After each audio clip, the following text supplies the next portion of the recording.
Chapter 1. The Tragic Fate of an Exceptional Gentleman. The Feng dynasty is a short-lived reign, extinguished in a single generation. The curator gestured towards a fragmentary stone tablet within a glass display case, recounting the downfall of the illustrious Zhao family. Shen Zhaozhao leaned closer. Her curiosity piqued. She had always held a profound interest in the history of military families. The Zhao family was renowned for their loyalty and valor, with all the sons perishing in battle, save for the youngest, Zhao Nanxing, who survived grave injuries. The curator continued. The emperor decreed the exile of the entire Zhao family to the northern wilderness following their defeat, that on the night of his wedding, Zhao Nanxing was assassinated. A flicker of coldness crossed the curator's gaze as he slipped his hand into his pocket. When he withdrew it, he was clutching a syringe. Shen Zhaozhao remained bent over, engrossed in the stone tablet. A sudden jolt of pain seized her chest. As her body turned numb and her breath faltered, she realized she had been injected with a neurotoxin. Being a pivotal figure in the organization's medical research program, many coveted her life. This time, she had underestimated the danger. Shen Zhaozhao turned swiftly, extracting the syringe from her body. Summoning her last vestiges of strength, she lunged forward, subduing the curator and plunging the syringe into his neck. As his astonishment registered, she smiled. If he dared to take her life, he would not escape unscathed. As her vision began to blur, darkness enveloping her, she caught one last glimpse of the stone tablet quietly displayed in the case. Had Zhao Nanxing truly perished? Feng Dynasty. When Shen Zhaozhao opened her eyes, she found herself surrounded by an ancient ambience, adorned in vibrant red. Before she could fully comprehend her surroundings, a middle-aged man clad in traditional attire approached her. He wiped his eyes and personally draped a red veil over her head. "Come, my daughter, I shall escort you to the bridal palanquin. After marrying into the Zhao family, you must be filial to your elders and support Nanxing through thick and thin." As he continued to ramble, her vision was obscured by the veil, revealing nothing but a sea of crimson. The sound of firecrackers crackled in her ears. The palanquin swayed gently. Shen Zhaozhao felt dizzy, her mind flooded with memories that were not her own. She had traversed time and space. Shen Zhaozhao, the daughter of a fifth-rank official in the Feng dynasty. Her father, known for his integrity, had once owed a debt of gratitude to the Zhao family. After their defeat and Zhao Nanxing's severe injuries leading to the dissolution of their engagement, he resolutely married off his daughter to Zhao Nanxing. Naturally, the original owner of this body was unwilling. She had her own affections. The Zhao family had just suffered a catastrophic defeat, their male heirs extinguished, leaving only the severely injured Zhao Nanxing, who had lost a leg. In a fit of despair, the original owner attempted to take her own life. When rescued, the essence of her soul had transformed into that of the military doctor Shen Zhaozhao. In her father's eyes, the marriage was settled, and as long as his daughter was alive, she was to wed. Barely awake, she was promptly placed into the bridal palanquin. Shen Zhaozhao, still reeling from confusion, observed her wedding attire beneath the veil. Thus, she was to be the unfortunate bride who witnessed Zhao Nanxing's assassination. She felt around for a weapon to defend herself, but found nothing suitable. Descend from the palanquin. With 3 firm knocks, the palanquin door swung open. Still disoriented, Shen Zhaozhao was guided across a fire basin, following the marriage rites. The veil obscured her vision, and clutching the red silk, she could hardly perceive the people around her. "First, I bow to heaven and earth." Shen Zhaozhao mechanically bent at the waist. "Second, I bow to my parents." In her heart, Shen Zhaozhao silently cursed the assassin disguised as a guide and his entire family.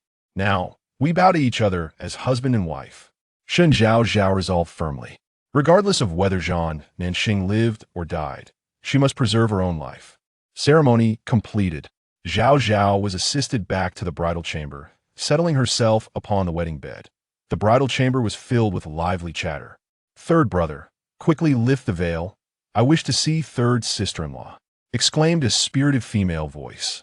On this night of flowers and candles, worth a fortune, third brother and sister-in-law must put in extra effort perhaps. With one successful endeavor, we can soon see our family flourishing. The cheerful voice belonged to Shen Zhaozhao's future sister-in-law. Even as a modern individual, Upon hearing such words, Shen Zhaozhao could not help but feel a tinge of embarrassment. Were ancient people truly so forthright in their speech? Second sister-in-law, be cautious in your words, interjected another voice, imbued with authority. With that reprimand, the previous voice cleared her throat. Everyone is simply joyful. Why don't we take our leave and not linger here? Inside the room, footsteps became chaotic.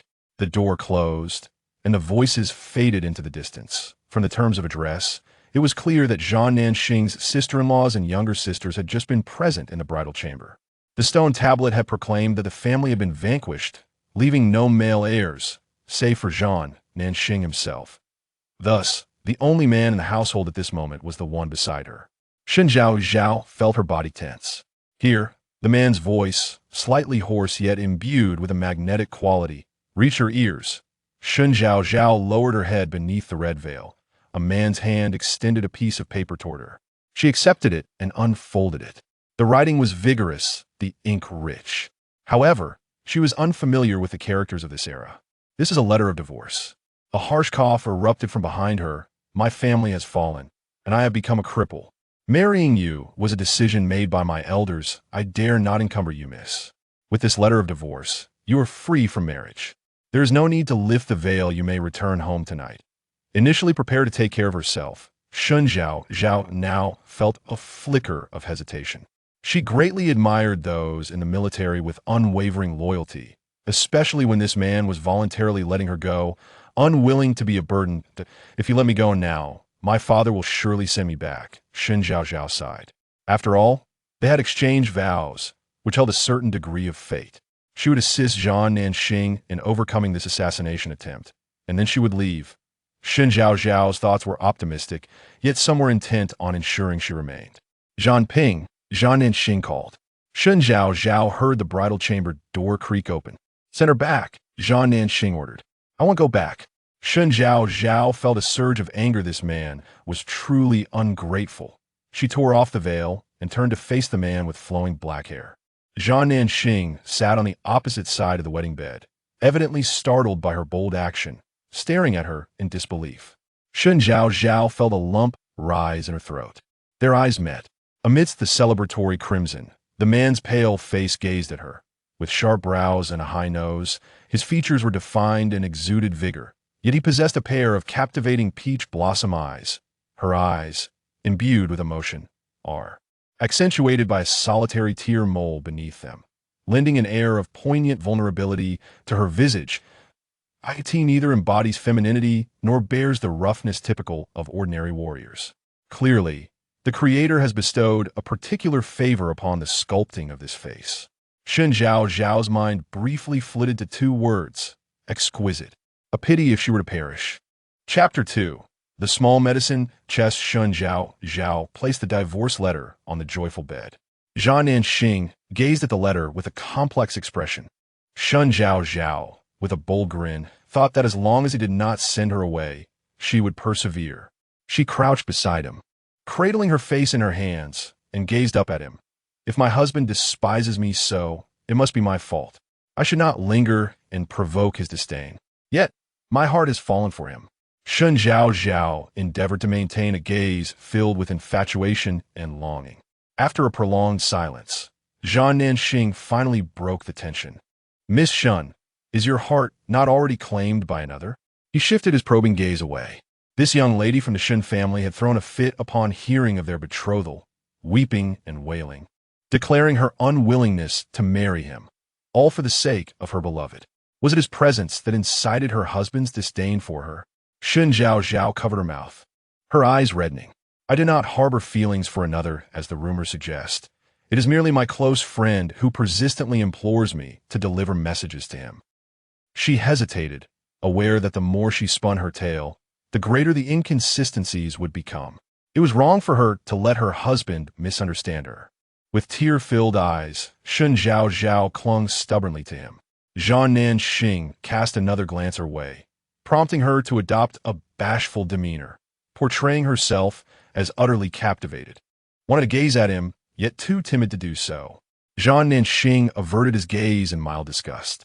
His instincts told him this woman was feigning her emotions. As a young general who had witnessed the brutalities of battle, his intuition was keen. Besides, he had encountered countless looks of admiration throughout his life, especially during the glory days of the Zhao family, when his grandfather was honored as the Grand General of the nation, and they returned victorious, riding high on their steeds. Yet, it was only in this moment of defeat that he encountered a gaze filled with aversion. Leave?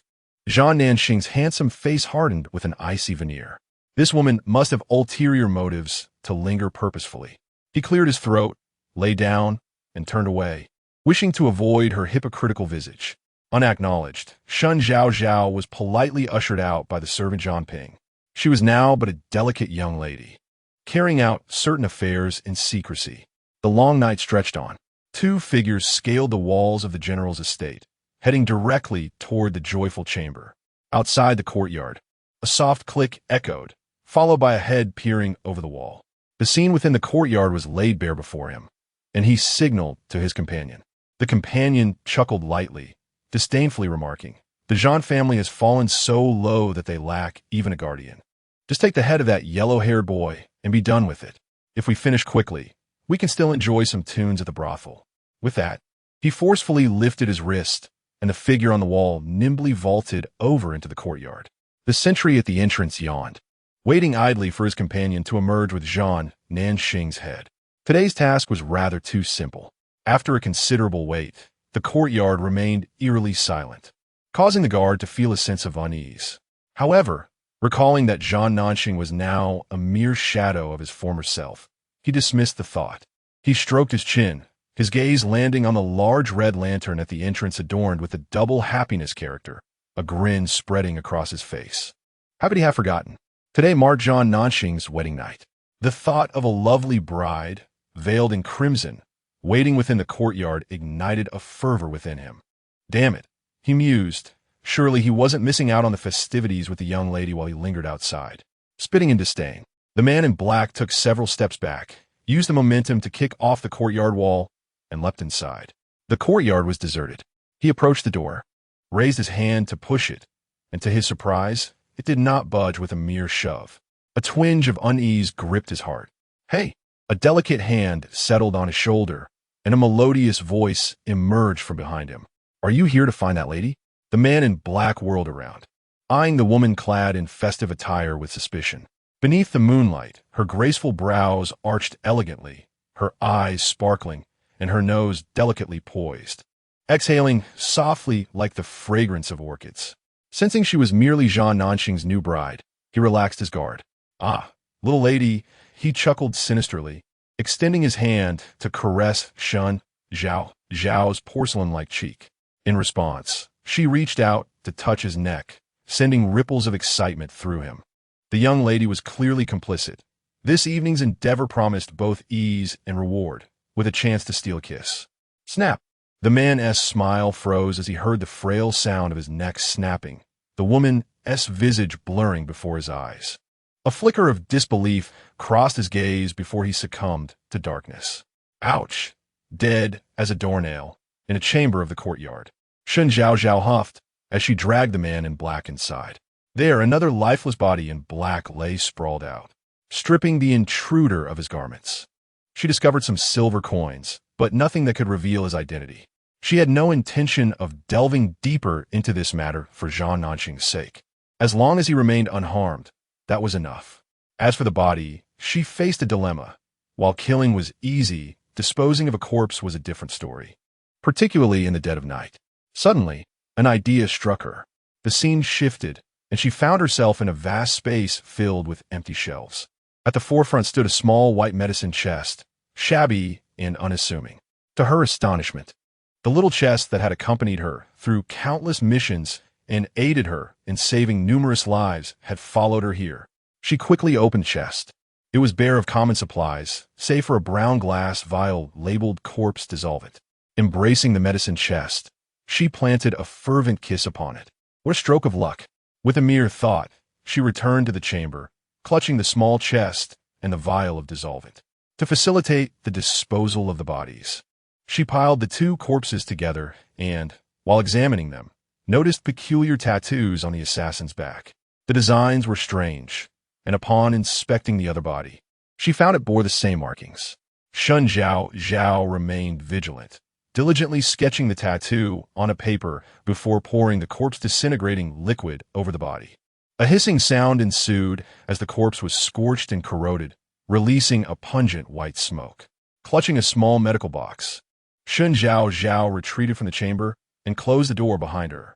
By morning, no one would be aware that a murder had transpired within the courtyard. Inside the main room, the red candles wept. As Shen Zhaozhao slipped in, Zhang Nanqing remained with his back turned, seemingly unaware if he was asleep.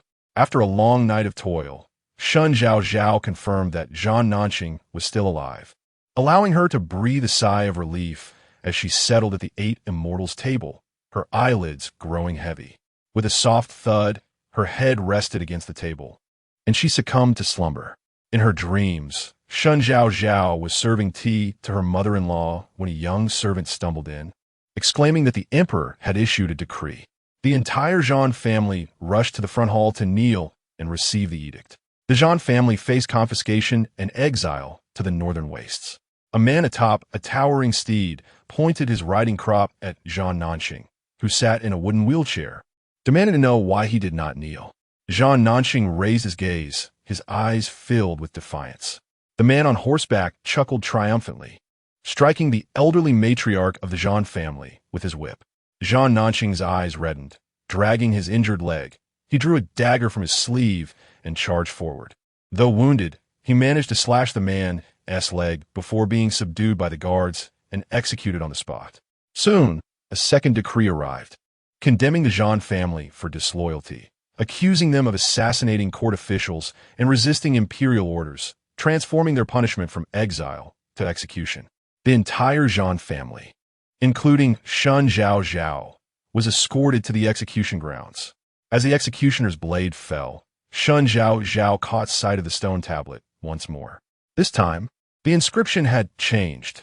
Zhang Nanqing died in an assassination attempt against the confiscation officials. The Zhang family, for opposing the imperial decree, was sentenced to execution at the noon gate. Startled, Shen Zhaozhao abruptly opened her eyes, sitting upright in a sudden jolt, awakening in fright. Chapter 3. Seizing his dagger, the imprint of sleep still lingered on Shen Zhaozhao's forehead as her dazed gaze fell upon the man in the wedding bed. This was never ending.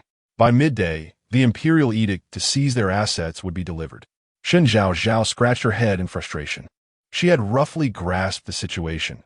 Zhang Nanqing could not die, for if he did, her fate would be sealed as well. Sleep was now a futile endeavor. She began to count her dowry boxes. To her surprise, her family had been quite generous, perhaps out of guilt over the marriage. They had provided her with a full 20 silver ingots, 2 small gold bars, as well as several land deeds and jewelry. Shen Zhaozhao stored all her dowry neatly on the shelves of her space, closing the now empty dowry box. Thoughts of the Zhang family's storeroom crossed her mind. Since they were destined to be confiscated, it would be better for her to benefit rather than the emperor. As the first light of dawn began to break, Shen Zhaozhao estimated that the servants would not yet be awake and decided to visit the storeroom. Upon opening the door, she was greeted by a waiting maid. Shen Zhaozhao's face twitched slightly in surprise. Her sister was here so early? She never expected the servants of the Zhang family to be at the door before dawn. Good morning, third young mistress. You may call me Huang Wan. It is quite a burden to address me as sister, the lead maid said cheerfully. Why not rest a little longer? The old madam and the others haven't risen yet. Shen Zhaozhao smiled shyly, her gaze falling upon the basin and towel in Huang Wan's hands, and she recalled the troublesome dagger that Zhang Nanqing had produced in her dream. A visit to the storeroom would have to wait. First, she needed to confiscate Zhang Nanqing's dagger. I woke early to attend to my husband, she replied, taking the basin from Huang Wan's hands. She then returned to her room, and closed the door with a swift motion. Huang Wan chuckled, pleased that the third young mistress was indeed virtuous. Now the old madam could rest easy. As Shen Zhaozhao entered her room, she raised her eyes to find Zhang Nanqing already awake, leaning against the headboard due to his mobility issues. He wore a loose crimson nightgown that revealed a substantial and muscular chest. His dark hair fell freely around him, and his vigilant peach blossom eyes were fixed on Shen Zhaozhao. The mole beneath his eye seemed poised to fall, tempering the sharpness in his gaze into a faint irritation. Did I wake you? Shen Zhaozhao quickly placed the basin on the shelf. Turning, she retrieved the outer garment she had prepared beforehand. My husband, let me assist you in changing, she said as she approached him, her eyes unabashedly scanning his form clad only in the nightgown. Where could that dagger be hidden? The fabric was so thin. Lost in her thoughts, her hand instinctively reached out. What are you doing? Zhan Nanxing exclaimed, his anger flaring as he grasped her hand. The softness of a woman's hand was undeniably different from a man's, delicate and tender, as if devoid of bones. Zhan Nanxing recoiled as if burned, abruptly releasing her hand and tightening his robe, his gaze fixed warily upon Shen Zhaozhao. Did I frighten my husband? Shen Zhaozhao asked, her expression one of innocent grievance. I only wish to assist you in changing. Leave. Zhan Nanxing pointed sternly towards the door. The woman evoked a sense of discomfort in him from head to toe. Husband, permit me to fulfill my duties as a wife. Shen Zhaozhao's gaze fell upon the pillow of Zhan Nanxing. Well versed in the tales of generals, she understood that many leaders, amidst the tumult of battle, harbor blades hidden beneath their pillows while they slept. No need, Zhan Nanxing coldly declined. Allow me to tidy the bed for you, she declared, stepping forward to abruptly lift Zhan Nanxing's pillow. As he was already leaning against the headboard, her sudden action caused him to topple into the bed. When he turned to face her, his expression a mix of surprise and anger. He found the dagger he had concealed beneath the pillow firmly grasped in Shen Zhaozhao's hand. Come back, he bellowed, reaching for her.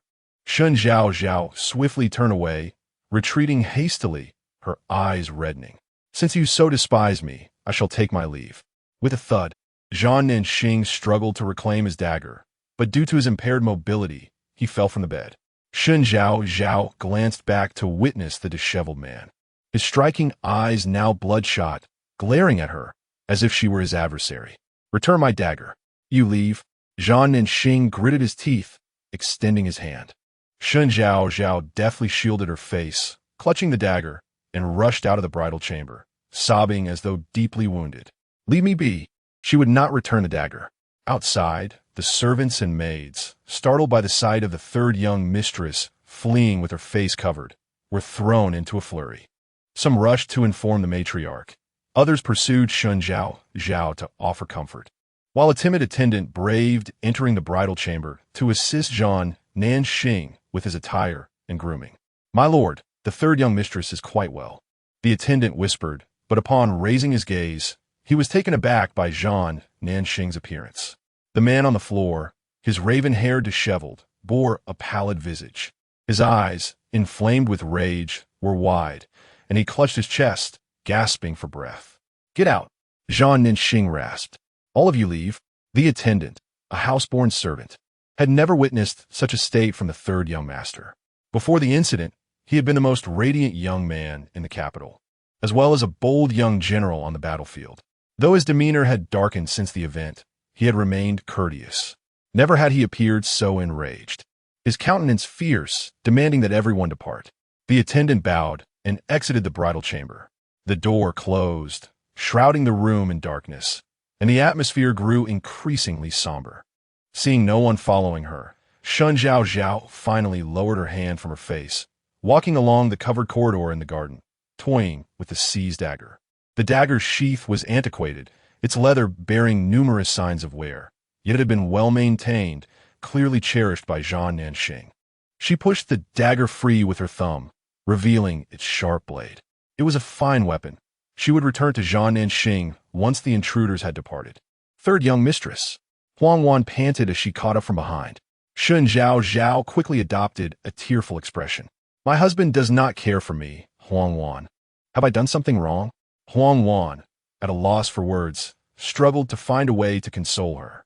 After that battle, the third young master underwent a profound transformation. The man he once was would never have directly told anyone he despised to leave. Young madam, he is a good person, Huang Wan thoughtfully articulated. He is merely hurt and in distress. Shen Zhaozhao quickly descended the steps, responding, I understand my husband. I shall treat him better in the future, as long as Zhan Nanxing does not provoke trouble that would involve her. she could maintain a facade of a harmonious marriage with him. Madam, the old lady and the others are still waiting for you in the floral hall. Huang Wan paused. Originally, it was supposed to be Zhan Nanxing who brought Shen Zhaozhao along to pay respects to the elders, but given the current situation, it seemed only she could go. Upon hearing this, Shen Zhaozhao hesitated at the thought of serving tea to the elders of the Zhan family. In her dreams, the intruders had come just as she was presenting tea to her mother-in-law. She could not bear to see the storeroom being ransacked. "Young madam, what is the matter?" Huang Wan inquired, turning back to her. Shen Zhaozhao pondered for a moment, lowering her head, her fingers trembling slightly as she lamented, "I cannot simply abandon my husband. He would grow to resent me."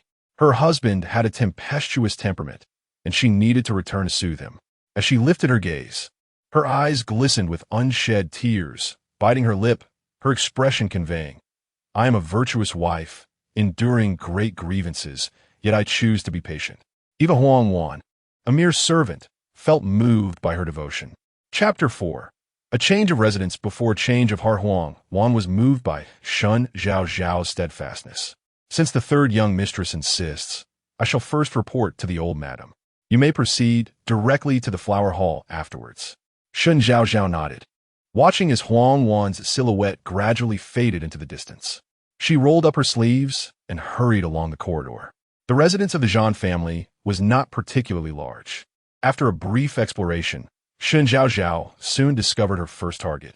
It was not the storeroom that was difficult to find, but rather the kitchen, with its distinctive smoke rising from the chimney. Since it was not mealtime, the kitchen was occupied solely by the cook, who was at the well in the backyard washing vegetables. Shen Zhaozhao stealthily slipped inside, gathering the cutting board, knives, bowls, and condiments into her space, and even took a couple of fluffy white buns steaming in the bamboo steamer. Just as she was about to leave, her gaze fell upon the large iron pot on the stove, its surface gleaming with a brilliant blue sheen. What a fine pot! Exile could not change the fundamental need for good sustenance. To eat well, one must have proper cookware. When the cook returned with the cleaned vegetables and saw the empty stove, she dropped her hands in shock. "Where's the pot? Who dares to steal my pot?" Shen Zhaozhao stealthily made her way through the premises. Perhaps due to the decline of the Zhan family, there were no patrolling guards in sight. Before long, she found the storeroom. After glancing around to ensure no one was watching, she drew a hairpin from her head and deftly manipulated the lock. With a satisfying click, the lock opened. Shen Zhaozhao slipped inside. The storeroom was modest, containing only a few large wooden chests and several shelves. The shelves held some fabrics that did not appear particularly valuable, while the chests contained a modest amount of silver ingots and jewelry. It seemed the Zhan family was not overly avaricious. Otherwise, in times of war, they would have seized much more than this. Adhering to her principle of leaving no stone unturned, Shen Zhaozhao stowed several large wooden chests into her space, then stealthily exited the storeroom and checked the sky. It was nearing noon. Satisfied, she adjusted her skirt and confidently made her way to the next courtyard. A raid was not as effective as a relocation.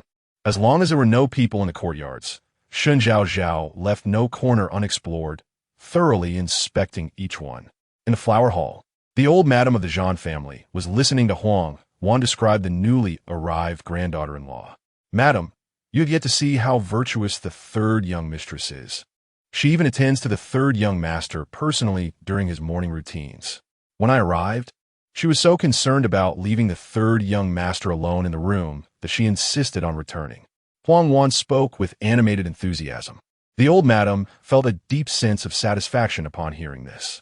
"That is wonderful. She is a thoughtful and gentle girl," she sighed, hoping that Nanxing and Zhaozhao would live harmoniously and that things would return to normal. She had previously worried that Shen Zhaozhao might be reluctant to marry into the family, but it seemed her decision was indeed the right one.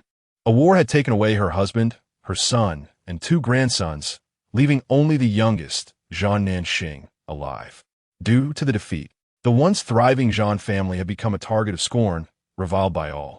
The engagement that had been arranged for Zhan Nanxing since childhood was also called off by the girl's family, threatening to turn him into a laughingstock throughout the city. Fortunately, Lord Shen, recalling their past friendship, saw fit to marry his daughter into the family at this critical juncture. The old matriarch was acutely aware of the situation and felt remorse for the young lady involved. Yet, human nature is inherently selfish. She harbored a fervent hope that her grandson would endure. For Zhang Nanxing, the specter of death loomed easily. It was living that posed the true challenge. Shen Zhaozhao stealthily made her way to the flower hall. Upon entering, she was met with several pairs of eyes fixed intently upon her. "Zhaozhao, come here. Let your grandmother have a look," beckoned the elderly matron, her eyes crinkling with joy, revealing the telltale crow's feet of age. Her second sister-in-law, Gua, a woman of commercial background, spoke with candor, unrestrained by trivialities, jesting. "Sister-in-law, your spirit is truly commendable. On my second day of marriage, I could hardly rise from the bed." "Mind your words, second sister-in-law," interjected the eldest sister-in-law, Lin, maintaining a dignified posture in her chair, casting a discerning glance at Gui's casual demeanor. She then offered a polite smile to Shen Zhaozhao. "Now that you have entered, we are all family." "Third sister-in-law is truly beautiful," remarked Zhang Jiao, a naive and romantic girl of merely 13, her gaze lingering on Shen Zhaozhao's exquisite visage, expressing her admiration sincerely. Shen Zhaozhao smiled warmly, first paying her respects to the matriarch, then pausing before a woman whose face was etched with worry. This was. The two daughters-in-law fell silent, while the matriarch lifted her teacup strategically, taking a sip. Only Zhang Jiao awkwardly rose to stand behind the troubled woman, gently reminding her, "Mother, third sister-in-law has come to pay her respects." Yang, lost in thought, was jolted back to reality by her daughter's prompt. Without waiting for Shen Zhaozhao to offer tea, she flusteredly extended a bracelet, exclaiming, "Poor child, I've kept you waiting." Ahem. The matriarch's face darkened, and she cleared her throat emphatically, interrupting her. "Zhaozhao, this is your mother-in-law." Shen Zhaozhao's gaze swept across the room, filled with widows, a light smile gracing her lips as she presented the tea to Zhang Nanxing's mother, Yang. "Mother." Just as Yang was about to accept the teacup, a young servant burst in, breathless and disheveled. "Old lady, it's bad. A host of officials has surrounded our residence outside. They claim to be here to seize our assets." Clatter! Yang gasped in shock, her hands unsteady, the teacup slipping from her grasp and shattering on the floor. "It's over. We are doomed. What shall we do? My husband is absent, and they come to bully me." Yang succumbed to despair, collapsing onto the ground in tears. Silence. The matriarch rose, suppressing her irritation, and scolded her daughter-in-law. With determination, she leaned on her cane and exited the flower hall. Behind her, the other two daughters-in-law, though displaying concern, remained composed and followed her lead. Zhang Jiao, unable to disregard her mother, hurried to support and comfort her. Meanwhile, Shen Zhaozhao turned her gaze towards the entrance. Indeed, the events that transpired in her dreams were destined to unfold in due time. Fortuitously, she had already evacuated the Zhang family's assets. Chapter 5. Kneeling and Standing. She chose to crouch. The front yard was not far from the flower hall. Shen Zhaozhao followed the women of the Zhang family through several small doors, emerging from the reception hall into the front yard. The courtyard was filled with 4 rows of officials and soldiers, each equipped with swords. At the forefront, one man sat atop a magnificent steed, casting a disdainful gaze upon the women and children of the Zhang family. Everything was as it had appeared in her dreams. With the imperial edict delivered, the Zhang family members knelt to receive it. Wang Feiyi's eyes swept over the women of the Zhang family, relishing the feeling of looking down upon them. Once, the Zhang family had flourished, so much so that even his grandfather, the formidable Wang Xiangyi, had to yield to them. They had been so esteemed that the woman he admired, the renowned Miss CSC, had eyes only for Zhang Nanxing. They had been so illustrious that when his younger brother was punished by Zhang Nanxing's whip, their father had subjected him to kneeling in the ancestral hall, forcing him to swallow his indignation. And now, looking at the present, Wang Fei erased the imperial edict with satisfaction, watching as the women of the Zhang family knelt before him. When Shen Zhaozhao arrived in the front yard, she silently slowed her pace, falling behind everyone else. Observing the Zhang matriarch and others kneeling with precision, she could not help but twitch her lips. Wang Fei's gaze naturally fell upon Shen Zhaozhao, who remained standing. A flicker of astonishment crossed his eyes. His fiancée, Miss CSC, was already celebrated for her beauty throughout the capital. How could the Zhao family conceal another woman who was equally breathtaking? Third brother's wife, quickly kneel. Second sister-in-law Gua urged, turning to tug at Shen Zhaozhao's skirt. Kneel? Such a notion did not exist in Shen Zhaozhao's lexicon. This man, Wang Fei, narrowed his eyes. He had heard the title bestowed upon her. Third brother's wife. How could Zhao Nanxing, that cripple, be fortunate enough to marry such a delicate beauty? With a sharp crack, Wang Fei tightened his whip, the sound resonating ominously, his narrow eyes glinting with malice. Such a lovely face would be wasted if marred. However, it was unfortunate for her that she was wed to that cripple. Young Master Wang, my sister-in-law comes from humble beginnings and is frightened. As this is her first imperial edict, the elder sister-in-law, Lin, urged anxiously, fearing for Shen Zhaozhao's safety and offering a smile and plea. Wang Fei could ignore Gua's words, but he had to consider Lin's family, whose grandfather was a counterpart to his own.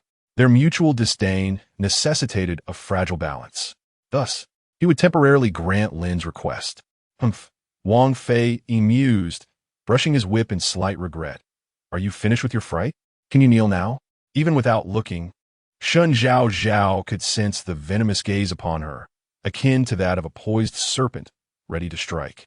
If she remained defiant, the whip would surely descend. Gua continued to tug at her skirt, while the elder Zhan matriarch frequently glanced back at her, eyes filled with urgency. Taking a deep breath, Shen Zhaozhao felt her knees weaken. She crouched down, arranging her skirt to cover her legs entirely with the ample fabric. Spare me, esteemed sir. This humble lady, upon witnessing your formidable presence for the first time, is quite taken aback. Shen Zhaozhao stuttered, her hiccups punctuating her words. The women of the Zhan family breathed a sigh of relief. With the intermittent sounds of her hiccups, Wang Fei finally ceased his scrutiny of her. A woman from a modest background, no matter how lovely, could hardly compare to the renowned CSC of the capital. The thought of the Zhan family's downfall, and the unfortunate Zhao Nanxing losing his engagement to the CF family, only to end up with such an inconsequential woman, made Wang Fei feel a sense of satisfaction. He, who was once regarded with disdain by Zhao Nanxing, was now betrothed to CSC. His gaze swept over the group of women. Have all your men perished? Why does the last man not come forth to receive the decree?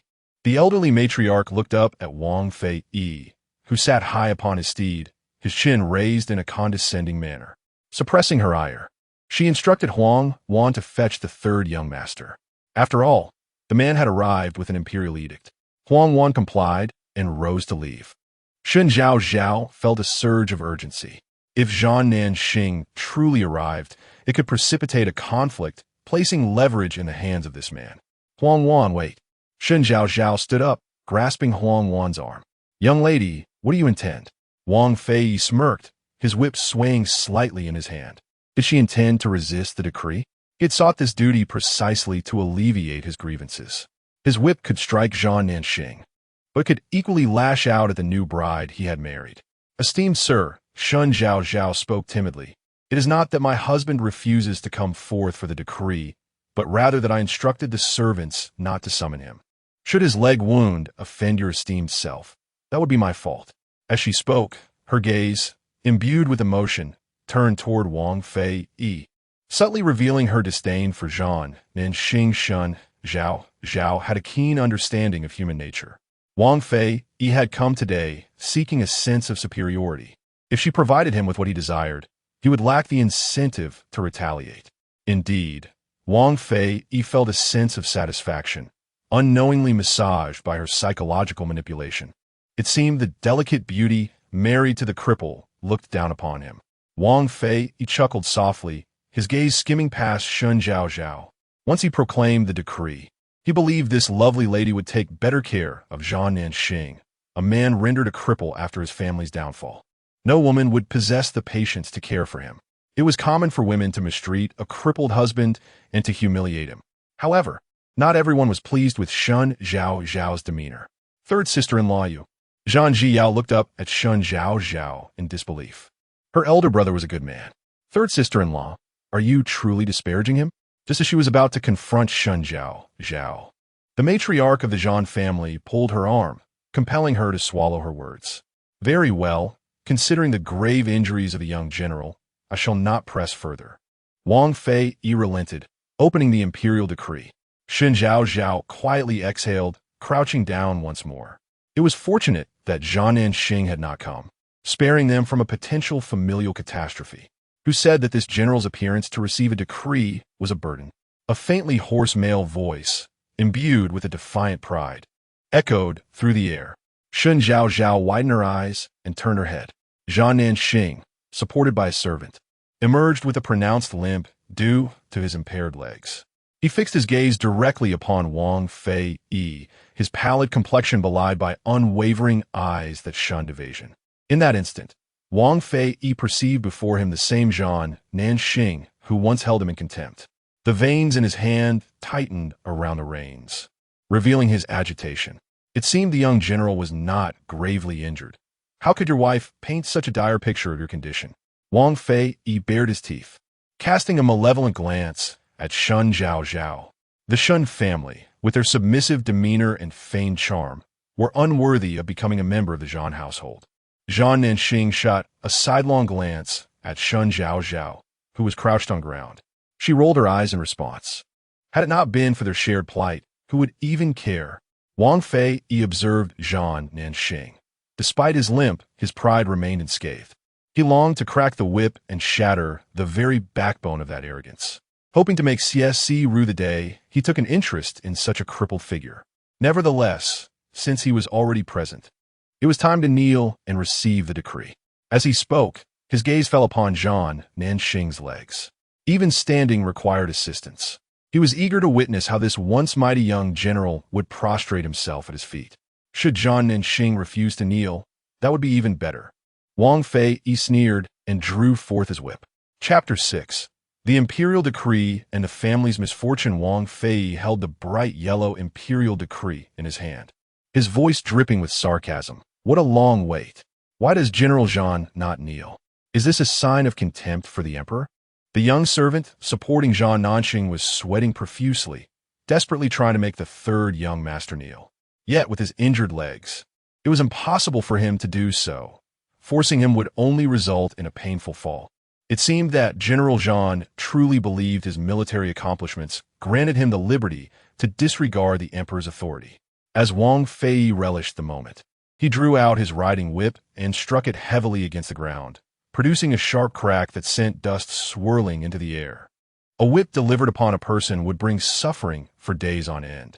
Yet, General Zhan remained steadfast, prompting Wang Fei to intervene personally.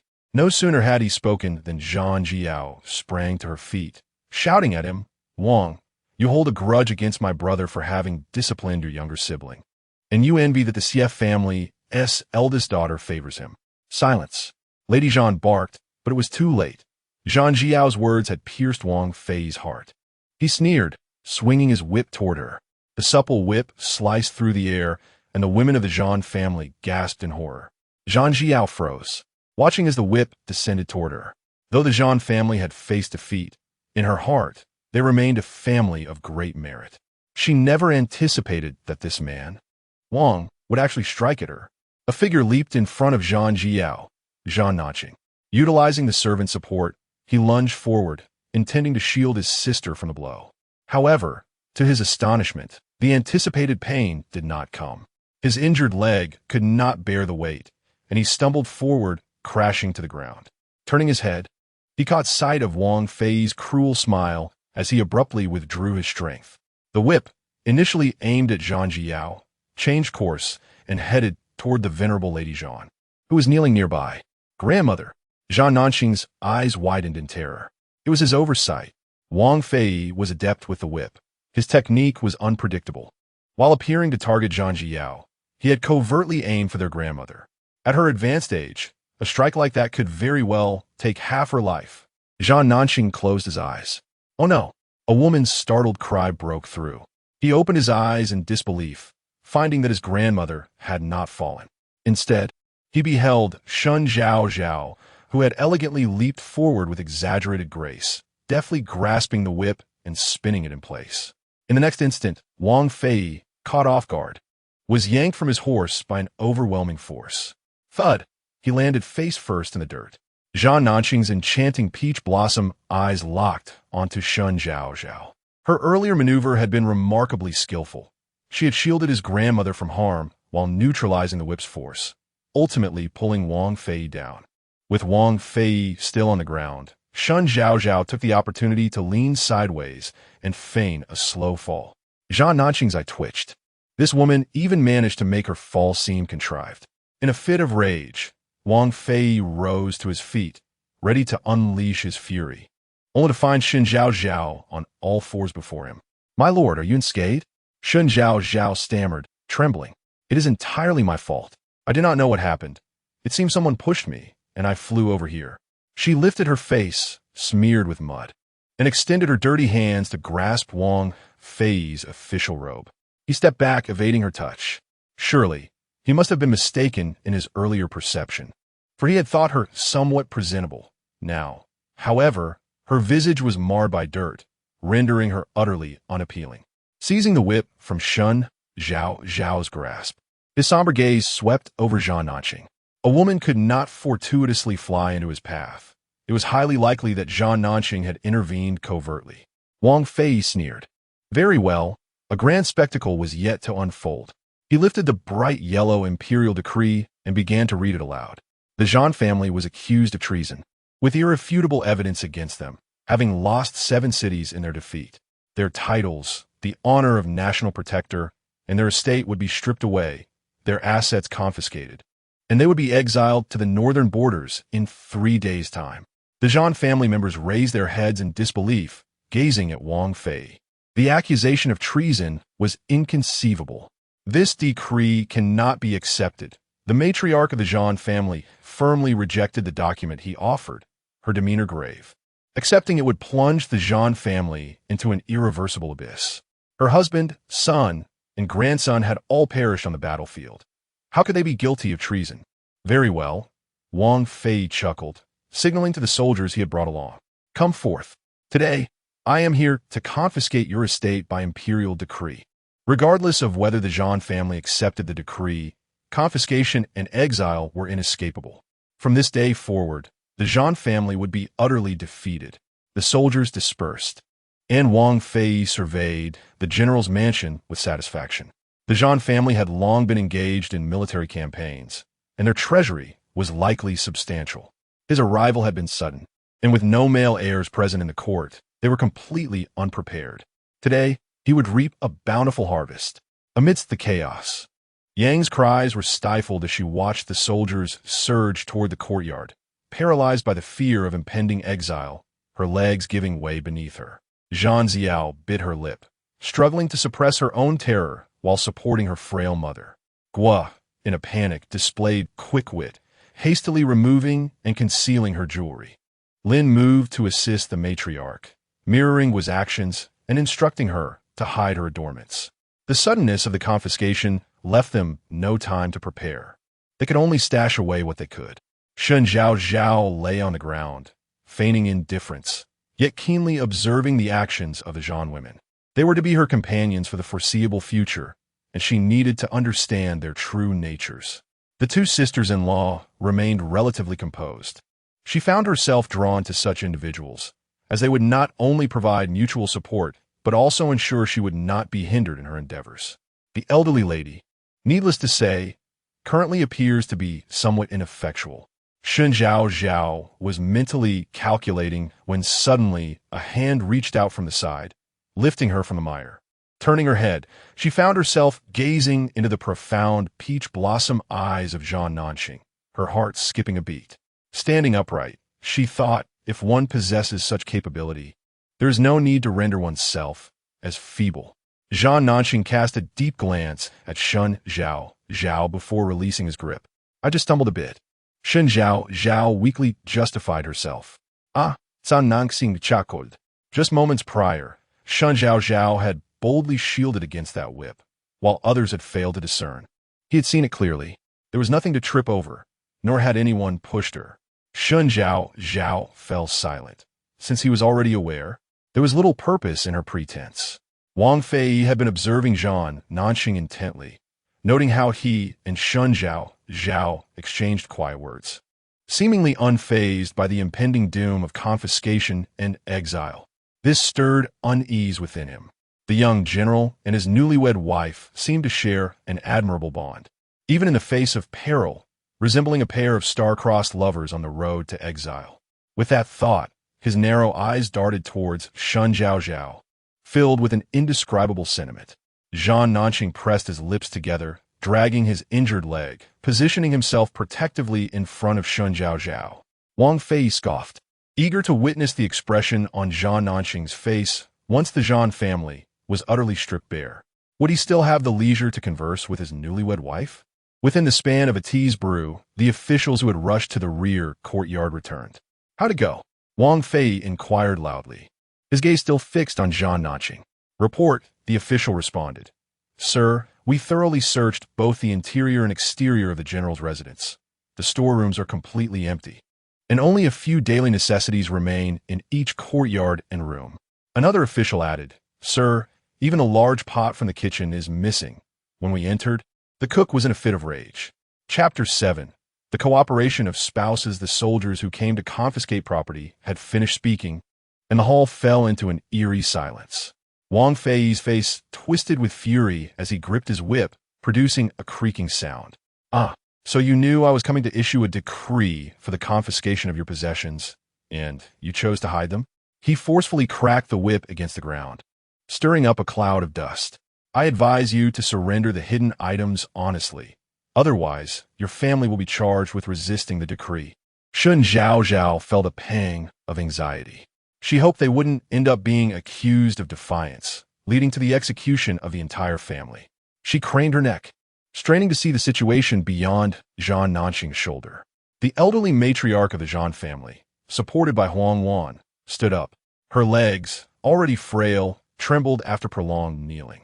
Yet the words she spoke carried an undeniable authority. My lord, that is a grave misjudgment. Did you not hear that we, the Zhan family, have been robbed? Even the pot from the kitchen has vanished.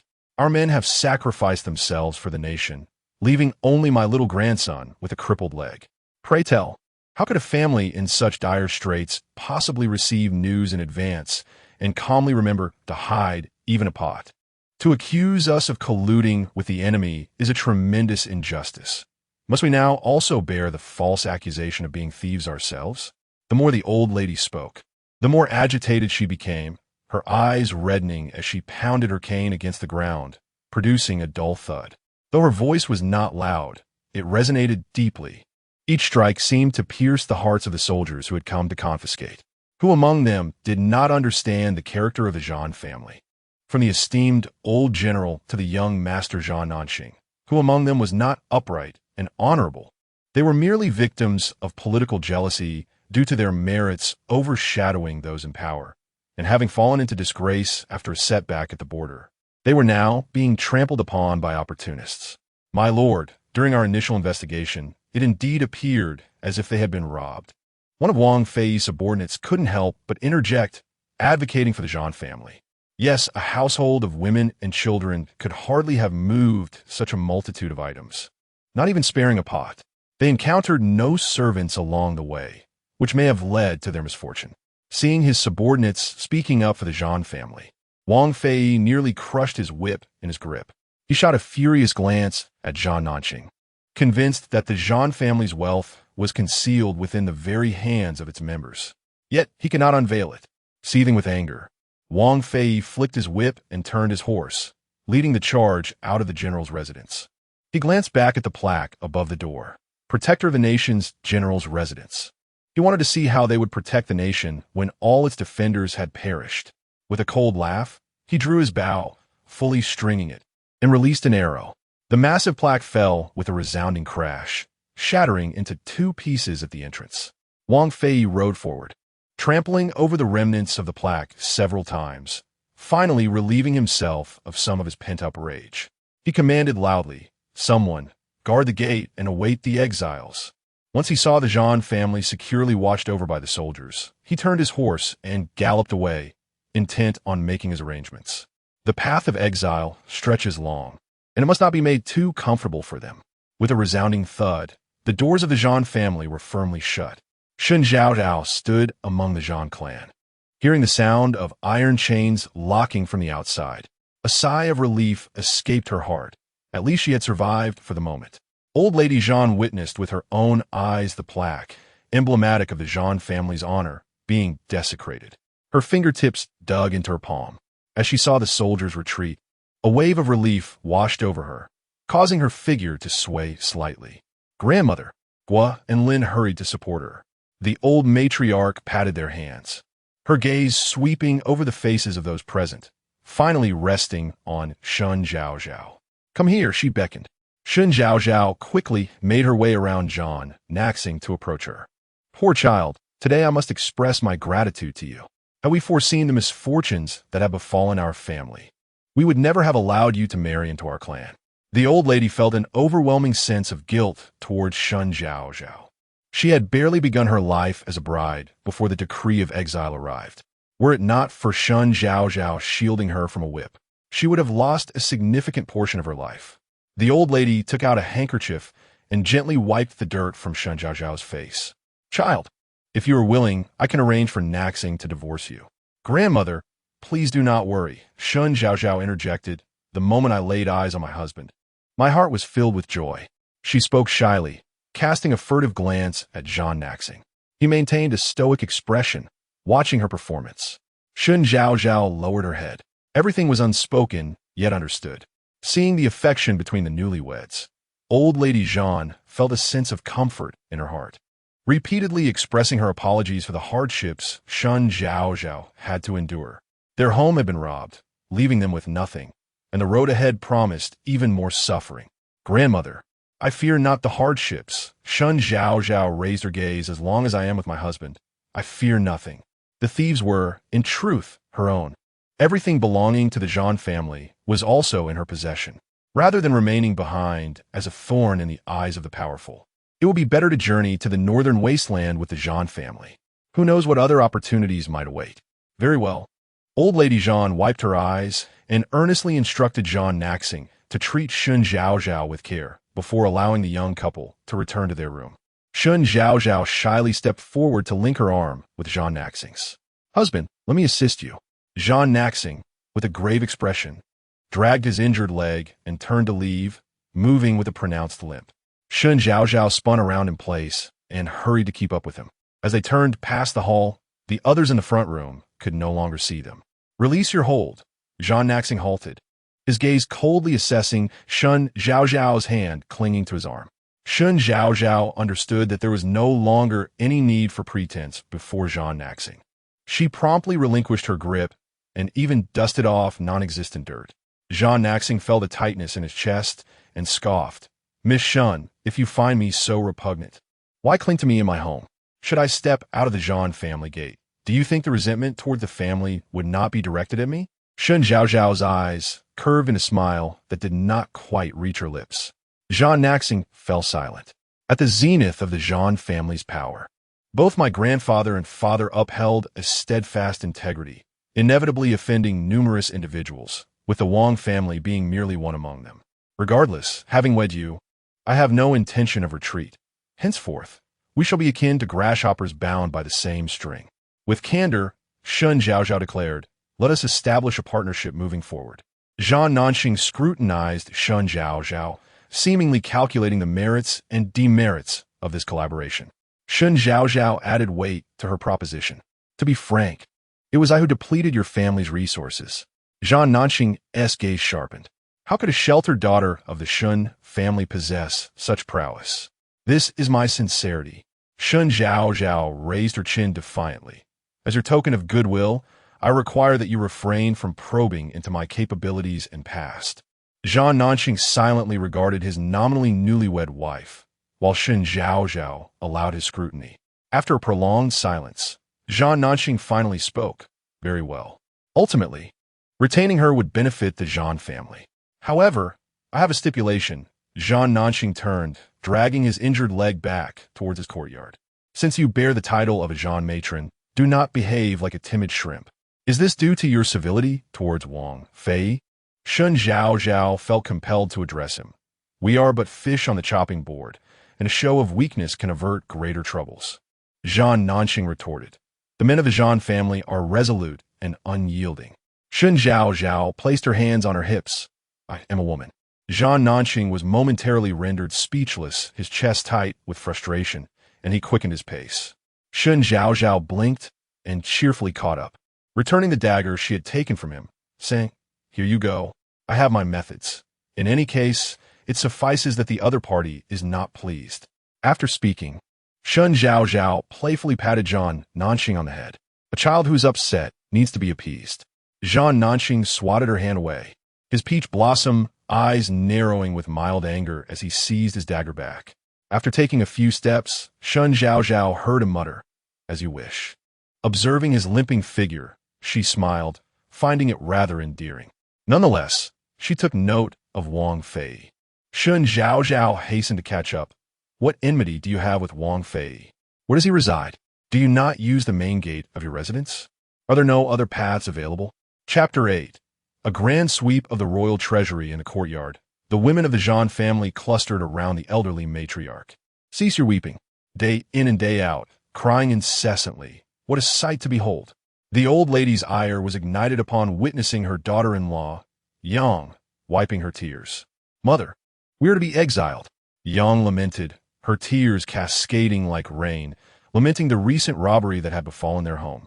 If we must be exiled, then so be it. As for the theft, we must devise a plan. What could his weeping do?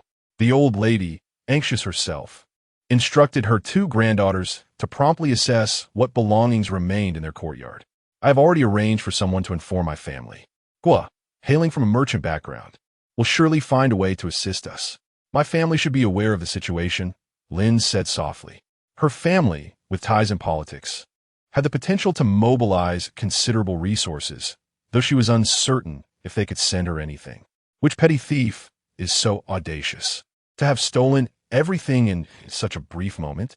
Zhan Jiao mused, her heart heavy at the thought of her jewelry.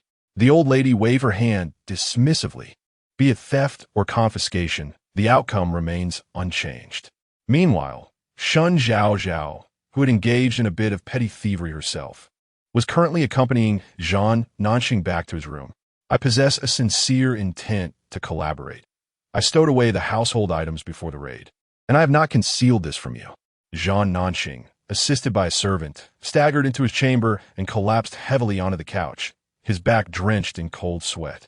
As he touched his painfully injured leg, a flicker of disdain crossed his eyes. If his leg had not been harmed, his grandmother would not have been on the brink of punishment. What do you intend to do? Zhan Nanxing raised his gaze, his once gentle peach blossom eyes now imbued with a chilling resolve. He was grateful to Shen Zhaozhao for shielding his grandmother from the whip's lash. She had ulterior motives, yet as long as she adhered to her principles, he would repay her to the best of his abilities. Shen Zhaozhao rubbed her hands together. Wang Fei's family is quite affluent, is it not? Where do they reside? I aim to pilfer their treasury. Our entire family is undoubtedly destined for exile. The meager contents of the treasury will not suffice. Zhan Nanxing regarded Shen Zhaozhao with astonishment. After a prolonged appraisal, he finally spoke. There exists a hidden passage leading out of the estate. I shall accompany you. Shen Zhaozhao initially resisted, concerned that his injured leg would hinder their efforts. However, Zhan Nanxing's insistence prevailed. To embark on a thieving venture, it was imperative to eschew bringing along a servant. Thus, Shen Zhaozhao became his crutch, allowing his arm to rest upon her shoulder as they made their way to the entrance of the treasury's secret passage. The passage lay concealed beneath a cabinet. Shen Zhaozhao exerted considerable effort to shift the solid wooden frame, revealing a wooden panel beneath. Bending down to lift it, she beheld the dark maw of the passage. Let us proceed, Zhan Nanxing said unsteadily as he descended first.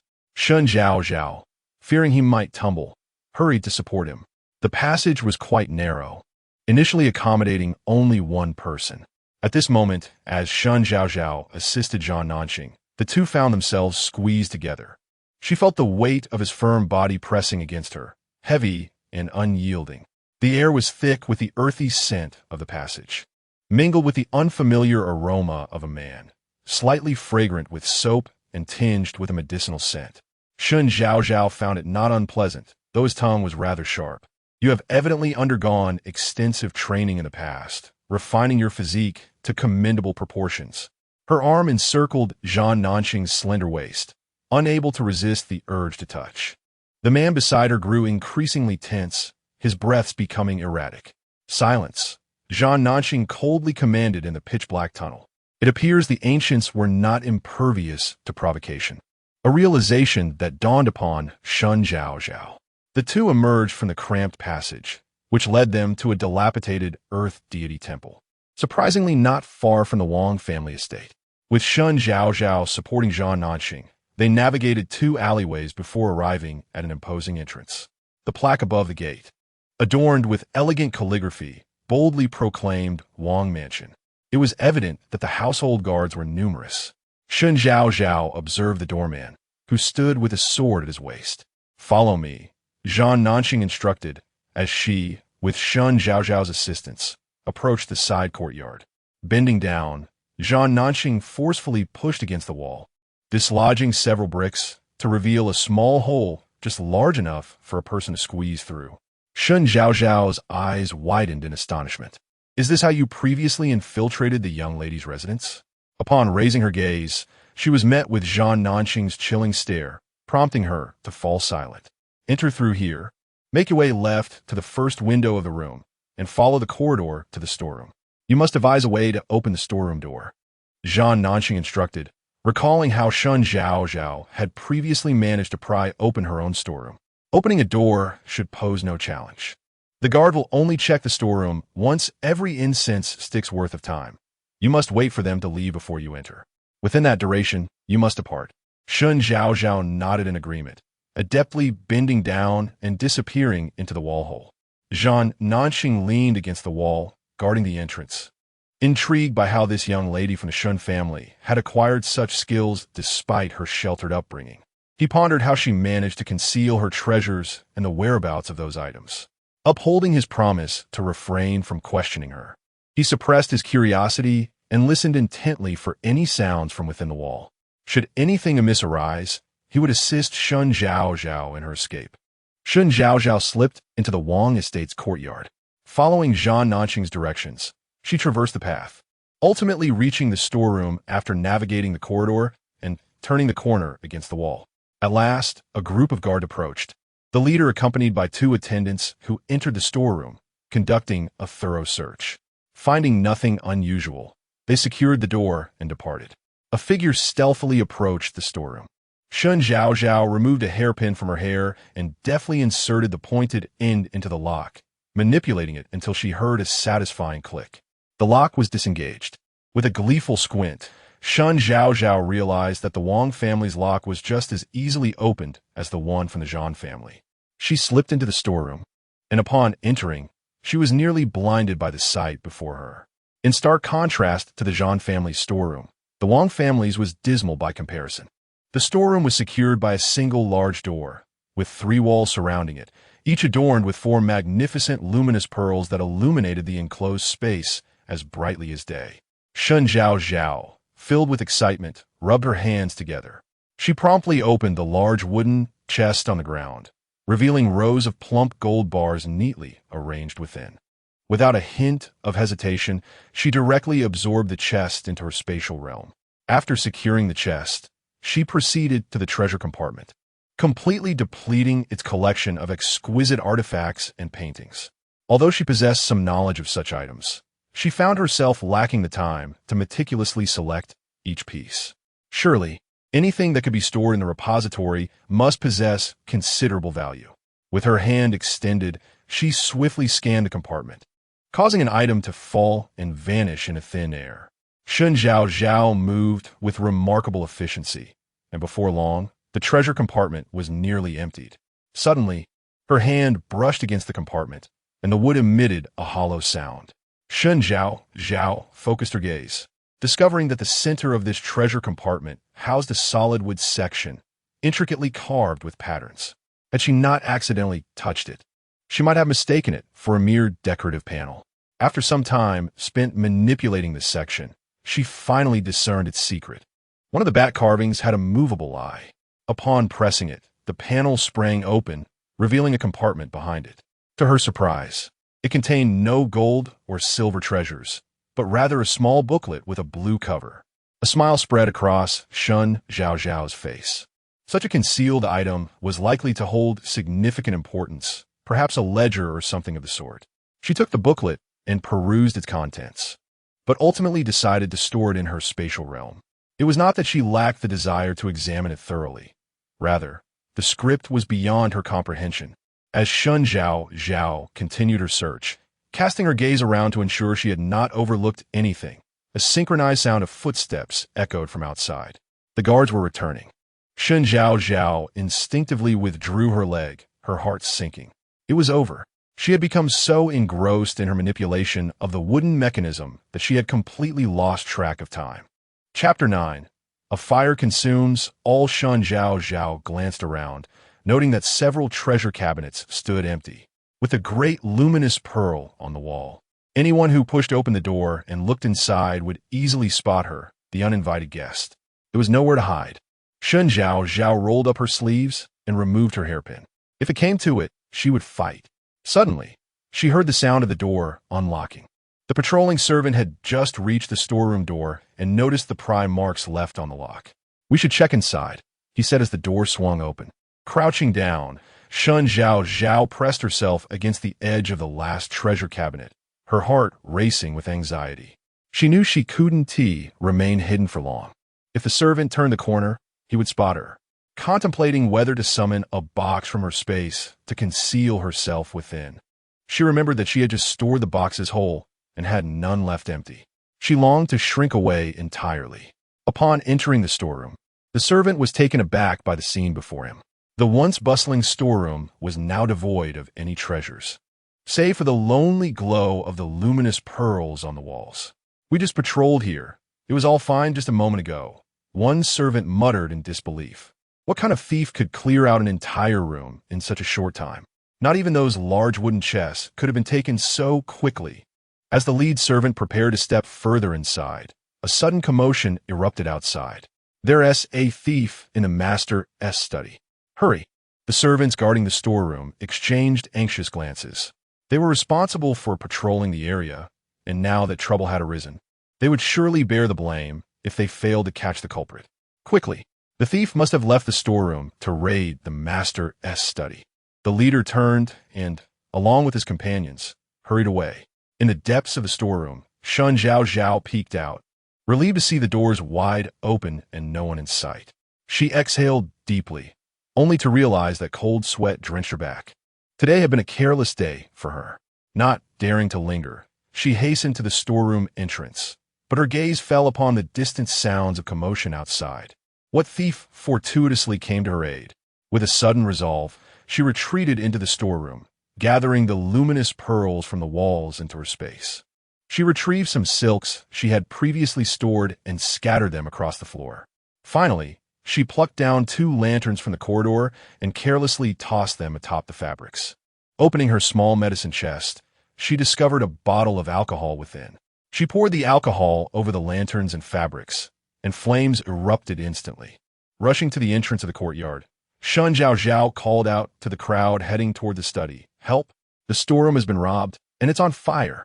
With that, she turned and dashed back along her path, making her way to the hole in the wall. As she slipped through, a wave of dread washed over her. Zhang Ningxing was nowhere to be found. The very person who had just diverted the house servants was none other than Zhang Ningxing. Dragging his injured leg, he found himself the target of their attention. What to do? Shen Zhaozhao crouched down, contemplating that she and he were like 2 grasshoppers bound by the same string, just as she was about to crawl back through the wall hole to rescue him. As she lowered her head, she caught sight of Zhang Ningxing's face emerging from the opening. Without hesitation, she grasped his hairpin and pulled him out. A muffled groan escaped him. Apologizing for the force of her grip, she intended to flee with him. but her gaze fell upon Zhao Nanxing's leg. It was now drenched in blood, a broken arrow embedded deep in his thigh. The shaft had snapped, likely causing further injury as he had passed through the wall hole. At this moment, Zhao Nanxing could barely stand. "You go first. I'll hold them off," he gritted his teeth, enduring the pain, his voice faint. "No. What kind of relationship do we have? The monk may run, but the temple remains." As she spoke, Shen Zhaozhao extended her hand. "Give me your dagger." Zhao Nanxing looked at her, puzzled by her intent, yet he complied and retrieved the dagger from his chest. Shen Zhaozhao took the dagger and swiftly made a cut across her palm. After running a few steps in one direction, she let her blood drip onto the ground before turning back, urging Zhao Nanxing to lean on her shoulder as they retraced their steps. She was particularly careful not to let his blood stain the earth. As they entered the alley and concealed themselves, they heard the Wang family servants pursuing them down the main road. "Quick, there's a hole in the wall over here. Keep an eye out for blood. That thief was struck by my arrow and can't have gone far. Over there."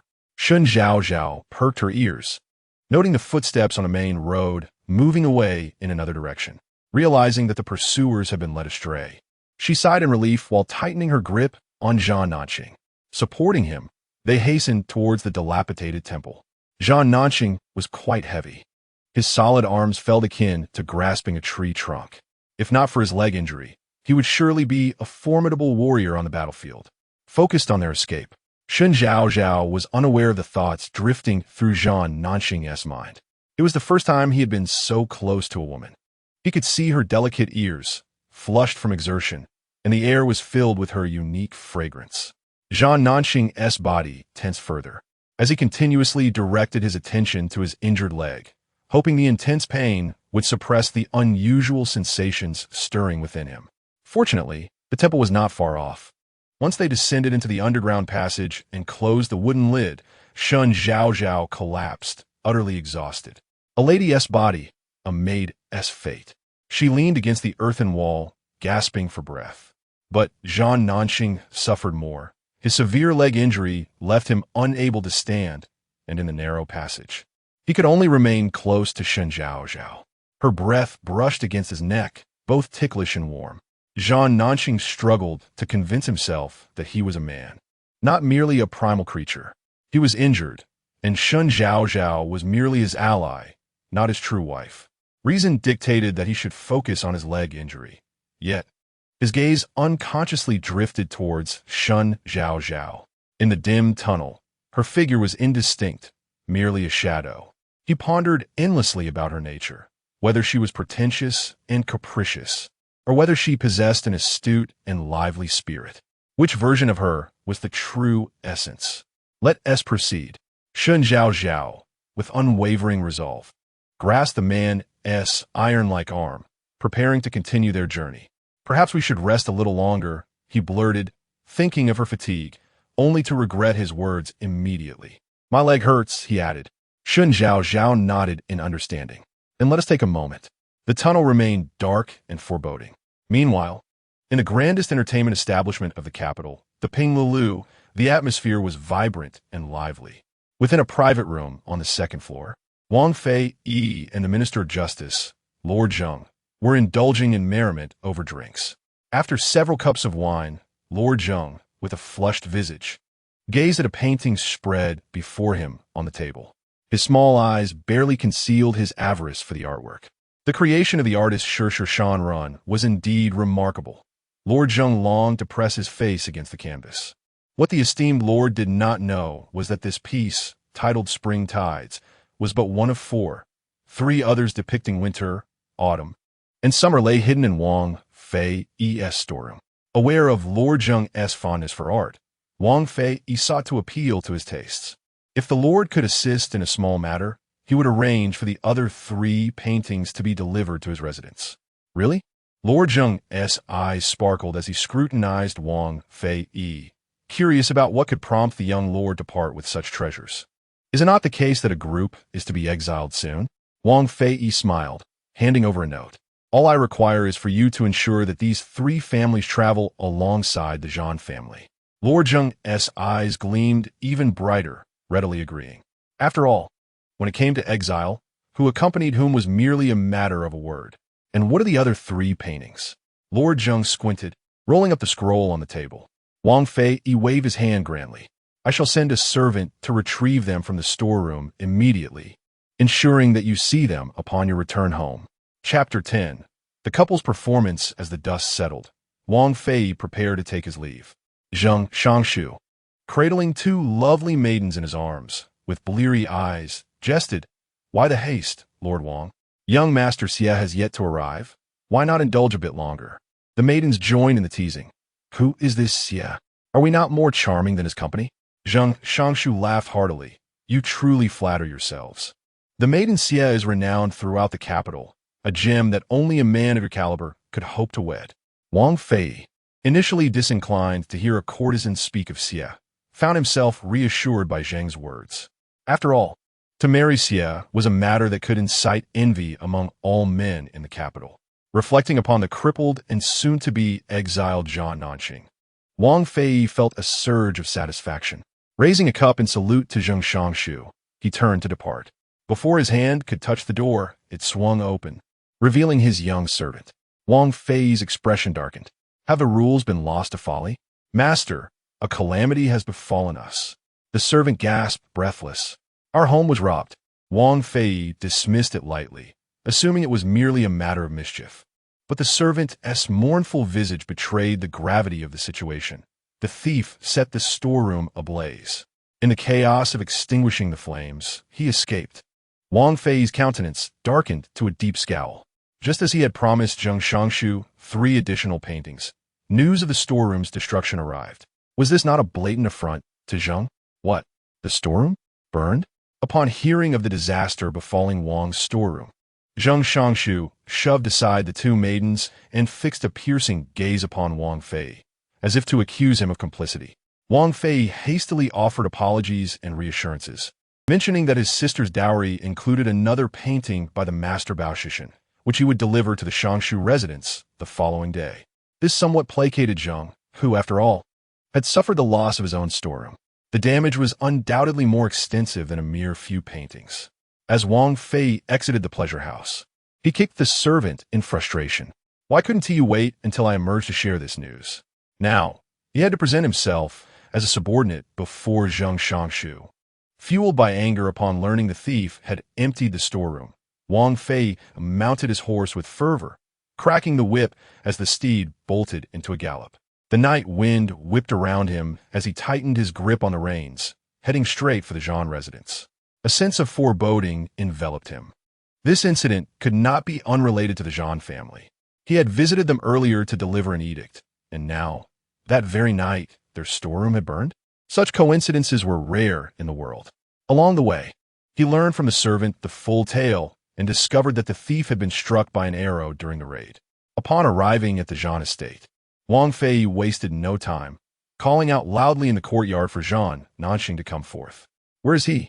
Wang Fei waited impatiently, only to be met by a timid servant from the Zhan household. My lord, it is rather inconvenient for our 3rd young master to meet you at this moment. The servant stole a glance at Wang Fei. With a cold sneer, Wang Fei thought to himself, this is a sign of guilt. He is injured and thus dares not show himself. If he refuses to meet me, then I shall pay him a visit. Wang Fei forcefully pushed the servant aside and strode towards the back courtyard. Zhan Nanqing, how audacious you are. Today, if I uncover even a trace of my family's possessions in the Zhan residence, I shall ensure that the Zhan family faces dire consequences. Exile or worse. My lord, you cannot go there. The servant desperately tried to block him. Wang Fei's suspicions grew stronger. Perhaps Zhan Nanqing, due to the arrow wound on his leg, is nearing death? Or perhaps he has yet to return. Wang Fei quickened his pace. The Zhan estate was not large, and Zhan Nanqing's courtyard was easily located. He halted at the entrance of the courtyard and heard the sounds of furniture being smashed within. Zhan Nanqing, you wretched cripple. Marrying you has truly brought me a lifetime of misfortune. Just wait. I shall make you suffer on the road to exile. Bang, a dull thud echoed. Following that, Zhan Nanqing's pained groans could be heard. What is this?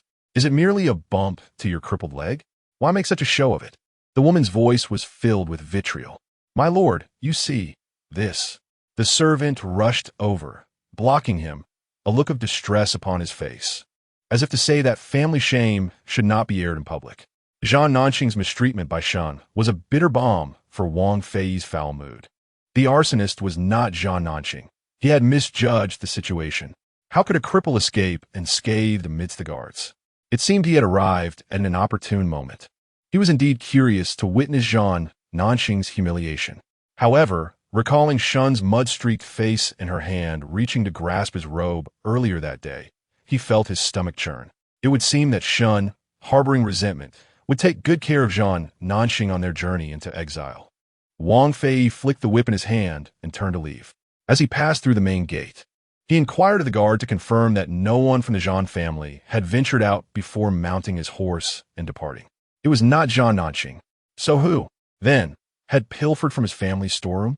Inside Zhao Nanqing's chamber, Shen Zhaozhao sighed in relief upon hearing the servant report that Wang Fei had left. They had barely returned when Wang Fei arrived. It was imperative that he not see the fresh injury on Zhao Nanqing's leg. Thus, they had decided to enact a scene of a crippled husband and a wicked wife together. Shen Zhaozhao had won the gamble. With Wang Fei gone, Zhao Nanqing's wounds could no longer be delayed. Holding a candlestick, she heated the dagger in her hand. "I am grateful for your daring assistance in my escape today, so, quickly, remove your trousers." She carelessly commanded Zhao Nanqing on the couch and opened the small medicine chest. This time, the contents of the chest were all for external injuries, including hemostatic agents, anesthetics, tetanus vaccine, disposable syringes, and beauty threads. All necessities were present. Her precious little medicine box could conjure the necessary medical supplies according to her needs. Shen Zhaozhao approached the bedside with a sterilized dagger, raising an eyebrow. Zhao Nanqing lay there, silent, his peach blossom eyes fixed on Shen Zhaozhao, radiating an unmistakable aura of defiance. "Do you require assistance in removing it?" Shen Zhaozhao's dagger glinted with a cold light. Once she assumed the role of a doctor, her demeanor transformed. She became composed and rational, her eyes dark and fathomless, devoid of any emotion. "Call for a doctor," she commanded. Zhao Nanqing's throat felt parched and scratchy as he gripped the waistband of his undergarments tightly through his outer robe. "And then let Wang Fei know that we set fire to his storeroom?" Shen Zhaozhao chose not to engage in further banter, proceeding directly with her task. As Zhao Nanqing tugged at his undergarments, he suddenly felt a chill on his leg. He glanced down to discover Shen Zhaozhao wielding her sharp dagger, slicing through his outer robe along with his undergarments. At that moment, his entire leg, from calf to thigh, lay bare before her. Zhao Nanqing wished he could faint on the spot. "The wound will be difficult to manage," Shen Zhaozhao noted, observing his slightly flushed face. "Do not worry. I have been a doctor for a long time, and I have seen it all. I have even dealt with a third leg, so one leg is nothing." Zhao Nanqing pressed his lips together, gripping his undergarments even tighter. He no longer wished to question how a young lady learned such medical skills. At this moment, his sole desire was to preserve his dignity. Shen Zhaozhao examined the leg pierced by the arrow. The wound was a gruesome mess, with the arrowhead and part of the shaft embedded deep within the flesh. Judging by the amount of blood, it seemed the femoral artery was unharmed. Without an X-ray, she could not ascertain if there was any bone damage. "I will administer anesthesia first, then extract the arrowhead," Shen Zhaozhao stated as she lifted her gaze. "No need. I can endure it," Zhao Nanqing insisted. Shen Zhaozhao regarded him intently. Her procedure demanded utmost precision. Any slight movement on his part could render his leg irreparable. While he wished to be a stoic hero, she could not allow him that luxury. Shen Zhaozhao grasped Zhao Nanqing's hand, her soft palm enveloping his wrist. The sensation peculiar and somewhat cool. He noticed she wore a strange glove on her hand. "You must remember to tend to your own injury," he remarked, feeling a slight sting on the back of her hand. He watched as she inserted a silver needle into her own skin. Subsequently, his vision blurred. In his fading consciousness, he wished to remind her to attend to her own wound as well. Chapter 11. Aconite. Generally used for enhancing vitality, the anesthetic administered to Zhao Nanqing by Shen Zhaozhao was derived from the latest potent formulation developed by the organization, retrieved from her small medical kit. No sooner had the injection entered his veins than Zhan Nanxing succumbed to slumber. Shen Zhaozhao meticulously arranged the surgical instruments, igniting all the candles she could find and placing them around the room. After donning a pair of disposable gloves and changing into surgical attire, she grasped the scalpel and commenced her work. For Shen Zhaozhao, managing external injuries was a trivial task. In a short while, a bloodied arrowhead was discarded into the tray. She stitched the wound and seized the opportunity to examine Zhan Nanxing's old injury on his leg. Observing the original wound, she furrowed her brow. Zhan Nanxing had previously fractured his leg bone, precisely at the knee. The complex interplay of muscles and bones in this area meant that merely applying a splint would not suffice for healing. It was no wonder that Zhan Nanxing had been left with a limp. After disinfecting the flesh, she opened the wound and extracted fragments of shattered bone with tweezers. Gazing at the disarrayed patella before her, Shen Zhaozhao could vividly imagine the agony it must have caused. Such an injury could only be remedied with a prosthetic joint. As it stood, she felt powerless, hoping that one day her medical kit might miraculously furnish a suitable artificial joint for Zhan Nanxing. Having completed a rudimentary treatment of the wound and secured the stitches, she surveyed her surroundings. After a night of labor, the dawn light had broken outside. She tidied the used surgical items and placed them back into her medical kit, storing it in her spatial compartment. A short while later, she retrieved the kit once more, finding it replenished with medications for wound recovery and instruments for dressing changes. It seemed her medical kit not only provided supplies as needed, but also facilitated the disposal of used items, a source of great satisfaction for her. In this era, the emergence of inappropriate items could pose a risk of discovery, and she preferred to avoid any awkward explanations. Exhausted from her night's work, Shen Zhaozhao felt the weight of fatigue. Yet, she could not succumb to sleep. Zhan Nanxing remained unconscious. It was imperative to monitor an anesthetized individual closely, just in case. During this interval, she tended to the wound on her palm, a result of a previous cut that had not been deep. She had promptly sealed it with adhesive bandages upon returning. After applying medication and dressing it, the injury was no longer a concern. When Zhan Nanxing awoke, he found Shen Zhaozhao resting beside him. He stirred his fingers, and upon realizing he was awake, she straightened her posture, striving to remain alert. Zhan Nanxing glanced down at his leg, which was swathed in white bandages, concealing the injury from view. His gaze sharpened as he focused on his knee, also wrapped. "Oh, I examined your old injury at the knee joint. It's quite severe, and it will take some time," Shen Zhaozhao began, only to be interrupted. "Why meddle in matters that do not concern you?" Zhan Nanxing replied, his voice still hoarse from sleep. "In the future, do not waste your efforts on a cripple like me." With that, he turned his head away, signaling the end of their conversation. Shen Zhaozhao opened her mouth, a flicker of irritation crossing her features. This individual, without uttering a word of gratitude, dares to accuse her of meddling? Were it not for the intertwining of their fates, his demise would spell her own doom. She would have little interest in his affairs. Shen Zhaozhao stormed out in a fit of indignation. Upon stepping outside, she encountered Huang Wan, who blinked her eyes innocently. "Madam, third young master, the matriarch mentioned that you skipped breakfast, so she insists you join us for lunch." Huang Wan feigned ignorance of the previous events. "Let us proceed." Shen Zhaozhao exhaled a heavy sigh. She refused to squabble with the patient.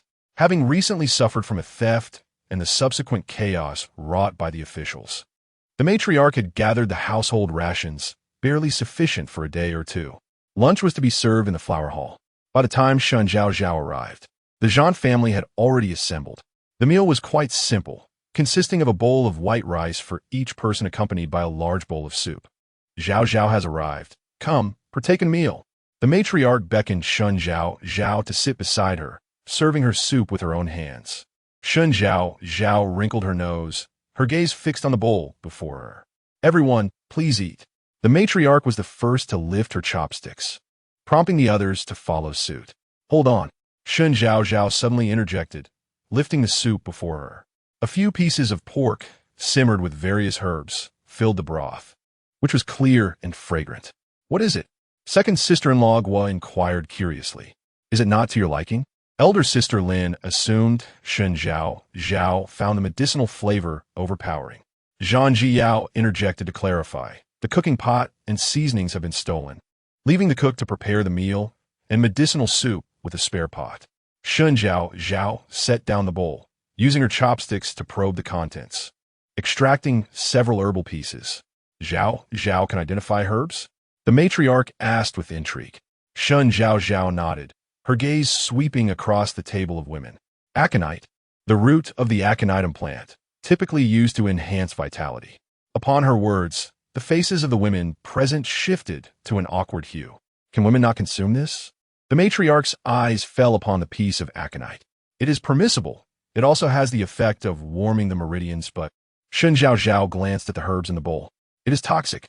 This is unprocessed raw aconite. Such a quantity, simply boiled, could be fatal. How could this happen? Even the matriarch's expression darkened at this revelation. Guo hurriedly dispatched someone to the kitchen in search of the cook.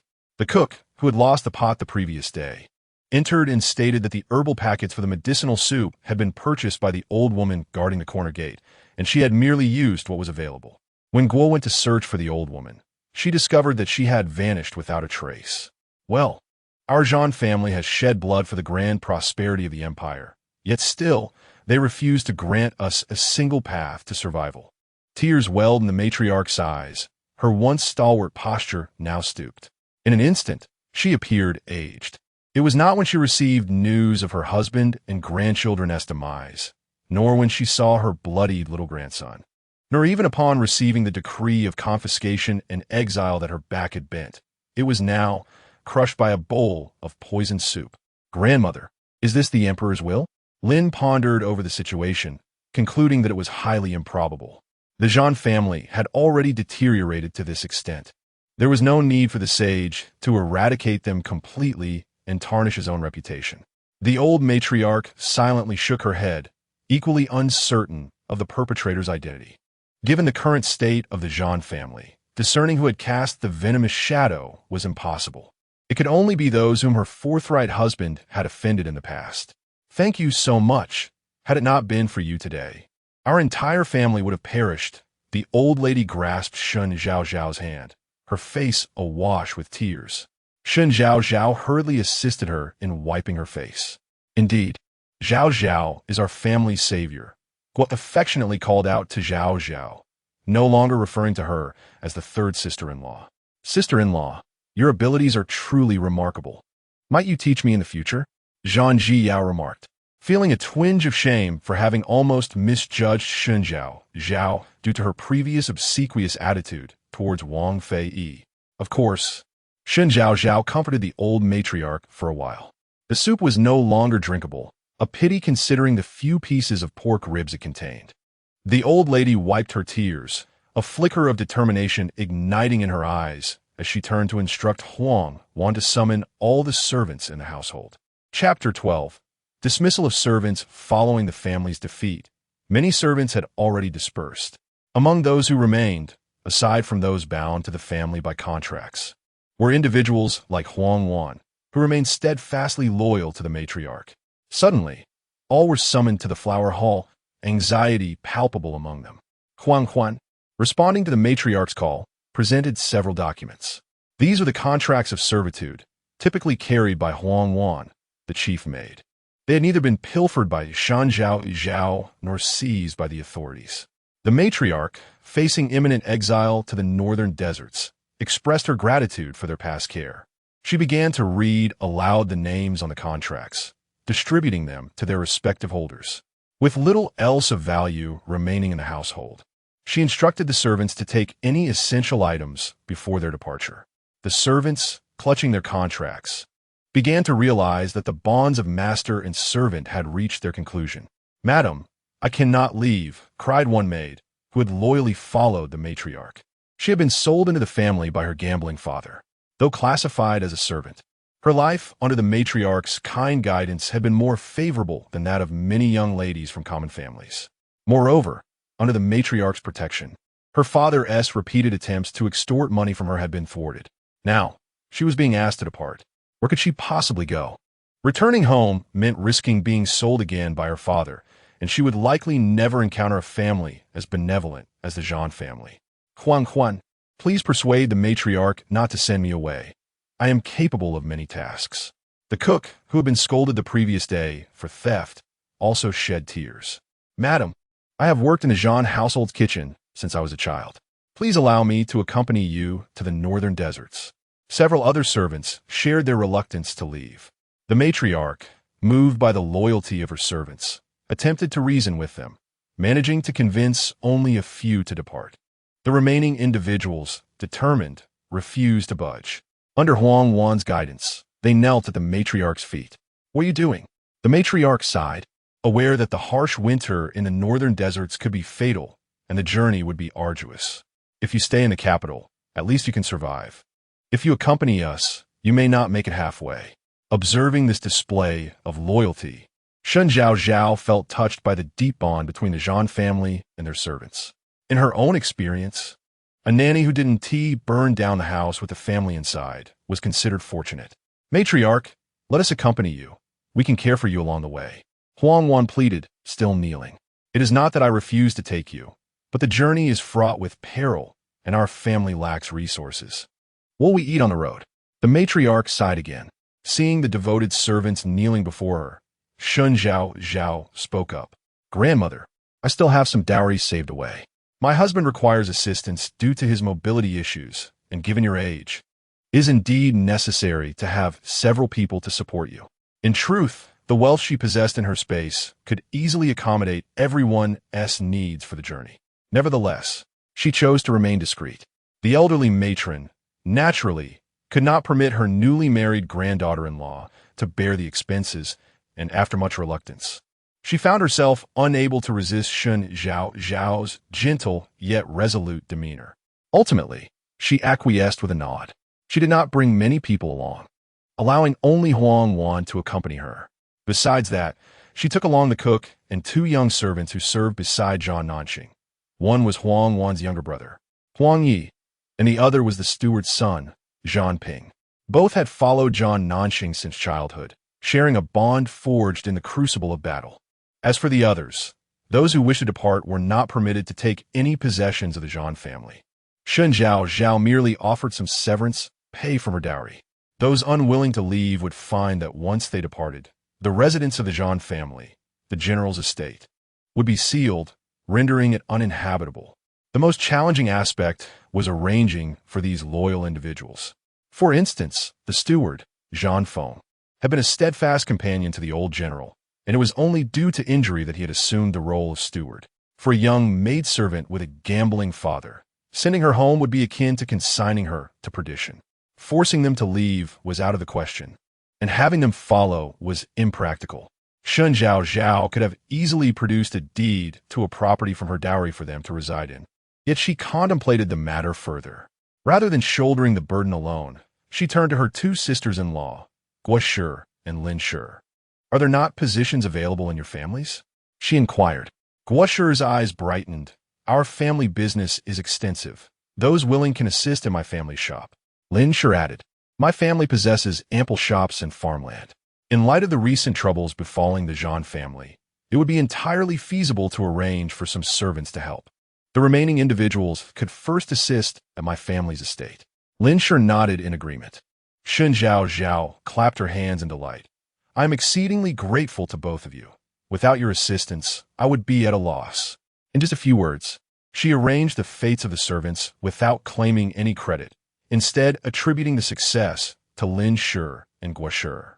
This display of capability and grace did not go unnoticed by the elderly matron.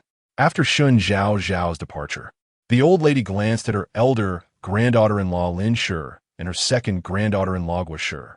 Your sister-in-law possesses considerable talent. Fate will not forsake the Zhao family.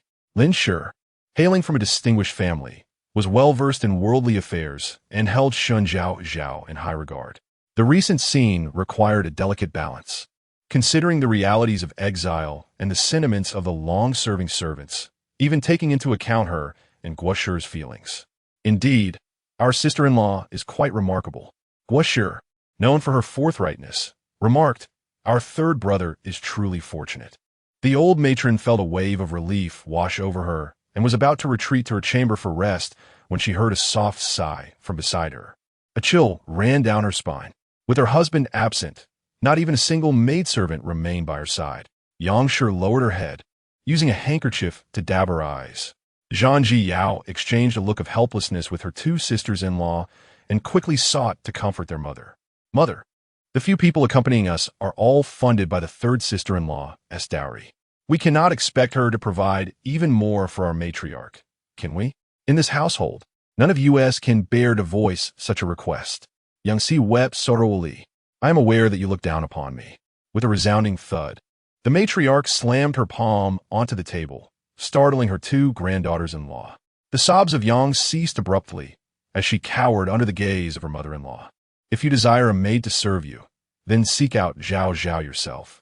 If you possess the audacity to make such a request, I must commend your boldness.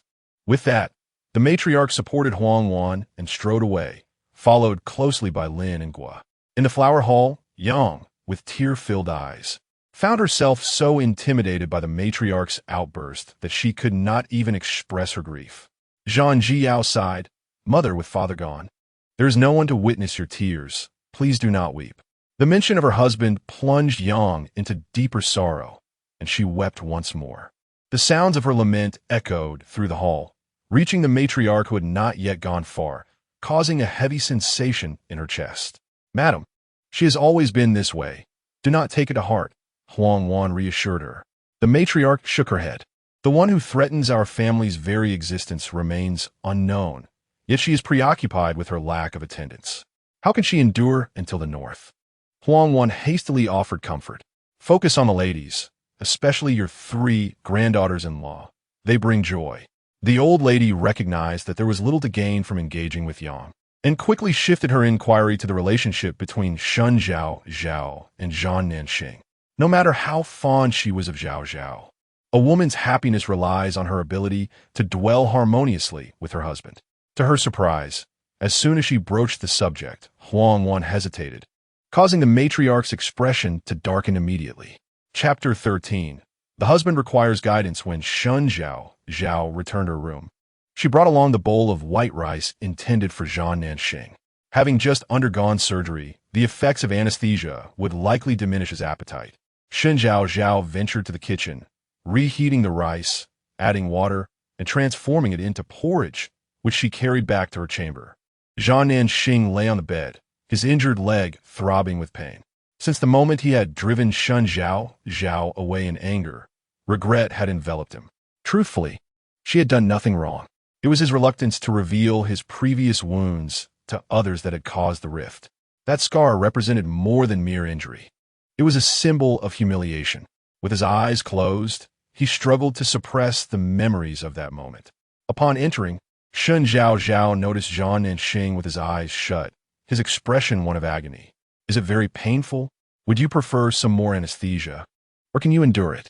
Zhang Nanxing opened his eyes, swiftly masking the emotions within, and regarded her with a cold gaze. Why have you returned? Were you not supposed to be driven away by my anger? Shen Zhaozhao smiled lightly. I finished my meal. Where else would I go? I do not hold grudges against the ailing. Here, drink this porridge. She brought a spoonful of warm porridge to his lips. Zhang Nanxing lowered his gaze, wishing to speak, yet feeling awkward. Hurry, or I might spill it on your face, she teased, shaking the spoon as a playful threat. Reluctantly, he opened his mouth, and the soothing warmth of the porridge flowed in. Once she had fed him the entire bowl, Shen Zhaozhao took a cloth to wipe his face. Zhang Nanxing attempted to evade her touch, but it was futile. Outside, the elderly matriarch, initially intent on confronting her grandson, silently turned away and led Huang Wan off. Like a thief slipping away. She understood. The young couple. They did not bicker. When they did, it could turn the world upside down. Yet, amidst their quarrels, their bond only seemed to strengthen. Inside the room, oblivious to the matriarch's presence, Shen Zhaozhao was focused on her task, her small face drawn close. Her breath brushing against Zhang Nanxing's skin like a feather, causing a tickling sensation. Does it really take this long to eat? Zhang Nanxing's voice was slightly hoarse as he spoke, tinged with an accusatory tone. Was she using the pretext of dining to meet someone else? The thought surged in his mind, startling him. When had he become so concerned about Shen Zhaozhao?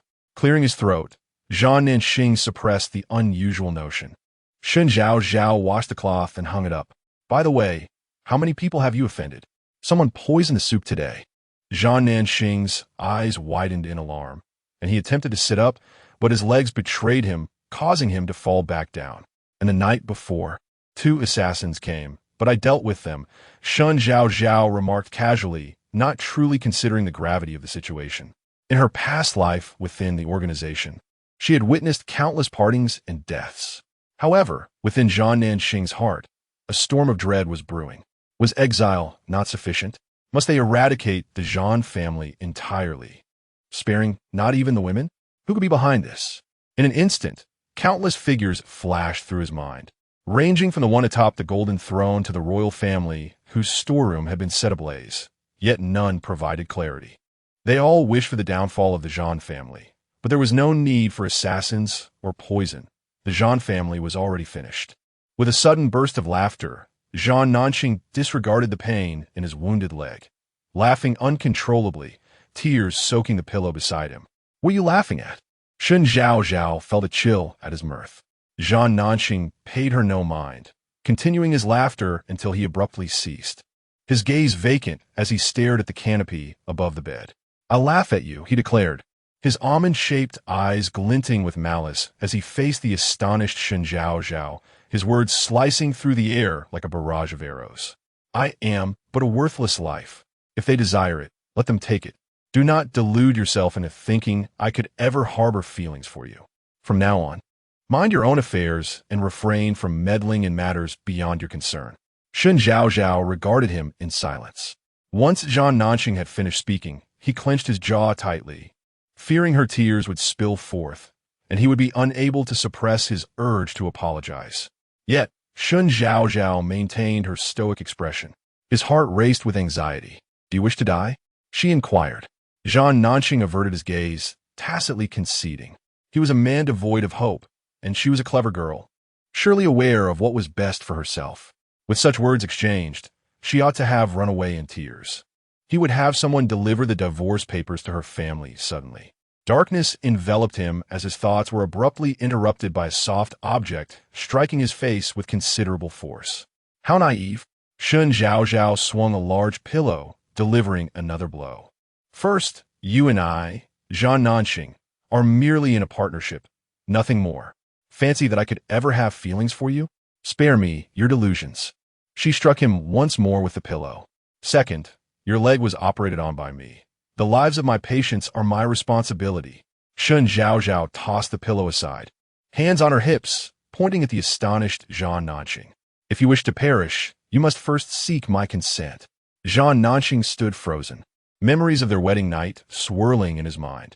She had feigned affection, claiming her heart was with him, imploring him not to cast her away. Was this spirited girl, hands on her hips, striking him with a pillow and referring to herself as his mother, truly the same person? Did you understand? Shen Zhaozhao clapped her hands, prompting Zhang Nanxing to nod instinctively. "Good boy." She patted his head. "Tomorrow we shall set forth to the northern deserts. My voice was perhaps too loud earlier. Scare my husband, was it not? You should rest well today." She resumed her sweet, affectionate tone, her words laced with laughter. Were it not for the pillow on the floor, Zhang Nanxing might have thought he had been dreaming. As they exited the room, Shen Zhaozhao exhaled deeply, rolling her eyes dramatically. Zhang Nanxing was quite the character, truly in need of guidance. How had he managed to ruffle her feathers so thoroughly? She had not experienced such unrestrained fury in a long time. One word suffices: exhilarating. In the backyard of the Wang residence, before the charred storeroom, Wang Chunqiu's hands trembled at his sides in anger. As the right chancellor, how dare a thief incinerate his storeroom? He turned his gaze towards the butler, who hurried over, his eyes sharp. The butler, evading his scrutinizing glance, reported, "It has all been reduced to ashes." The Wang family had toiled throughout the night, extinguishing the flames, and spent the entire day sifting through the remnants. Everything was lost. Wang Chunqiu took a deep breath, darkness clouding his vision, nearly fainting. After years of service, That storeroom constituted a significant portion of the Wang family's wealth. Moreover, within it lay that ledger. He nearly ground his remaining teeth in frustration. The loss of wealth was one thing, but should that ledger come to light, the consequences were too dreadful to contemplate. His grandfather, Wang Fei, returned home and immediately approached Wang Chunqiu, offering his support. Is it the Zhan family? Wang Chunqiu glared at his grandson, eager for an answer. Wang Fei shook his head and recounted what he had overheard outside Zhan Nanqing's courtyard, where the couple had been embroiled in a fierce quarrel. Zhan Nanqing was currently being tormented by that woman, and with a crippled leg, he could not have perpetrated this. Wang Chunqiu snorted in disdain. Observing his grandfather's expression, Wang Fei quickly added, "Rest assured, grandfather, I have arranged for the families to accompany us against the Zhan clan. They harbor a deep-seated animosity towards them. I assure you, the Zhan family will not survive the journey to Mo Bay." He glanced around and lowered his voice. "Once they are all gone, even if the ledger surfaces, it will be of no use." Chapter 14. The Underworld Toll on the Eve of her exile. Shen Zhaozhao surprisingly enjoyed her first restful sleep in 3 days. To her, exile was akin to being assigned by the organization to embark on a challenging trek in a harsh environment. Previously, within the confines of the organization, she had only been permitted to carry essential medicines and compressed rations. In times of dire food shortages, she had even resorted to catching insects for sustenance. However, at present, she possessed some money, granting her a sense of calm. After a rejuvenating slumber, Shen Zhaozhao, invigorated, organized the departure to the northern desert.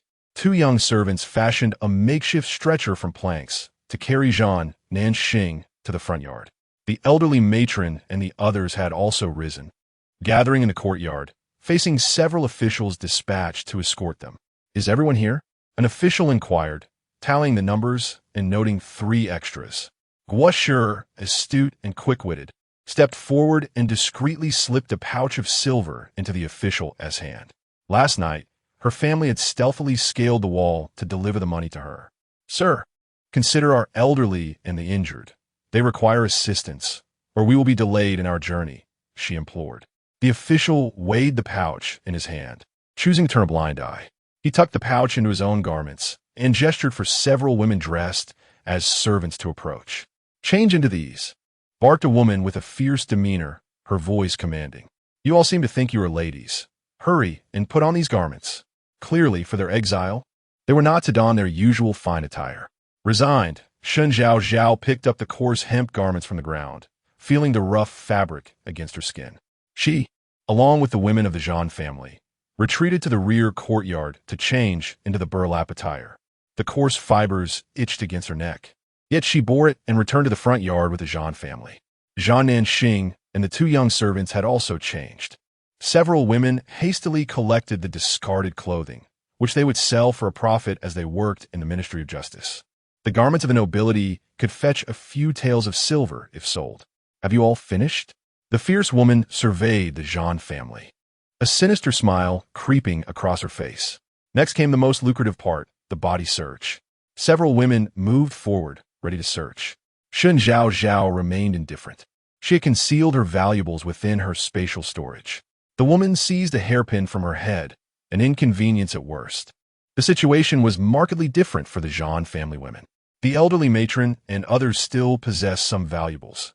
Jewelry hastily hidden during the raid, led by Wang Fei, who had targeted the Zhan family's treasury, disregarding the smaller trinkets. Thus, they had managed to conceal a few items, intended for use on the arduous journey ahead. Now, the experienced women swiftly stripped the Zhan family of their jewelry, leaving them bereft. "What are you doing?" Guo exclaimed, desperately clutching a small bundle. "Let go." The woman had already seized it. How could she possibly release her grip?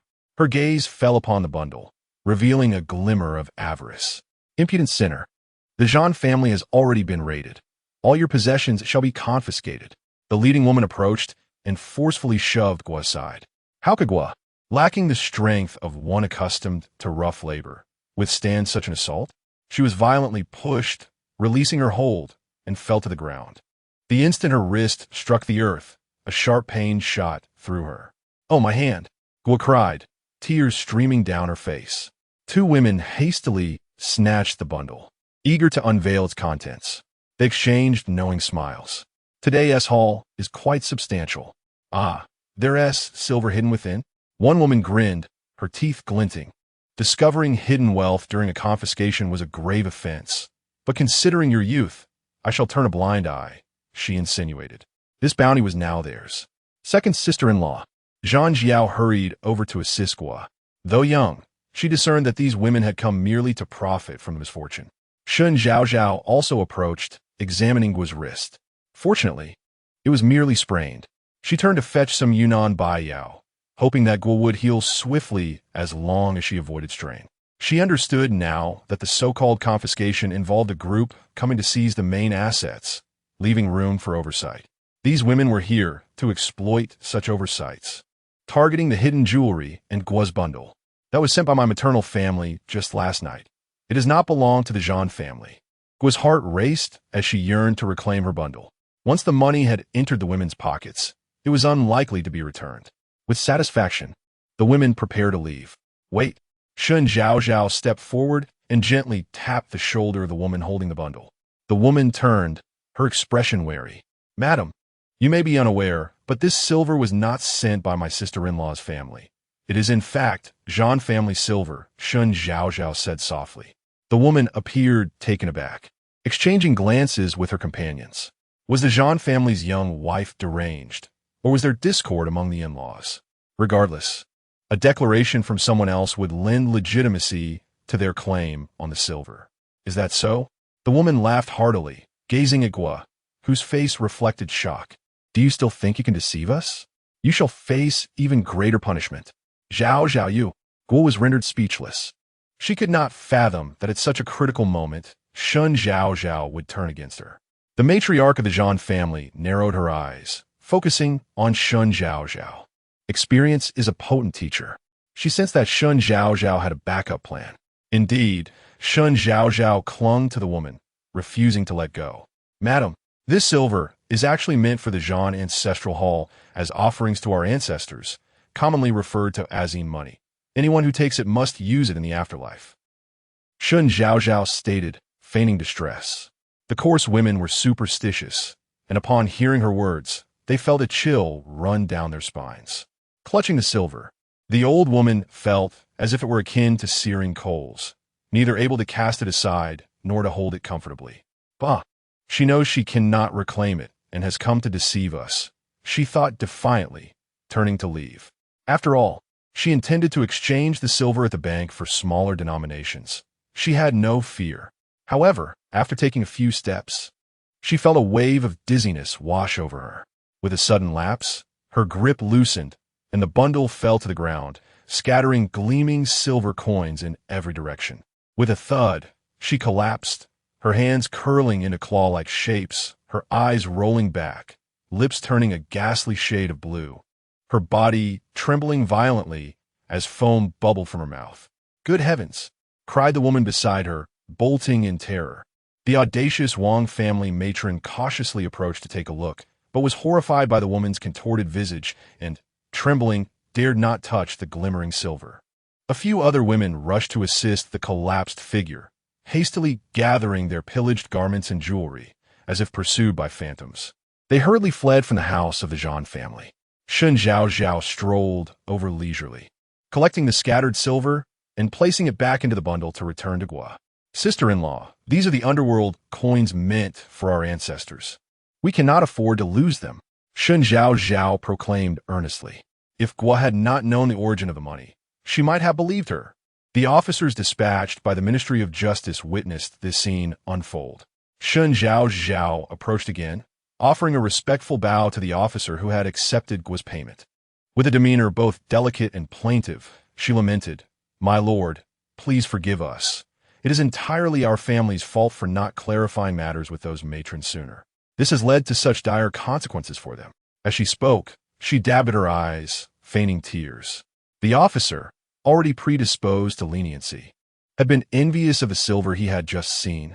Yet, after witnessing the old woman's sudden collapse and hearing Shen Zhaozhao's words, He found himself relieved of any inclination to pursue the matter. With a dismissive wave, he declared the incident resolved. Naturally, Gua's precious coins for the underworld were safely returned to her possession. Chapter 15. The Divine Judgment of Good and Evil. Following the tumultuous events, the officials, having secured the Zhao family, no longer troubled them and escorted them towards the city gates. Zhaozhao, the matriarch of the Zhao family, deliberately clasped Shen Zhaozhao's hand and inquired softly about the sudden collapse of that old woman. Shen Zhaozhao smiled gently. Grandmother, during my time in the boudoir, I learned some medical and toxicological techniques from a wandering physician. I carried a few poisons for self-defense.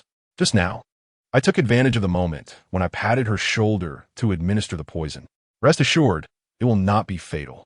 She merely needs to be given some water to expel it. The elder lady nodded, her gaze towards Shen Zhaozhao filled with satisfaction. Had she known that the daughter of the Shen family was so resourceful, she would never have consented to her grandson's engagement to the CF family. Reflecting on how the fourth daughter of the CF family had proposed breaking off the engagement immediately after Zhao Nanqing's incident, the elder lady's expression darkened. She could understand a young woman's choice. After all, people tend to seek benefits and avoid harm. Yet it pained her. With her grandson in such a state, the CF family's withdrawal felt like salt being rubbed into Zhao Nanqing's wounds. Having successfully deceived the elder lady, Shen Zhaozhao discreetly tucked the small glass vial hidden in her sleeve into her spatial pocket. The old woman had just stolen her second sister-in-law's silver, and she had promptly entered her spatial realm to retrieve a vial of sedative from her medicinal cabinet. This particular drug was a product of a failed experiment. Originally intended to be lethal, it had instead transformed into a concoction that induced symptoms akin to epilepsy, rendering one unconscious for a brief period. It proved to be quite useful for Shen Zhaozhao's purposes. As the officials escorted the Zhao family through the main thoroughfare of the capital, they naturally attracted the attention of numerous passers-by. Isn't that the Zhao family? I heard they were exiled. I still remember last year when several young masters from the Zhao family entered the city with the general in triumph. The spectacle was truly exhilarating. Who would have thought that this year they would face confiscation and exile? You have no idea, do you? The Zhao family has colluded with the enemy. A somewhat high-pitched male voice rose above the crowd, capturing the attention of the onlookers. This voice also reached Shen Zhaozhao's ears. She focused her gaze and spotted a gaunt man, resembling a monkey, animatedly discussing the Zhao family's treachery with those around him. The Zhao army has always been victorious in battle. Do you know why they suffered such a crushing defeat this time? It is because the National Defense General, Zhao Jianji, handed over our border defense maps to the Xiongnu, which led to our loss of several cities. A wave of astonishment swept through the crowd. Did you hear that? Spread the word. In no time, the rumor of the Zhao family's treachery echoed throughout the streets. The monkey-like man raised his eyes toward the tea house at the side of the street. The second floor of the tea house had its windows open. While those below could not see the people inside, those within could observe the scene below in its entirety. Nonsense, all of it is nonsense. The elder lady of the Zhao family heard the remarks clearly. She may not have been aware of others, but she was acutely aware of her husband. That stubborn old man. Would he ever betray his country? Not in 1,000 lifetimes. Shen Zhaozhao held onto the elder lady's wrist, which she gripped tightly, causing her discomfort. Shen Zhaozhao understood that she was enduring. Do not speak recklessly. My father, my brothers, and my grandfather all fell on the battlefield. However, Zhang Jiyao could not contain herself. According to your claims, they must have betrayed the nation. So how could they possibly have perished? The noble spirits of the Zhao family should not be sullied by the ignorant words of those who know nothing. As Zhang Jiyao spoke, tears streamed down her face. Who knows if they sought refuge with the Xiongnu? A scrawny man retorted loudly. Zhang Jiyao wished to counter him, but as a sheltered young lady, how could she contend with such shameless individuals? Sister Yao. Shen Zhaozhao turned to face Zhang Jiyao, whose face was streaked with tears, and said with a warm smile, "Those who are innocent will inevitably be vindicated. We need not offer further explanations." Possessing a delicate beauty, Shen Zhaozhao smiled softly, her lips curving gracefully. Have those present ever contemplated how we have attained this era of peace? Upon hearing her words, many of the common folk felt a sense of shame and fell silent. The Great Feng dynasty had only been established for a mere decade. Just a few years prior, the land was fractured and engulfed in chaos. Not only was peace a distant dream, but even the basic need for sustenance was a struggle. It was the Zhao family, assisting the current emperor in countless battles, who laid the foundation for the Great Feng, securing the prosperous days they now enjoyed. In just a few sentences, Shen Zhaozhao had turned the tide of the gathering, her gaze piercing as it swept over the scrawny man. Justice exists in this world. Fairness resides in the hearts of the people. Good and evil are observed by the heavens. Though women are often perceived as delicate, her words struck like a sharp sword, piercing the hearts of those present.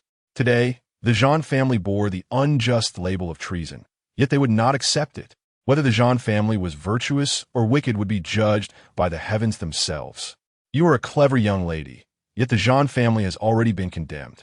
No matter how eloquently you speak, you cannot overturn the verdict. The scrawny man felt a jolt of surprise, attempting to incite the surrounding populace once more. However, this time, the people remained silent.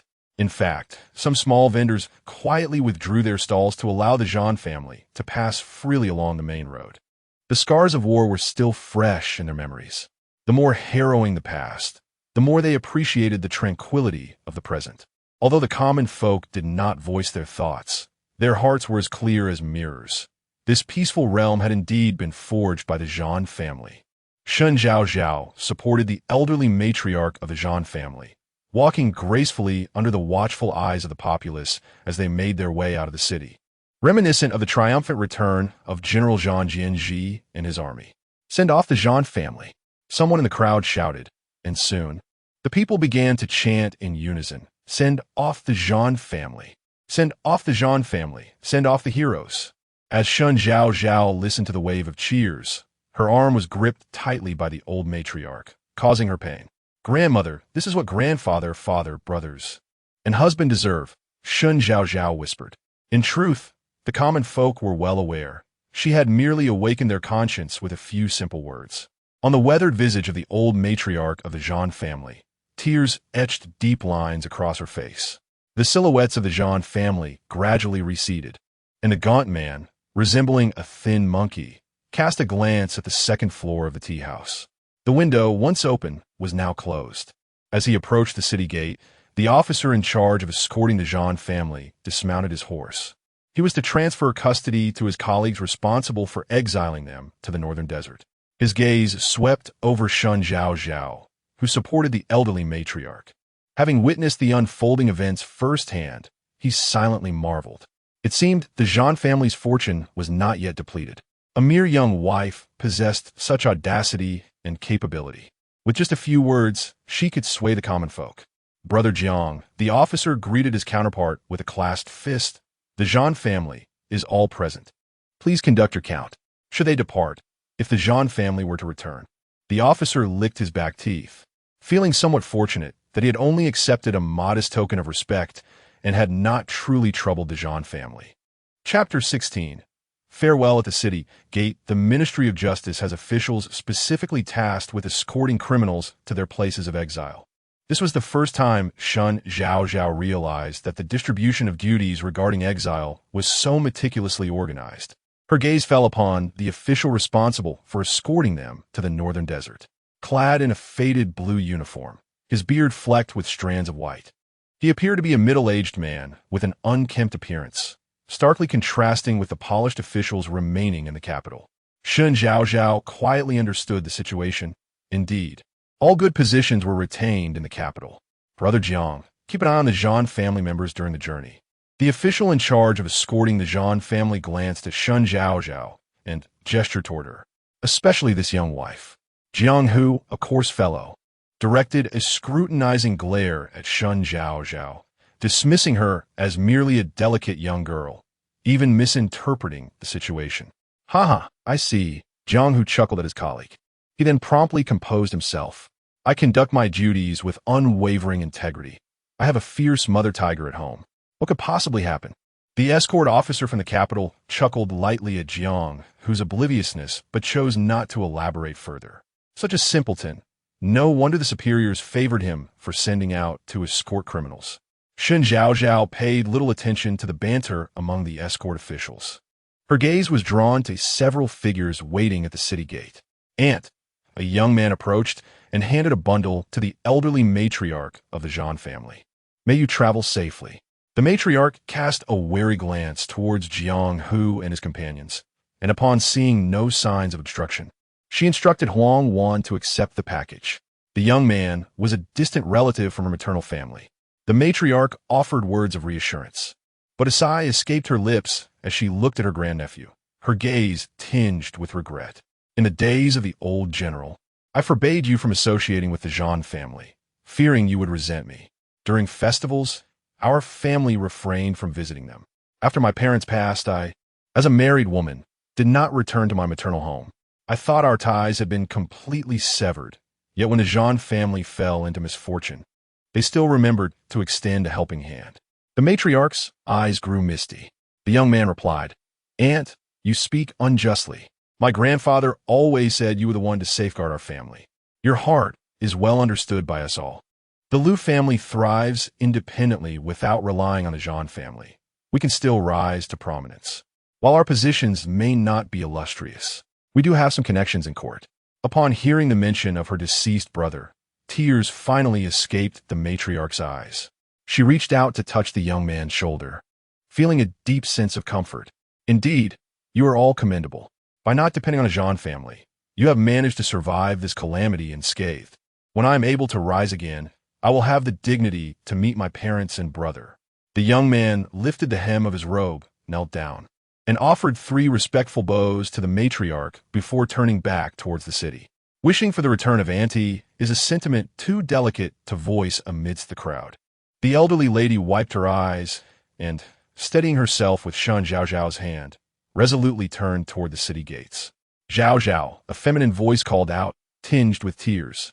Shen Zhaozhao looked over to see a middle-aged couple, both with reddened eyes, gazing at her. These were her biological parents. "Zhaozhao, my poor child." Lin Dongyang, having restrained her emotions throughout the journey, could no longer contain herself upon seeing her daughter, bursting into tears and embracing Shen Zhaozhao tightly. Shen Zhaozhao was taken aback by the suddenness of the embrace, feeling her mother's tears trickle down her collar and pierce her heart with a poignant ache. She wiped her face, realizing her hands were damp with her mother's tears. She had, unexpectedly, shed tears herself. Shen Zhaozhao, an orphan raised by the organization, had always followed a prescribed path without ever experiencing such human affection. This sensation was both strange and deeply fulfilling. "Enough, my daughter is well. Look what you've done to her." Shen Zhaolun stepped forward, awkwardly trying to console his wife. His gaze shifted, avoiding Shen Zhaozhao's, filled with guilt. Initially, he had believed that Zhan Nanxing was a good person and that his daughter would not suffer after marrying into the Zhan family. He never anticipated that shortly after the marriage, the family would be exiled. Shen Zhaolun yearned to gaze upon his daughter, but dreaded encountering her reproachful eyes. "You still dare to say, if it weren't for you, how could our Zhaozhao face exile?" Lin Dongyang sobbed uncontrollably, releasing Shen Zhaozhao and raising her arm to strike her husband. Shen Zhaolun bowed his head, accepting her ire without protest. "Sister." The unfamiliar address drew Shen Zhaozhao's gaze to a youth before her, towering over her. He was her twin brother, Shen Xiaoqiao. In the memories of her original self, he was a frivolous scion, idling away his days, and though they were siblings, their relationship was rather lukewarm. "Take this fare." Shen Xiaoqiao handed a bundle to Shen Zhaozhao, casting a somewhat awkward glance at her, parting his lips yet failing to utter a word. Shen Zhaozhao felt an uncomfortable tension between the siblings. "I do not know if I shall return after I leave." Shen Zhaozhao adopted a sisterly demeanor. "If you dislike studying, then abandon it. If you wish to be a craftsman, pursue a craft. If you are inclined toward business, assist in managing the shop." The scion despised being urged to study. Just like Brother Bao, he particularly loathed Sister Bao. Indeed, Shen Xiaoqiao stared at his sister in shock, stammering, "Sister, are you still my sister? Have you been possessed?" Shen Zhaozhao smiled, remaining silent. "Father, mother, did you hear that?" Suddenly, Shen Zhaozhao burst into tears, reluctant to part with his sister. Sister has agreed to let me manage the shop. Shen Zhaozhao, the elder sister who had previously looked down on her unstudious brother, felt a pang of bittersweet nostalgia. Shen Zhaozhao watched his daughter, who was about to face exile, yet still found the strength to comfort her brother, with a heart full of sorrow. His daughter had, in an instant, matured. Lin Dongyang fainted from her tears, and the Shen family hurriedly supported her, flustered and disoriented. The elderly matriarch of the Zhan family felt a profound sorrow. In the realm of mortals, the lamentation of parting is ever poignant. My dear in-laws, Zhao Zhao is truly a remarkable child. I, as a humble matron of the Zhan family, swear to you that even if every last one of my kin were to perish, I shall not allow Zhao Zhao to suffer the slightest indignity. The matriarch vowed gravely. Shen Zhaolin, with tear-stained eyes, gazed at Zhan Nanxing, who was being carried by two attendants. Zhan Nanxing, in turn, looked back and offered a gentle nod, silently affirming his resolve. He would rather face death than allow it to precede Shen Zhaozhao. Lin Dongyang, having been revived from her stupor by Shen Zhao's soothing balm, reluctantly allowed her daughter to depart. With her husband as support, she approached Lin Shi, the elder sister-in-law of the Zhan family. Lin Shi was the legitimate granddaughter of the chancellor, while Lin Dongyang hailed from a collateral branch of the Lin clan. My dear girl, your father sent someone last night to find me, requesting that I deliver this to you, Lin Dongyang said, handing another bundle to Lin Shi. Lin Shi nodded in acceptance, fully aware that their family could not afford to be compromised by any visitors. Entrusting Lin Dongyang with a package was already a considerable concession. My Zhao Zhao, Lin Dongyang implored, kneeling before Lin Shi. As a mother, unable to thwart her husband's decision to marry off her daughter, she could only bid farewell with tears in her eyes, pleading with anyone who would listen to care for her child. Rise, please, Lin Shi sighed internally, hastily stopping her, patting Lin Dongyang's hand. Zhao Zhao is strong. You need not worry. Onward. The escorting officer bellowed, cracking his whip heavily, stirring up a cloud of dust.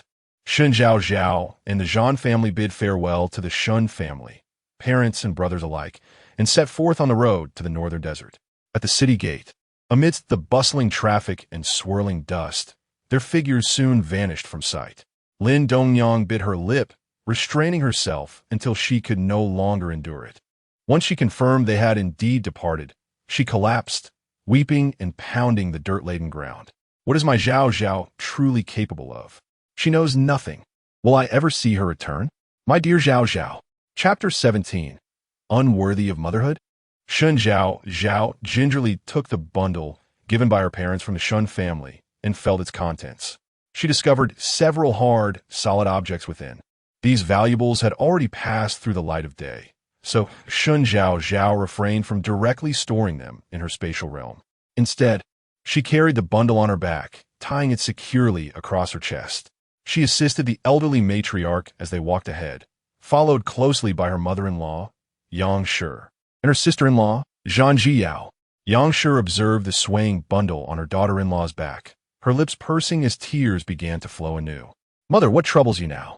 Zhan Zhiyao inquired, utterly unprepared for her mother's emotional response.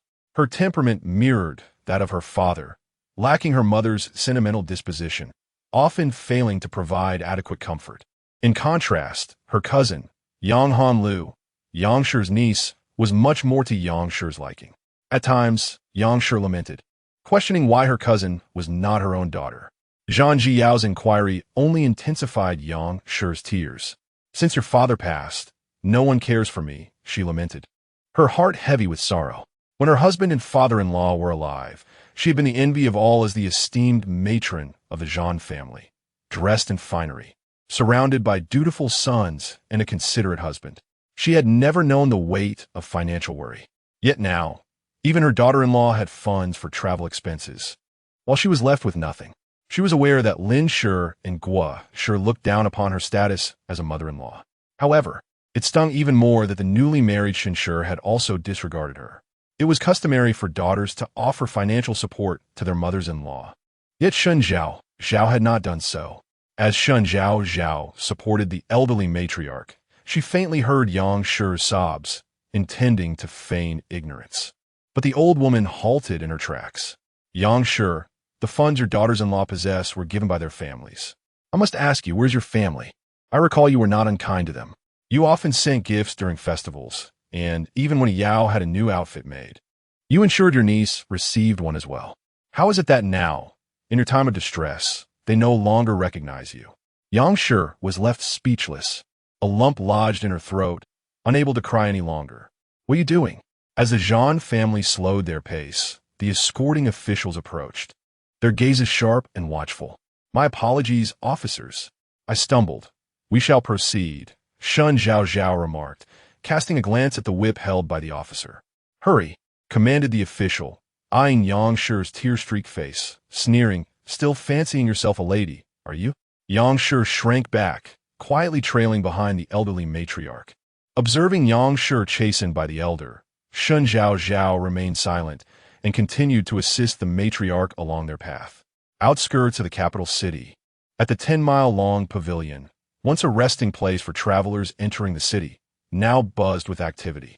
Shen Zhaozhao squinted her eyes, recognizing a group of officials escorting individuals dressed in coarse linen, similar to the Zhao family. There were men and women, old and young, all sharing the fate of family exile. Grandmother, Shen Zhaozhao inquired, gazing towards the individuals at the pavilion. Do you recognize those people?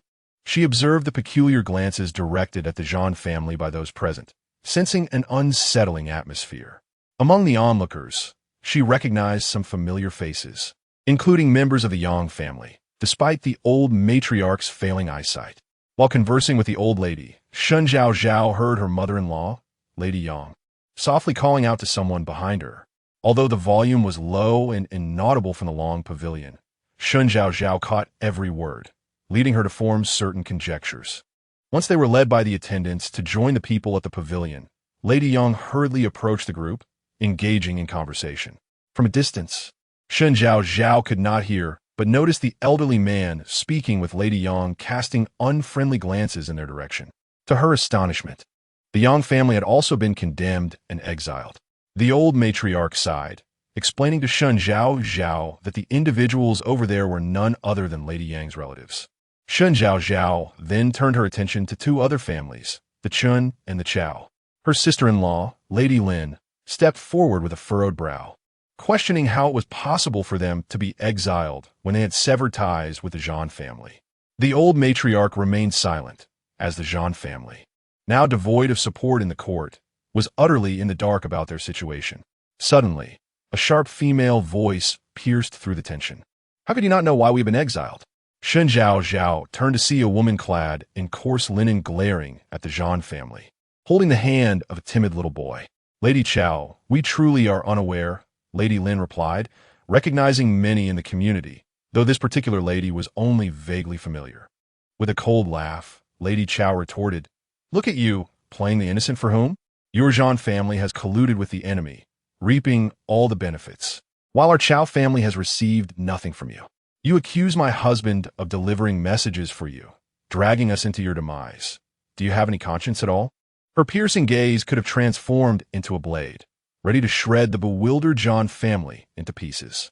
Let us go, she declared, not waiting for a response before taking the boy back into the pavilion.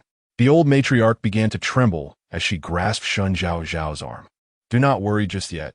I will inquire with my husband, Shen Zhaozhao reassured her, patting the old lady gently before moving toward the back. Zhao Nanxing was being carried by two young servants.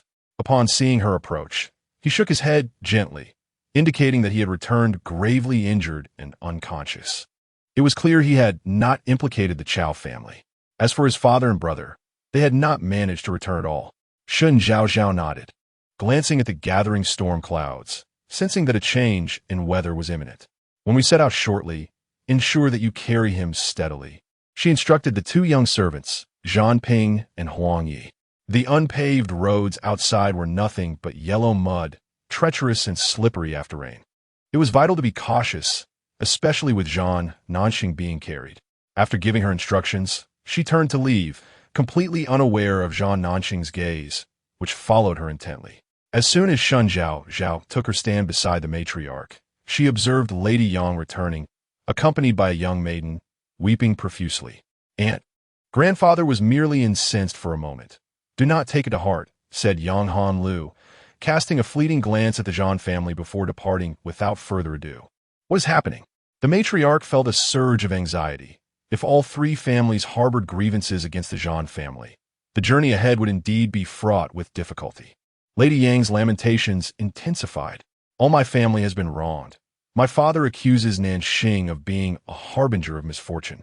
If Nanxing had not returned, we would not have been embroiled in this exile, and my father would still be living comfortably in the capital. As Lady Yang's words grew increasingly absurd, cursing her own flesh and blood for the sake of her natal family, the matriarch interjected sternly, Silence. Do you still deserve to be called Nanxing's mother? Chapter 18. Banana leaves. After all, she is the matriarch. When she began to admonish, despite her inner turmoil, Yang could only stifle her sobs and wipe away her tears. You should limit your interactions with your maternal family, the matriarch declared, as she had always refrained from meddling in the social affairs of her daughters-in-law and granddaughters-in-law. It was evident that Yang was lacking in discernment. The Yang family had grievances against the Zhao family. Continuing to foster relations between Yang and her maternal kin could lead to future troubles. Come, let us set forth. Once the escorting officers were properly briefed and the number of people accounted for, they hastened to rendezvous with the Zhao family and 3 other households before embarking on their journey. Shen Zhaozhao accompanied the matriarch for a while before being instructed to join Zhao Nanxing at the rear. Zhao Nanxing lay flat, his gaze fixed upon the heavens. A picture of detachment. Do not take your mother's recent words to heart. Shen Zhaozhao observed his expression, surmising that the piercing comments made by Yang had struck a chord with him. Zhao Nanxing continued to gaze skyward, and just when Shen Zhaozhao thought he would remain silent, he spoke, albeit on an entirely different matter. It looks like rain is imminent. Shen Zhaozhao glanced upwards. Indeed, the sky had been overcast, and now it appeared even darker. She surveyed her surroundings before turning back to Zhao Nanxing, extending her hand. May I borrow your dagger for a moment? She had previously discovered weapons in the storerooms of the Zhao and Wang families, but was not convenient to retrieve them now. Thus, borrowing from Zhao Nanxing was more suitable.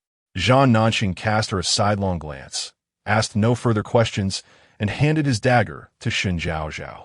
She then darted to the roadside, positioning herself beneath several banana trees with their expansive leaves. As they were exiled, they were permitted only to wear coarse linen garments, lacking even cloaks. Having just begun their journey, a rainstorm would be particularly harsh on someone as frail as the matriarch. Shen Zhaozhao moved swiftly, employing the sharp dagger to slice through the stems of the leaves with deft precision. With a swift tug, she acquired a large banana leaf. Observing her actions, the members of the other 3 families began to murmur amongst themselves. Oh, the young wife of the Zhao family seems to have quite the leisure. While our officials hurry on, she dallies by picking flowers and leaves. Just like the Zhao family, she has no shame, and here we are, exiled while they treat it like a picnic. Officer, you must intervene. The weather does not bode well. We cannot afford to let her delay our journey. Their clamoring drew the attention of the escorting officers. Lacking patience, they approached Shen Zhaozhao, brandishing their whips. We are on the road. Delay me at your peril. In the ranks, those who had sought to provoke were eagerly awaiting the whip to fall upon Shen Zhaozhao. However, Shen Zhaozhao, experienced in outdoor tasks during her time in the organization, moved with remarkable agility as she continued to cut down the banana leaves. In the midst of their conversation, another leaf fell under her deft hand. She turned, clutching a substantial bundle of large leaves, and sauntered back among the members of the Zhao family. Those who had anticipated a spectacle were left disappointed when they saw Shen Zhaozhao escape punishment. Zhaozhao, what is this for? The elderly lady gazed at the large leaves cradled in Shen Zhaozhao's arms, her expression filled with confusion. You will soon find out. Shen Zhaozhao teased, moving to the back to return the dagger, before placing the 2 large leaves over Zhao Nanxing's body, covering him from head to toe, snugly. Shen Zhaozhao. Zhao Nanxing's warning voice emerged from beneath the leaves, muffled and deep. Just listen and keep it covered. Shen Zhaozhao then tucked a large banana leaf into the collars of the 2 bearers. The vibrant green leaves fluttered atop their heads, swaying in the breeze with each step they took.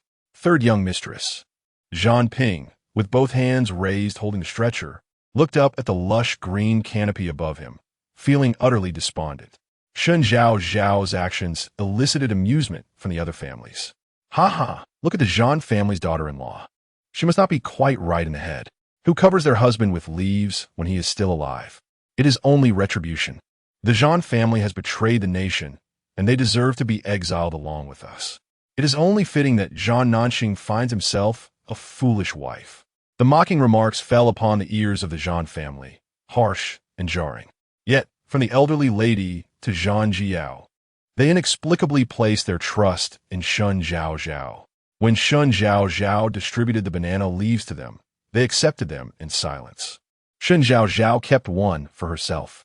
From a distance, the exiled group appeared as though the Zhan family members were adorned with green umbrellas atop their heads. Those with sharper wits began to realize Shen Zhaozhao's intentions, wishing to follow her lead and seek banana leaves, but the banana trees were not readily available. They could only remain vigilant along the roadside while continuing their march. "Oh no, it's starting to rain," someone shouted, causing a momentary chaos in the exile procession. The guards, unyielding, immediately lashed out with their long whips, dragging back those who attempted to flee for cover. "Run, go ahead. Let's see who dares to run." Jiang had donned his raincoat, calmly cracking the whip in his hand. The guards beneath him had also put on their raincoats. "It's going to rain soon. My son cannot be caught in the downpour." Lady Chow shouted. Crack! The guard's whip fell unceremoniously at Lady Chow's feet. Startled, she clutched her son tightly, hastily retreating behind her husband. Others who had hoped to find shelter from the rain dared not make a move. "Keep marching," Jiang He ordered. The rain was not particularly heavy. At first, there were only a few drizzles, which soon turned into a gentle patter of rain. Within the exiled group, apart from Zhan family members who had prepared with large banana leaves for cover, everyone else was drenched like drowned rats. Even a fool could think of plucking banana leaves. How could you not? Am I the only fool here?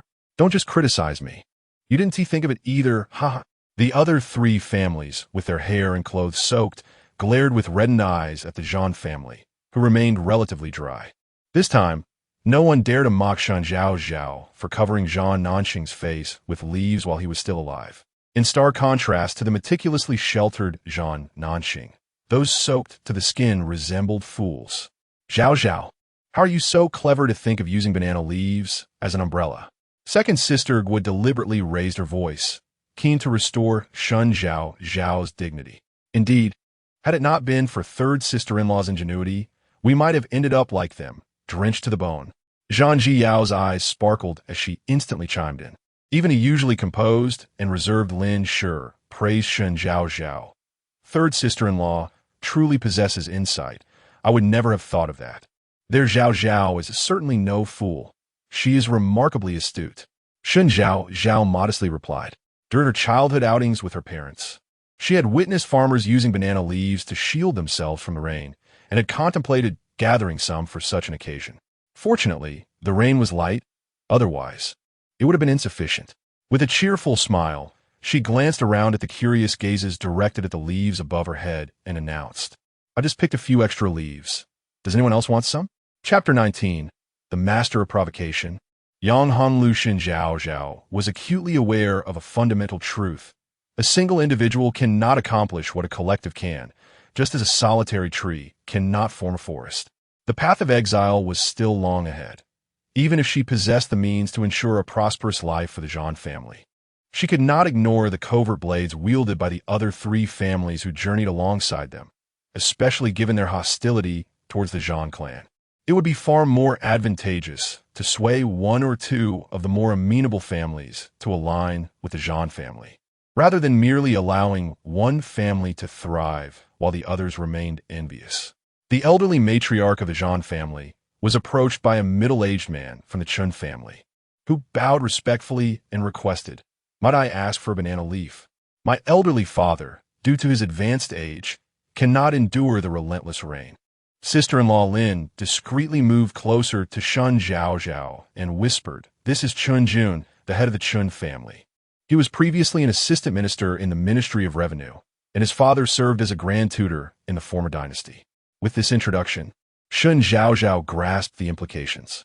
This was not an attack from the Zhao family, but rather a clear indication that the emperor sought to eradicate the remnants of the previous dynasty, using the Zhao family's plight as a convenient pretext to incite resentment against them.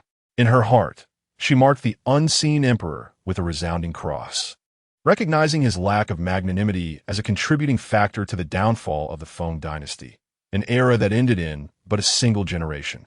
The elderly matriarch was no fool. She wore a troubled expression. "Old matriarch, our father conveyed to my brothers and me that this confiscation and exile are not the fault of the Zhao family, but rather a result of the emperor's displeasure with him," Shen Zhaozhao lamented. This sentiment was only shared among his brothers, for he could not disclose the truth to the rest of his family. Thus, those in the Chun family who were oblivious to the reality harbored ill feelings towards the Zhao family. In a world filled with gossip and speculation, the risk of speaking too freely could lead to dire consequences, far worse than mere confiscation and exile. The elderly matriarch nodded silently, understanding that she sought nothing more than the Chun family head's stance.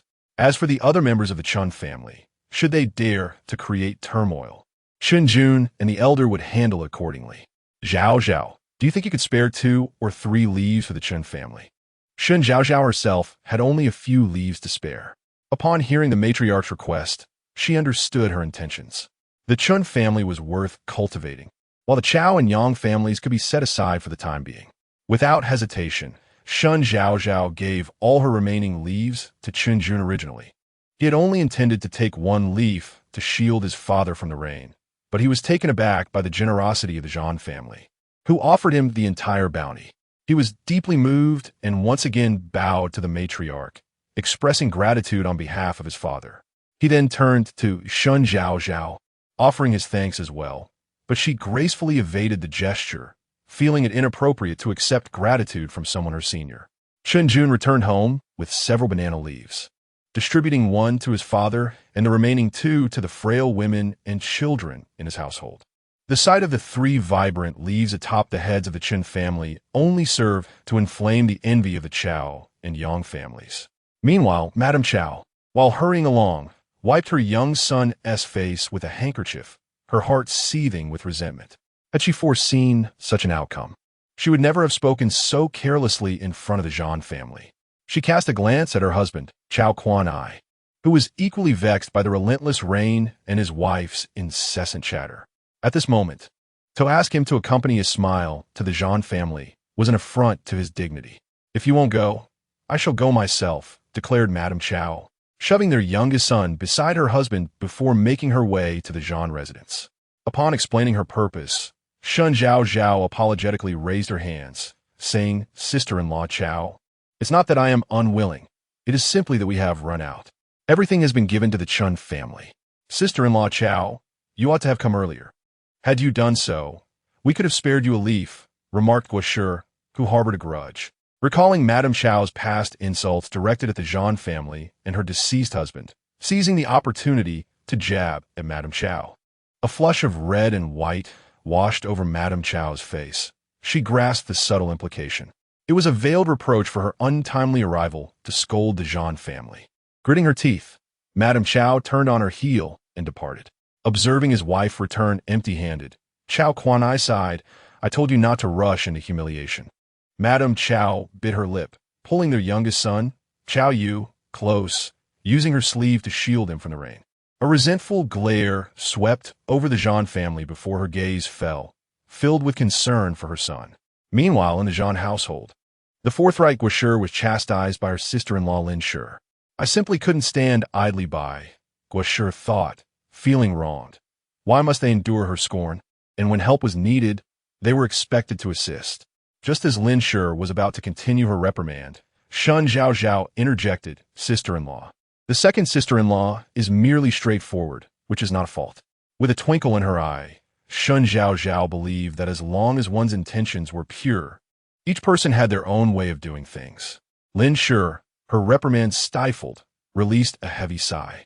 In times past, Guoshi's blunt demeanor was unproblematic. However, with the Zhao family's decline, Guoshi risked future repercussions. As the three sisters-in-law conversed, Yang Hanlu approached. Just as Madame Chow returned empty-handed, her father had urged her to hasten and fetch banana leaves. They certainly wouldn't be giving them to the Chow family. They must be reserving them for the Yang family. After all, the Zhan family had wronged the Yang family. She tugged at Yang Shi's arm. "Aunt, my father sent me to collect some banana leaves." Having faced reprimands from her maternal family, Yang Shi felt a sense of relief upon realizing that her family still sought her assistance. "Shen, go fetch some banana leaves for your cousin Luer," she instructed. Accompagning Yang Shi, Shen Zhaozhao fidgeted anxiously. Yang Shi's words had come out too hastily, and Shen Zhaozhao had been unable to intervene. Upon noticing Shen Zhaozhao looking back, she quickly waved her hand. Shen Zhaozhao's gaze swept over Yang Hanlu, who, while not conventionally beautiful, possessed a delicate charm reminiscent of refined femininity. When Yang Hanlu caught Shen Zhaozhao's eye, she smiled softly. This smile, seemingly fragile, conveyed an underlying determination that Shen Zhaozhao discerned. Moreover, Yang Hanlu cast a fleeting glance at Shen Zhaozhao, then haughtily turned her gaze away. Truly, one could perceive the arrogance bestowed upon her by her mother. Shen Zhaozhao chuckled softly, muttering an expletive under her breath, and dismissed the situation with 4 words. "Unfortunately, we have none." Having spoken, she turned her head and continued on the journey alongside the elderly lady. Yang Hanyu was taken aback by Shen Zhao's audacity to disregard the Yang family's stature. After all, this was Shen Zhao's mother-in-law. "Her aunt, what is she doing?" Yang Hanyu hesitated, then lightly uttered a remark, suggesting that she does not regard you as her mother-in-law. It seems that father was not mistaken. The Zhan family does not consider us as kin. Throughout the years, during festivals, we have not failed to present gifts to you, yet now. Yang Hanyu wiped the rain from her face, lamenting that after her uncle's passing, the Zhan family has not offered even a single leaf to the Yang family. Listening to her niece's words, Yang's mind buzzed. Ultimately, upon hearing the mention of her late husband, her thoughts erupted with a resounding bang. Chapter 20. Yang Hanyu, in a state of despair, sat on the ground and wept inconsolably, marking the first occasion for Shen Zhaozhao to witness an adult expressing discontent in such a manner.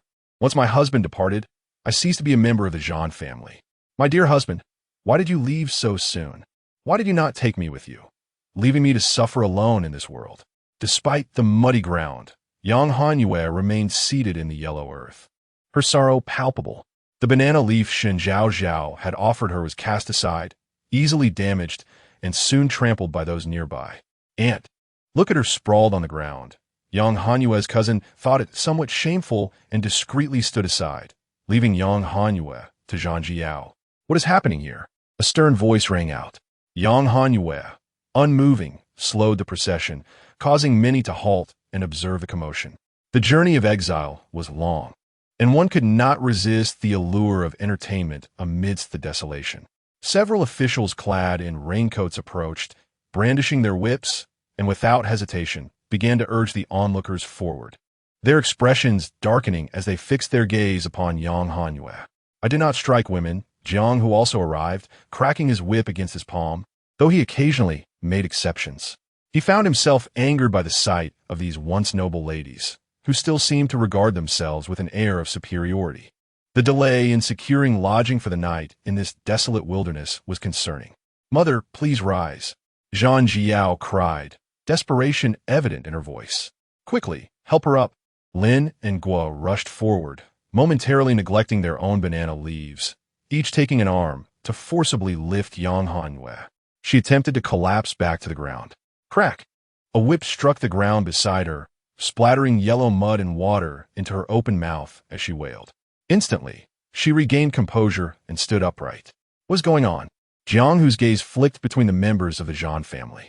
On the road of exile, the officials sought only to escort the prisoners safely, fearing any troublemakers. If anything were to occur, it would be they who would bear the misfortune of it. Shen Zhaozhao glared at Yang Hanyu, her disdain for her cousin growing stronger. Yang Hanyu held 2 banana leaves above her head, remnants of those hastily discarded by Lin and Guo as they assisted Yang Hanyu. "Officer, it is all my fault. Do not blame my aunt," Yang Hanyu looked pitifully at Jiang Hu, cautiously glancing at the Zhan family, her words hesitating on her lips. This was her usual tactic, one that had served her well in the past. As long as her opponents were not blind, they would perceive her plight. Additionally, her aunt might still be moved by her supposed remorse, as she had willingly accepted the blame. Jiang Hu narrowed his eyes. Officer, Shen Zhaozhao stepped forward, raising her hand to point at Yang Hanyu. It is indeed her fault. She came seeking banana leaves, and when I had none left, she seized the leaves belonging to my sisters. My mother could not bear to witness it, which is why she cried. Jiang Hu turned his gaze to Yang Hanyu, his eyes narrowing further as he shook his whip ominously. A troublemaker must be taught a lesson. Officer, that is not the case. Yang Hanyu sought to defend herself, claiming that she was wronged. If you don't believe me, ask my aunt. I came to speak with her. Yang Hanyu placed her hopes on the Yang family. The poor Yang family member was silenced by Gua, who dragged her aside. Esteemed officials, please discern the truth. The 2 banana leaves were indeed in the possession of my sister-in-law and me. As the words hung in the air, the unfinished thought lingered ominously. Such crude tactics were hardly unique. Yang Hanyu watched as Jiang Hu began to brandish his whip, wishing she could slap herself for picking up those wretched leaves. At this point, even jumping into the yellow river wound cleansed her of suspicion. Sir, she began, but a sharp crack of the whip on her leg interrupted her, eliciting a piercing scream. I said I don't strike women, but there are exceptions. Jiang Hu pointed the whip at the trembling Yang Hanyu in the rain. Behave yourself. This strike served as a warning, and Jiang Hu wielded it with full force. Her coarse trousers tore, and she whimpered, attempting to retreat. Stop! Shen Zhaozhao called out to her. Jiang Hu's gaze shifted to Shen Zhaozhao, questioning her intentions. Do you wish to receive a lash as well? Sir, I merely wish to reclaim those 2 leaves, Shen Zhaozhao replied, stepping forward to snatch the banana leaves from Yang Hanyu's grasp. Give them here and be gone. Do not delay the official's business. Shen Zhaozhao smiled at Yang Hanyu, her eyes curving with mischief. Yang Hanyu longed to slap that smug smile off her face, but wary of Jiang Hu's whip, she steeled herself and swallowed her anger. Returning to the Yang family ranks, the Yang family member was being pulled forward by Gua and Lin. The group regained its order. Shen Zhaozhao assisted her 2 sisters-in-law by holding the leaves, neglecting the middle Yang family member, who was left drenched by the rain. Shen, why did you say that? Luer clearly did not steal. Yang Hanyu protested, her mouth tasting of the bitter mud of accusation. Oh, Shen Zhaozhao feigned innocence, wearing an expression that suggested she had seen nothing, relying solely on conjecture. Did she not take the leaves from her sisters-in-law? How else would she possess them? Yang Hanyu was at a loss for words, ultimately redirecting her frustration towards Lin. Lin, you witnessed that Luer took nothing. Why do you slander her? Lin feigned innocence as well. Mother, you heard me. I never claimed she stole her leaves. I merely stated that those 2 leaves indeed belonged to us. Faced with the retorts of her 2 daughters-in-law, Yang Hanyu found herself speechless. After much contemplation, she settled on blaming Gua for covering her mouth. She turned her ire towards Gua. Mother, a calm male voice interrupted, belonging to Zhan Nanxing, who had remained silent until now. Shen Zhaozhao looked over. He was still hidden beneath the banana leaves, likely listening intently to the unfolding drama. In the future, if you have matters to discuss, speak to your son directly. Do not make things difficult for Zhaozhao and the sisters-in-law. Yang Hanyu took several deep breaths. Zhan Nanxing bore a striking resemblance to her late husband, yet his temperament mirrored that of his father. His words stirred memories of the dignified authority of her father-in-law, causing her to sob uncontrollably. You are merely bullying me. The elderly matriarch had remained silent, yet the unity of the younger generations brought her great solace. At present, the younger ones could not manage the Yang family. Only she could intervene. Silence. The admonition from the matriarch triggered a conditioned response in Yang. Upon hearing her rebuke, she immediately stifled her sobs. With a pitiful expression, she wiped her tears, assisted by Gua and Lin as they continued on their way. Following a recent rainfall, the muddy path became treacherous. The exiled families included many women who typically remained sheltered within their homes. Numerous individuals slipped and sustained minor injuries. Consequently, The pace of the procession slowed considerably. Jiang, who glanced at the sky, anxious that at the current rate, they might not reach the next town. "Captain, if we cross this mountain, we will reach the town," one soldier stated, pointing to a small hill ahead. "This mountain is easy to traverse. It should take no more than half an hour." The hill was not particularly steep, and there were paths trodden by woodcutters, but taking the longer route would consume much time, and they would not arrive before nightfall. After contemplating, Jiang Hu made a decision. "Let us ascend the mountain." Chapter 21. Slippery roads on rainy days. The escort of the banished was comprised of robust men, accustomed to frequent travels along this path. Ascending a small hill was a trivial task for them. "Hurry up. Anyone who dawdles should beware the lash in my hand." The guards urged the exiles to climb the slope. Shen Zhaozhao furrowed her brow as she surveyed the winding, muddy trail ahead. In her former self, she would have ascended effortlessly, even without a path. Yet now, after merely a few steps, she found herself gasping for breath. She wiped her face, acknowledging her frail condition. Once settled, she would need to incorporate exercise into her routine. A wooden staff was offered to her. Turning around, she discovered it was Zhan Nanxing, who was being carried. Parting the banana leaves that obscured his face, indifferent to the drizzling rain that splattered against him, he extended a crutch toward her, his dark eyes regarding her with a complex expression. However, Shen Zhaozhao could not decipher it. She had no time to ponder. Her weakness was overwhelming, and she struggled to catch her breath. "Thank you," she said, accepting the staff with one hand while holding the banana leaves with the other, propping it against the ground as her embroidered shoes became thoroughly soaked in muddy water. She was not alone in her misery. Others lamented as well. All were accustomed to a life of comfort. When had they ever climbed a mountain in the rain? "I can't go on any longer," a female voice complained. Shen Zhaozhao turned to see an unfamiliar girl. As they ascended the slope, families had become mixed together. Those with quicker strides had moved ahead, leaving the elderly, women, and children behind.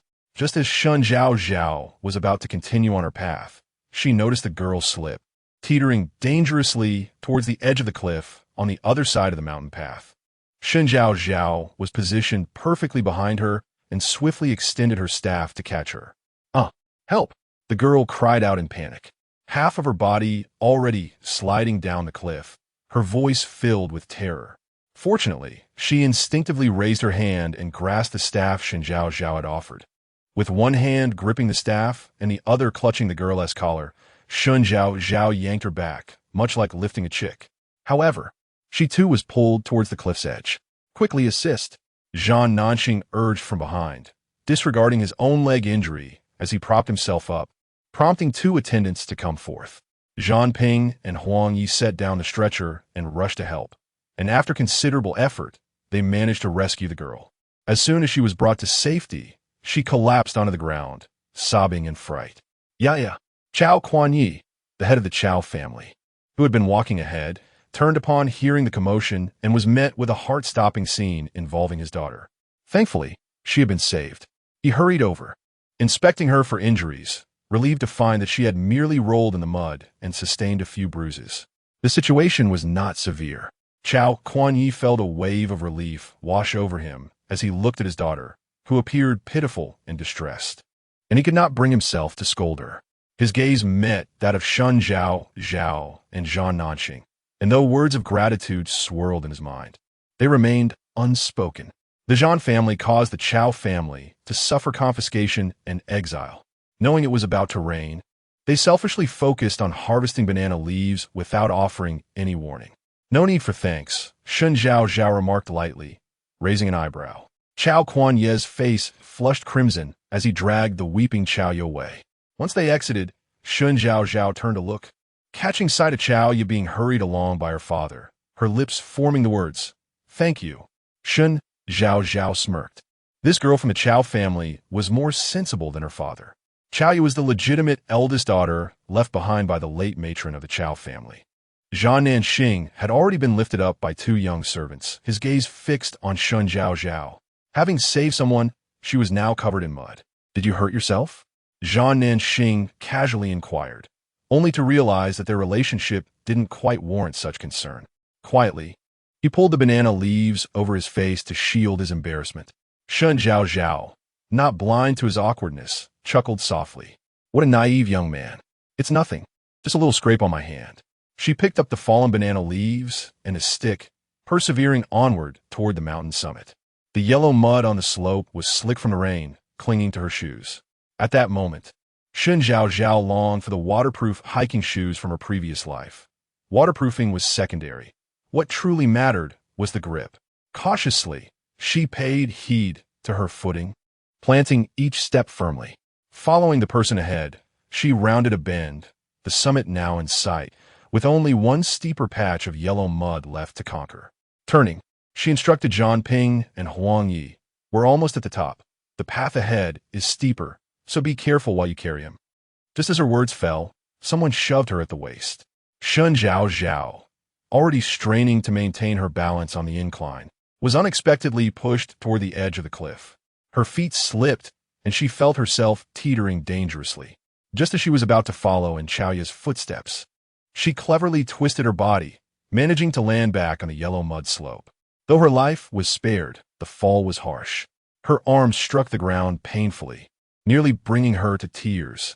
"Third Madam, Zhaozhao," Zhan Nanxing and the two young servants called out in unison. Zhang Ping and Huang Yi set Zhan Nanxing down and rushed over to help Shen Zhaozhao up. "Are you all right?" Zhan Nanxing lifted the banana leaves covering her, allowing raindrops to cascade onto her face, his expression grim. "I'm fine. I'm no fragile miss," Shen Zhaozhao replied, moving her arm to confirm there were no fractures. She squinted at the person who had pushed her. It was a young man, dressed in coarse linen. Yet the flush of wine on his face was unmistakable.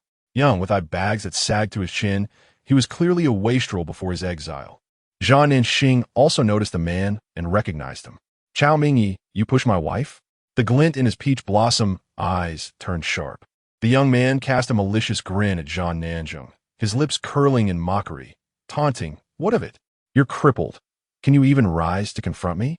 In an instant, Zhan Nanzheng's hand tightened into a fist. Chao Mingyi licked his lips, his gaze lecherously lingering on Shen Zhaozhao, as if entranced by her beauty. Alas, it was a shame, such a lovely face wasted on a cripple. Zhan Nanzheng could endure being called disabled, but he could not bear the humiliation and scorn Shen Zhaozhao faced due to his condition. "Scoundrel!" His eyes blazed with fury as he struggled to rise. "Look, the cripple is attempting to walk." "Ha ha!" Chao Mingyi laughed uproariously, beckoning others to witness the spectacle. His laughter was so boisterous that it failed to attract a crowd. Most were preoccupied with their own paths, wary of slipping, inadvertently drawing the attention of the constable instead. "What are you dawdling for?" The constable's gaze was menacing as it swept over Zhan Nanzheng and Chao Mingyi. "Sir," Chao Mingyi grinned widely, raising a hand to point at Shen Zhaozhao. "This woman from the Zhan family tripped and can no longer proceed. Since she cannot move, neither can Zhan Nanzheng. We wish to leave, but they are blocking our way." The constable turned to Shen Zhaozhao, and before she could respond, he raised his whip and struck. Chapter 22. You are the one who is disabled. As the officer's whip was raised high, ready to descend upon Shen Zhaozhao, Zhan Nanxing's eyes reddened with fury. Straining against the burden of the stretcher, he managed to roll off, but his legs could hardly support his weight, and with a thud, he fell onto the muddy slope. "Third young master," Zhang Ping exclaimed in alarm, hastily setting down the stretcher alongside Huang Yi to assist Zhan Nanxing. Yet, Zhan Nanxing was oblivious to his own plight. His gaze was fixated on the officer wielding the whip, and in that moment, he was transported back to the harrowing battlefield. His grandfather and two older brothers were besieged, while his father had led the troops out of the camp to rescue them. He yearned to accompany him, but his father turned and instructed him to remain in the camp, to be prepared for any eventuality. Thus, he watched helplessly as his father departed. By the time the battle report reached him, it was too late. He barely managed to escape with his life. The whip fell from the officer's hand, leaving a phantom trace in Zhan Nanxing's vision. Thus, this crippled man was once again too late to save his grandfather and brothers. Now, he was powerless to save his wife as well. Shen Zhaozhao squinted at the whip that was aimed at her, yet she did not evade it directly. Instead, at the moment the whip made contact with her body, she pivoted with its force to lessen the blow's impact. Utilizing the momentum and the slick mud beneath her, Shen Zhaozhao propelled herself towards Chao Mingyi. Chao Mingyi, anticipating a spectacle, had not yet managed to wear a smug smile before it froze on his face. His eyes widening in horror as Shen Zhaozhao launched towards him like a cannonball. No, it cannot be. Realizing the imminent danger, Chao Mingyi attempted to flee, but it was too late. Harnessing the whip's momentum, Shen Zhaozhao spun and fell to the ground, extending her foot to deliver a powerful kick to Chao Mingyi's knee on the slippery yellow mud slope. Chao Mingyi's scream pierced through the sound of the rain, causing those ahead in the procession to halt and glance back. Chao Kuan-yi just pulled his daughter away when he heard the commotion. Turning around, he beheld his brother rolling in the mud with a woman. He rushed over, accompanied by Jiang Hu. In a flurry of urgency, they traversed the mountains, while the chaos erupted nearby. Chao Kuan-yi raised his riding whip, casting a menacing glare at the fallen Chao Mingyi and Shen Zhaozhao. Chao Mingyi writhed in agony on the ground, clutching his knee and howling in pain. Chao Kuan-yi hurried towards him. "She knocked me down," Chao Mingyi cried out, seeking his elder brother's sympathy amidst his tears. Shen Zhaozhao possessed an acute sense of danger. Her eyes met Jiang Hu's piercing gaze, prompting her to spring up. With a sorrowful expression, mud dripping from her hair, she feigned a pitiful demeanor. "I fell and accidentally knocked this young gentleman over. It's all my fault, sir. If only I could have steadied myself when the whip came towards me." As she spoke, she inadvertently revealed her arm from beneath her sleeve, exposing a distinct whip mark upon her fair skin, conspicuously glaring. Jiang Hu initially intended to teach those unruly individuals a stern lesson. However, upon hearing Shen Zhaozhao's words and seeing the whip in his subordinate's hand, he reconsidered. "Brother Hu, I simply failed to control my strength," the subordinate sheepishly admitted, scratching his head. Who would have thought this woman was so fragile? Just a single strike had sent her flying. As the incident stemmed from his own men, Jiang Hu refrained from expressing his anger too fervently, merely reprimanding them a couple of times before urging Chao Mingyi to rise and continue their journey. Yet, as Chao Mingyi attempted to stand, a sharp pain shot through his knee, forcing him to kneel once more. "Go, find 2 men from your family to assist him." Ziang Hu Goman Impa Tinti, Daizen Gao Guani. Observing his younger brother's pained expression, Chao Kuan-yi felt a pang of sympathy. Fearing further punishment for any delay, he hastily supported Chao Mingyi to his feet. As they passed by Shen Zhaozhao, Chao Mingyi vaguely heard her murmur, "You are the one who is crippled." He shot a glare in her direction, while Shen Zhaozhao raised an eyebrow, her eyes sparkling with mockery and provocation. Being a notorious playboy, Chao Mingyi could hardly endure such humiliation. Struggling to free himself from Chao Chuanya's grasp, he lunged towards Shen Zhaozhao, intent on striking her. "Sir, save me." Shen Zhaozhao swiftly retreated to Jiang Hu's side, her eyes glistening with tears as she implored, "I truly did not mean it. The whip came too swiftly, and I could not evade it in time, causing me to knock down young Master Chao." Crack! Jiang Hu's whip descended upon the charging Chao Mingyi, sending him back into the muddy ground. "What? Do you wish to assert your dominance under my very nose?" Jiang Hu ground his teeth in frustration. He had long harbored disdain for the young masters from the capital, who, lacking any true skills, relied solely on their family's influence while exhibiting a haughty demeanor. Did they truly consider themselves untouchable? "Please, sir, spare him. I will ensure he is disciplined upon our return," Chao Kuan-yi quickly interjected. "Hurry, keep up." Jiang Hu asserted his authority, retracting his whip and leading the way up the slope. Chao Kuan-yi enlisted the help of another male relative from the Chao family, and together they hoisted Chao Mingyi onward toward the mountaintop. Chao Mingyi, filled with resentment, turned his head and caught Shen Zhaozhao's gaze. The young girl, upon noticing him, revealed a chilling smile, her previously tear-streaked face now transformed. She lifted her hand and traced her thumb across her neck. A shiver ran down Chao Mingyi's spine. The women of the Zhan family timidly urged Shen Zhaozhao to avert her gaze. She glanced beside her, noticing Chaoya had approached without her realizing it. Here, Chaoya offered her handkerchief, a treasured remnant from her family after the confiscation of their belongings. My uncle has been spoiled by our grandmother. Do not take offense. Chaoya spoke cautiously, her eyes darting towards Shen Zhaozhao, anxious that she might reject her goodwill. Fortunately, Shen Zhaozhao showed no sign of animosity. Gratefully accepting the handkerchief to wipe the mud from her face, she expressed her thanks. Chaoya's face brightened with a smile, and she bid farewell to Shen Zhaozhao. Hastily moving ahead, ever since ascending the mountain, the women of the Zhan family had accompanied the elderly matriarch at the rear. After all the commotion, they finally caught up. Madame Zhan, filled with concern, gently grasped Shen Zhaozhao's hand. "Did you hurt yourself in the fall?" she inquired, knowing full well the answer. Guosher pressed her hand against her chest, recalling the moment the whip had descended, her heart nearly ceasing its rhythm.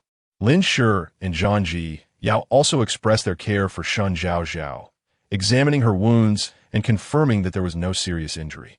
With the urging of the constables, they hastened their steps. Had I known, I would have walked faster, sparing my sister-in-law for being bullied by that Chao Mingyi. Zhang Ji Yao lamented, feeling a deep sense of guilt. She certainly could have moved more swiftly, but the slickness of the rainy path necessitated that she support her mother. Yang Shi cast a disapproving glance at Shen Zhaozhao's disheveled state and admonished Zhang Ji Yao, once Shen enters the household. Her husband is there to protect her.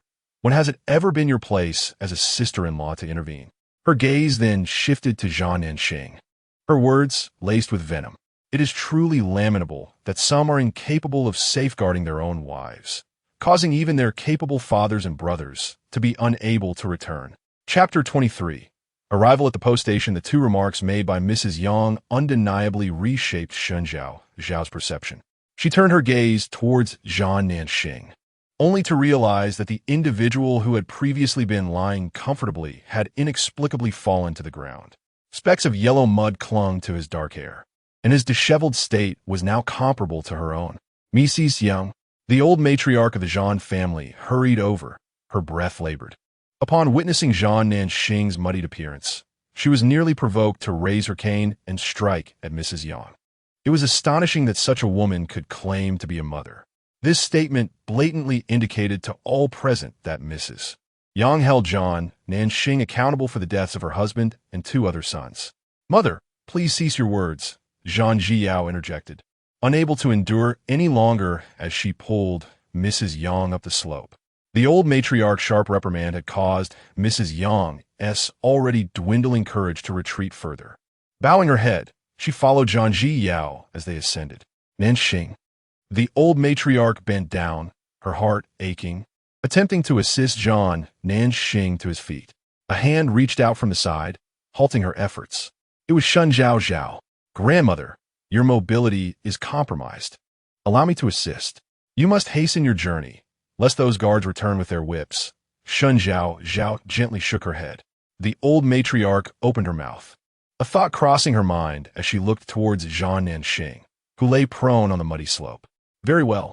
The old matriarch patted Shen Zhaozhao's hand, allowing Huang Wan and the two daughters-in-law to accompany her up the mountain. Once the old matriarch departed, the exiled procession dwindled, leaving only 2 or 3 stragglers behind. "Zhan Ping, Huang Yi, lend me a hand," Shen Zhaozhao commanded. She bent down first, extending her arms to support Zhan Nanxing's injured leg.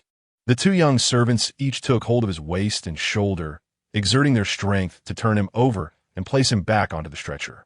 Observing Zhan Nanxing's face smeared with yellow mud and his eyes closed, Shen Zhaozhao reached for the handkerchief provided by Chaoya, intending to wipe his face. Yet, as soon as the cloth grazed his skin, Zhan Nanxing turned his head away. After a moment's contemplation, Shen Zhaozhao retracted her hand, unfurling the handkerchief and gently laying it over his face. The two young servants, witnessing this scene, were rendered speechless. The third young mistress always seemed to engage in peculiar actions. Covering him with leaves was one thing, but laying a cloth over a living man's face was quite another. "Let's proceed." Shen Zhaozhao instructed the two young servants to continue carrying the stretcher, walking alongside Zhan Nanxing. As they reached the summit, Zhan Ningxing finally spoke. "Remove the cloth." His voice retained a slight nasal tone as he raised his hand to pull off the handkerchief, intending to toss it to the ground. Shen Zhaozhao chuckled, quickly catching it.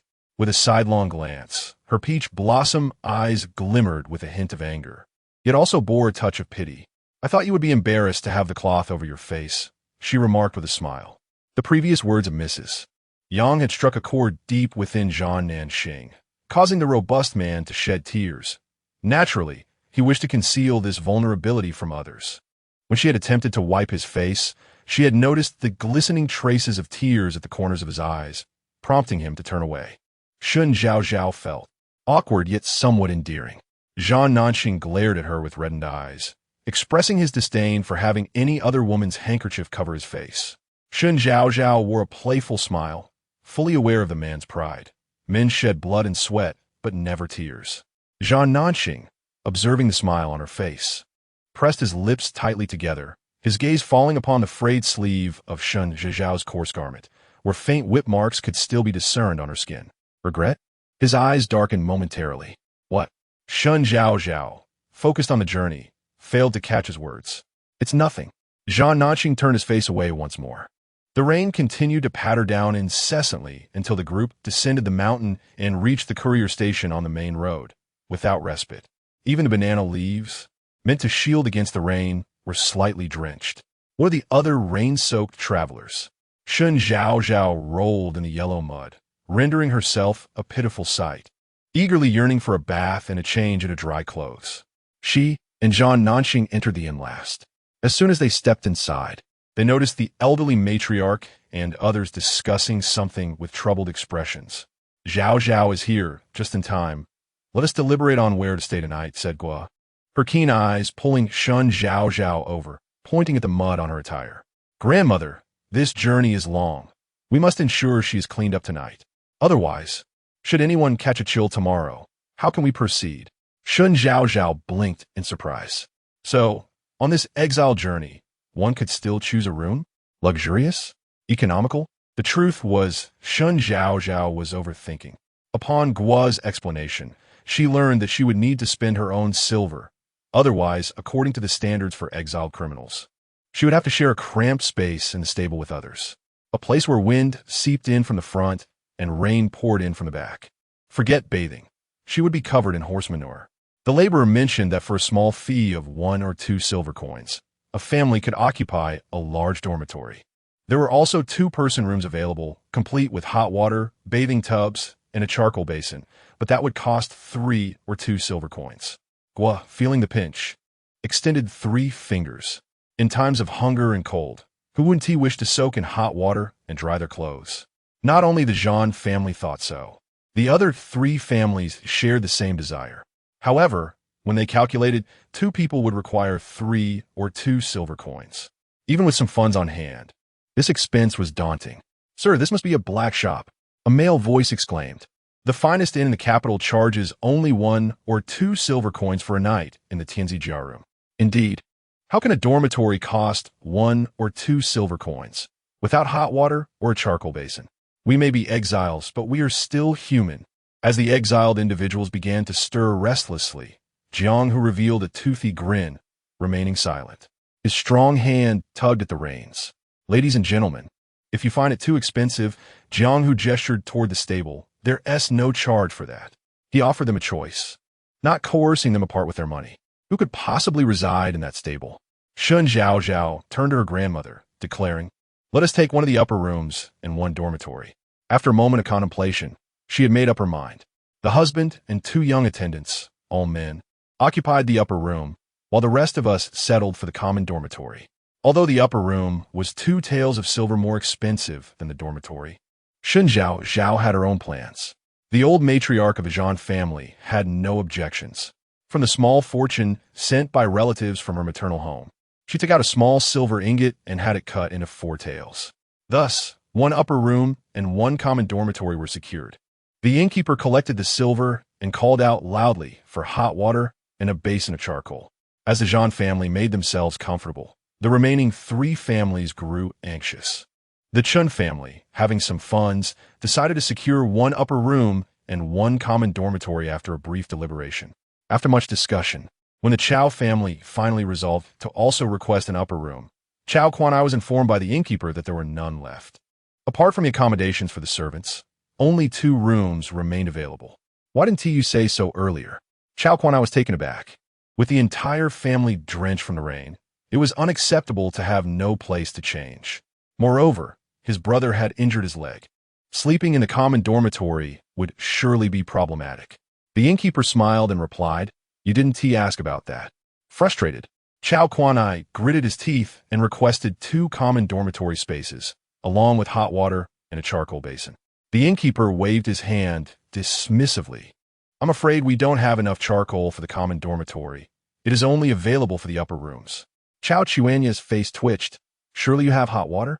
The innkeeper nodded, "Of course, but it will cost you 3 taels of silver." Chow Quan-ai's expression darkened considerably. Paying 3 taels for hot water was hardly preferable to simply securing an upper room. To take it or not, the innkeeper extended his hand. Meanwhile, the watchful servants loomed nearby. Reluctantly, Chow Quan-ai fished out the silver. Though the innkeeper received the payment, the majority would ultimately line the pockets of the servants. Suppressing his anger, Chow Quan-ai led his family to the common dormitory. The innkeeper then turned to the last remaining Yang family. Yang Hanlu felt as though she were rotting from within, drenched from the rain, and yearned to immerse herself in hot water immediately. She had been trying to persuade her father to opt for an upper room. Alas, her efforts were in vain.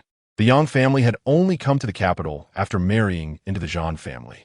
With their sudden exile, they had no relatives to bid them farewell, and naturally, they found themselves financially strained. "We would like 2 common dormitory spaces." Yang Hanlu had not finished her sentence when the innkeeper interrupted. "I'm afraid the common dormitory is also fully booked. You will have to rest in the stable behind for the night."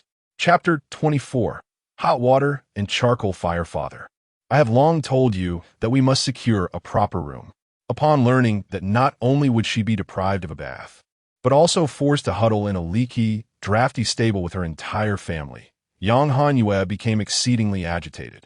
She bore a striking resemblance to her aunt, a delicate beauty, and in her distress, her eyes glistened with tears, further accentuated by her damp hair and attire, rendering her quite pitiable. This drew the attention of many from the Chun and Chow families, and even several of the local constables turned their gazes toward her. This was the first time Yang Zhaozhao found himself publicly admonished by a woman, and his face shifted from pale to flushed in a matter of moments. Though he was acutely aware that the family's predicament of being housed in a stable was largely his fault, as the head of the Yang family, he could not admit to any wrongdoing. "What is the reason we cannot even secure a shared room?" Yang Zhaozhao glared, puffing out his beard as he chastised his daughter. "Is it not because the Zhan family has made a favorable start? Relying on their ample finances, they have claimed a private room and a shared space. Utterly disregarding whether we have accommodations behind them, they are the very ones who have betrayed our country, causing us to find ourselves in such a predicament. And yet their selfishness knows no bounds." With that, he angrily swept his sleeves, attributing all blame to the Zhan family. The Yang family, anxious about their impending night in the stable, echoed their patriarch's sentiments, contemplating that had it not been for the Zhan family, they would not be in this dire situation. They joined in the condemnation. "Bah, the Zhan family is truly shameless. The old man must have been blind to have married our cousin to the eldest son of the Zhan family. Now we are burdened by it. I suspect they coveted this modest inn. Thus they were the first to seize the rooms, driven purely by self-interest. Aunt, that is indeed plausible. Do you remember the Zhan family's 3rd daughter-in-law? She is quite cunning. While no one else thought to pluck banana leaves, she was the one who did. It is highly likely that she was the first to notice the shortage of rooms, and thus acted preemptively to ensure we ended up in the stable." In the main hall of the inn, the Yang family was embroiled in a cacophony of invective. Meanwhile, the Zhan family had just ascended the staircase and were walking on the 2nd floor when they overheard the rising tide of indignation from below. Initially, the murmurs were muted, just a general din, but as the Yang family grew increasingly incensed, their words became clearer. "Ah, pack of ingrates!" Huang Wan, who had long followed the old matriarch, was the first to speak out, disregarding Yang Shi's presence. The old lady chuckled coldly. Although angered, her composure remained intact, and she refrained from retorting. Shen Zhaozhao and her two sisters-in-law chose to pretend they had not heard. As younger relatives, it was inappropriate for them to interject. Yang Shi felt a pang in her heart as she listened to her family lamenting her marriage into the Zhan family. Tears streamed down her cheeks as she clutched Zhan Jiao's hand, desperately pressing it to her chest. They still care for me. Zhan Jiao pursed her lips, unable to discern any trace of concern for her mother from the Yang family. The second floor of the inn consisted of 3 large communal sleeping quarters, and the Zhan family's room was positioned at the end of the corridor, facing north. As the young attendant opened the door, a foul medley of odors assailed the senses. The musty odor, the stench of sweat, the scent of decay. Even the seasoned matron could not suppress her reaction, raising a hand to cover her mouth and nose. How could one possibly reside here? What took the lead? Entering the room while pinching her nose with one hand and inspecting the bedding laid upon the earthen floor with the other. Dubbed as bedding, it was merely a thin layer of dried grass underneath, which, due to the damp and chilly weather, had become horrendously moldy. Scattered atop the yellowed grass were a few dark, filthy quilts, their original colors and patterns obscured by grime. Guo pinched one corner of the quilt, giving it a slight shake, and a cloud of dust cascaded down, along with an assortment of unidentifiable insects that sprang away in all directions. Startled, Guo leaped back, resolutely refusing to touch the bedding again. Why can't we stay here? If you are unwilling, the family in the stable would gladly trade with you, chuckled the innkeeper as he retreated. The Zhan family exchanged glances at the entrance of the communal room. At the other end of the corridor, the Chen family was also discussing the deplorable state of the accommodations, deeming them uninhabitable. The innkeeper turned back to the Zhan family, urging them to hurry. Whoever wishes to go to the upper room, follow me. The Zhan family, not daring to delay, had 2 servants carry Zhan Nanxing along. Shen Zhaozhao suggested, Matron, perhaps we should all inspect the upper room. It might be more spacious and we could manage to squeeze in together. The elder women nodded in agreement, and the innkeeper smiled, saying nothing further. After all, they had already paid for the room. How they chose to stay was entirely their own affair. Following the innkeeper to the upper room, disappointment soon enveloped them upon entering. Though referred to as an upper room, the conditions were scarcely better than those of the lower rooms in the capital's inns. It contained merely a rudimentary wooden bed, a screen at its foot, a bathing tub outside, and a charcoal basin. Beyond that, there was nothing more. The innkeeper showed them in and then departed, shortly returning with charcoal and hot water. Shen Zhaozhao rummaged through the bedding on the bed. It was marginally superior to that of the communal room, yet still reeked of mildew. Grandmother, please use the hot water. Zhan Nanxing, still lying on the stretcher, remarked, glancing at the tub, barely large enough for one person. The matron naturally objected. Zhan Nanxing persisted, I am covered in mud. Once I wash, the water will be wasted. The matron was about to refuse again when they heard Yang's lamenting voice. If my husband were aware from the netherworld, seeing me in this disheveled state, he would surely disdain me. Even the road to the Yellow Springs would not wait for me. Mother, please stop crying. Zhan Jiao wished she could cover her mother's mouth. Both her brother and grandmother were reluctant to use the water, and at this moment, her mother uttered such thoughtless words, only adding to her agitation. Yang's lament intensified. Without even hot water to use, I might as well throw myself into the depths and join my husband. The matron turned around, casting a cold glance at Yang, raising a hand to point at the wall. There, the wall is right there. Go ahead and throw yourself against it. If anyone dares to stop you, I will be the first to refuse. Yang opened her mouth slightly, letting out a few sobs before closing it again, her gaze fixed upon the rough wall. The notion of truly confronting her circumstances was beyond her courage. Dare to confront? The matriarch had not spared Yang.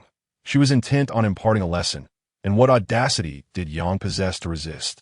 If one lacked the resolve, then they ought not to feign desperation. Who among them was not more wretched than she? The matriarch pointed at Shen Zhaozhao, stating, Look at Zhaozhao, drenched in mud, having endured a lash. Yet she does not clamor for hot water or threaten to dash against the wall.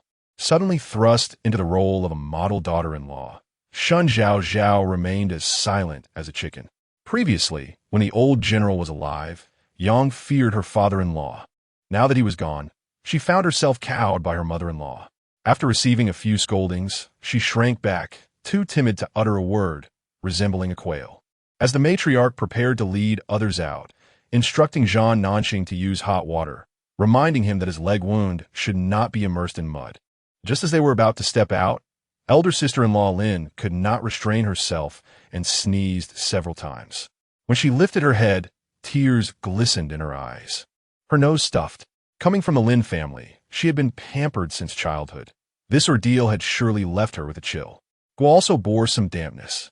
Yet her robust constitution allowed her to benefit from hot water and a charcoal basin to dry her clothes, providing her with some comfort. Zhang Jiao turned towards the mud-covered Shen Zhaozhao, noting, third sister-in-law is also caked in mud and bears lash marks. We all understand the situation. However, there is but one bucket of hot water, insufficient for so many, and only one basin of charcoal, inadequate for drying all the garments. A sense of despondency spread among the Zhan family. Yet Shen Zhaozhao offered a faint smile as she ushered the women and servants out of the room. Allow me to devise a solution. Soon, everyone will take turns to wash, and I assure you, by tonight, everyone will be thoroughly cleansed. Chapter 25. The Shen family's mystical abilities in the room. Zhan Nanxing lay still on a stretcher, observing Shen Zhaozhao as she ushered her family out and made bold declarations. He sensed that she harbored secrets. If she claimed that her family could bathe and dry their clothes, she undoubtedly possessed her own methods. Yet, his curiosity was piqued. With the limited items in a room, what could Shen Zhaozhao possibly devise? My secret is not for prying eyes. Shen Zhaozhao seemed to read Zhan Nanxing's thoughts. Her sly smile revealing a hint of mischief as she gazed into his darkened pupils. A blush crept onto Zhan Nanxing's ears, and he averted his face, feeling both embarrassed and annoyed. Who want to see? Shen Zhaozhao contemplated the bucket of water in the room, realizing it must be utilized soon, lest it grow cold. My dear husband, allow me to assist you in undressing for your bath, she said playfully, approaching Zhan Nanxing with a teasing tone, still reclining on the stretcher. Zhan Nanxing looked up at the woman towering over him, wishing fervently to recover immediately and escape. I said, let my grandmother go first. Before he could finish, Shen Zhaozhao unceremoniously bent down, her hands swiftly parting his clothing, leaving him no chance to resist. What are you doing? Stop. I don't want you to undress me. Shen Zhaozhao. No, I can do it myself. Meanwhile, the Zhan family gathered at the door, exchanging glances, their faces aflame as they overheard the commotion within. Shen Zhaozhao had asserted that they could all bathe and dry their clothing, yet they remained skeptical. Despite her resourcefulness, they were confined by their current circumstances and could not conjure fire and hot water out of thin air. As they listened to the sounds from the room, the elder matriarch and the others began to understand. Shen Zhaozhao had merely used an excuse to push them out, allowing Zhan Nanxing to wash with hot water first. Zhaozhao truly has her ways, the matriarch sighed. Had she not decisively sent them away moments ago, they might have bickered until the water turned cold, leaving no one able to bathe in warmth. The sound of splashing water echoed from the room, suggesting that Zhan Nanxing was being forcibly bathed by his new bride. All right, this is none of our business. Let us go downstairs, the matriarch declared, leading the others toward the communal sleeping area. Just as they turned to leave, the door swung open, and Shen Zhaozhao poked her head out, her crescent-shaped eyes sparkling as she addressed the Zhan family outside. Would you be so kind as to fetch some well water? We will need it to heat for everyone to wash up shortly. The elder matriarch and the others were taken aback. Can third sister truly conjure hot water for us? Zhang Jiao gazed at Shen Zhaozhao with wide, starry eyes. Shen Zhaozhao nodded affirmatively before retracting her head and closing the door. Although the Zhan family remained skeptical, they obediently descended to the lower floors to fetch water. The elder matriarch, despite her age, lingered outside, smiling fondly at the closed door. The Shen family must possess extraordinary abilities. However, since Shen Zhaozhao chooses not to reveal them, I shall refrain from inquiring further. In the main chamber, Zhan Nanxing's injured leg was delicately elevated by Shen Zhaozhao, leaving him entirely immobile as he soaked in the bathtub. He gazed longingly as Shen Zhaozhao disappeared behind the screen. When she emerged, her peach blossom eyes widened in surprise. Had he not witnessed it with his own eyes? Zhao Nanqing would have found it utterly unbelievable that Shen Zhaozhao had returned from behind the screen bearing a large iron pot. Moreover, this pot bore an uncanny resemblance to the one that had gone missing from the family home in the capital. With a sense of satisfaction, Shen Zhaozhao placed the sizable pot beside the charcoal basin before retreating once more behind the screen. There, shielded from view, she accessed her spatial realm and retrieved several bundles of firewood, all of which had been collected from the Zhang family's kitchen. Initially, she had merely gathered them without much thought, but now they proved to be quite useful. Outside the screen, Zhao Nanqing watched in astonishment as Shen Zhaozhao labored to bring out several hefty bundles of wood. Success! She squatted beside the charcoal basin, adding the firewood and igniting a blaze with the warmth of the coals, all while remembering to open a window. Turning her head, she met Zhao Nanqing's gaze, which revealed an inscrutable array of emotions. Beware of carbon monoxide poisoning, Shen Zhaozhao remarked with a grin. What is carbon monoxide? Zhao Nanqing was unaware, but he understood that Shen Zhaozhao had opened the window for safety reasons. Once the firewood in the charcoal basin blazed vigorously, Shen Zhaozhao placed a large pot atop it and inquired at the door. Just then, the women of the Zhang family and 2 young servants arrived, carrying several buckets of well water. Shen Zhaozhao busied herself pouring the well water into the pot, while the emptied wooden buckets were refilled, a continuous cycle of labor. After Zhao Nanqing had bathed, Shen Zhaozhao insisted on helping him out, drying him off and promptly escorting him to bed. As he glanced at the familiar bedding on the rack, he was momentarily speechless. Wasn't this the bedding he had used for washing? Why was it here? Wrapping him up snugly, Shen Zhaozhao swaddled him like a silkworm cocoon. 2 young servants worked together to dispose of the dirty water from the bathtub out the window, replacing it with fresh hot water before notifying the old matriarch to come in for her bath.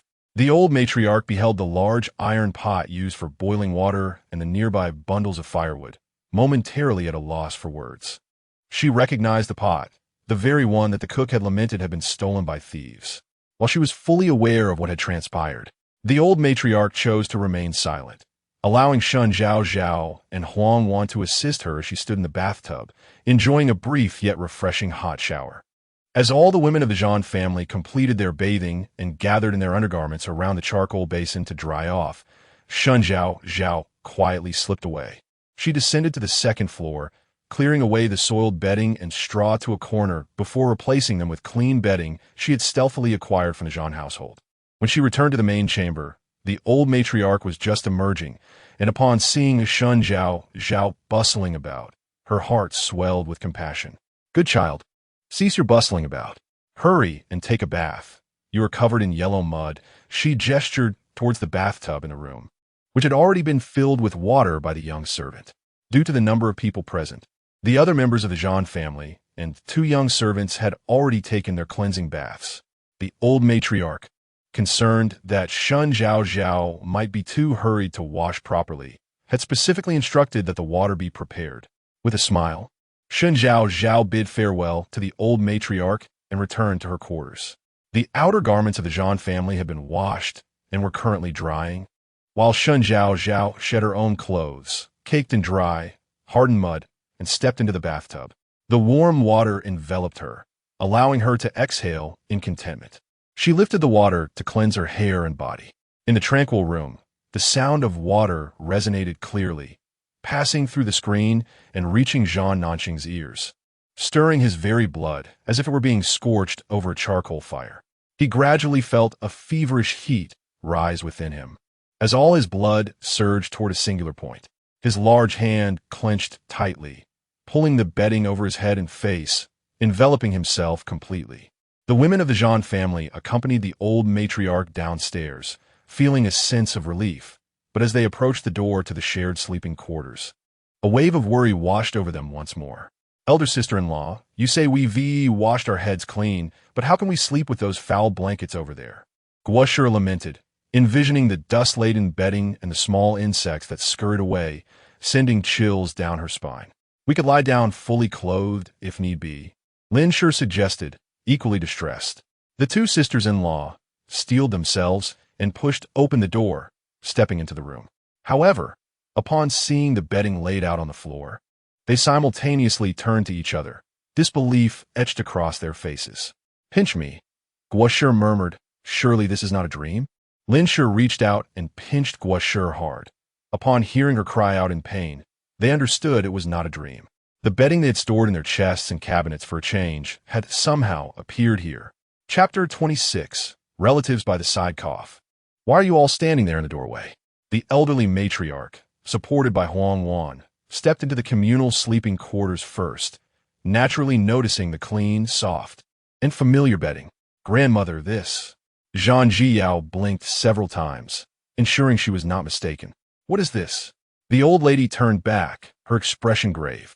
"This is Heaven's way of sparing our Zhan family, knowing we have been wronged. Keep your voices down." The Shen family's abilities, they knew well enough among themselves, were not to be spoken of.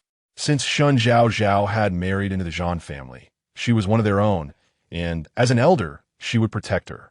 Lin and Guo, understanding the situation, nodded in agreement, silently grateful to Shen Zhaozhao while vocally thanking heaven. "Thank you, heavenly deity." Only Yang Shi truly expressed her gratitude, thinking that her husband must have sent this to prevent her from suffering. Tears of emotion welled in her eyes. Behind Yang Si, Guo rolled her eyes in a rather blunt manner. After a long journey, drenched by rain, the Zhan family members were exhausted.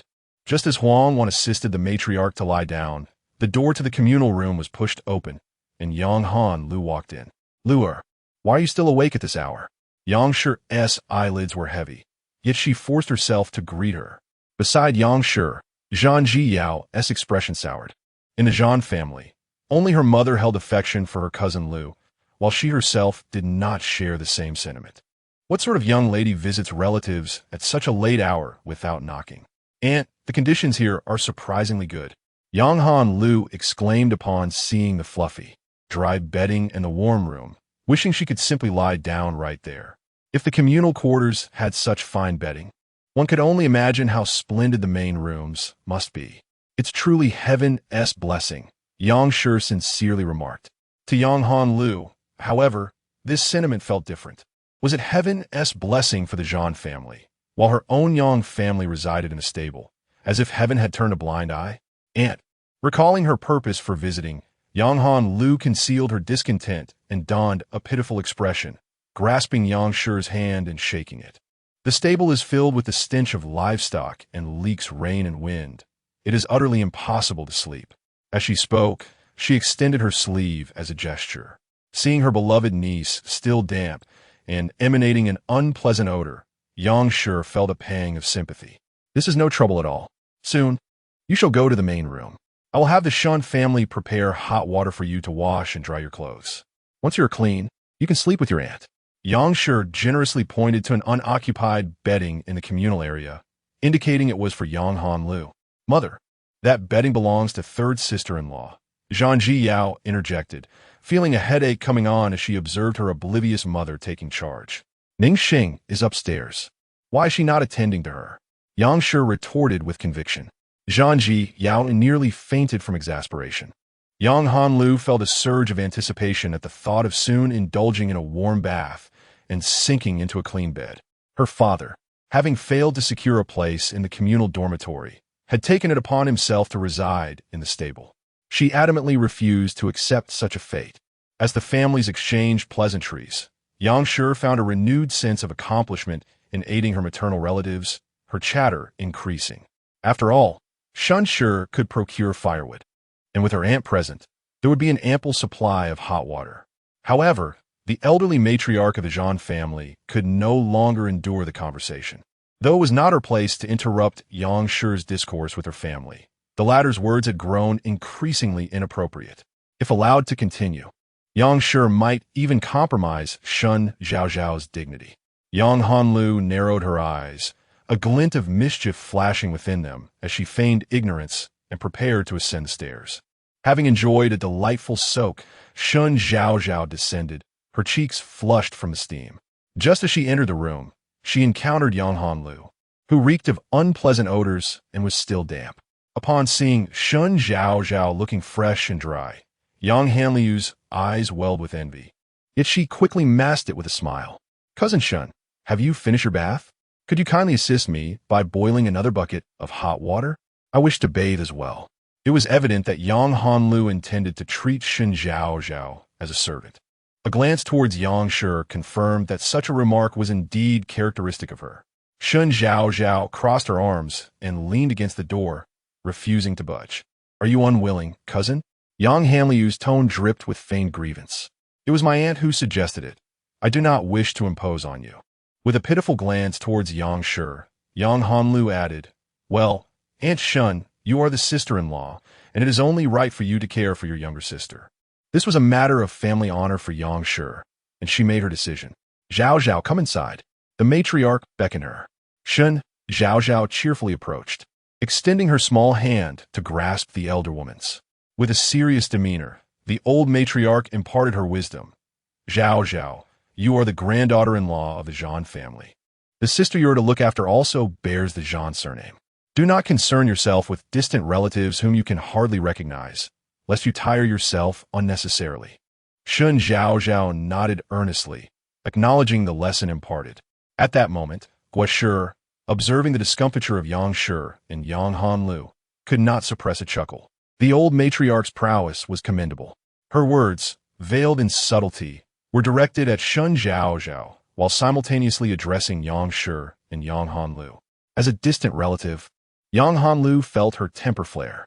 Resolutely wiping a tear from her eye, she declared, "If cousin Shen is unwilling to acknowledge me as her sister, I shall have to endure this dampness while I sleep."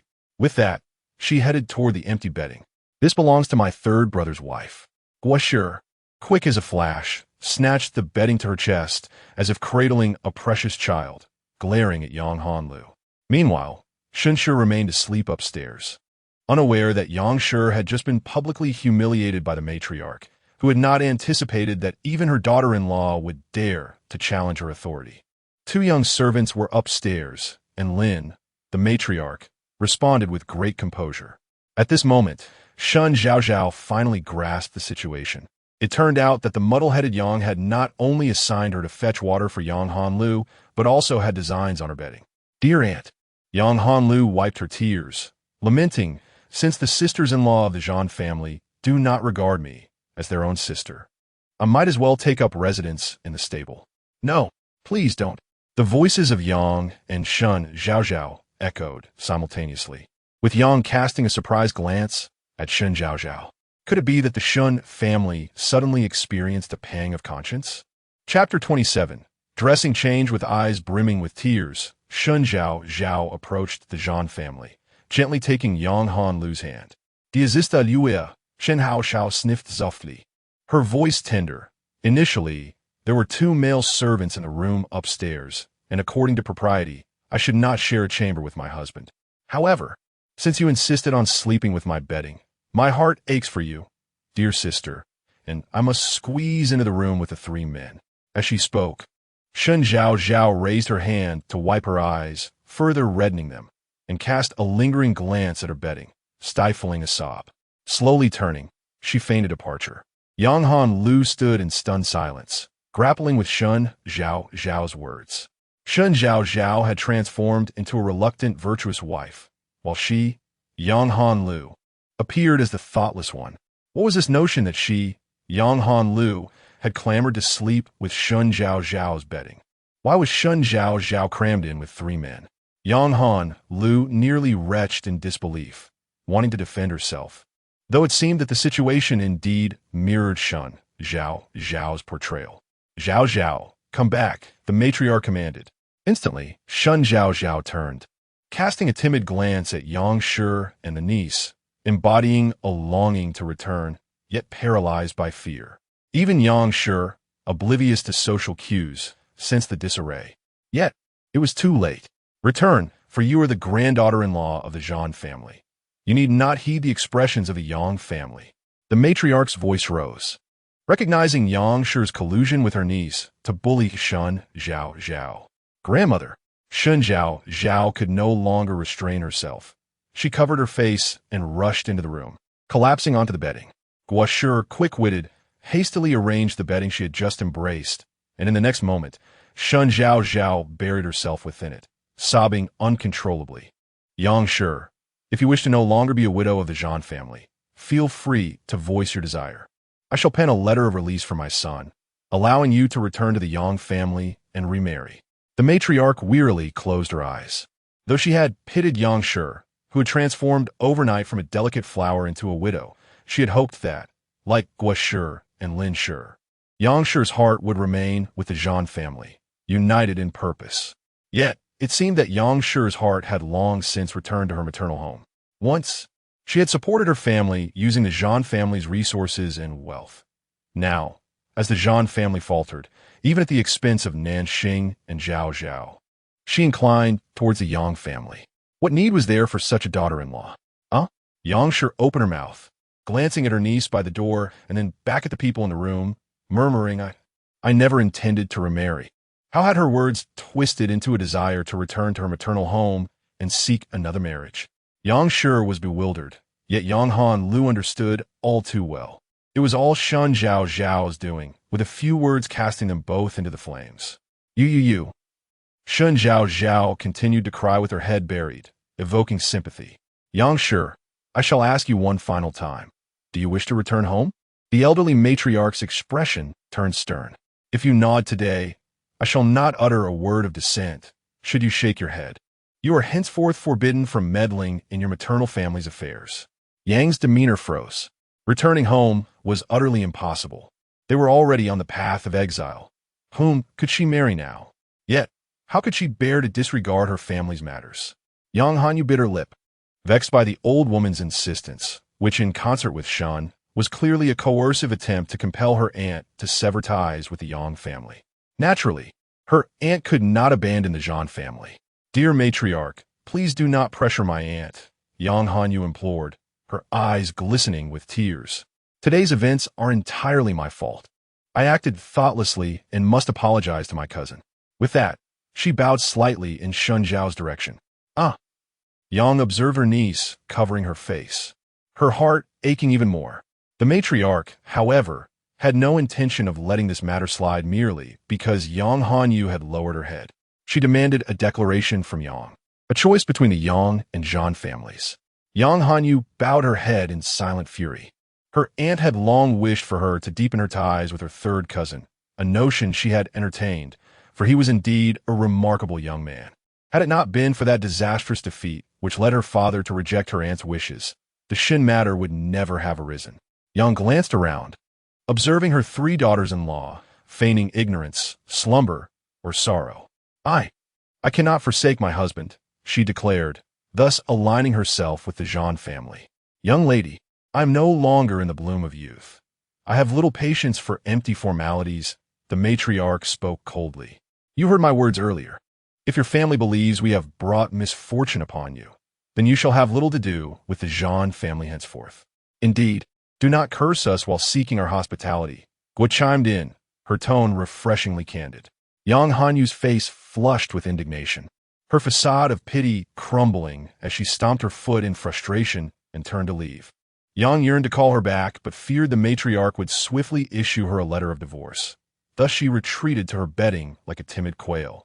Zhao, my dear child, do not weep, the matriarch comforted, moving to sit beside Shen Zhao and patting her shoulder.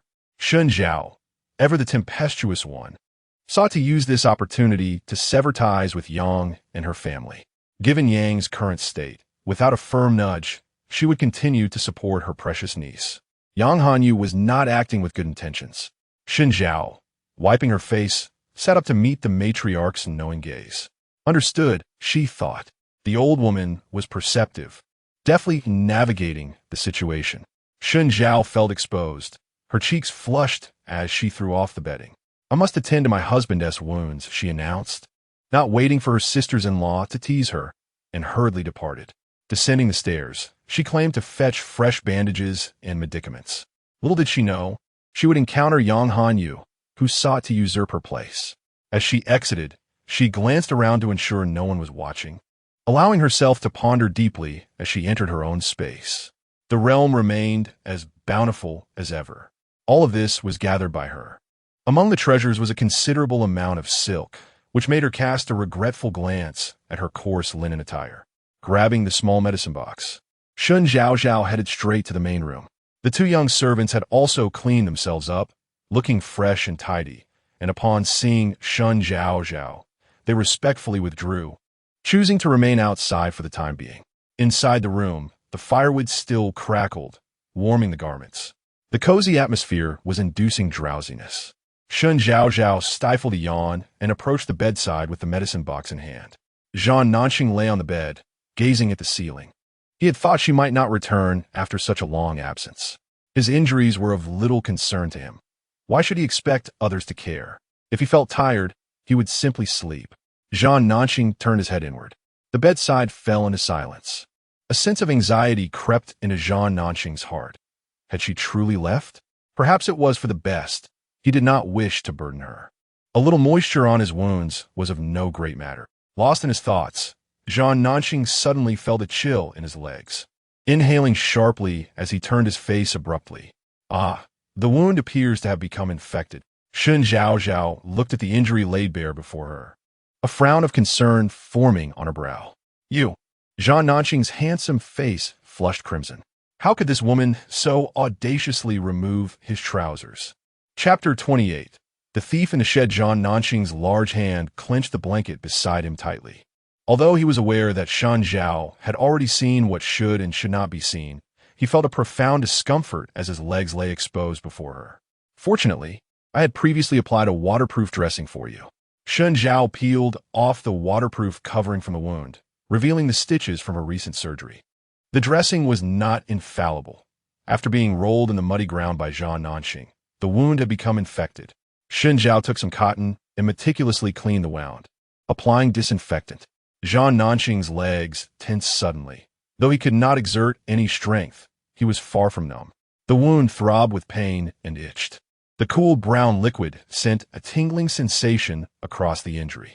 He glanced at Shen Zhao, who had her head bowed, exposing her delicate neck. Her long, dark hair, still damp from washing, cascaded gracefully over her shoulder. Her skin was like snow, her cheeks flushed, and her earlobes exquisitely refined. Zhan Nanqing awkwardly averted his gaze, focusing all his attention on his subtly aching leg, desperately trying to dispel those alluring thoughts from his mind. He was a cripple, burdened by the blood feud of the Zhan family. There would be no future for them. Once they reached the northern desert, and he re-established contact with his past. Securing his footing, he would naturally set her free.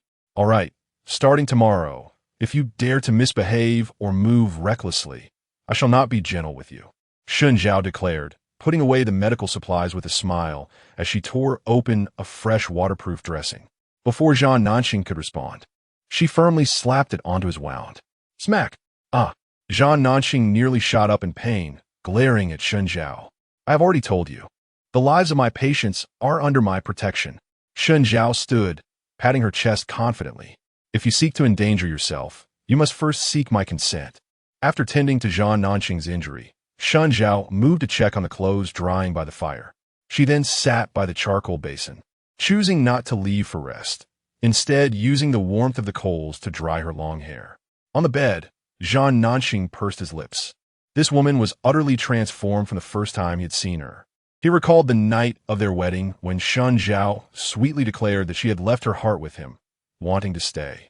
He chuckled softly, lost in thought, but quickly shut his mouth in embarrassment, turning his face toward the inner side of the bed.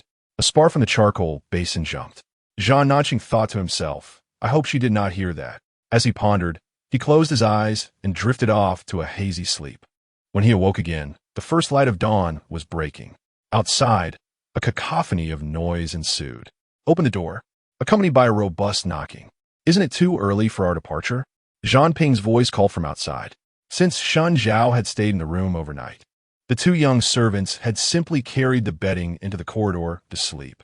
As the figures stirred from slumber, they were greeted by the imposing presence of local enforcers and a station attendant, who were determined to intrude upon their quarters. Zhan Ping and Huang Yi swiftly moved to intercept their advance. Open the door. Leading the charge was Jiang, who, wielding a whip that struck mercilessly upon Huang Ye's instep. With a sharp gasp, Huang Yi recoiled, allowing Jiang Hu to forcefully push the door open and usher his entourage inside. Upon entering, they beheld Shen Zhaozhao, dressed in a crisp linen garment, her hair gathered neatly into a ponytail, regarding them with an air of calm detachment. "Ah, your room is exceptionally warm," Jiang Hu remarked, his gaze settling upon the now extinguished brazier. He gestured for the attendant to step forward. "Come and see. Is there not an excess of ash?" Shen Zhaozhao raised an eyebrow slightly. "Inspect the ash?" Her keen gaze fell upon one of Jiang Hu's companions, none other than Madame Chow. A flicker of calculation crossed Shen Zhaozhao's mind. The attendant examined the brazier and turned to report, "Sir, the ash indeed exceeds the amount of charcoal we provided." At this revelation, Madame Chow could not suppress a smirk of triumph, for why should her family endure the discomfort of sleeping in a damp, foul-smelling common room, while the Zhan family enjoyed cleanliness and the luxury of drying clothes? She recalled the previous night, when her son, drenched from the rain, had been unable to sleep, causing her heart to ache with maternal concern. Last night, the firewood from the station was stolen, and here you were caught red-handed with the evidence, Jiang Hu asserted, tugging at his whip and gesturing toward the ashes in the brazier. "Madam, I too have a stake in this matter. Might you spare some firewood for me?" Madame Chow inquired eagerly, her expression fervent. "Just a bit would suffice for my attendant to dry our garments." Her impatience was palpable. Jiang Hu cast a sidelong glance at Madame Chow and waved his hand, signaling for his subordinates to assist her in procuring some firewood. Grateful, Madame Chow departed, but not before casting a venomous glance at Shen Zhaozhao.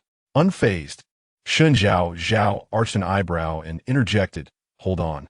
You, the vile woman, your family's actions have led to our exile, and you dare to pilfer firewood? Await your punishment from the magistrate." Madame Chow's animosity surged, her hatred for Shen Zhaozhao intensifying as she beheld the latter's serene demeanor, wishing to rend her apart with her own hands. "Sir, how shall you deal with the thief of the firewood?" Shen Zhaozhao posed a question to Jiang Hu. "Ingoding Madame Gao Enti Li." "Naturally, 20 lashes," Jiang Hu replied, a smirk playing upon his lips. He recalled the warnings from his colleagues in the capital to keep an eye on the Zhan family matron, suspecting her of unscrupulous behavior. In his experience escorting exiles, he had encountered many audacious souls, all of whom ultimately succumbed to punishment. A flicker of delight crossed Madame Chow's resentful visage. 20 lashes would surely strip this arrogant Zhan matron of her bravado. "Sir, once your word is given, it is not to be retracted," Shen Zhaozhao chimed cheerfully. Jiang Hu was taken aback. Was this woman deranged? Soon to face punishment, yet she appeared so elated? On the bed, Zhan Nanqing called out to her in a hushed tone. Shen Zhaozhao glanced over, meeting Zhan Nanqing's somewhat anxious gaze. She chuckled softly and approached him, gently placing her palm over his enchanting peach blossom eyes. Her touch was tender and warm, instilling a sense of reassurance. Shen Zhaozhao's voice was light, yet it inexplicably soothed the restlessness within Zhan Nanqing's heart. Returning to the doorway, Shen Zhaozhao flashed a smile at Madame Chow, who was eagerly anticipating the unfolding drama, and then turned to Jiang Hu with a serious expression. "My lord, I acknowledge that there's indeed an excess of ash in my brazier. However, it was not pilfered from the woodshed. I possess evidence to substantiate my claim. I can identify the true thief to clear my name. Yet, I implore you, my lord, to promise that you will not question the origins of the charcoal and firewood I use for warmth." Madame Chow's expression shifted, and an image of Shen Zhaozhao hastily cutting banana leaves on the road suddenly flashed in her mind. Shen Zhaozhao's confidence unsettled her. "My lord, do not be swayed by her smooth words." Before Madame Chow could finish her sentence, Shen Zhaozhao leaned closer to Jiang Hu and whispered, "My lord, my second sister-in-law is engaged in commerce and possesses a keen business acumen. She might very well assist you in earning some hard-earned silver along this journey." Chapter 29. Lifting a stone only to crush one's own foot. In Jiang Hu's eyes, a glimmer of light suddenly emerged. He narrowed his small eyes, scrutinizing Shen Zhaozhao, seemingly weighing the veracity of her words. Could it be that the esteemed colleague from the capital had specifically mentioned the wife of the Zhao family due to her exceptional financial acumen? However, that seemed implausible. If that were the case, why not simply mention the second daughter-in-law of the Zhao family directly, instead of being so circuitous? Jiang Hu hesitated for a moment, but ultimately loosened his grip on the whip. For now, he would observe Shen's abilities. If she could truly exonerate herself, then he would trust her assertions. After all, if she genuinely possessed skills, he would benefit more from this venture. If she lacked real talent, he would not suffer any losses. All right, Jiang Hu nodded, his gaze fixed on Shen Zhaozhao with a clear intent. It would be best if she could indeed assist him and his brothers in earning some silver. Shen Zhaozhao nodded with unwavering confidence. My second sister-in-law's capabilities are beyond question. Meanwhile, completely unaware of the unfolding events, second sister-in-law was sneezed several times in succession, oblivious to the fact that she had been unwittingly sold out by Shen Zhaozhao. Seizing the opportunity to present her case, Shen Zhaozhao did not linger any longer. She turned directly to the charcoal basin, rummaging for a while before selecting a few pieces of charcoal that had not yet burnt out. "My lord, look here," Shen Zhaozhao said, curling her fingers to gently tap on the charcoal. The sound was crisp. She handed the charcoal to Jiang Hu, adding, "You are also a discerning individual. The quality of this charcoal is undoubtedly far superior to that of the stations." As Jiang Hu listened to the sound she produced while tapping the charcoal, his ears perked up. The quality of the charcoal could indeed be discerned by sound alone. Upon examining it closely, he found the texture fine and delicate, clearly not the kind of charcoal that would choke one upon burning, which was characteristic of that from a station. Moreover, such superior charcoal would not even exist within the station's confines. He pondered the implications of it being stolen from the woodshed. Who stole the firewood and charcoal from the shed? Jiang Hu inquired casually, only to recollect that he had just promised Shen Zhaozhao not to ask further questions.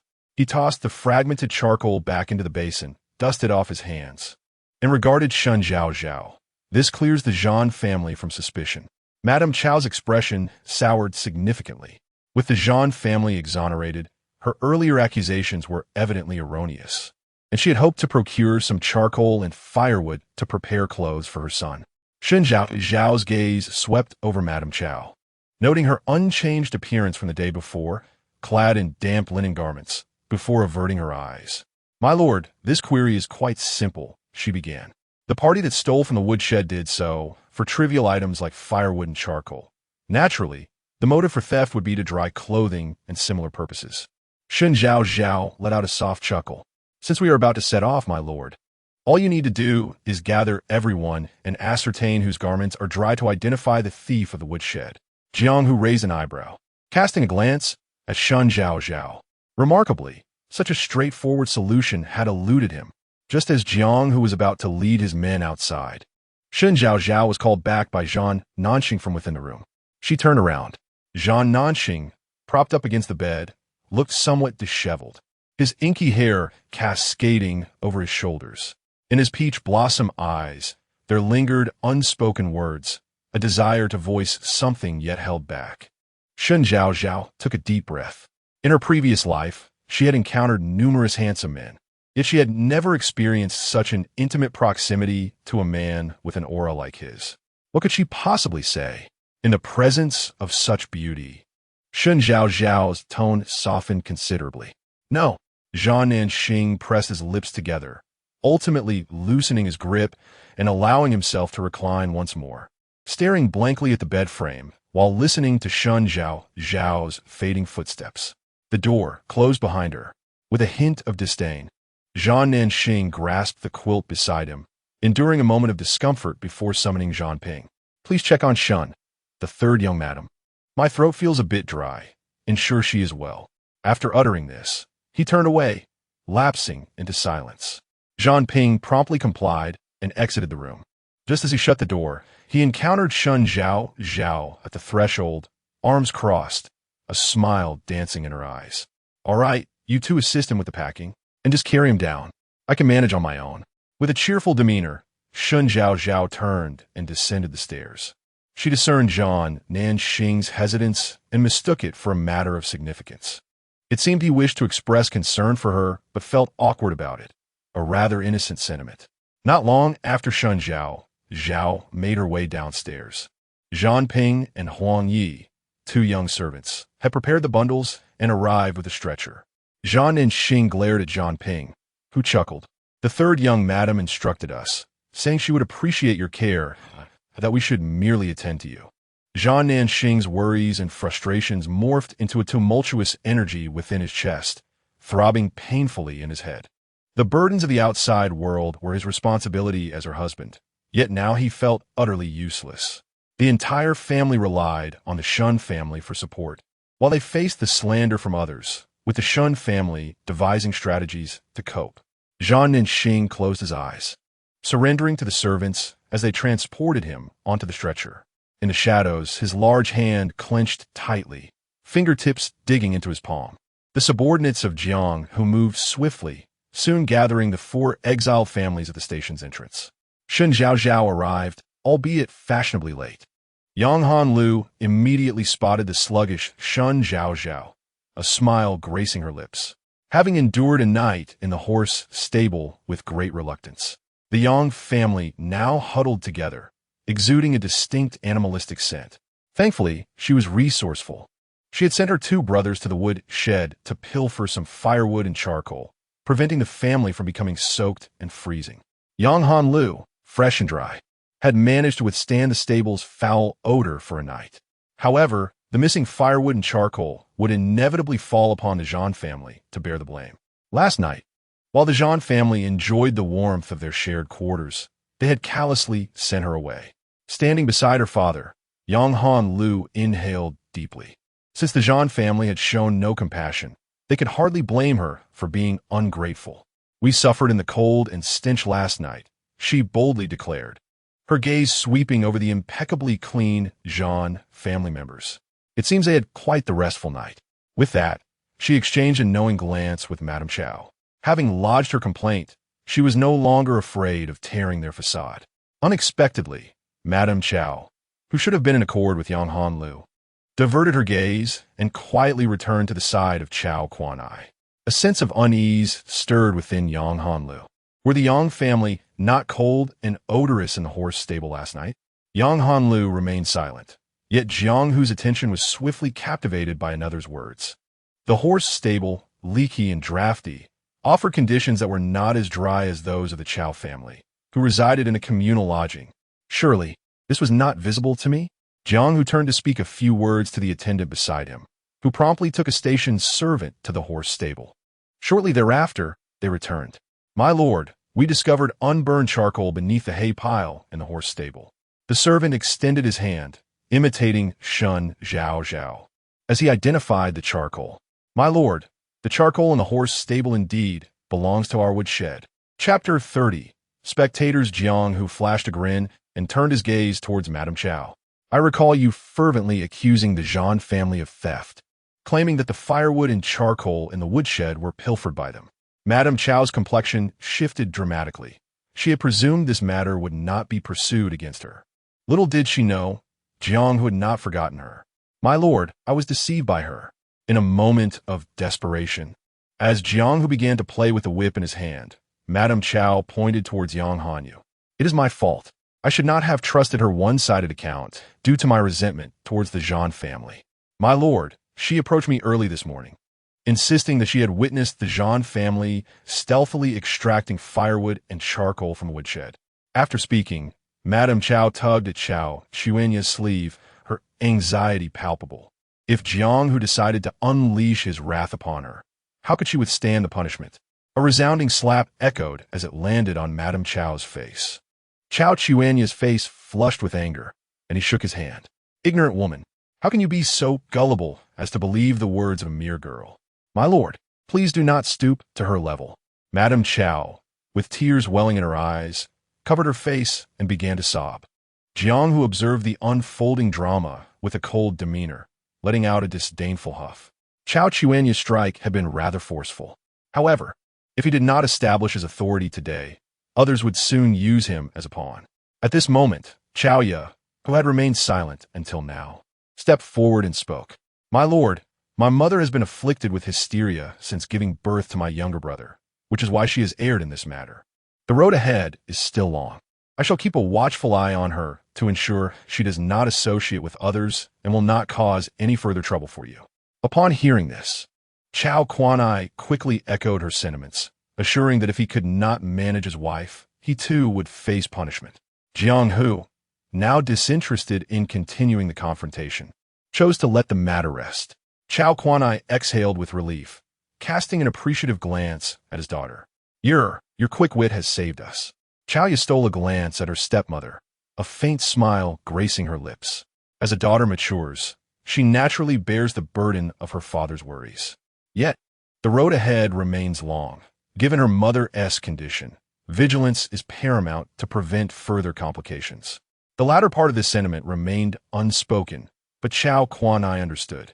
Had Madame Chao not antagonized the Zhang family from the outset, their whole family would not have faced the storm. Yer would not have nearly tumbled down the cliff, nor would they have been misled by that girl from the Yang family, almost leading to further calamity. "My lord." Madame Chao reached out to grasp Chao Chuanya's arm, but he forcefully shook her off. "Leave. You, an adult, should learn from Yer. From now on, whatever you intend to do, you must first consult with Yer." Madame Chao's face turned ashen. She was not truly afflicted with hysteria. "Mother, it would be wise to comply," Chao Yu gently advised, linking her arm with Madame Chao's. A chill coursed through Madame Chao, rendering her immobile, as though a serpent had coiled around her arm. Within the Chao family, the situation remains shrouded in secrecy, yet it has undergone a profound transformation. The circumstances surrounding the Yang family are even more dire. Madame Chao might feign ignorance, attributing her plight to the deception of Yang Hanlu. However, the Yang family finds themselves unable to offer any such excuse. The relentless rain persisted until dawn, leaving the horses drenched. How could the members of the Yang family act in such a manner? Jiang Hu pulled a chair and sat down, cracking his whip, which echoed sharply against the ground. Yang Hanliu trembled, her face turning pale as she clutched the sleeve of her father, seeking his assistance.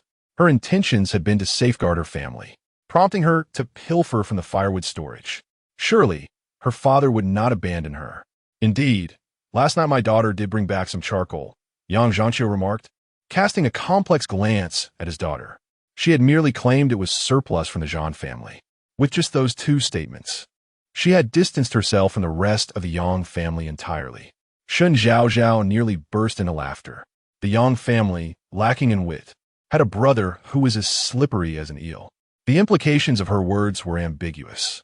Either the firewood storage had been robbed by Yang Hanlu or by the Zhang family. Yang Zhaozhao was merely a victim of deception. "Indeed, it was given to me by the Zhang family," Yang Hanlu exclaimed, realizing this was her last resort. "I know nothing." She raised her hand, pointing at the Yang family. "I sought out my aunt last night. She was the one who provided it." Shen Zhaozhao turned to look at the Yang family. Yang, Kluting Hair Test, appeared as pale as a ghost. Were it not for Zhang Jiao supporting her, she would have collapsed to the ground. To be so unjustly accused by her own devoted niece felt like the very heavens were collapsing upon her. "I did not," Yang stammered, her voice barely a whisper, yet she had no evidence to support her claims. Jiang Hu signaled to his subordinates. Two constables stepped forward, dragging Yang Hanlu out. Despite her desperate struggles, it was the Zhang family who stole it. "I'm not lying. My aunt instructed a servant to assist me in delivering the charcoal to the stable." A thud resounded as various items were thrown before her. Upon inspection, it was clear that this charcoal belonged to the Zhang family. Jiang Hu approached, kicking at the fragments of charcoal on the ground. Yang Hanliu started in Zhongfuxian, unable to grasp the situation. The charcoal used by the Zhang family was different from that of the firewood storage. Jiang Hu stated succinctly, "The charcoal you utilized is the same as that from the storage." Yang Hanliu gaped, utterly bewildered. "The charcoal used by the Zhang family is not from the storage?" She looked towards the Zhang family, her face a mixture of shock and disbelief. Suddenly, her gaze landed on Shen Zhaozhao. It must be her. Surely, it was Shen Zhaozhao. Already burdened with guilt, she had resorted to theft. Jiang Hu let out a cold laugh and raised his whip. With each crack of the whip, Yang Hanliu's screams pierced the air. Many women present turned away, unable to bear the sight. Jiang Hu showed no mercy. Today, he intended to make an example of her. Today, a certain Yang Han Yuli has stirred up trouble. If he were to be let off lightly, one cannot fathom how many more such characters like Chao Han Yuli and Shen Han Yuli might emerge along this path. Jiang Hu's gaze swept over the onlookers, and suddenly, it locked onto Shen Zhaozhao's eyes. His heart skipped a beat. This young bride from the Zhang family displayed no hint of fear, staring impassively as Yang Han Yuli was mercilessly whipped. All of you bear witness. Jiang Hu struck again several times, until Yang Han Yuli lay on the ground, too exhausted even to cry before he ceased. Pointing at the crumpled figure of Yang Han Yuli, he declared, "Take a good look. Any further acts of theft or framing that come before me will be dealt with in this manner. Do you all understand?" The crowd fell into a hushed silence, scarcely daring to breathe. In the midst of this stillness, a clear female voice responded, "Understood." Jiang Hu lifted his gaze, and there she was, the Shun from the Zhan family, calmly observing him, even offering a faint smile. Chapter 31. Black bread and white bread. After witnessing the recent display of authority, the four families resumed their journey in the same order they had arrived. This time, Jiang Hu deliberately positioned himself beside Shen Zhaozhao. "Why did you lag behind just now, Shun?" Jiang Hu's hawk-like gaze scrutinized Shen Zhaozhao. He was genuinely intrigued about the source of her fine charcoal. After all, a colleague in the capital had cautioned him to keep an eye on this young woman. He had been remiss before, but it now appeared that either Shun had someone discreetly supporting her or the Zhan family's exile was merely temporary, with other forces at play.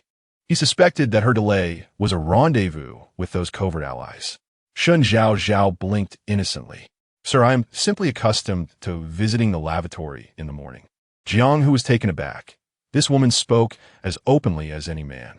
Having encountered a setback in their verbal exchange, Jiang Hu chose not to press further. After all, the journey ahead was long. The possibility that Shun had support from the Zhan family was advantageous for him as the escorting officer, promising greater rewards. Silently, Shen Zhaozhao observed Jiang Hu as he walked away, clicking her tongue. This officer seemed quite astute. Despite his assurances of not inquiring about her source of charcoal, his words were laced with probing undertones. She had merely returned to the communal sleeping area to retrieve the bedding of the Zhan family, which she had stored in her space. Just a brief delay had captured Jiang Hu's attention. Having traveled for the better part of the day along the official road after departing from the town where the post station was located, the pace of the family slowed considerably, regardless of the officer's urging or threats. They had only managed to fill their stomachs before setting off, having been served a meager porridge the previous night. More accurately described as a few grains of rice and water, it left them hungry. This morning, they had set out on empty stomachs, and now, after half a day's journey, hunger gnawed at them. "Mother, I want to eat." The youngest son of the Chao family, Chao Yu, had repeated this plea for the 10th time. This time, he halted in his tracks, refusing to move any further. Once a pampered young master, he was now exiled, underfed, and ill-clad, throwing a tantrum befitting his former status. The Zhan family fared little better. The matriarch's face was ashen as she leaned on Huang Wan for support. Yang Shi was aided by Zhang Jiyao and Guo Shi. This morning, she had been deeply affected by the events surrounding Yang Han Lu. She could hardly believe that the niece she had treated with such sincerity would accuse her of stealing the charcoal without a second thought. Throughout the journey, Yang Shi appeared as though she had lost her soul. "Do you see the pavilion ahead?" Jiang Hu scanned the group of exiles and signaled to his subordinates. He called out, "We will distribute rations there at noon." Upon hearing this announcement, the pace of the group quickened considerably. Shen Zhaozhao was also hungry. She had meat buns she had stealthily procured from the Zhan family's kitchen, but with so many eyes around, she hesitated to bring them out. Upon hearing the mention of provisions, the crowd followed the procession towards the pavilion ahead. Before long, two attendants bore a wicker basket. Shen Zhaozhao's eyelids flickered with apprehension. The basket was well worn, suggesting its contents would not be of the finest quality. "Come, distribute it," one of the attendants commanded, roughly placing the basket on the ground and lifting the burlap covering. "Black loaves of bread, one for each person." With a disingenuous smile, The attendant handed one to the first individual who stepped forward, a man Shen Zhaozhao did not recognize, but who appeared to belong to the Chen family. Her gaze fixated on the dark loaf in his hands, its color ominous. She watched intently as the man, driven by hunger, forcefully shoved the bread into his mouth. With great effort, he opened his mouth wide and attempted to bite down on the loaf, but despite his strenuous efforts, he could not manage even a small piece. How could anyone consume such a thing? Soon, others who received the black bread began to express their grievances. Alas, my old teeth! This wretched thing has knocked them out. Sir, we are merely exiles, not beasts of burden. You cannot expect us to sleep in stables one moment and then feed us swine-s fare the next. We are human too. The exiled crowd grew increasingly restless, with some throwing the loaves to the ground, where they bounced twice before rolling away. Guosher pushed her way to the front, promptly claiming the rations for the Zhan family. Shen Zhaozhao grasped the black loaf, her initial impression being its hardness, so solid it could serve as a weapon. Shen Zhaozhao, a muffled male voice called out. She turned to see Zhan Nanxing lying on a stretcher. Two young servants also received their loaves. Now that the stretcher rested on the ground, Shen Zhaozhao looked down at him and handed over a bamboo tube. This was something he had carried from the relay station, remaining intact despite the rough journey. The black bread proved difficult to swallow, prompting many to rush to the nearby stream for water. Do not drink untreated water, Zhan Nanxing cautioned, gesturing to Shen Zhaozhao, indicating that the water he possessed had been boiled. She squatted down, accepting the bamboo tube from him and taking a gentle sip. The refreshing water soothed her throat. After relying on rainwater the previous day, she felt parched after a long day's journey. Others, less discerning, drank directly from the springs and streams, but as a physician, she knew she must boil the water first to ensure its safety. Who knows how many E. coli bacteria lurked within? You are indeed attentive, she remarked, returning the bamboo tube after just a single sip. Zhan Nanxing did not take it back, instead urging her eat the black bread alongside him. Shen Zhaozhao gazed at the hard loaf in her hand, her expression one of reluctance. She had savory meat buns, yet with so many eyes upon her, it was imprudent to indulge. Sir, my son nearly choked just now. Madame Chow rushed forth from the stream, kneeling at Jiang Hu's feet. While she could tolerate poor fare herself, she could not allow her son to suffer the same fate. I beseech you, grant us some white flour. Upon finishing her words, Lady Chow cast a covetous gaze upon the white steamed buns held by Jiang Hu. After Jiang Hu and the constables distributed the black buns, a few individuals took it upon themselves to unveil and savor their white buns. The soft and delectable white buns had transformed into a coveted treasure in the eyes of the hungry crowd. Alas, by rights, you exiled convicts should only be entitled to the black buns. Jiang Hu took a hearty bite of the white bun in his hand. Yet, who could resist such compassion? With a grand gesture, he commanded one of his subordinates to produce a bundle containing several plump white buns, causing Lady Chow's eyes to gleam with desire. Thus, this sustenance had been shared from the mouths of our little group. With your numbers, a mere bite each would scarcely suffice. Each white bun costs 1 tael of silver. Those in need may pay to purchase. In this desolate wilderness, even if you possess wealth, acquiring these few buns would be a challenge. Chapter 32. A bun for 1 tael of silver, a bun for 1 tael of silver? A stir arose among the exiled crowd, each person yearning for the treasured white bun, yet the price declared by Jiang Hu was beyond their means. My lord, 1 tael of silver is excessively steep. Could you possibly lower the price? Some audacious souls approached Jiang Hu to haggle. With a flick of his whip, Jiang Hu retorted, I may consider a reduction, yet my whip does not concur. Under his threat, the man retreated, dejected, back to his place in line. Upon seeing the white buns, Madame Chow disregarded all else and turned to implore Chow Quan-ai, my lord, you witnessed you were nearly choked just now. Please buy a white bun for her. Gao Ya, standing nearby, could not suppress a twitch of her lips. Mother, were you not kind to me when we were at home? Did you not repeatedly declare that whatever you wear or possesses, I shall also have? Her words dripped with subtle malice, directly pointing out Madame Chow's harsh treatment of the child left behind by her predecessor. Madame Chow cast a surprised glance at Chow Ya. only to be momentarily taken aback by the depth of her stepdaughter's gaze, akin to an abyss. When had this stepdaughter developed such cunning? Yet, upon closer inspection, Chao Yu resumed her seemingly innocent demeanor. "Let us purchase one," spoke Chao Kuan-ai, reluctantly producing one tael of silver in exchange for a white bun. Under the anxious gaze of Madame Chao, he divided it in two, giving one half to Chao Yu and the other to Chao Yu. A son and daughter. Equity must be maintained. "Thank you, father." Chao Yu sweetly expressed her gratitude, then broke off a portion of her share to offer back to Chao Kuan-ai. "You should eat as well, father."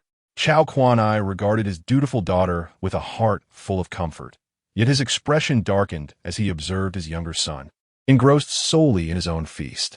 Madame Chao tugged at her son, hoping to signal him to share some of his bounty, but to no avail. Chao Yu, overly pampered at home, cared little for others and continued to indulge in his meal. "Oomph." Chao Kuan-ai violently shook his sleeves. Madame Chao's face turned as bitter as a gourd.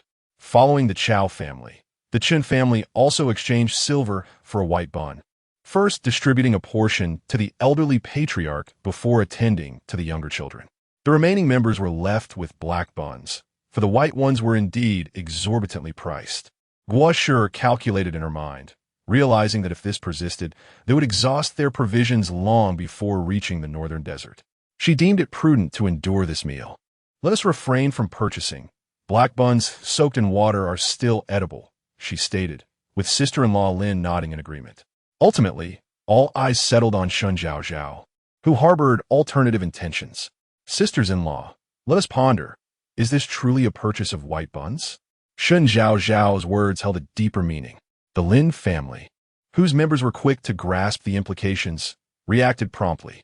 The inflated cost of the white buns merely served to line Jiang Hu and his associates' pockets.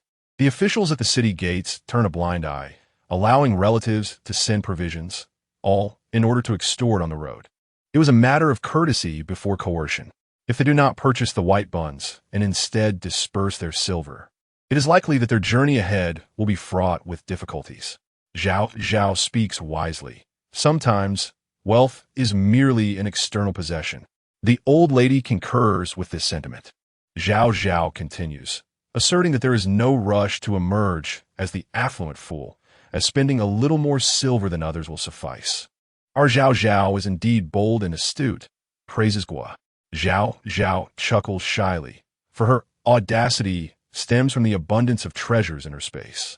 On this journey, silver is not lacking, only the prudent allocation of it is. The old lady decisively arranged for the Zhan family to purchase 3 white buns from Jiang Hu, with funds disbursed from her own purse.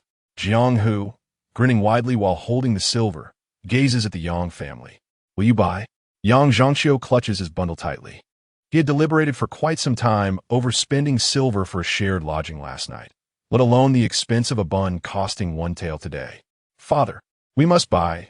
Yang Hanlu, no fool, perceives Jiang Hu's predatory gaze, which clearly indicates that not purchasing would lead to unfavorable outcomes. However, the head of the Yang family, Yang Zhangxiu, was financially constrained. Observing his daughter, supported by her 2 cousins, he reflects on her reckless autonomy. This daughter indeed possesses excessive audacity. Having endured punishment herself, she nearly brought calamity upon the family. This time, he resolves not to heed her counsel. "We do not have sufficient silver. We shall settle for the black buns." Yang Zhangqiu de Chlades. Yang Hanlu is taken aback, never anticipating that her mention would solidify her father's resolution against the purchase. Jiang Hu's expression darkens immediately. The Yang family is entirely unwilling to part with any profit. "Well, it seems my good intentions have been met with ingratitude." Jiang Hu rolls up his bundle. "Commanding Goholt. Those who need water may drink. Those who wish to eat buns may do so." Meanwhile, the old lady from the Zhan family is also organizing the distribution of the 3 white buns. "Let the hungry eat first. I shall procure more from the errand runners." Zhao blinks. "What?" Guo inquires with surprise. "Wasn't it said that only a small amount could be purchased?" Zhao smiles enigmatically. That was the public facade. Behind the scenes, she had promised Jiang Hu, while at the relay station, that she would assist the Zhan family, ensuring substantial benefits. For instance, her sister-in-law possesses wealth. Sister-in-law, feel free to eat. Zhaozhao grins mischievously before turning to the errand runners. Jiang, currently enjoying a white bun while conversing with several errand runners, muses, "Why is Yang Zhangxiu so miserly? He has already punished his daughter, yet she remains undeterred. I suspect they truly lack funds." I heard the Yang family originally hailed from another region, and it was during the Zhan family's return to the capital that they took a liking to the Yang clan and brought them back to marry, allowing the Yangs to enter the capital. Have you noticed that several of the Zhan family's young wives are not fond of the Yangs? If that's the case, we want to be able to keep these white buns for more than 2 days before they spoil, yielding no benefit. Jiang swallows the last bite of his bun, his fingers toying with the 5 taels of silver he acquired this time. It may not be so. Within the 5 taels of silver, 3 were bestowed by the Zhan family. Isn't that the Zhan family's young wife? A constable pointed at the quietly approaching Shen Zhaozhao. Jiang narrowed his eyes, a glimmer of insight flashing within. It appeared that his colleague from the capital had not misled him. He had simply misjudged the situation. This young wife of the Zhan family was indeed a person of genuine capability. Jiang stuffed a piece of steamed bread into his mouth and clapped his hands, declaring, "I shall pay her a visit." Chapter 33. A bet. Let us make a wager, Master Jiang. With a smile, Shen Zhaozhao approached, her gaze landing on the bundle held by Jiang. She felt an undeniable clarity in her heart.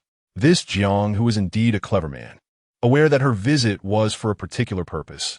Hence he had brought along the bundle containing the white steamed buns. Is there something amiss? Jiang feigned ignorance, though he was well aware of the circumstances. It was merely that with so many people around, I hesitated to purchase more, only acquiring 3 white buns. Shen Zhaozhao replied sweetly, gesturing towards the bundle in Jiang's possession. My second sister-in-law mentioned that money is not an issue. We ought not to let the officials bear our considerations for free. Are we to purchase them all? Jiang felt a surge of joy within. This bundle contained a total of 8 white buns, and with the Shen family making the purchase, the silver coins would undoubtedly find their way into the pockets of the local officials. Indeed, Shen Zhaozhao confirmed, counting out 8 taels of silver. Jiang accepted the weighty coins, observing Shen Zhaozhao as she turned to leave with the bundle. His keen eyes narrowed with cleverness. "Boss, the young mistress of the Zhan family is truly affluent," remarked one of the local officials, witnessing Shen Zhaozhao carry away the remaining white buns with a sense of astonishment. It was rare for exiled convicts to exhibit such lavishness. Affluence stemmed from her second sister-in-law, a woman of commerce, possessing both discernment and calculation, which proved far more beneficial than mere monetary wealth. Jiang mused to himself. The Zhan family could have easily purchased the buns outright, yet they chose to discreetly approach him instead, providing him with ample benefit while avoiding any unnecessary attention. Jiang pondered whether this cunning approach was the design of the matriarch of the Zhan family or a scheme devised by the young mistress herself. As Shen Zhaozhao returned to the pavilion, she let out several sneezes along the way. Caught a chill. Zhan Nanxing had been attentively watching her. With his limited mobility, he felt anxious seeing her converse with the local officials alone, as such matters were typically his responsibility as her husband. Now, it fell upon her, a woman, to engage with the rough men. Shen Zhaozhao sniffled. Perhaps the wind was rather strong just now. She gathered the Zhan family members into a small circle. Under the pretense of retrieving the white buns from the bundle, she discreetly produced meat buns from her hidden space, mixing them in with the white buns for distribution. The local officials are quite kind. Seeing that I purchased their white buns, they even gifted us a few meat buns. Let's enjoy the meat buns first, Shen Zhaozhao said conspiratorially, making a gesture for silence. The Zhan family, being perceptive, understood that their family must enjoy this delicacy without the other 3 families knowing, and nodded in agreement, acknowledging Shen Zhaozhao's intent. Guosher gazed at the meat bun in her hand, her eyes wide with intrigue. Why do these buns resemble the culinary skills of the Zhan family's cook? Taking a bite, the rich filling burst forth, filling her mouth with an exquisite aroma. "Delicious," Guosher exclaimed, barely able to contain her hunger, finishing off a bun in just a few bites. "And there's more," Shen Zhaozhao smiled brightly, producing another bun. Guosher was taken aback. What has gotten into the local officials today to be so generous? Lin Shi also found it peculiar. Shen Zhaozhao replied, they cannot finish these meat buns. If left over, they will spoil immediately. We have already contributed 11 taels of silver just for the bread. This does not even account for the lodging expenses from last night. Upon hearing the mention of the silver spent, Lin and Guo felt a pang in their hearts, instantly dispelling their doubts. They devoured the buns voraciously. 11 taels for these few buns and loaves? How greedy those officials are! Shen Zhaozhao herself was also famished, burying her face in the meat bun, taking large bites that nearly choked her, prompting her to pat her chest. Zhan Nanxing, sitting nearby, handed her a bamboo tube. Shen Zhaozhao accepted it without hesitation and hurriedly took a sip, finally managing to swallow. Though Zhan Nanxing could not rise, he was beside her and, without much thought, gently patted her back to help her breathe easier. Eat more slowly. I am lying down and cannot eat much. You can have mine. Once Shen Zhaozhao regained her composure, she noticed the others in the Zhan family were also eating heartily and quickly warned, a ravenous person can be quite frightening. They might choke. With her experience as a cautionary tale, the Zhan family members slowed their pace. You should eat. I cannot finish alone. Shen Zhaozhao insisted when Zhan Nanxing offered her his bun. She still had provisions in her space and did not want him to save his rations for her. Zhan Nanxing refused to take it back, displaying a stubbornness that irritated her. After a moment of contemplation, she tore one bun in half, keeping one portion for herself and giving the other to Zhan Nanxing. As he accepted the half bun, a warm sensation surged within him. It was a comforting realization to share food with someone. The bun was delightful, as Zhan Nanxing savored it. He glanced up to see Shen Zhaozhao nibbling on her half, and, in that instant, he thought it tasted even better than those made by the Zhan family's cook. In the pavilion, everyone was eating. Some had white loaves, quickly devouring them, while others struggled with the hard black bread soaked in cold water. Only Yang Han Lu, having endured a whipping that morning, found it unbearable to eat the black bread, fixating her gaze on the Zhan family. Soon, she noticed Shen Zhaozhao returning with Jiang Hu, and everyone in the Zhan family had white loaves. Then she saw Zhan Nanxing offering Shen Zhaozhao water and even relinquishing a share to her. Yang Han Lu's fingers dug painfully into her palms. Had she married into the Zhan family, she would have been among those enjoying white loaves, receiving the warmth of her cousin's concern. All that Shen Zhaozhao now relished should have belonged to her. Big sister, are you eating? A small boy approached, his eyes greedily fixated on the untouched black bread in Yang Han Lu's hand. Yang Han Lu nearly choked in indignation. What of it now? No one cared for her. The Yang family was solely preoccupied with their own needs, none considering her injury, leaving her unable to fetch water from the stream alone. Even a small child was staring at her black bread. If you want it, go ahead and take it. Yang Han Liu snapped it, hurling the hard black bread at the boy. The black bun struck the boy and fell to the ground. Unfazed, he picked it up and dashed away. Yang Han Lu, now devoid of any food, felt a deeper sense of despair as she glanced towards the Zhan family. Yang Shi was savoring a white bun with great delight. Aunt! Yang Han Lu called out pitifully. Guo Shi and Lin Shi exchanged glances and silently stuffed the last bite of meat bun into their mouths. Cousin Lu, why aren't you resting properly? What brings you here? Zhan Jiao glared at Yang Han Lu like a small wildcat guarding its food. Zhan Jiao was well aware of Yang Han Lu's intentions, which were likely to covet the white buns in Yang Shi's hands. Previously, Zhan Jiao had not harbored such disdain for her cousin, but after these 2 days of interaction, she had come to see Yang Han Lu's true nature. Thankfully, her third brother married the third sister-in-law and did not wed this cousin from the Yang family. Aunt, a child snatched my black bun. Could you spare some of your white buns for me? Yang Han Lu clutched Yang Shi's sleeve, acting coyly. Yang Shi remained silent. Guo Shi quickly interjected, Mother, do not share. Otherwise, she will soon incite someone to report to the officials that our white buns were stolen. Guo Shi was forthright and skilled in sarcasm, rolling her eyes for emphasis. Shen Zhaozhao also took note of the scene, observing Yang Han Lu persistently tugging at Yang Shi's sleeve. Mischievously, she turned to Zhan Nanxing and said, Husband, dare you to wager with me? Zhan Nanxing raised his handsome brow, finding the current Shen Zhaozhao both unfamiliar and vibrant, yet alluring.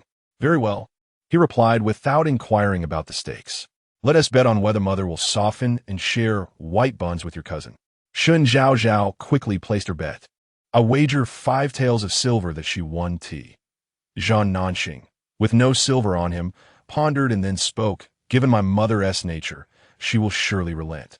He produced the dagger he carried at all times. I bet she will distribute the white buns. And by the way, let be known, I do not have such a cousin. Chapter 34. Choking, save him. Shen Zhaozhao glanced at the dagger in Zhan Nanxing's hand. It was a familiar object. When she had taken this dagger, Zhan Nanxing had, despite dragging his injured leg, fallen to the ground in a desperate attempt to reclaim it. This dagger must hold profound significance for him. He was willing to wager it against her. Shen Zhaozhao smiled, saying nothing further, and looked towards Yang Shi. Yang Shi observed her niece, who was pulling at her sleeve with a pitiful expression, and then glanced at the white steamed bun in her hand. In the past, she would have softened and immediately given the entire bun to her niece. After all, she wouldn't go hungry, as the rest of the Zhan family could spare food for her. Yang Shi let her hand holding the bun drop, positioning it right in front of Yang Hanlu, who looked as though she would snatch it away at any moment. You see, she would not neglect her family. Zhan Nanxing scoffed. This had always been the case. Yang Shi treated Yang Hanlu better than her own children. Shen Zhaozhao watched with keen interest.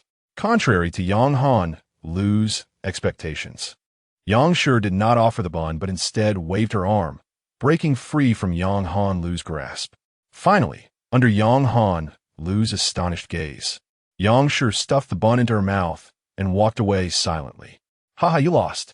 Shen Zhaozhao laughed joyfully, extending her hand towards Zhan Nanxing. Zhan Nanxing was taken aback that Yang Shi had audaciously stuffed the bun into her mouth in front of Yang Hanlu. Amidst Shen Zhaozhao's laughter, the corners of his mouth lifted involuntarily as he unreservedly placed the dagger into her palm. Conceding, Shen Zhaozhao cheerfully drew the dagger from its sheath, the cold gleam flashing. She intended to inquire about the dagger's origin, but before she could finish her question, a piercing wail interrupted her.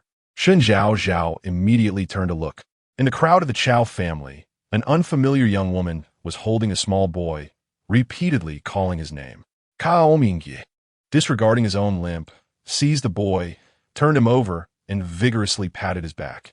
Linaire, the woman cried, her face awash with tears. What happened? Jiang Hu approached with his men. Sir, this boy is my uncle's son. He choked on a black bun while eating. Came the calm response amidst the chaos from Chaoya. Bang, bang, bang. Chao Mingyi, with reddened eyes, desperately patted his son's back, attempting to dislodge the piece of black bun that was choking Chao Lin.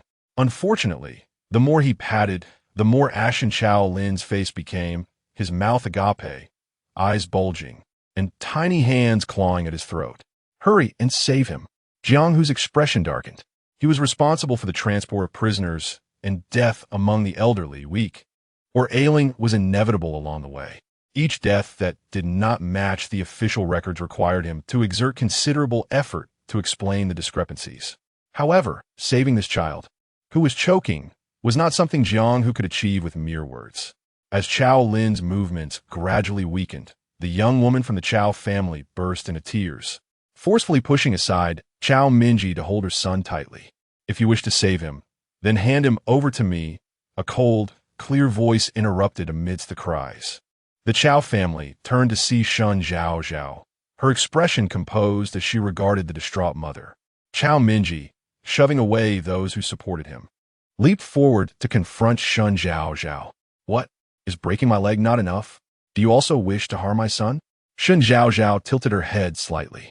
Oh, so he is your son. In that case, I shall not save him. Save him. The frantic mother rushed towards Shen Zhaozhao, disregarding everything else as she shoved away her husband, who was unsteady due to his leg injury. Chao Minji stumbled, losing his balance and falling hard to the ground. Ayu, do not be deceived by this venomous woman. There is not a single good person from the Zhan family. Look at my leg. It was this woman who broke it. The woman named Ayu, focused solely on her son, fell to her knees beside Shen Zhaozhao, tears streaming down her face.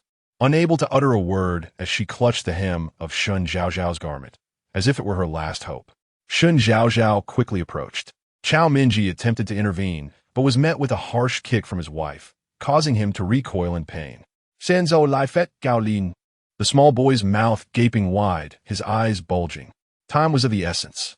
Shen Zhaozhao turned him over, her hands encircling Chao Lin's chest, precisely positioning herself before exerting a forceful pressure, compressing him repeatedly. Chao Lin's mouth widened further, discomfort evident yet soundless. An eerie silence enveloped the crowd, each person witnessing a method of resuscitation they had never seen before. Was there truly hope? Surely there is none. A child from my family choked to death on food, despite adults reaching into the throat to retrieve it, unable to extract anything. It is a tragic fate. If it weren't for the Zhan family, Liner would not have been forced to consume such hard bread at such a tender age. Chao Minji glared fiercely at Shen Zhaozhao, filled with hatred, a hatred for the woman who had crippled him and now threatened his son. Ayu, do not place your hopes in her. He crawled towards his wife, grasping her clothing. The Zhan family seeks to destroy the Chao family. They fear our vengeance and wish to render us childless. He's coming out. Ayu, fixated on Chao Lin, suddenly screamed with piercing urgency. She flung off her husband's grasp and rushed forward. Chao Minji lost his balance once more, falling unceremoniously. After Shen Zhaozhao's final forceful compression, a piece of black bread was expelled from Chao Lin's wide-open mouth, landing on the ground. Instantly, his complexion improved, no longer ashen, but capable of emitting soft cries. Ayu embraced her son tightly, and upon realizing he had indeed survived, she quickly turned to bow deeply to Shen Zhaozhao. Shen Zhaozhao hurriedly stepped aside to avoid her. Aunt, please rise swiftly. Your status is even higher than that of Miss Shen. Chaoya, come here and assist Ayu. Thank you, Miss Shen, for saving me and my cousin. Our family owes you 2 lives, Chaoya said, attempting to kneel in place of Ayu. This time, Shen Zhaozhao, having taken precautions, swiftly reached out to prevent her from bowing down. Upon seeing that her son was unharmed, Ayu regained her composure and, cradling Chao Lin's small face, asked with a serious expression, Liner, when I went to fetch water with the black bread, where did you obtain this black bread? Cao Lin, having narrowly escaped death, glanced around with teary eyes before raising her hand. Her little finger pointed towards the pale-faced Yonghan Lu as she hoarsely replied, That sister gave it to me. Chapter 35. A favor from Chaoya. Shen Zhao raised an eyebrow. Could Yang Hanyu genuinely be so kind-hearted? Sacrificing her own portion to feed this young boy? It was you again. Ayu glared at Yang Hanyu, gritting her teeth. If not for the presence of the officials nearby, she would have lunged at Yang Hanyu and slapped her soundly. I was only being kind. Yang Hanyu protested, realizing that this child, who had nearly choked, was the same one who had just taken her black bread. Your child was starving and came to me for food, and I kindly obliged. Yet you mistake my goodwill for malice. Ayu scoffed, rushing forward but refraining from physical retaliation. Instead, she spat at the injured and incapacitated Yang Hanyu. You shameless creature. What unmarried woman clings to another's man like you do? You slander me. Yang Hanyu quickly denied the accusation. Ayu, infuriated, recounted the events she had witnessed. I saw you pulling my husband close, sweetly asking for his help, which prompted him to impulsively confront the 3rd daughter-in-law of the Zhan family. If it weren't for your seductive antics, my husband would not be in this predicament. I thought your reputation would be tarnished by revealing this. Yet you have the audacity to endanger my son. Shen Zhao blinked, listening intently as Ayu laid bare the connection between Yang Hanyu and Chao Minji. A smirk tugged at her lips. She felt that Chao Minji had no grievance against her. How could he have approached her without Yang Hanyu's instigation? Ayu no more. Chao Minji, aware of his guilt, stood amidst the gossiping families and officials, feeling utterly exposed. What? You dare to act and fear my words? Ayu's face was streaked with tears as she turned to embrace her son, Chao Lin, holding him tightly. He was her reclaimed child, and she would not allow that pair of adulterers to harm him again. Enough. Minji's wife, all men make mistakes. He knows he was wrong and will surely amend his ways. Chao Kuan-ai quickly interjected, attempting to smooth things over. Take your aunt over there and comfort her. Instructive Gaoya. A flicker of sarcasm crossed Chao Ya's face before she obediently approached, taking a Yu by the arm. Come now, let us eat quickly. We must depart soon. Officials approached to disperse the onlookers. The young woman from the Yang family truly had no shame, even in exile. She did not forget to entice men. Indeed, how unfortunate to have set her sights on a married man. Bah! They spoke of Chao family's young boy's rescue, crediting the third daughter-in-law of the Zhan family. Who would have thought that a simple embrace could save a life? Truly remarkable. Yang Hanyu listened to the whispers around her, the gazes piercing like daggers. Her face turned ashen as she looked towards Shen Zhaozhao, who had just basked in the spotlight, now returning to the Zhan family to receive their concerned inquiries, along with her third cousin. All eyes among the three cousins were fixed solely on Shen Zhaozhao. Yang Han dug her nails into her palm until she tasted a faint metallic tang in her mouth. Why was her kindness met with such ingratitude, resulting in her utter humiliation? What are you staring at? Is this not enough disgrace? Yang Zhangqiu, upon hearing of his daughter's entanglement with a married man and her failure that turned against her, felt a surge of anger. Turning sharply, he found his daughter still gazing at the Zhan family. How many times have I told you? Yang Zhangqiu exclaimed, his voice laced with fury. Methods may be employed, but one must not allow oneself to be caught with incriminating evidence. Look at what you've done. With a dismissive flick of his sleeve, he turned to leave. This daughter, once closely allied with the Zhan family and having secured numerous benefits for him, now appeared as a pariah, despised by all. Having rescued the person, Jiang Hu felt a sense of relief and regarded Shen Zhaozhao with newfound respect. This member of the Zhan family not only knew how to navigate social intricacies, but also had the ability to save lives. Set forth, commanded the officer, and the members of the four families hastily organized themselves into a line. Shen Zhaozhao remained amidst the Zhan family, with Zhan Nanxing being carried beside her. How did that child manage to expel the object lodged in his throat after just a few compressions? Zhan Nanxing asked, his curiosity piqued. He had promised Shen Zhaozhao not to inquire about many matters, yet witnessing her adeptness in saving lives today compelled him to seek further understanding. His interest in her had grown, leaving him eager to learn more. Shen Zhaozhao briefly explained the principle behind the Heimlich maneuver. Upon turning, she noticed Zhan Nanxing being carried, his enchanting eyes fixed on her without blinking. Is there something on my face? Shen Zhaozhao inquired, raising her hand to touch her cheek. Zhan Nanxing quickly averted his gaze, unknowingly captivated by her beauty, even to the point of becoming somewhat entranced. Clearing his throat, he awkwardly coughed twice, attempting to shift the conversation. Earlier, you asked me about the origins of that dagger. Sister Shen, a sweet voice interrupted, belonging to Chao Ya.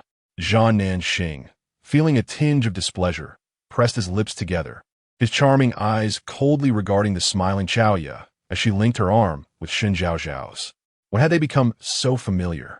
Why must she squeeze through his family to walk alongside Shen Zhaozhao, given the need to maintain their pace?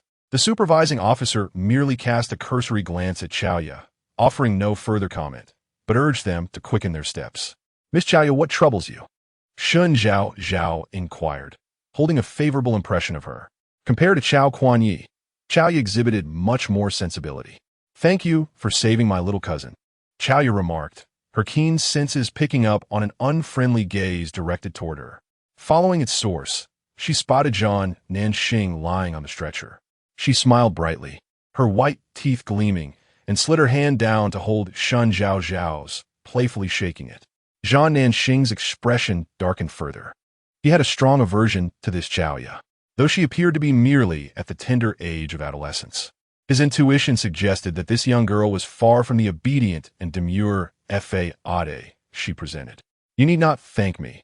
Your aunt has already expressed her gratitude, replied Shen Zhaozhao.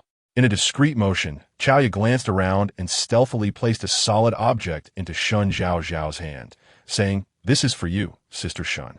Thank you for rescuing me and my cousin." Shen Zhaozhao attempted to look down at the object, but Chao Ya's grip was firm, preventing her from doing so. Rest assured, Sister Shen, my stepmother and uncle will no longer trouble you, Chao Ya assured her with a blink. her tone cooling as she glanced towards the Yang family ahead. Given the arduous journey we've undertaken, do keep a watchful eye on that Yang Han Lu. Shen Zhaozhao contemplated the implications. Chaoya, this is an overture of goodwill. The Chun and Chao families would no longer impede the Zhan family, leaving only the Yang family as concern. Thank you for your consideration, dear sister, Shen Zhaozhao acknowledged, appreciating Chaoya's kindness. Miss Chao, it seems exile has not dampened your spirits, Zhan Nanxing remarked with a hint of melancholy. Originally, Chaoya intended to return to her own group after delivering her message, but upon hearing his words, she chuckled inwardly and tightened her grip on Shen Zhaozhao's hand. That Yang Han Lu harbors ill intentions towards you. She previously incited my uncle against you, and it is inevitable that she will attempt to manipulate others against you in the future. One cannot remain vigilant against a thief indefinitely. It is neither practical nor sustainable. My mother once said that when a woman persistently targets another, the root of the issue often lies with the man involved. Sister Shun, to untie a knot, one must find the person who tied it. Chaoya's voice was neither too loud nor too soft, perfectly audible to Zhan Nanxing. Chapter 36. Descent into the abyss. She is not a virtuous person. After bidding farewell, Chaoya left, prompting Zhan Nanxing to draw a blunt conclusion. Shen Zhao raised her hand, revealing a smooth, jade piece buckle nestled within her palm, intricately engraved with 4 characters. Unfamiliar with the script, Shen Zhao speculated that it likely conveyed auspicious sentiments. Was the eldest daughter of the Chao family once quite renowned in the capital? Shen Zhao pondered aloud, her inquiry emerging without thought. Zhan Nanxing, observing her disregard for Chaoya's attempts to sow discord between them, felt a subtle relief and scoffed disdainfully. I've never heard of her, he replied. Shen Zhao nodded in agreement, recognizing that his prolonged stay in the military rendered her question futile. After finishing her remark, she turned to seek a conversation with Lin Shi, leaving Zhan Nanxing scowling at the sky in frustration. Lin Shi possessed an intimate understanding of the relationships among the noble ladies of the capital, and upon Shen Zhao's inquiry, she recounted the affairs of the Chao family. Chaoya was the daughter of the late First Lady. It had not been long since the First Lady's demise, when Chao Kuan-ai brought home the current Madame Chao and Chao Yu. How ridiculous, Lin Shi scoffed. He had long maintained a concubine outside, eagerly awaiting the death of Chao Yu's mother to introduce this new wife and her son. The rapid transformation of a concubine into a legitimate child was infuriating, to say the least. Guo Shi, overhearing the conversation, chimed in, Zhao, rest assured. The third son would never stoop so low. Otherwise, grandmother would be the first to break his legs. Shen Zhao, however, was not particularly invested in the old grievances of the Chao family, only inquiring about Chao Yu's reputation. Lin Shi found herself at a loss. You know, without her mother's protection, life under her stepmother must be quite difficult. As for her reputation, it is rather unremarkable, just an ordinary girl. Occasionally, when she encounters a flower gathering, she hides behind her stepmother, too timid to voice her opinions. Shen Zhao remained silent, merely toying with the peace buckle in her hand. The Chaoya described by Lin Shi was entirely different from the one she had observed. In her eyes, Chaoya wielded her influence adeptly, overpowering her stepmother with formidable authority. She was astute in her dealings, starkly contrasting with the timid girl Lin Shi portrayed. Raising an eyebrow, Shen Zhao pocketed the peace buckle. Ultimately, it sufficed that this individual harbored no malice toward her or the Zhan family. As the exiled procession journeyed further north, the official road gradually became desolate, with far fewer travelers and tea stations encountered along the way. Even as dusk approached, no towns appeared where they could rest. Sir, how much farther must we travel to reach the relay station? A member of the Chun family inquired. The constable, shaking his whip with ill intent, chuckled sinisterly. I tell you, young master, you are currently in exile. How can you expect to conveniently lodge at a relay station every day? Shen Zhao, trailing behind, absorbed his words and gazed into the distance, where indeed only wilderness stretched before her, devoid of any signs of civilization. It appeared that they would have to spend the night under the open sky. Yao, do you think there are wolves or tigers lurking in these wilds? Yang was troubled by the reply of the laborer. Throughout her life, She had never spent a night outdoors. "Do not worry, mother," Shen Zhaozhao reassured her. "The laborers are well acquainted with this route. They will surely select a suitable place to set up camp." Yet, even she felt a twinge of uncertainty. However, if she continued to display her fear in front of Yang, it would only heighten her anxiety. After all, spending a night in the wilderness was not a grave matter. The matriarch turned her gaze toward Yang, her presence commanding. "You are the wife of the Zhan family. It is only natural for you to face the battlefield, let alone endure a night under the stars. Display the fortitude befitting a Zhan matron." Her voice resonated with authority as she gestured toward her 3 granddaughters-in-law. "You, as a mother-in-law, should exhibit more courage than your own daughters-in-law." Yang received a stern reprimand, her face drawn in resignation, unable to voice any protest. Shen Zhaozhao walked beside Zhan Nanxing, observing the interaction between her grandmother and mother-in-law with delight. "Is it amusing?" Zhan Nanxing remarked coolly, feeling a chill as he spoke. Shen Zhaozhao immediately composed herself, replying earnestly, "Not all. It is only natural for a mother-in-law to worry about encounters with wild beasts. Grandmother's concerns are not unfounded." Both had their points, and she sought to avoid offending either. Zhan Nanxing's lips pressed together in discontent. Though she was his wife and consistently upheld the Zhan family's interests, they remained emotionally distant.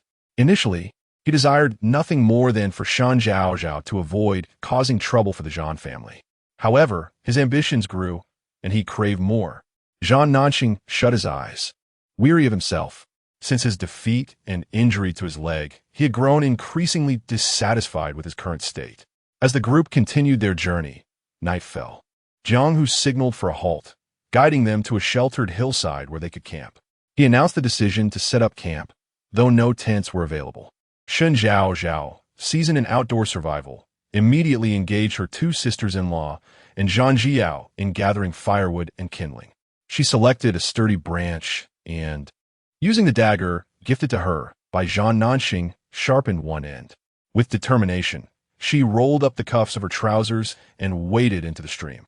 "Third sister-in-law, do be careful," Zhan Jiao called out anxiously as Shen Zhaozhao ventured deeper into the water, drawing the attention of others nearby. Some women, noticing her exposed legs, whispered disapprovingly. Yang Hanyu also observed this and pulled her aunt aside to share a hushed word. Shortly after, a woman from the Yang family approached Yang, saying, "You should keep an eye on your daughter-in-law. While we are in exile, her exposure not only embarrasses the Zhan family, but also our Yang family." Yang herself felt that Shen Zhaozhao's behavior was indeed too conspicuous. Just as she was about to call her back, she heard the matriarch cough softly beside her. Instantly, Yang wilted, withdrawing into herself like a timid quail. "The aunt of the Yang family, you are aware that we are currently in exile. My granddaughter-in-law possesses remarkable skills and wishes to provide us with delightful sustenance, which is indeed commendable. When you partake of the black bread shortly, you may ponder how fortunate it would be if your daughter-in-law could also catch fish." The aunt from the Yang family attempted to belittle others, but was met with the sharp rebuke of the matriarch, who scolded her with a sardonic tone. With a scowl, she turned on her heel and returned to her own side. She relayed the situation to Yang Hanyu. "Regardless of their affairs, we, as relatives, have offered our counsel. Should they be ridiculed later, that is a matter for the Zhan family to contend with." Yang Hanyu cast another glance toward the Zhan family. The matriarch of the Zhan family, far from exhibiting any anger, instead cheerfully encouraged the other granddaughters-in-law to join in the endeavor. Mysteriously, Yang Hanyu's gaze shifted once more to Zhan Nanxing. What might he be thinking? Chapter 37. Taking responsibility caught it. The joyful exclamation of Zhan Jiao resonated by the stream's edge. There stood Shen Zhaozhao, triumphantly holding a wooden stick on the end of which dangled a vibrant fish. Yang Hanyu, feeling a twinge of envy, cast a glance at Zhan Nanxing. Initially, she believed he would disapprove of Shen Zhaozhao's carefree demeanor, but upon closer inspection, she found Zhan Nanxing propped against a nearby tree, fully engaged in watching the scene unfold in the stream, even sporting a smile. Yang Hanyu pulled at a patch of grass beside her, a sharp sting shooting through her fingers as she yelped and quickly released it. Upon inspection, She noted a cut from the leaf's edge. All eyes were now fixed on Shen Zhaozhao, who handed the fish on the stick to Zhan Jiao before turning to stand motionless in the middle of the stream. Suddenly, she thrust the stick into the water and, upon retrieving it, emerged with yet another fish. Zhan Jiao clapped her hands in delight, and laughter filled the Zhan family's gathering. The other families, feeling a pang of competition, quickly sought out sticks of their own, eager to join in the fishing. Meanwhile, Shen Zhaozhao's skill was evident. By the time the others entered the stream, she had already amassed a considerable catch. Two sister-in-laws had kindled a fire, and Shen Zhaozhao selected a flat stone, propping it up with two larger rocks to create a grill. Utilizing the dagger gifted by Zhan Nanxing, she deftly prepared the fish, gutting and cleaning them, slicing each one in half. As darkness enveloped the sky, Shen Zhaozhao, shrouded by the night, retrieved oil and salt from her space. In no time, the sizzle of frying fish filled the air, accompanied by an enticing aroma. At that moment, no one dared to utter a word against Shen Zhaozhao. Each person focused intently on their own fisherman, hoping for a bountiful return. As night fell, the other three families, having never used sticks for fishing, found their efforts fruitless. A few lucky ones managed to catch a fish, while the majority returned empty-handed, some even slipping and landing unceremoniously in the water, their clothes drenched. In contrast, the Zhan family reveled in joy, the air fragrant with the smell of roasted fish. Shen Zhaozhao grilled some fish for the Zhan family, reserving a portion for the laborers, serving them on a clean stone. The laborers, already famished, frequently glanced towards the Zhan family. When they saw Shen Zhaozhao approaching with fish, their faces lit up with delight.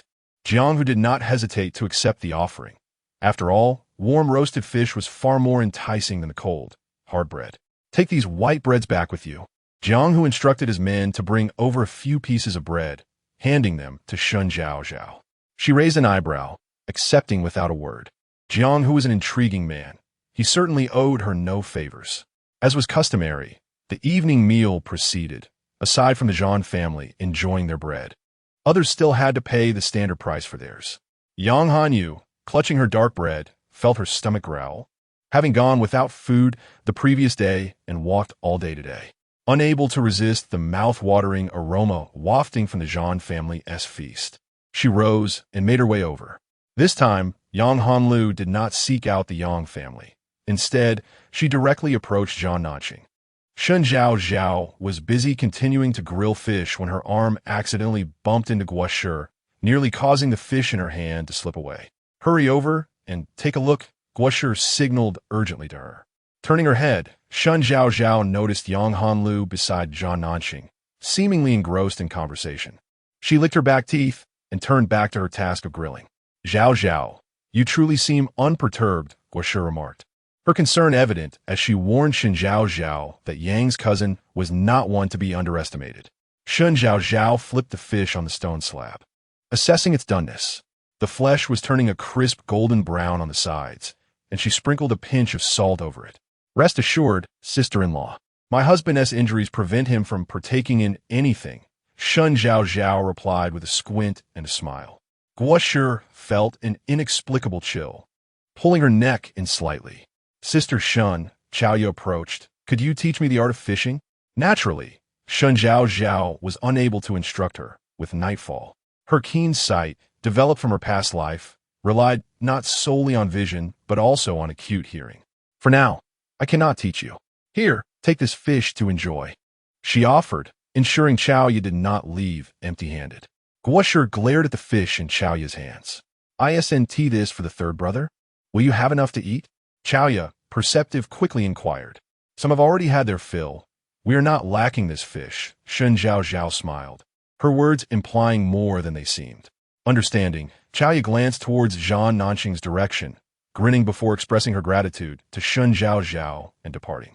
Unbeknownst to Zhan Nanxing, who had just sent Yang Hanlu away, the grilled fish was no longer meant for him. Zhan Ping and Huang Yi took turns filling their stomachs, returning with 2 white buns for Zhan Nanxing, wearing expressions of satisfaction. "None left?"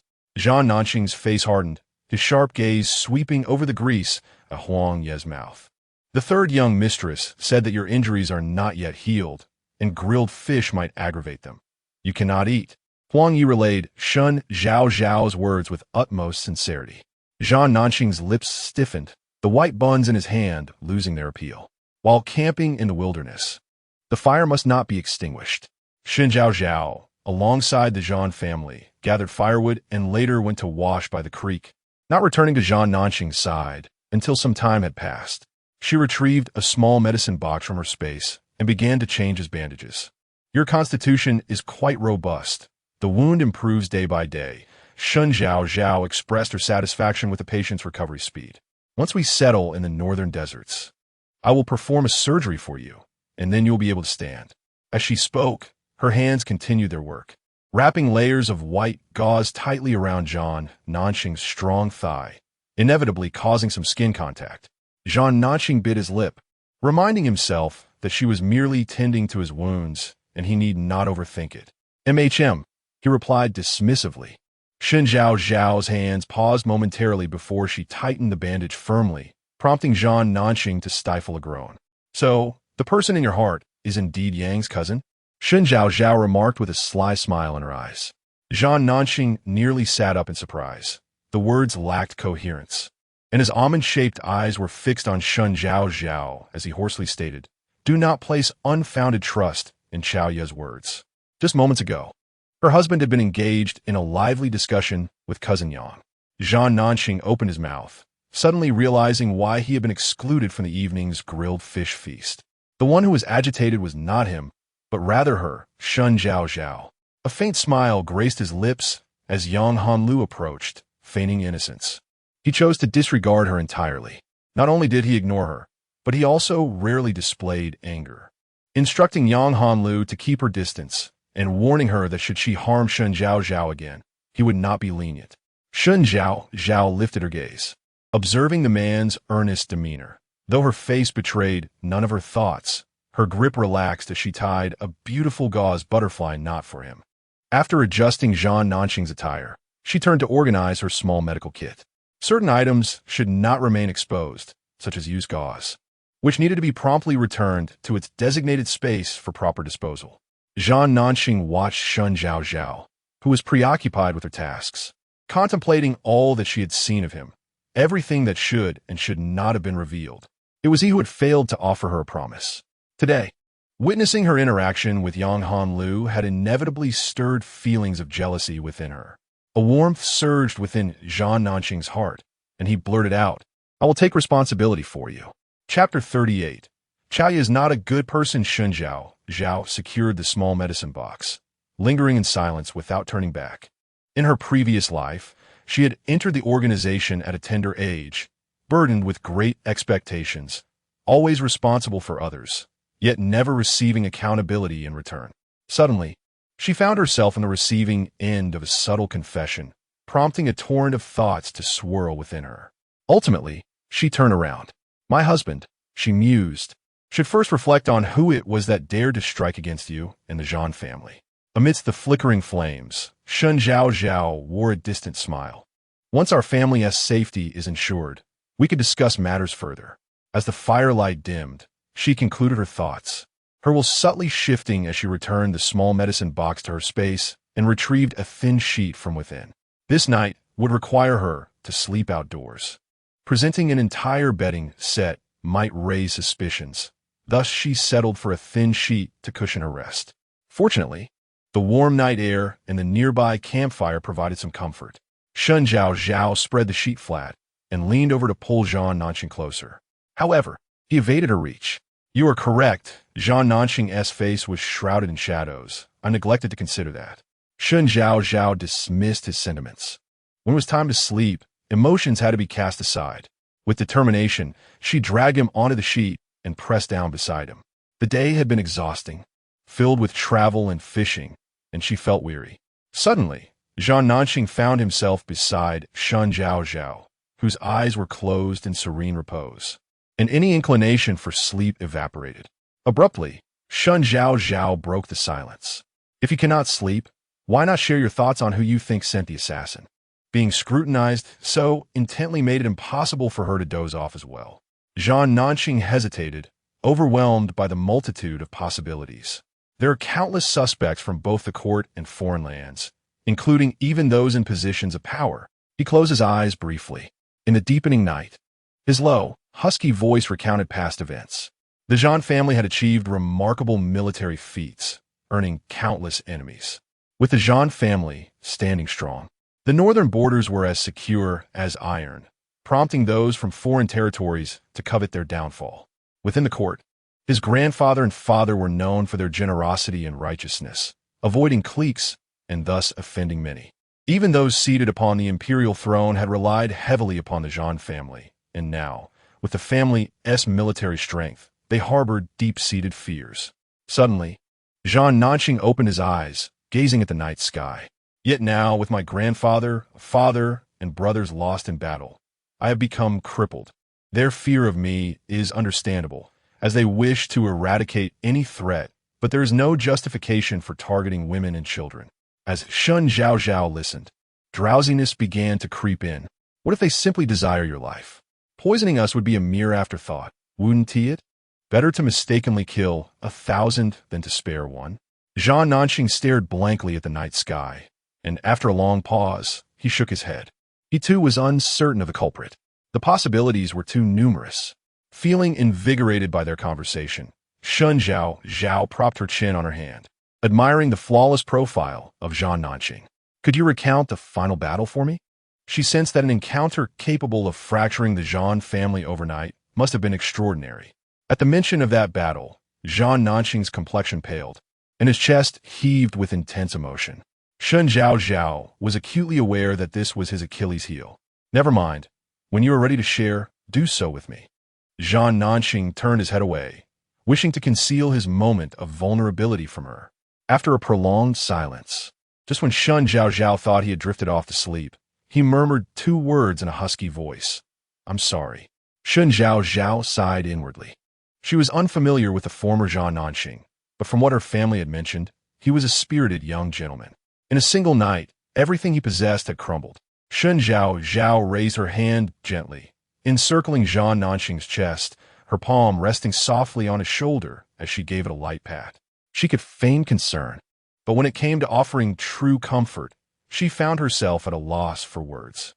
All she could do was pat him lightly as a gesture of solace. Zhan Nanqing felt his heart leap at her touch. His large hand stirred slightly. He closed his eyes, succumbing to the impulse to grasp her hand, and raised his arm. Not far away, the sound of rustling footsteps approached. Zhan Nanqing's arm, which had just been lifted, immediately fell back into its original position. Shen Zhaozhao withdrew her hand and stood up, glancing in that direction. She caught sight of Huang Wan approaching. Their eyes met, and Huang Wan promptly covered her eyes and turned away, grumbling, I told you to rest properly, yet you insisted on me coming to check. Shen Zhaozhao inquired. What is it? Huang Wan turned back for a fleeting glance, ensuring she had not witnessed anything inappropriate, and then responded candidly, It's nothing much. Just inquiring about the night watch arrangements. The old lady asked me to come and ask you. Given that it was a camping night and with numerous women from the Zhan family, it was essential to arrange for shifts during the night watch. Unbeknownst to them, the Zhan family had become quite reliant on Shen Zhaozhao. For matters both large and small, they sought her approval. Thus in pairs, I will watch with you for the first half of the night, while the 2 sisters-in-law will take over for the latter half. A Yao is still growing, and Huang Yizhanping must carry her husband on the journey. As for grandmother and mother, given their advanced age, it is best to allow them to rest adequately. Shen Zhaozhao organized the night watch arrangements, to which Huang Wan nodded in agreement, and returned to inform the others. Shen Zhaozhao stood up, stretching her limbs. I will help keep watch for you, Zhan Nanqing stated. After all, he would be carried during the day, and he could always catch up on sleep then. Meanwhile, she had not rested since morning, needing to tend to her own journey while looking after the entire Zhan family. Zhan Nanqing felt a twinge of pain in his heart. No, you are my patient. You must recover swiftly so that I can rest easy. Shen Zhaozhao smiled lightly and turned to leave. Wait. Zhan Nanqing called out to her once more. Shen Zhaozhao glanced back at the man lying on the sheets, inexplicably perceiving him as somewhat akin to a young bride. Even in merely keeping watch, he could be so fussy, Zhao Nanxing bit his lip, words on the tip of his tongue, yet he refrained from voicing them. Is it fine if I just go over there? Shen Zhaozhao pointed towards the campfire. There is something, Zhao Nanxing hastily replied. I have no one else in my heart. That Chaoya is not a good person. Don't listen to her nonsense. Is that all? Shen Zhaozhao nearly burst into laughter, having understood. The firelight danced upon Zhao Nanxing's jade-like cheeks, casting a blush upon his face. He turned around in annoyance, his back to Shen Zhaozhao, listening to the footsteps behind him gradually fade away. His large hand crumpled the sheets beneath him into a twisted mass. In the stillness of the night, everyone was clad in their garments, resting, while a bonfire crackled nearby, not far yet not too close. Occasionally, guard patrolled, counting heads. Shen Zhaozhao gazed at the flames and added more firewood to the pile. Beside her, Huang Wan cradled her face in her hands, struggling to stay awake. After an exhausting day, staying vigilant through the night proved to be quite arduous. Sister Shen, a gentle voice broke through the darkness. Huang Wan's eyes widened in shock, startled into alertness. Do you walk without making a sound? Shen Zhaozhao turned, smiling at Chaoya, who had just been deemed untrustworthy by Zhao Nanxing. Gao yao fer the fantasma. I merely wished to avoid disturbing everyone's rest with loud footsteps. Huang Wan looked on, bewildered, as Chaoya settled beside Shen Zhaozhao. You must be tired as well. You should rest, Chaoya gently urged. I will keep Sister Shen company. Besides, I have a few things I wish to discuss with her. Chapter 39. Everyone has secrets. The eldest daughter of the Chao family suddenly arrived, and Huang Wan's drowsiness vanished, replaced by a look of vigilance. You should go rest. We can talk, said Shen Zhaozhao. Huang Wan felt uneasy and wished to stay. However, seeing the delicate and gentle demeanor of Chaoya, who seemed harmless, she reluctantly retreated, glancing back several times. Now that we are alone, feel free to speak candidly, Shen Zhaozhao said, as she manipulated the firewood, getting straight to the point. Chaoya smiled, revealing a set of small, white teeth. Sister Shen, I find your temperament quite appealing. Might you consider distancing yourself from the Zhan family? Shen Zhaozhao paused her fiddling with the fire, her gaze growing serious as she regarded Chaoya. Though Chaoya's appearance was unremarkable, the flickering flames cast an eerie glow upon her ordinary face. Shen Zhaozhao hesitated, harboring suspicions within her heart. What if Chaoya was not of this era either? After all, her actions contradicted the words of the Lin family, revealing a starkly different persona. I have come to remind you, Sister Shen, that there are those who will not allow Zhao Nanxing to live, Chaoya said, cupping her face as the firelight danced in her eyes, innocently uttering profound words. Sister Shen, you are a wonderful person. I genuinely like you and do not wish to see you suffer. The flames licked the firewood, sending sparks crackling into the air. Shen Zhaozhao turned her attention back to the campfire, adding another stick of wood. Thank you for your warning. Chaoya waited in vain for a more substantial response, lowering her hand from her chin and gazing at Shen Zhaozhao with confusion. Sister Shen, are you truly not considering a divorce from Zhao Nanxing? Once divorced, you could easily free yourself from this entanglement. From then on, Zhao Nanxing's fate would no longer concern you. Shen Zhaozhao nodded. In an instant, Chaoya sprang to her feet. Aren't you afraid of death? Shen Zhaozhao observed the growing blaze, tossing in more wood and brushing her hands together. No one is entirely fearless of death. However, having married into the Zhan family, I cannot simply abandon my post. She spoke with a righteous expression, yet deep down, she understood that her fate was irrevocably tied to Zhao Nanxing. If he lived, she would too. If he perished, she would undoubtedly follow. This was a truth she could not voice, for Chaoya harbored secrets, just as she did.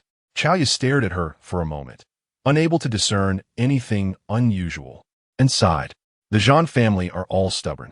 It is a pity to follow the wrong master.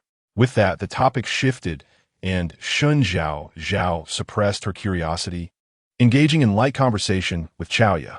When the discussion turned to the arrival of her two sisters-in-law, Shen Zhaozhao refrained from probing further. Sister Shen, do you not wish to inquire how I came to know that someone is after Zhao Nanxing's life? Chaoya asked, brushing off the dust from her clothing and leaning closer to whisper. Shen Zhaozhao regarded her with a knowing look. Only if you are willing to share. If you choose to remain silent, my inquiries would be in vain. Chaoya grinned and took her leave. Lin, observing Cao Yadiparth, turned to Shen Zhaozhao with a puzzled expression. When did you become so familiar with the eldest daughter of the Chao family? They had become so familiar that they kept her company through the night. Shen Zhaozhao mused that it might have all begun the day she rescued her. As she returned to lie beside Zhang Nanxing, he opened his eyes, alert and awake. You're back. His voice, still laden with the remnants of sleep, was quite magnetic. Had it been the former Shen Zhaozhao, she would have certainly engaged him in conversation, relishing the auditory delight. Yet now, with a mere flutter of her eyelids, she succumbed to slumber. In her hazy state, she sensed someone gently draping a sheet over her. In the last flicker of her consciousness, she contemplated whether Chao Yu was indeed a fellow traveler from her past life. As she drifted off, her mind was ablaze with thoughts, and after several dreamless nights, she found herself dreaming once again. In a thicket of grass, reaching up to her calves, she trudged forward, her gaze caught by a long procession of exiles. Suddenly, a scream pierced the air. The line broke in disarray. In the chaos, she glimpsed a whip raised by a constable, and not far ahead, 2 lackeys carrying Zhang Nanxing had stumbled and fallen. She yearned to lend assistance, but a sudden pain shot through her leg. Looking down, she saw a dark brown snake slithering away. On her fair leg, 4 tiny blood spots had appeared. A venomous serpent. She hastily attempted to enter her mental space, but this time she faltered. Darkness enveloped her, and the familiar stone slab materialized before her once more. Zhang Nanxing perished on the path of exile, leaving the Zhang family to mourn their unjust demise. Wake up, gather your things, and prepare to set off. A coarse voice jolted Shen Zhaozhao from her dream. She shot up, the first instinct being to fling off the sheet covering her, tugging at the hem of her linen trousers. Her fair calves bore no wounds. Staring at her legs, she still felt an echo of the snake's sting. What is wrong? The man's hoarse voice lingered in her ears. Shen Zhaozhao turned to find Zhang Nanxing propped up on his elbows, his gaze fixed on her exposed calf. His eyes momentarily froze, and a faint blush crept into his cheeks. I had a rather unsettling dream. Shen Zhaozhao rose, feigning nonchalance as she began to pack her belongings amidst the constable's urging. She glanced around, seizing the moment when no one was watching, folded the sheet neatly, and, while stuffing it into her bag, discreetly slipped it onto the shelf in her mental space. Standing up, the linen concealed her calf. Zhang Nanxing cleared his throat, awkwardly diverting his gaze. As Shen Zhaozhao washed by the creek, her thoughts lingered on the dream's imagery. A field of tall grass, and the sudden appearance of a swarm of snakes. She pondered whether the serpents had been nesting there all along, or if they had been deliberately placed there, lying in wait for the Zhang family to pass by. Had it been earlier, she might have considered it mere coincidence. However, Chaoya had specifically warned her the night before that there were those who sought Zhang Nanxing's life. She could not afford to dismiss such thoughts. The only solution was to evade the snakes. Shen Zhaozhao closed her eyes, entering her mental space, and opened her small medicine chest. This time, a thoughtful assortment of realgar appeared, and she grabbed scissors, casually cutting a piece of fabric into several squares. She poured the realgar into each square, gathered them up, and finally tied them into small pouches with string. Xionghuang serves as a remedy against serpents. Upon exiting the spatial realm, Shen Zhaozhao clutched her fragrant sachet, still harboring a tinge of unease. After all, in her dream, she had been bitten by a venomous snake and subsequently barred from the space. Shen Zhaozhao dared not be complacent. She scanned her surroundings along the brook and discovered a patch of reeds by the bank. Hurrying over, she gathered a substantial handful of dried reed leaves and stalks from the ground. Move swiftly. What are you dawdling for? A lackey urged impatiently from above. Young Han Liu, struggling to swallow a black bun accompanied by brookwater, recalled her cousin's merciless reprimand from the previous night, intensifying her discomfort with the dry morsel. Another prompt from the lackey ignited her irritation, and she felt an urge to hurl the black bun to the ground. Yet, fear held her back, as the sting of whip marks still lingered on her skin. She lifted her gaze, searching for Shen Zhaozhao's figure. Why should she be relegated to black buns while Shen Zhaozhao feasted on better fare? Yang Hanlu's eyes inadvertently swept the brook's edge, where she spotted another figure lingering, none other than Shen Zhaozhao herself. A smile crept onto Yang Hanlu's face as she called out loudly, "Dear lackey, there is someone else by the brook, hiding among the reeds." Chapter 40. Before them lay a desolate expanse, where the constables were busily urging people onward. At Yang Hanliu's reminder, they turned their gaze towards the stream. Others joined in, eager to witness the spectacle. Who, after all, had the audacity to hide in the thicket? This was a place of exile. Should anyone attempt to escape and be recaptured, the consequences would be far graver than mere lashes. In cases of fierce resistance, the constables could even administer immediate justice. Upon recognizing the figure by the stream as Shen Zhaozhao, the members of the Zhan family exchanged knowing glances. Regardless of Shen Zhaozhao's reasons for concealing herself in the reeds, they felt compelled to protect her. "Ah, it's my cousin," Yang Hanliu exclaimed, her mouth covering her surprise as she finally discerned Shen Zhaozhao's appearance. "Head, there's a woman hiding. I'll go down and bring her up," declared Ding Daniu, a constable assigned to watch over the Zhan family the previous night. Given that a problem had arisen with his charge, it was only natural for him to pursue her. Yang Hanliu's lips curled slightly in a suppressed smile. Her intentions were deliberate. Whether Shen Zhaozhao was merely seeking privacy or genuinely hiding, if the constables were to preemptively judge her as a runaway, Shen Zhaozhao's fate would be dire. With a gentle exhale, Yang Hanlu thought that if she could successfully label Shen Zhaozhao as a fugitive, this troublesome individual would no longer pose a threat. Jiang Hu approached, observing the elusive figure of Shen Zhaozhao amidst the reeds. Narrowing his eyes, he implored, "My lord, the Zhan family's cousin surely did not intend to hide. I beseech you to show leniency." Yang Hanlu feigned weakness as she pleaded on Shen Zhaozhao's behalf. Jiang Hu remained silent, his piercing gaze fixed on Shen Zhaozhao.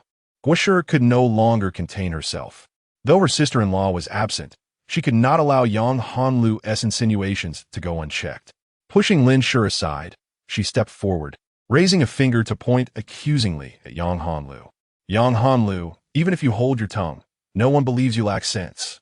What are you so eager to slander our sister-in-law for? Do you wish for her to be branded a fugitive, hoping to lure my third brother? Let me make it clear. As long as I live, my sister-in-law is Shen Zhaozhao, having come from a merchant background and married into the Zhan family." Guoshi had adopted the demeanor of a matron, yet remained true to her straightforward nature. After unleashing her tirade upon Yang Hanlu, she felt an immediate sense of relief, as if a light had dawned upon her. For too long, she had endured Yang Hanlu's antics out of respect for Yang Shi, and now she felt it was time to stand up for herself.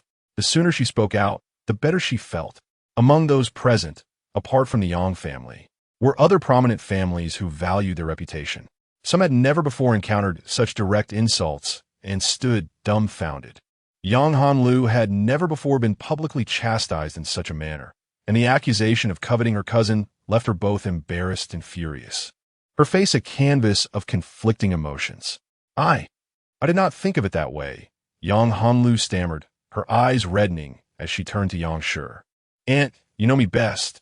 I truly did not realize that was my cousin."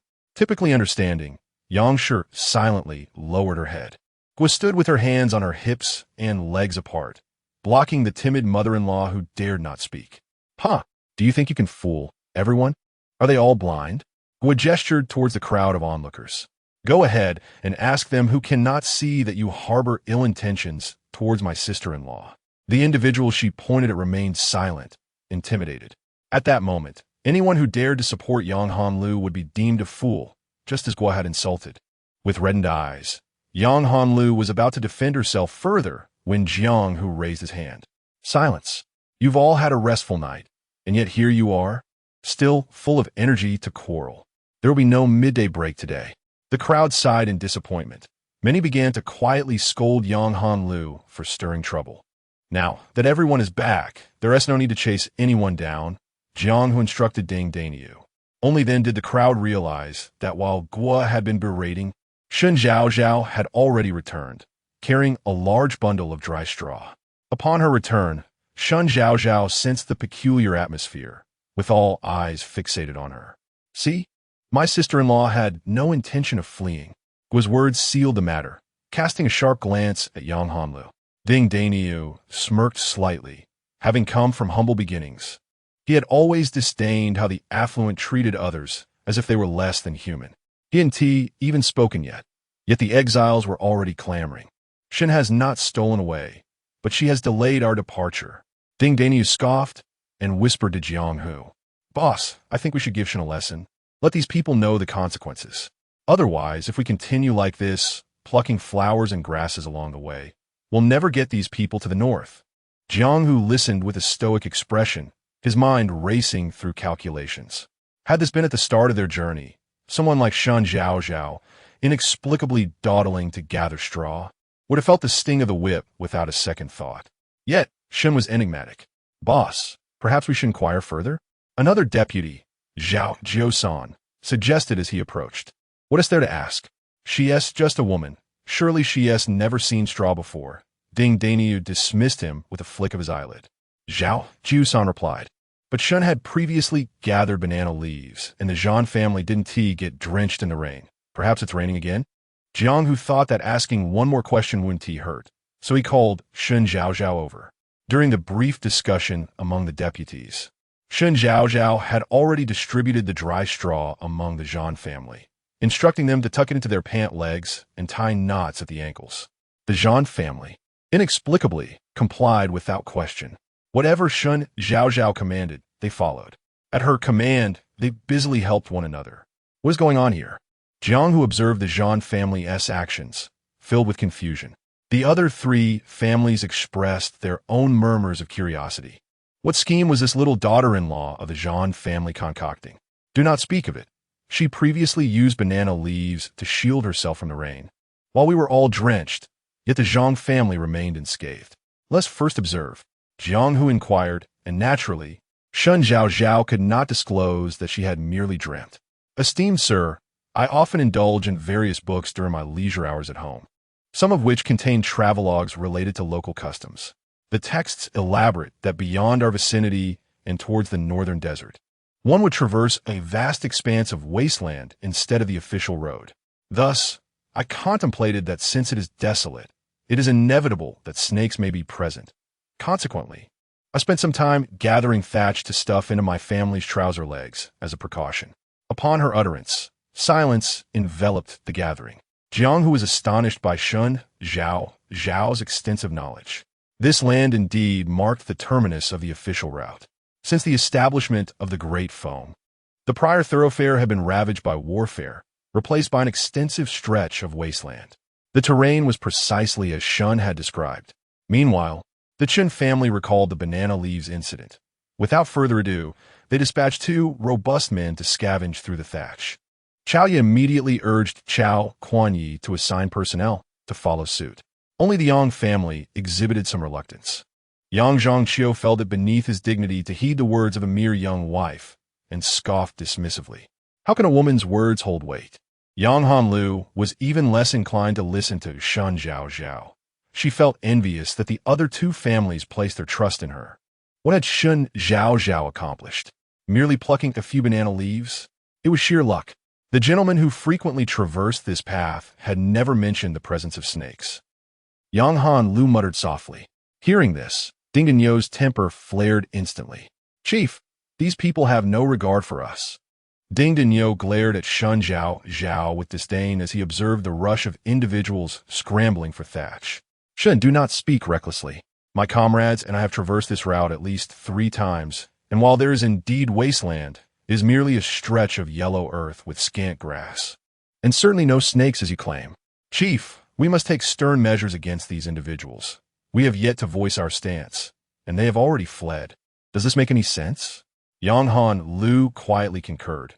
Indeed, we should heed the directives of the officials to avoid anyone harboring malicious intent, spreading alarmist tales, and seizing the opportunity to hide and escape. Chapter 41. The grass does not conceal the snake. Shen Zhaozhao smiled. showing no signs of taking offense at Yang Han Lu's veiled remarks about her. Brother of the constables, my nature is rather cautious. After all, it never hurts to be overly prepared. She added, of course, I may have misinterpreted my readings, so I shall defer to your wisdom. Turning her gaze towards the Zhang family, she noticed their calves were swollen with tightly packed straw. Guosher even lifted her leg to pat it, demonstrating her thoroughness in packing. Since the Zhang family was well prepared, Shen Zhaozhao hastily stuffed her own trouser legs with straw, indifferent to whether others might be bitten by snakes. While she spoke, members from the Chun and Chao families returned with their arms full of straw, fearing the constables would hurry them along. They, too, began to stuff straw into their trouser legs, mirroring the Zhang family's actions. Jiang Hu resolved, instructed his subordinates to fetch some straw as well, proclaiming, let us do the same. Zhao Jiao, already convinced of Shen Zhaozhao's insights, dashed off at his leader's command, followed by the other constables. Only Ding Denyo remained steadfast, watching as Zhao Jiao secured his trouser legs against the straw's potential escape. Do you truly take the word of an inexperienced woman to heart? Better safe than sorry, he scoffed. Zhao Jiao stood up and adjusted his trouser legs, feeling the firmness of his preparation. All right, we are all set.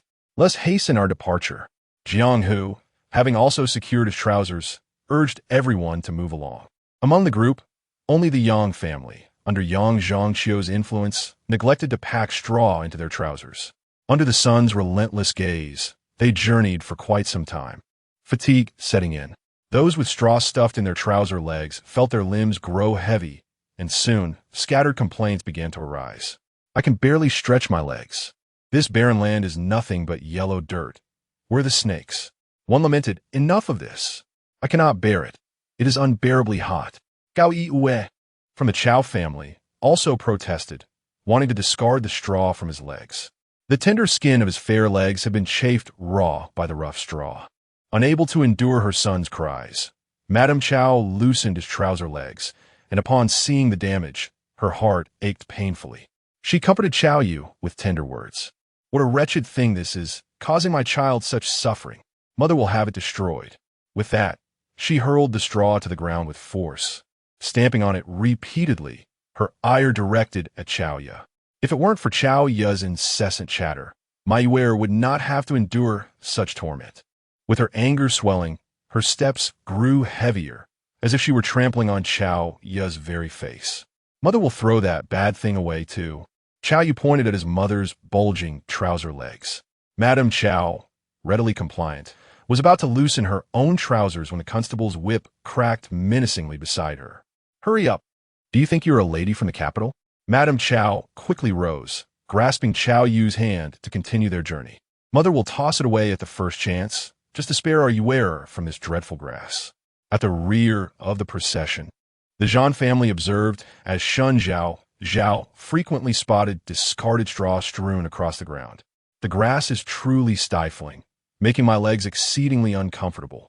Yang Shi could no longer endure it either. She gazed at those ahead in the procession who had discarded the thatch, as well as the Yang family members with their pant legs left empty, her heart heavy with bitterness. Yao, shall we also cast it aside? Yang Shi implored, addressing Zhang Jiyao, who was supporting her. No, third sister-in-law acts with reason. Zhang Jiyao replied with unwavering faith in Shen Zhaozhao. Third sister-in-law specifically instructed everyone to stuff their pant legs. There must be a necessity for it. There are no snakes, Yang Shi retorted, feeling the discomfort of her legs chafing and the sweat accumulating, reaching a limit she could no longer bear. Your third sister-in-law is merely a sheltered girl, knowing less than you. With that, Yang Shi bent down to untie her pant legs. Mother, He Zhaozhao's advice, came a hoarse male voice. Yang Si Bao said, looking up to meet the gaze of Zhang Nanxing, who was being carried. Listen to Zhaozhao. Zhang Nanxing's peach blossom eyes were solemn, his handsome face devoid of expression as he fixed his stare on Yang Shi. Quietly, she withdrew her hand, rising reluctantly while murmuring, once a son has a wife.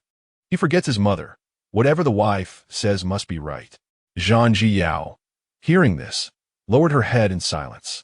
Oh, mother, had you not previously favored Yang Han Lu, which has chilled my brother's heart, He would not treat you this way. The laborers tasked with stuffing the thatch were equally uncomfortable. The sun was blistering, and their legs began to itch and ache even more. How about it? Trust me. Let us throw the thatch away. Ding Dinyo approached Zhaozhao, a hint of schadenfreude in his demeanor as he pointed ahead. Look, it's just a stretch of barren yellow mud. With this sun, any snakes will soon become desiccated. Zhaozhao felt discomfort as well. But seeing his leader Jiang Hu endure without discarding the thatch, he resolved to hold on. After all, they were on the road. Jingda Niu Shuklet. I think we do better to heed that Shen woman rather than the Yang woman. Look, he gestured grandly. At the front of the line, the Yang family moved with ease, entirely unburdened by the hardships faced by those behind. Gritting his teeth, Zhaozhao bore through, waiting for his leader to call for a break to finally discard the thatch. After traversing for most of the day, the sun began to set. The vast wasteland stretched ahead, and gradually, more weeds appeared on the yellow dirt path. This path is indeed sprouting grass. Jiang, who squinted at the view ahead, where a small stream, previously unfamiliar to him, flowed through, bringing abundant moisture. On the yellow dirt surface, the weeds multiplied until a lush green meadow emerged at the horizon. The sight of the grassland heightened their alertness. Jiang, who commanded the group to look around, picked up a long branch and hurried ahead to lead the way. There really is grassland. Zhaozhao thought that his endurance throughout the day was worth it for this moment, straightening his back. It was worth it. This patch of grass had just sprouted. With such short blades, how could it conceal any snakes? Ding Dinyo remained unconvinced, kicking at the weeds underfoot. Equally indifferent was Yang Han Lu at the front of the line. Today was the happiest day she had experienced in many days. In the rear of the procession, one could occasionally hear individuals vocally disparaging the ill-conceived ideas of Shen Zhaozhao. As they continued their journey, some cast aside straw. Yang Han Lu felt that what they discarded was not merely grass, but rather the dignity of Shen Zhaozhao. Even her father and relatives, upon witnessing the disheveled state of those behind them, offered her praise. Yang Han Lu kicked at the sparse weeds beneath her feet. They were thin and meager. There was no semblance of snakes lurking about. She lifted her gaze, filled with confidence and satisfaction, and strode forward in step with Jiang Hu, entering the grassy expanse. Chapter 42. Rest. Weeds. Shen Zhaozhao walked amidst the Zhan family members, her gaze fixed upon the weeds underfoot. Initially, these weeds were short and tender, sparse in nature. If there were any snakes, they would be easily visible. As the group progressed, the lush greenery thickened, transforming from a view where the yellow earth was still faintly discernible to one where only her ankles remained visible. Shen Zhaozhao surveyed the expanse of grass ahead. It stretched infinitely, devoid of boundaries. She halted her steps. This scene bore an uncanny resemblance to the one she had envisioned in her dreams. A sense of unease washed over her, accompanied by an ominous premonition. As she continued walking, she mentally rehearsed the unfolding events. The Zhan family appeared thoroughly prepared, their legs tightly bound with grass, each adorned with realgar. Logically, there should be no issues. She endeavored to suppress her anxiety, yet after only a few steps, that overwhelming sense of crisis resurfaced, impossible to repress. Sister Shen, our family still listens to you. We haven't discarded the grass, came a voice from beside her. Chaoya had approached Shen Zhaozhao. I noticed the grass ahead growing taller. There's a high probability of snakes lurking within. Many have thrown away their grass. If they unwittingly disturb a snake's nest, they might be relying on you, Sister Shen, to rescue them. A chill ran down Shen Zhaozhao's spine. Indeed, she had once displayed her medical skills before these people, saving a child who had choked. Even the patrolling officers had witnessed her tending to Zhan Nanqing's wounds. Should the nightmare manifest, with so many bitten by venomous snakes, her modest medical kit could only yield a limited supply of antivenom. If she used it, her secret would be exposed. Conversely, should she remain indifferent, the officers would not treat her kindly. Thank you, she said sincerely to the seemingly innocent Chaoya. Chaoya smiled and swiftly returned to the midst of her own family, an understanding passing between them. Adults, Shen Zhaozhao called out loudly. I have something to report. Ding Daniu, stationed to guard the Zhan family, observed the grass growing ever higher beneath his feet, a sense of dread creeping into his mind. Suddenly startled by Shen Zhaozhao's shout, he jumped, his heart racing. "Where's the snake?" he exclaimed, his nerves on edge as he tiptoed and scanned the surroundings. Terrified of being bitten, Guosher could not contain her laughter, her eyes sparkling with mockery. Wasn't he quite bold before? He even said he wouldn't he Shen Zhaozhao over Yang Hanyu. Why is he trembling like a frightened mouse now? Ahead in the line, Jiang, who remained tense, wielding a wooden stick to clear the path. Suddenly, a commotion erupted from the rear of the group, prompting him to halt and turn back. What is going on? Jiang Hu's gaze fell upon Ding Daniu.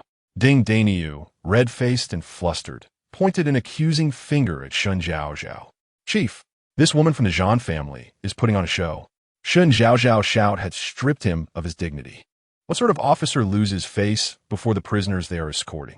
Ding Daniu clenched his jaw, pulling out a long whip.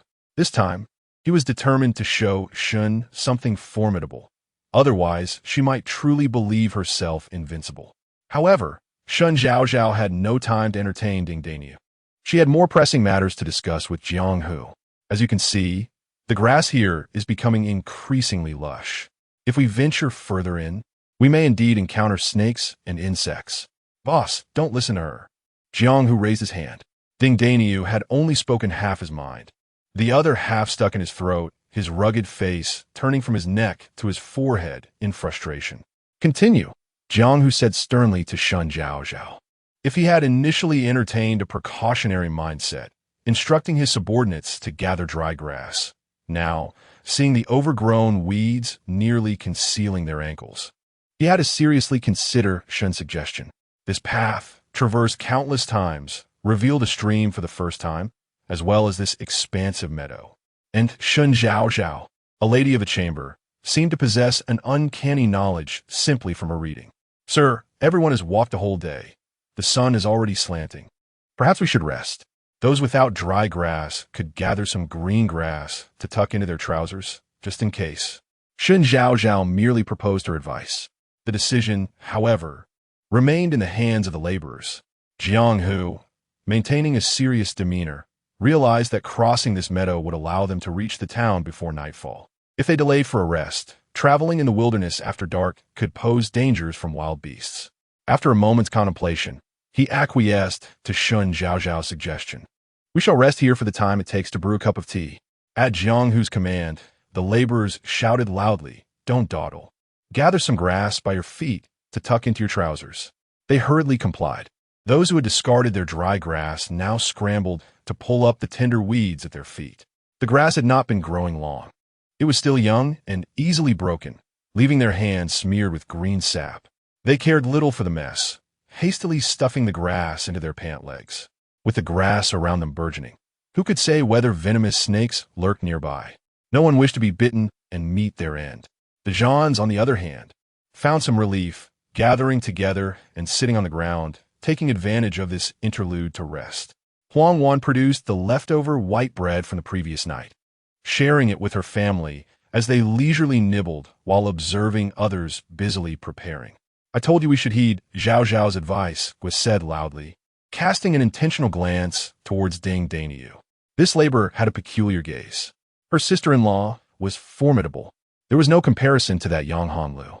Zhao Jiosan, too, was earnestly urging Ding Daniu, "You should hurry and tuck some in. The grass ahead is even taller, and there's a high probability of snakes."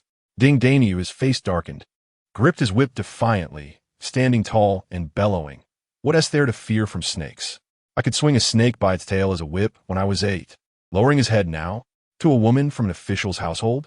Ding Daniu, was a man of 7 feet. He simply could not do it. Zhao Jusan, parched from his efforts to persuade, went to the stream for a drink, muttering a curse as he left, stubborn mule. Ding Daniu snorted, exhaling through his nostrils. To heed the words of that Shen fellow, he could reverse his name. Meanwhile, the Yang family members were struggling clumsily with the grass strewn upon the ground. The verdant sap had stained their burlap trousers, yet they still couldn't fill their sacks. Truly, if it weren't for the eldest daughter's meddling, we would have already finished gathering the dry straw. A woman from a collateral branch of the Yang family cast a resentful glance at Yang Hanlu. Enough of the chatter. Let us proceed with the task, her husband said, his brow furrowed, his hands smeared with green. The grass slipped from their grasp, proving utterly futile. Indeed, this grass crumbles at the slightest tug. We must not heed the eldest daughter's advice in the future. She knows nothing yet seeks to appear capable. Yang Hanlu, her hands stained as well, bent over, desperately attempting to stuff more into the hem of her trousers. It fell out again. Complaints filled the air around her. With a fierce tug, she yanked a handful of weeds, straightening up only to feel the sting of her back wound rubbing against the burlap fabric, causing her considerable pain. Anger surged within her as she tossed the weeds aside, wiping her green-stained hands. I refuse to be swayed. This grass has only recently sprouted. What are the odds of a snake being present? Even if there were a snake, it need not be venomous. If you prefer to listen to the exaggerated warnings of others rather than trust your kin, so be it. When not a single snake appears, and you're left with trousers stained green, do not blame me for my amusement. With that, Yang Hanlu boldly stepped forward. Chapter 43. The matriarch's authority. Yang Hanlu walked a short distance before glancing back. She noticed that everyone remained rooted in place, fidgeting with their trouser hems. With not a single soul following her, not even the urgent runner among the laborers who was still attending to his grass. Frustrated, she kicked the ground and bent down to pick up a wooden stick, sweeping it wildly across the grass to vent her anger. Meanwhile, several families were making do by stuffing their trouser legs with bits of grass and borrowing ties from one another to secure their attire. The Zhan family had also completed their adjustments, with Bai Mo satisfying his hunger. After this brief respite, only Ding Daniu and Chao Yu chose not to tuck their trouser legs in. The young boy, having suffered abrasions from the dry grass, adamantly refused to do anything further. Mrs. Chao, accustomed to indulging her son, thought that if need be, she could carry him. Onward. Yang Hanlu heard the laborers' commanding shout from afar and casually tossed the wooden stick aside. It spun through the air and landed with a dull thud in the underbrush, standing askew and uncertain of its resting place. Yang Hanlu remained still, awaiting the arrival of the others. Within her ranks, Shen Zhaozhao walked, increasingly feeling that the scene was hauntingly familiar. She hurriedly turned to instruct the two young servants to be cautious while carrying Zhan Nanqing.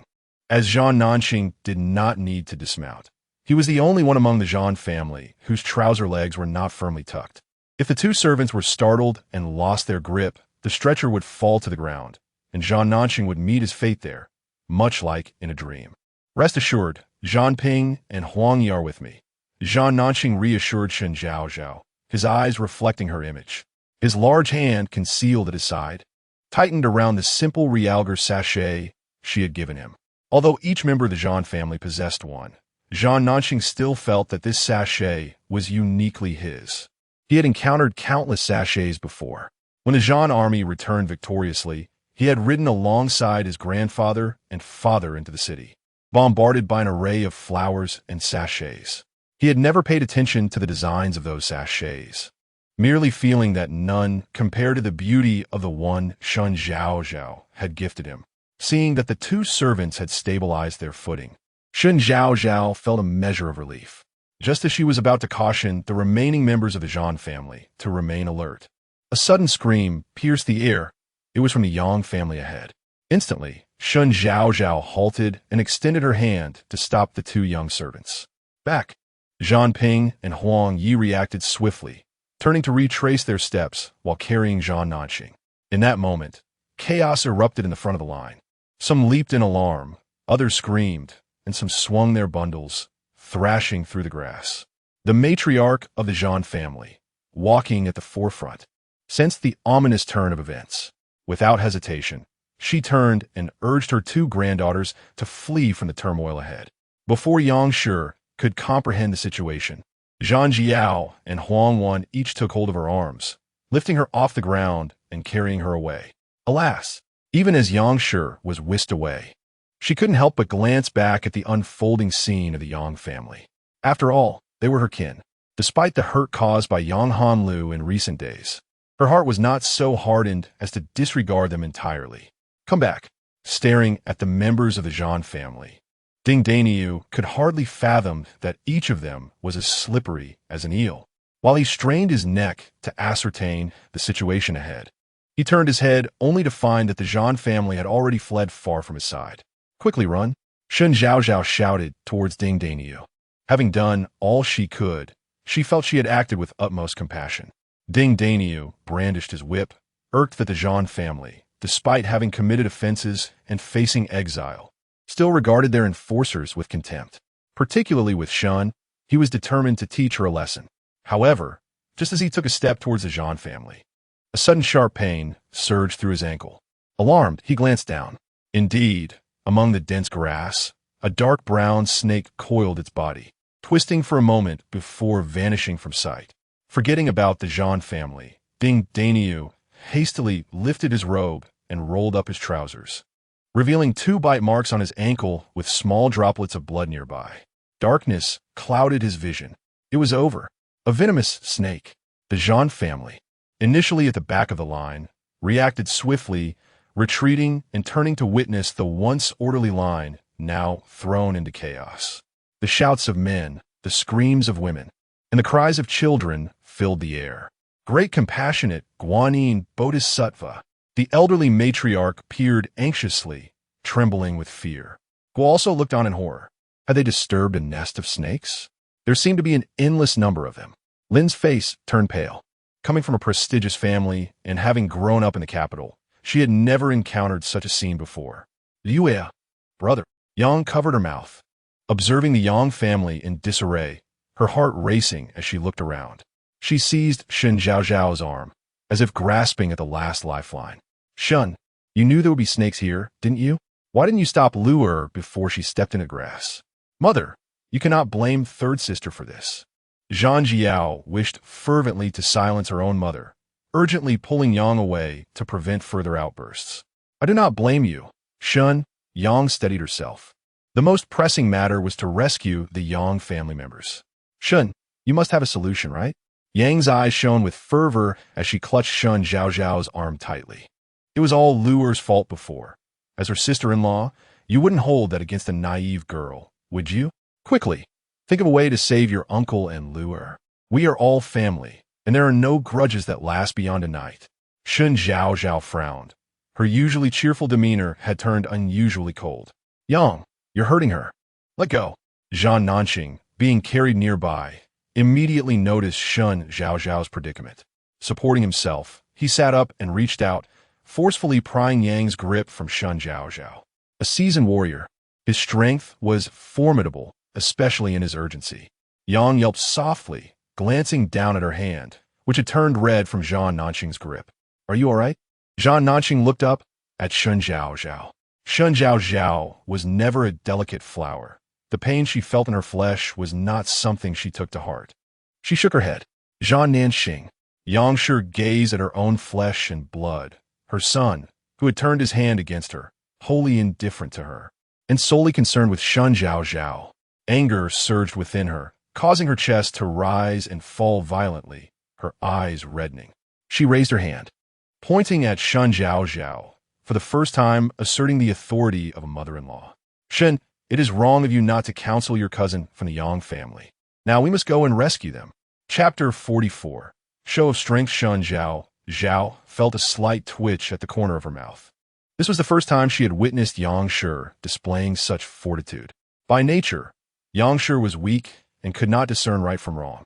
Though she was not a malevolent person, under the matriarch's pressure, even if Yang Shi wished to assert herself, she could not stir up much turbulence. It seemed that today, she was intimidated by the current predicament of the Yang family. A cornered rabbit can leap over walls. Mother was right. Shen Zhaozhao was distracted in her thoughts, and before she could finish her sentence, she felt warmth in her hand. Surprised, she glanced down to find her hand enveloped in Zhan Nanqing's large one. Her somewhat cold hand was warmly cradled.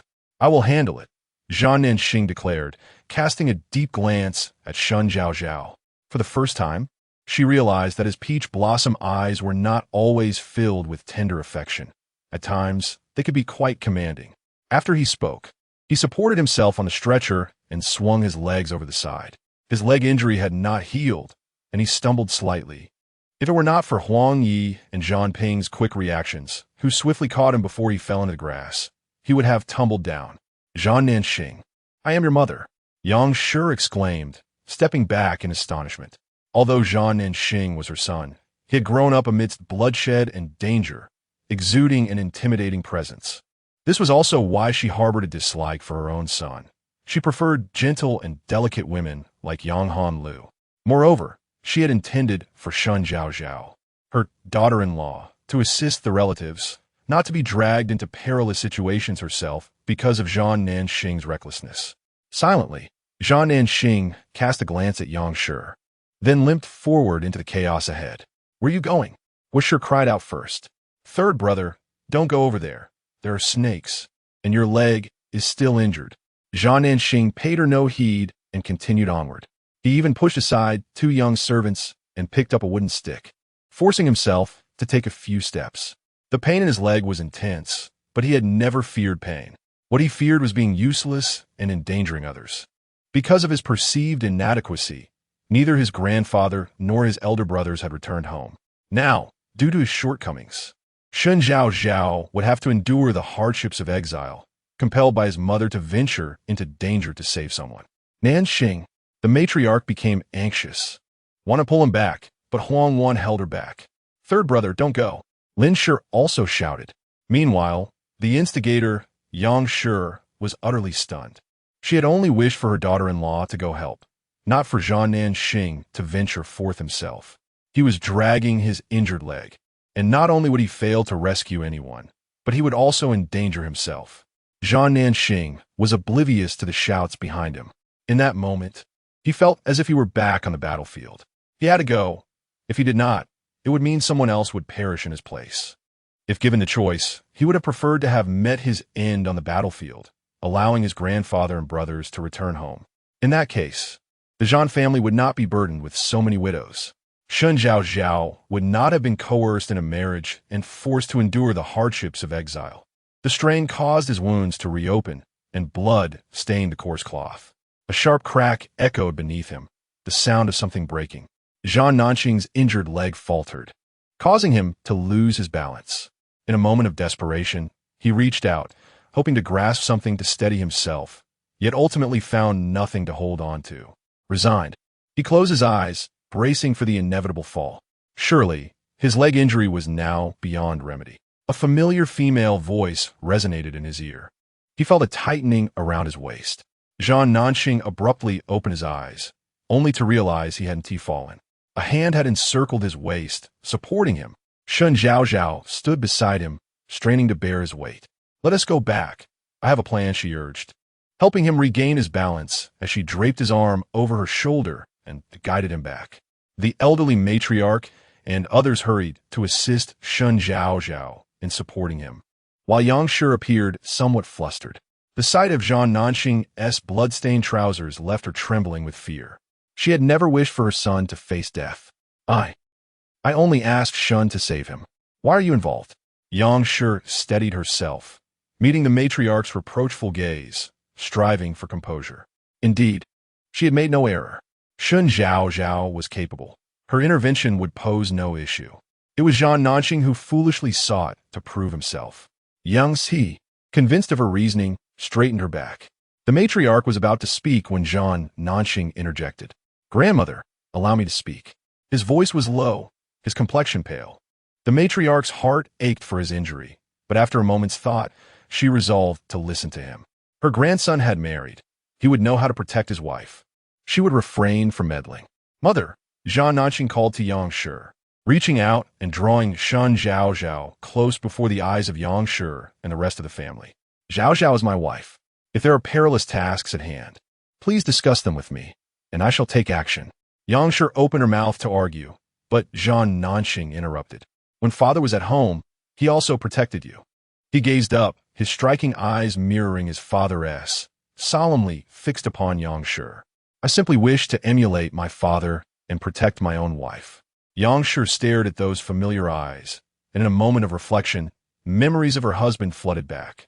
When they first met, he had made similar promises to protect her for a lifetime. Yet, in the end, he had left her alone in this world, his promises unfulfilled. Clenching her trembling lips, tears streamed down her cheeks. After a prolonged silence, she finally whispered, "All right."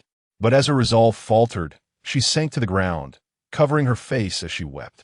She recalled Zhang Nanxing's childhood. The old general had remarked that this grandson resembled his father the most.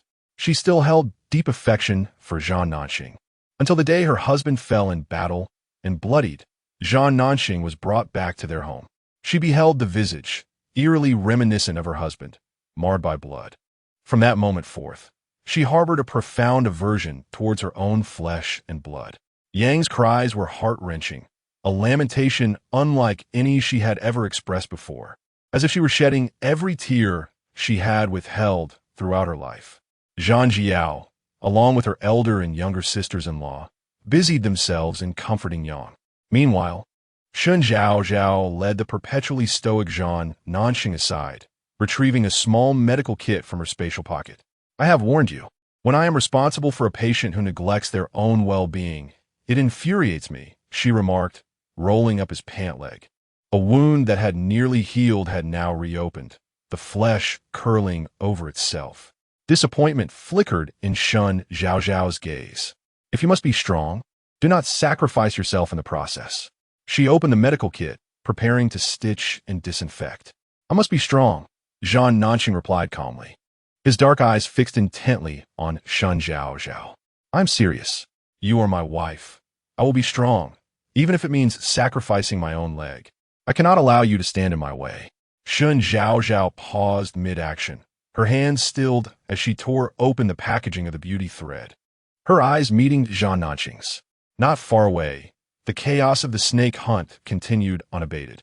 Shen Zhaozhao felt her heart race in synchrony with the shouts from that fray. It was all in disarray.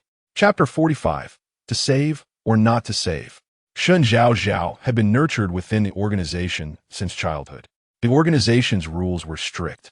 Survival of the fittest prevailed, and she had amassed numerous enemies. Her continued existence was attributed not only to her own medical skills, but also to a variety of other talents, rendering her independent of protection from others. Zhang Nanxing was the first person determined to safeguard her. "My husband is truly splendid," Shen Zhaozhao mused, feeling somewhat at a loss in the face of Zhang Nanxing's unwavering kindness. She managed to muster a smile, playfully teasing him. Zhang Nanxing lowered his gaze. Before him stood Shen Zhaozhao, reminiscent of the pretentious girl he had met for the first time. She must still harbor feelings for another. After tending to Zhang Nanxing's leg wound, Shen Zhaozhao issued a stern warning. "If you continue to act recklessly, your leg will indeed be rendered useless." Zhang Nanxing bit his lip, his captivating eyes silently observing her. This was the authentic Shen Zhaozhao, as she packed away her medical supplies. Perhaps due to the distance of the Zhang family and their protective amulets, no snakes ventured near them.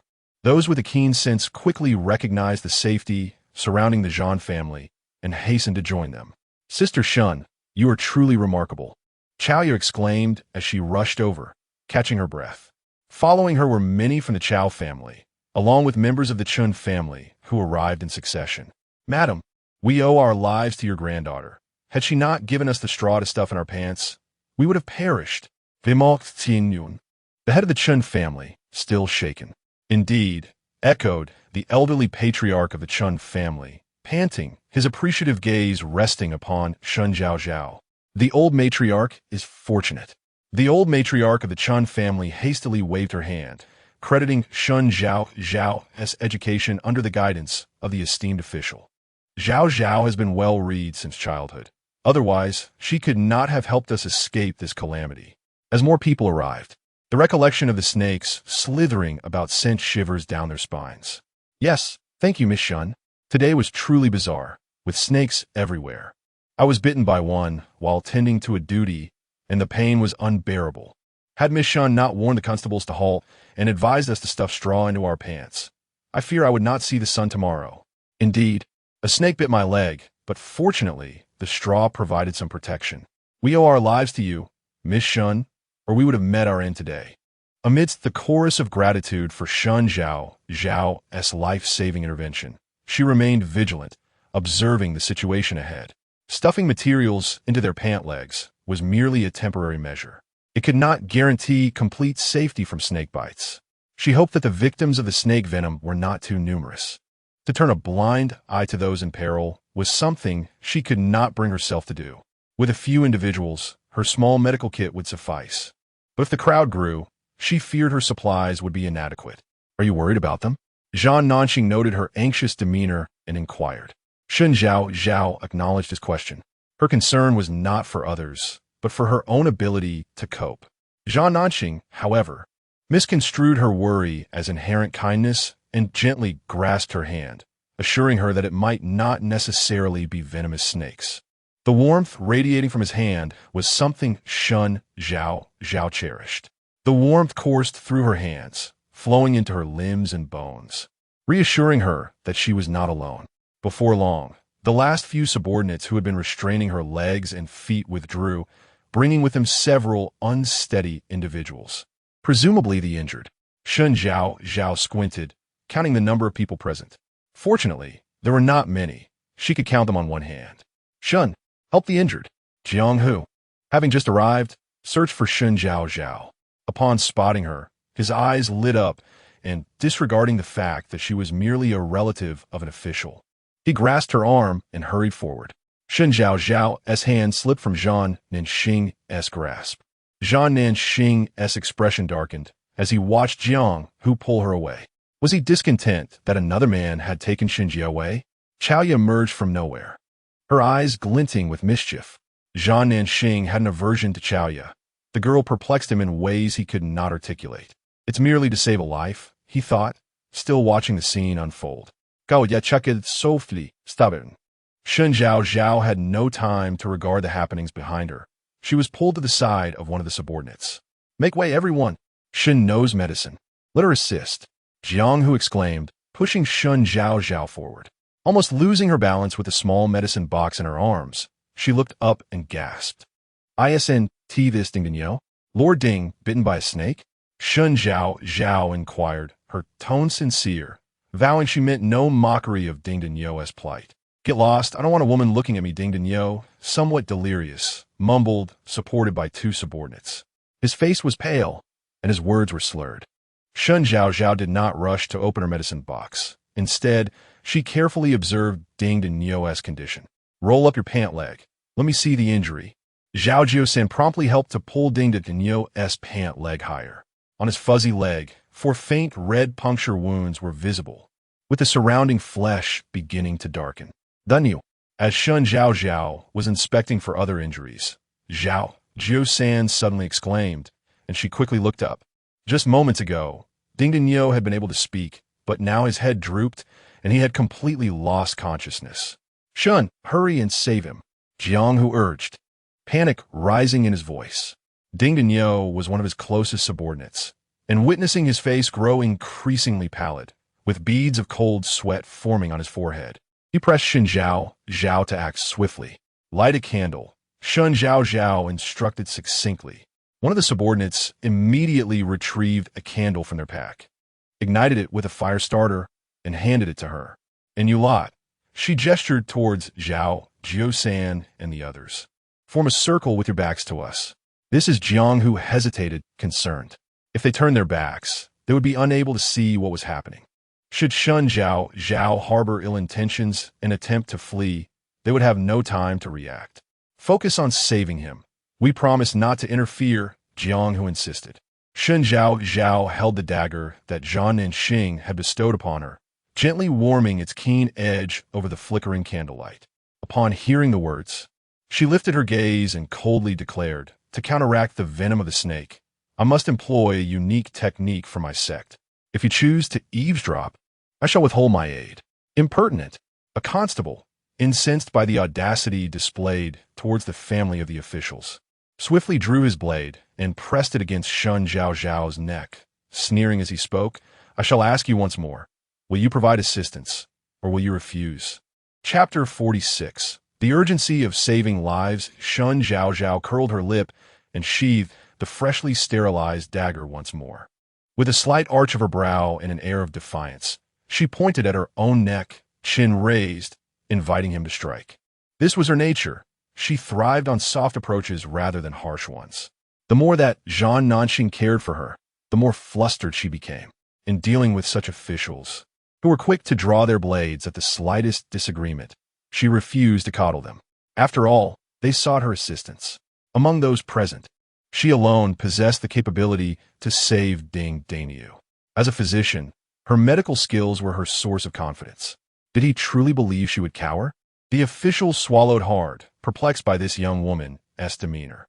In previous years, the families of the criminals he had escorted would quiver like fragile flowers in a storm at the slightest harsh word, their eyes averted in fear. Yet here he was, with a blade poised at this woman's throat, and she appeared utterly unafraid.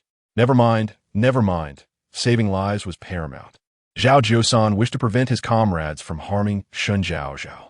After all, had it not been for her urging them to stuff grass into their pant legs, they would have met their end moments ago. He was indeed grateful to her. Shen Zhaozhao raised an eyebrow, observing the official. He grasped the knife, feeling as though he held a hot potato. He could neither retract the blade without losing face nor maintain his grip, for she was a tough opponent. Resolutely, he steeled himself. After all, she was merely a young girl, and he could scarcely believe she was truly unafraid. He tightened his wrist slightly. The keen edge of the knife grazed her neck, leaving a conspicuous red mark. Blood trickled down her fair neck, seeping into the collar of her garment and staining the coarse fabric. Yet, Shen Zhaozhao remained remarkably composed, gazing at the official. He, in turn, was captivated by her dark eyes, which seemed to conceal a sea of corpses and blood. He trembled, his grip slackening, and the knife slipped from his fingers, disappearing into the grass. With an air of indifference, Shen Zhaozhao raised her hand to touch her neck. It was merely a superficial wound, nothing of consequence. It seems my assistance is no longer required, she remarked, brushing off her hands and preparing to depart. With a blade at her throat, she had no obligation to play the role of the benevolent one.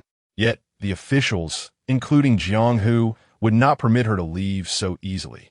Even if she feared not for her life, she must consider the Zhan family. Indeed, they were required to deliver a specific number of people upon reaching the northern desert and could not afford to kill indiscriminately. However, ensuring the Zhan family's suffering along the journey was not beyond their means. Shen Zhaozhao raised her eyes coldly. She had always adhered to the principle that it was better to avoid trouble than to seek it. Making enemies was less desirable than forging friendships. She had no intention of provoking the official, yet with blades drawn and threats made against the Zhan family, her patience was waning. Just as she was about to refuse to treat Ding Daniu, commotion erupted in the crowd. What is happening? Jiang Hu's temper flared. This Shen Zhaozhao, relying on her ability to save lives, was obstinately refusing to yield. After all, it was merely a matter of medical skill. What does it matter if these rough men observe? Can they truly learn anything? They must turn their backs to the criminals. This he absolutely cannot agree to. My lord. Yang Zhangxiu approached with Yang Hanyu, his gaze sweeping over the fallen Ding Daniu. My daughter possesses a remedy for snake bites, which she is willing to offer to you. My lord. Yang Hanyu stepped forward, presenting a green herb with both hands. My lord. This is the herb used by a physician when I was bitten by a snake in my youth. Simply applying it to the wound will yield immediate improvement. Jiang Hu reached out to take the herb, inspecting it closely. He was unfamiliar with it. He regarded Yang Hanyu with skepticism. Yang Hanyu liftet herburlap trousers, revealing a portion of her ankle, which was covered with crushed herbs, a vibrant green patch. My lord, I was recently bitten by a snake as well. The doctor at the time mentioned that wherever snakes are found, there will surely be herbs nearby for treating snake bites. I searched diligently and, fortunately, found this. Yang Hanyu cast a look of gratification towards Ding Daniu. As soon as I obtained the herb, I tested it myself to ensure its efficacy before daring to bring it to you. Jiang Hu, holding the herb, felt his mind racing. This Yang Hanyu was hardly trustworthy. Yet, the most reliable Shen Zhaozhao was utterly insubordinate. He scrutinized Yang Hanyu from head to toe. Indeed, compared to the unconscious Ding Daniu, Yang Hanyu appeared quite normal. She must have already detoxified. As for Shen Zhaozhao, he will be set aside for now. Very well, let us crush the herb and see. Jiang Hu handed the herb to Zhao Jiusan. Zhao Jiusan, not daring to delay, began to chew the herb. Wait, Shen Zhaozhao interjected, extending her hand to stop him. Cousin-in-law of the Zhan family, do you wish for the officer to succumb to poison? Yang Hanyu's words were sharp, recognizing a splendid opportunity for display. If the herb she provided could save a life, all past grievances would be forgotten. Meanwhile, Shen Zhaozhao was the arrogant and indifferent quack. Shen family, this matter does not concern you. Jiang Hu also believed it was time to demonstrate some authority over Shen Zhaozhao. I shall state 2 points. Shen Zhaozhao raised 2 fingers. First, chewing the herb and applying it to the wound could easily lead to infection. Second, this herb, known as great thistle, indeed possesses hemostatic and anti-inflammatory properties, but it cannot detoxify. Yang Hanyu's eyes reddened instantly. I may not possess your expertise or medical knowledge, yet I distinctly remember this herb. Cousin-in-law, I have no intention of stealing your glory. I simply wish for everyone to be well. As she spoke, Yang Hanyu let out a small, distressed sob. Yang Zhangxiu immediately came to her defense. My lord, my daughter has made mistakes in the past, and this time she merely seeks to make amends. I hope you will not delay the treatment of this officer, for human life is of utmost importance. Jiang Hu observed the distressed Yang Hanyu and the anxious Yang Zhangxiu. Recalling Shen Zhaozhao's stubbornness, it was indeed time to show the Shen family a lesson. Do not assume that they can only rely on her. Quickly, Jiu-san, grind the herbs. It is of utmost importance. At Jiang Hu's command, Zhao Jiu-san promptly stuffed the herbs into his mouth, mashing them before applying the mixture to Ding Dinyo's wound. Shen Zhaozhao's lips twitched. You may decide for yourselves. Should complications arise, you shall bear the consequences. She had fulfilled her duty to warn them. It was the patient's family who had chosen to believe in folk remedies. Having done her part, Shen Zhaozhao clutched her small medicine box and departed without a backward glance. How arrogant!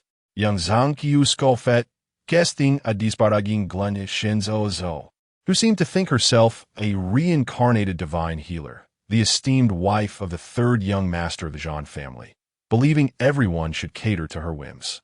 Father, saving lives is paramount. Yang Han Lu gazed at the recumbent Ding Dinyo, her confidence unwavering.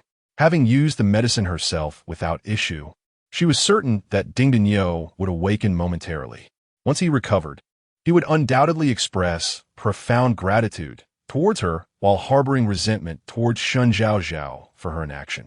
The white bread and the inn's room would be hers to enjoy, while the Zhan family would be left to gnaw on stale bread, confined to the stables.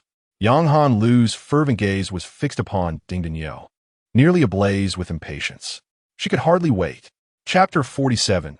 My life belongs to Shen Zhaozhao. The Zhan family had been eagerly awaiting Shen Zhaozhao's return. As she approached, cradling her medicine box, they gathered around her. So how did it go? I saw Yang Han Lu went over. She didn't trouble you, did she? Guo, increasingly bold in her expressions, proclaimed her preferences without reservation. Previously, she would refer to Yang Han Lu as Cousin Yang, but now she addressed her by her given name. It's nothing, a lowly servant was bitten by a venomous snake, Shen Zhaozhao replied, and since it wasn't treated, it's on Yang Han Lu, not me. Good to hear you weren't troubled, Guo said, patting her chest heartily. As for Yang Han Lu, she has no ties to our Zhan family. Come here, Zhan Nanxing urged, propped up on a stretcher, his gaze penetrating as it fell upon Shen Zhaozhao. A sense of unease washed over her as she approached. He extended his hand, but she instinctively took a step back. His hand hovered momentarily in the air before retracting. Is your neck injured? Zhan Nanxing's expression darkened. It was then that Shen Zhaozhao remembered the minor abrasion on her neck, a trivial matter caused by the servantess' lack of force. She opened her small medicine box and retrieved a cotton swab soaked in iodine for disinfection. A large hand reached out before her. Zhan Nanxing signaled, "Let me do it. You can't see properly." Shen Zhaozhao glanced around. Her 2 sisters-in-law were engaged in conversation, while Huang Wan and the old matriarch were deep in discussion, and Zhang Jiyao was busy comforting the weeping Yang Shi. She dutifully handed the cotton swab to Zhan Nanxing. It was his first time using a cotton swab, delicate, a slender, transparent stick with cotton at one end, imbued with a brown solution.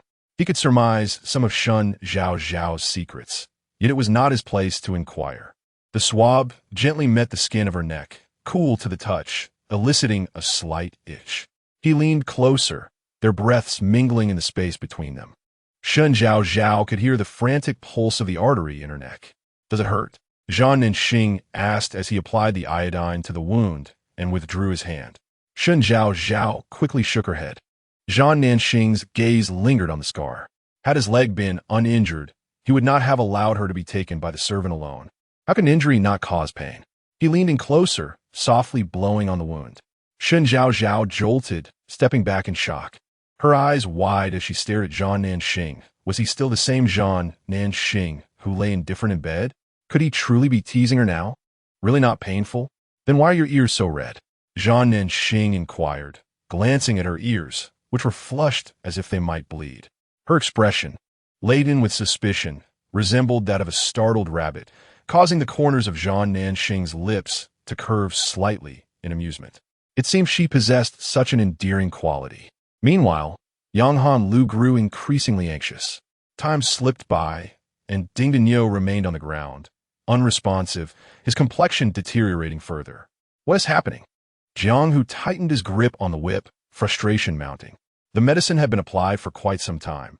If it were effective, he should have awakened by now. It might be that the medication was administered a bit late, Yang Han Lu replied, her own confidence wavering as she forced herself to speak. My lord. At this moment, Ding Dinyo remained in a state of slumber, while another predicament arose. A member of the Chao family hurried over, breathless, and exclaimed, "Is there any snake remedy here? Our child has been bitten, and now he is convulsing as if afflicted by epilepsy." "Indeed, there is," Zhao Jiusan replied swiftly. "It is a herbal remedy sourced by the young lady of a Yang family. Please, let us provide it to them." Yang Hanyu hesitated. She had gathered some herbs with the intention of keeping them for her own use. Who knew if they would encounter more snakes along the way? "My daughter only gathered this one," Yang Zhangxiu interjected. "This herb is quite precious, and it should be reserved for the laborers." The Chao family members were in a flurry, fretting over the situation. "You should seek out the Shun family at the Zhan household," Jiang Hu suggested, recalling Shen Zhaozhao, who had an unusual requirement for her medical services. She would only treat if carried by a group. The laborers would be wary of her, while the Chao family had no reason to be. Shen Zhaozhao would likely agree to aid the child of the Chao family. A member of the Chao family slapped his thigh in realization. How could I forget about Shen Zhaozhao? In their urgency, they nearly let precious time slip away. Had it not been for Shen Zhaozhao's foresight in advising them to tuck their trouser legs, one could only imagine that he might be lying there in convulsions like Chao Yu. Meanwhile, at the Zhan household, Shen Zhaozhao continued her conversation with Zhang Nanxing. "I am looking for the third young madam, Shen Zhaozhao," a strange male voice called out. Shen Zhaozhao turned to see an unfamiliar man gazing intently at her. "Third young madam, I implore you to save our Chao Yu," he said earnestly, bowing deeply. Zhang Nanxing, who had been in good spirits, felt a twinge of annoyance upon witnessing this scene. One moment it's the laborers, the next it's the members of the Chao family, constantly seeking her out, he thought, feeling exasperated. She is not merely a doctor at their beck and call. Gao Yi Ue, Shen Zhaozhao recalled. He was the cherished son of Madame Chao, the half-brother of Chao Ya. What has happened to him? He was bitten by a poisonous snake. Chao Ya interjected, "My stepmother dotes on Chao Yu excessively. When the child refused to take the herbs, she indulged him. While carrying him, she inadvertently disturbed a snake's den. There were so many snakes. In her panic, she flung one toward Chao Yu. As Chao Yu recounted the incident, a smile lingered at the corner of her mouth. Had it not been for the knowledge that this individual was sent by Chao Kuan-ai, she would have laughed heartily and described the scene in detail to Shen Zhaozhao. "My father has sent me to request your assistance. I shall return shortly," Shen Zhaozhao replied, turning to inform the Zhan family members before clutching her small medical kit and making her way toward the Chao household. Zhang Nanxing, his expression darkening, watched as Chao Yu clung to Shen Zhaozhao's waist, almost glued to her as they walked away, laughing and chatting. Suddenly, he chuckled, but the smile swiftly vanished from his face. "Chao Yu, what is your true intention?" He pondered. If his legs were functioning well, how could he bear to watch her draw closer to Shen Zhaozhao step by step? Zhan Nanxing resignedly reclined back onto the stretcher, his gaze lost in the boundless sky above. Shen Zhaozhao arrived at the location of the Chao family, where Chao Kuan-yi respectfully ushered her before Chao Yu. Madame Chao, cradling her son, had reached a point of utter despair, tears failing to flow. Dr. Shen has arrived. Quickly, let him examine Yu'er. Chao Kuan-yi admonished Madame Chao, reproaching her for not heeding Shen Zhaozhao's advice. Had she tied Yu'er's trousers securely, allowing him to walk unaided, he surely would have escaped the serpent's bite. Lost in a daze, Madame Chao lifted her gaze, staring blankly at Shen Zhaozhao. Can you save my son? Shen Zhaozhao nodded affirmatively. In an instant, Madame Chao was overtaken by her emotions, tears cascading down her cheeks without restraint. Casting aside all decorum, she knelt before Shen Zhaozhao, her hands raised high above her head, palms together in fervent supplication, bowing deeply. O heaven and earth! If Shen Zhaozhao can indeed save my son, I, Chao Sun sure, offer my life in exchange. Chapter 48. How many fingers to take the pulse? Silence enveloped the surroundings as everyone quietly observed Madame Chao. Shen Zhaozhao did not shy away, acknowledging her gesture. Madame Chao had long harbored a grudge against the Zhan family, even being incited by Yang Hanyue to bring harm upon her. Shen Zhaozhao was not magnanimous enough to simply erase the past grievances. Thus, she accepted Madame Chao's courtesy. Approaching Chao Yu, Shen Zhaozhao knelt beside the small boy, who lay with his eyes shut, his complexion ashen, lips tinged with a purplish hue, and occasionally trembling violently. He did not respond to her. It was indeed a venomous snake. After inquiring about the location of the bite, she lifted his clothing to reveal 4 tiny puncture wounds, surrounded by signs of necrosis. Turning to Madame Chao, she asked if she had discerned the appearance of the snake that had bitten Chao Yu. To save him, an appropriate anti-venom was imperative. Madame Chao immediately wiped her tears, affirming that she had seen it. Not only had she seen it, but after the snake had bitten her son, she had acted in a frenzy, yanking the snake off and forcefully slamming it to the ground, even stamping on it with her foot. A mother's instinct is fierce. In that moment, she forgot her fear of snakes, consumed only by the desire to annihilate the creature that had harmed her child. This one, Madame Chao exclaimed with venomous hatred, pulling the corpse of the snake from the nearby thicket. Originally, she had contemplated that if her son were to succumb, she would dismember the snake and take her own life, following her son into the void. Yet, ironically, the very snake she had sought to destroy had inadvertently provided Chao Yu with a glimmer of hope. Shen Zhaozhao accepted the brownish snake. It bore a distinctive, triangular head, its body adorned with dark patterns. She clicked her tongue, recognizing it as the characteristic Mongshan pit viper, a species unique to her homeland, known for its distinctive head, also referred to as the Mongshan iron-headed snake. She had previously embarked on missions in the Mongshan Mountains of Yun Province with her comrades. Thus, she was well acquainted with this serpent, highly venomous. To prevent potential snake bites from this viper, her laboratory had specifically developed a potent antidote. Shen Zhaozhao opened her small medical kit. As anticipated, it contained a vial of serum and a syringe. All of you, step forward and turn your backs to me, she reiterated. Her unique medical techniques were not to be disclosed. Unlike the servants, the Chao family did not harbor suspicions towards Shen Zhaozhao. Upon her request, they complied, forming a circle around her and Chao Yu, effectively shielding them from prying eyes. Shen Zhaozhao first injected the serum into Chao Yu's body, then sterilized her dagger, incising the wound to release the dark, purplish blood. She continued until the blood transformed into a vivid crimson before ceasing her actions and bandaging the injury. Once she had completed her tasks, she gathered the remaining items and called to the Chao family. All done.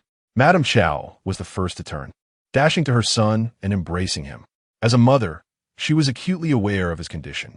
Just moments ago, Chao Yu, whose complexion was a ghastly shade of dark blue, now appeared significantly improved, his breath flowing with ease.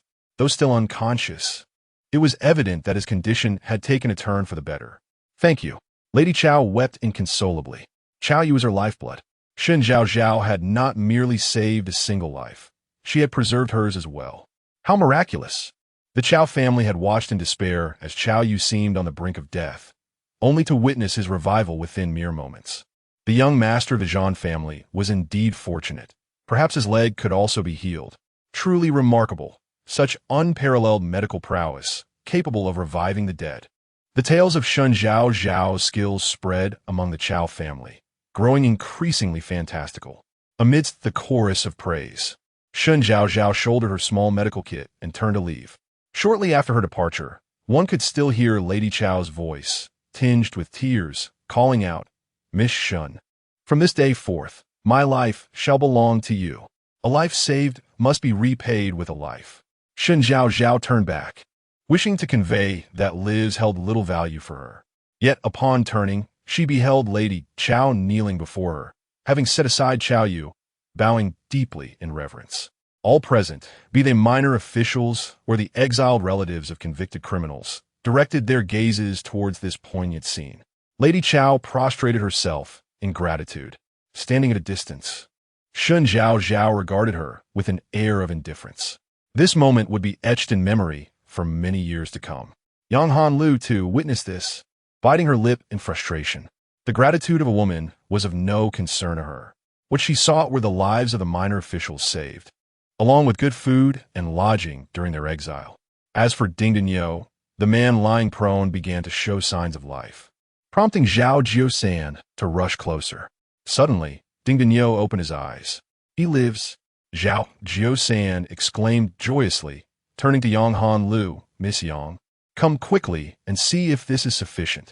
Seeing him awaken, Yang Hanlu's anxious heart finally settled, and she smiled gently, crouching down to assess Ding Dinyo's condition. Lacking any medical knowledge, she was unsure how to proceed. Acting on instinct, she recalled the previous physician's actions, reaching out to feign taking Ding Dinyo's pulse. Jiang Hu narrowed his eyes. While others were oblivious, he had once assisted a barefoot doctor in his impoverished youth. Taking a pulse, he extended 3 fingers, glancing at Yang Hanlu's 2 fingers resting on Ding Dinyo's wrist. The poison had been expelled. This brother in service was fine. Yang Hanlu withdrew her hand, confidently proclaiming her diagnosis. "Are you certain?" Jiang Hu inquired, gesturing towards Ding Dinyo's face, which still bore a bluish tint. Yang Hanlu glanced at Ding Dinyo's complexion, dismissing it. With a thoughtful smile, she mused that had Shen Zhaozhao not wasted so much time earlier, applying herbal remedies from the outset, he would have been fully recovered by now. The henchman who had previously threatened Shen Zhaozhao immediately interjected, "Boss, that Shen, relying on her slight medical knowledge, keeps demanding this, and that for the sake of saving someone, wasting Dinyo's precious time. I say, on our future journeys, we must show the Zhang family a thing or two." The henchman was filled with righteous indignation. Yang Hanyu lowered her head, smiling. "Are you sure the person is all right?" Jiang, who still harbored doubts, and sought repeated confirmation. Yang Hanyu nodded, "Kuita asuret. Everything is fine. I have checked the pulse." Suddenly, a sound interrupted her, and she was taken aback as she heard a puff from Ding Dinyo, followed by a warm flush on her cheeks. Under the astonished gaze of the henchman, Yang Hanyu stiffly turned to look at Ding Dinyo. The person who had just opened his eyes was now unconscious again, his lips stained with crimson blood. She slowly raised her hand to touch her face, feeling it damp. Looking at her hand, it was drenched in bright red. "Ah, Shen, help!" Yang Hanyu screamed, alongside Jiang Hu's shout, echoed across the entire meadow. Chapter 49. A win-win situation in the gathering place of the Zhang family. Shen Zhaozhao sat calmly, remaining still. "Zhaozhao, the officials are coming our way." Lin Shi expressed her concern. "Should we go help and take a look? After all, they're the ones escorting them. If Shen Zhaozhao turns a blind eye, these officials may hold a grudge against the Zhang family, making our journey ahead treacherous. I am but a widow. I have little to fear. At worst, I could die, and in the afterlife, reunite with my husband, which is quite comforting," she remarked. However, it was a pity for Zhaozhao, whose talents were wasted, and who had recently married her beloved third brother. Losing her life on the road would be utterly unjust. "I have conveyed my inability to save them," Shen Zhaozhao replied, sipping her water. Zhaozhao, let's not act out of momentary pride. When one is under a roof, one must know when to bow down. Lin sure believed Shen Zhaozhao was merely being obstinate. Every young woman desires to assert herself. She understands. Elder sister-in-law, cease your persuasion, Guosher interjected, holding a different perspective. They just put a knife to Zhaozhao's throat. If they choose to believe Yang Hanlu over us, let them. Regardless, if someone dies, it will be Yang Hanlu's doing. Should Zhaozhao intervene now and fail to save them, the blame would fall squarely upon her. Both sisters-in-law had her best interests at heart, and Shen Zhaozhao was aware of that. Enough, the matriarch interjected amidst their back-and-forth debate. Let Zhaozhao decide for herself. The elderly woman had traveled extensively in recent days, her legs aching severely. Supporting herself with Huang Wan's hand, she rose unsteadily and grasped Shen Zhaozhao's hand. Her gaze resolute. You must follow your own will. Your will is the will of the Zhan family. Shen Zhaozhao felt the matriarch's rough yet warm hand in hers. Her eyes brimmed with emotion as she clasped the elder's hand in return, pressing her lips together. Rest assured, I am well aware of my choices. Zhan Nanqing had been silently observing Shen Zhaozhao. Unbeknownst to him, she had completely integrated into the Zhan family. Grandmother, elder sister-in-law, second sister-in-law, and even a younger sister all placed their trust in her. Even he smiled gently. He too believed in her. As a warrior who tied his fate to his belt, he trusted only his father, brothers, and grandfather. On the battlefield, he could only entrust his back to them. In that moment, a vivid and unfamiliar image flooded Zhan Nanqing's mind. The battlefield, clad in armor, with Shen Zhaozhao standing behind him, their backs pressed together, mutually reliant and trusting one another. A sense of yearning washed over him until Jiang Hu rushed over. Shen family, quickly go save them. Seeing the Zhan family quietly turning to him, he noticed that like stars surrounding the moon, Shen Zhaozhao stood at their center. She neither acknowledged him nor spoke. Jiang Hu ground his teeth in frustration. The Zhan family stance was unequivocal. If Shen Zhaozhao chose not to save them, they were prepared to stand by her side, even in death, refusing to pressure her. Jiang Hu steeled himself. Human lives were at stake. He took a step back, clasped his hands before his chest, bent one knee, and knelt. Previously, my brother was blind to the truth and mistakenly harmed Miss Shen. I offer my sincerest apologies on his behalf. I earnestly hope that you, with your compassionate heart, might save Ding Daniu's life. The other three families present remained silent, all eyes fixed on this scene. It was indeed a moment where the constable knelt before the relatives of a prisoner. Please rise, Shen Zhaozhao softly urged, stepping forward to help Jiang Hu to his feet. It is not out of resentment that I refuse to aid you.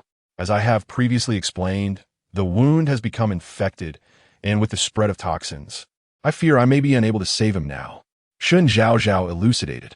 Jiang Hu clenched his teeth, filled with regret for having placed his trust in Yang Hanyan. It was Yang Hanyan's actions that had exacerbated the wound and delayed the crucial time for rescue. I implore you, Miss Shen, to at least take a look. There may still be a chance for salvation, Jiang Hu insisted, clinging to the last thread of hope.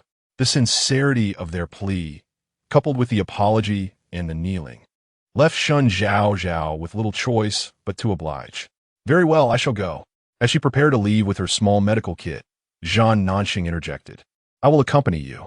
His dark eyes cast a wary glance at Jiang Hu, filled with skepticism as he struggled to sit upright. Zhan Ping hurried to support him. There is no need. I will only be gone for a moment, Shen Zhaozhao declined. I just reminded you to be cautious with your injury. Why push yourself again? Besides, you are unwell yourself and lack medical knowledge. What purpose would it serve for you to go? Zhan Nanqing, leaning on Zhan Ping for support, staggered to Shen Zhaozhao's side, his gaze landing on the wound on her neck. I will accompany you. His insistence was clear. Shen Zhaozhao was willing to go, and he wished to protect her. Should the constables threaten, they could simply place a knife to his throat. Once Zhan Nanqing made up his mind, no one could sway him.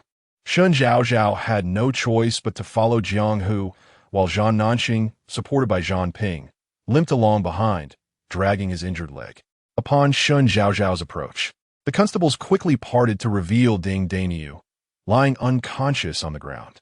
As anticipated, Ding Daniu's complexion was even more ashen, his chest heaving violently. Shen Zhaozhao noticed the blood at the corner of his mouth, bent down, and tore open his clothing, pressing her ear closely to his chest. She listened intently for signs of life. The constables gasped in shock, some gazing skyward. It was their first encounter with a young woman stripping a man's clothing in broad daylight and then leaning against him. Cough, cough, what is Mission doing? Jiang Hu mused, glancing in surprise at the stoic Zhan Nanqing beside him. Zhan Nanqing's handsome face remained expressionless. Shen Zhaozhao frowned, finding the noise distracting, and continued to concentrate on listening. Her small medical kit was insufficient. Upon inspection, it contained only medications, syringes, and some bandaging gauze, lacking a stethoscope. Thus, she was left to employ such rudimentary methods to assess his condition. The toxins had spread to his internal organs, causing difficulty in breathing and resulting in the coughing of blood. Shen Zhaozhao rose and rinsed the herbs from Ding Daniu's leg with clean water, examining the wound closely. The symptoms closely resembled those of Qiaoyu. Has anyone seen what the serpent that bit Ding Dania looks like? Shen Zhaozhao raised her head and inquired of the constable. Everyone shook their heads. Shen Zhaozhao, foreseeing the gravity of the situation, reiterated her demand. You must all turn your backs and encircle us. Jiang Hu tightened his grip on the whip. Once again, he was confronted with a dilemma. He yearned to save Ding Daniu, yet he could not gamble on the nature of humanity. Once more, they found themselves at an impasse. Zhan Nanqing suddenly spoke, directing his gaze at Jiang Hu. Instruct your men to surround them, and you come here, holding a knife to my throat. In this manner, Shen Zhaozhao could rescue the captive while the constables remained oblivious to her secrets. Jiang Hu, positioned outside, would be unable to see within, but could monitor the constables for any signs of suspicion. And he, Zhan Nanqing, was the first hostage in Jiang Hu's grasp.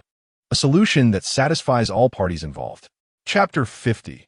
The brazen father and daughter. The constables hastily formed a circle, while Jiang Hu, instead of wielding a knife, stood with his arms crossed beside Zhan Nanqing. Are you not afraid she might strike with deadly intent, disregarding the lives of your Zhan family? Solely focused on her own escape? Jiang Hu squinted, observing the constables, casually inquiring. Zhan Nanqing leaned against a servant for support, appearing somewhat disheveled, yet her demeanor remained remarkably composed. She would not do such a thing. He was certain of that. If she were a cowardly person, she would have fled on their wedding night when he presented her with the divorce papers, rather than endure the hardships alongside the Zhan family. Reflecting on the past, Zhan Nanqing recalled Shen Zhaozhao, who, in an attempt to remain with the Zhan family, had coyly professed her infatuation, a playful smile gracing her lips. She had been quite charming then. Jiang Hu, yet unmarried, had no personal experience in this regard, but he had observed many similar pairs throughout his life. Like Zhan Nanqing and Shen Zhaozhao, such companionships were indeed rare. Most creatures of the same forest, when faced with dire adversity, tend to flee in self-preservation. Unbeknownst to Shen Zhaozhao, the dialogue between the two men continued. She had just administered a dose of viper anti-venom to Ding Daniu and was now using a dagger to incise the wound, allowing the poisoned blood to flow out. The prolonged delay and subsequent infection had rendered the condition of the wound far worse than that of Qiaoyu. Dark purple toxic blood, mixed with pus, was expelled as she worked. Whether it was the severity of pain or the efficacy of the anti-venom, Ding Daniu began to groan. One constable could not restrain himself and turned his head, only to be reprimanded coldly by Shen Zhaozhao. He promptly redirected his gaze, standing obediently. Even he found it inexplicable. When Shen was tending to the injured, her words commanded an unassailable authority, compelling compliance without question. Once Shen Zhaozhao had drained the toxic blood and properly bandaged the wound, she rose and beckoned the constables to turn back. Why isn't he awake? Zhao Jiusan held great faith in Shen Zhaozhao's medical skills. The little boy from the Chao family had regained consciousness. Surely, Ding Daniu would awaken shortly as well. His wound was severely necrotic, and the toxins had spread to his organs. Shen Zhaozhao informed Jiang Hu, who had approached to assess the situation, I cannot guarantee his survival. And I must caution you that even if he does awaken, his physical condition will be considerably compromised. The damage to his internal organs is irreversible. Very well. As long as he can survive, Jiang Hu tightened his grip on the horsewhip, casting a sharp glance aside. The young father and daughter were being restrained by two constables.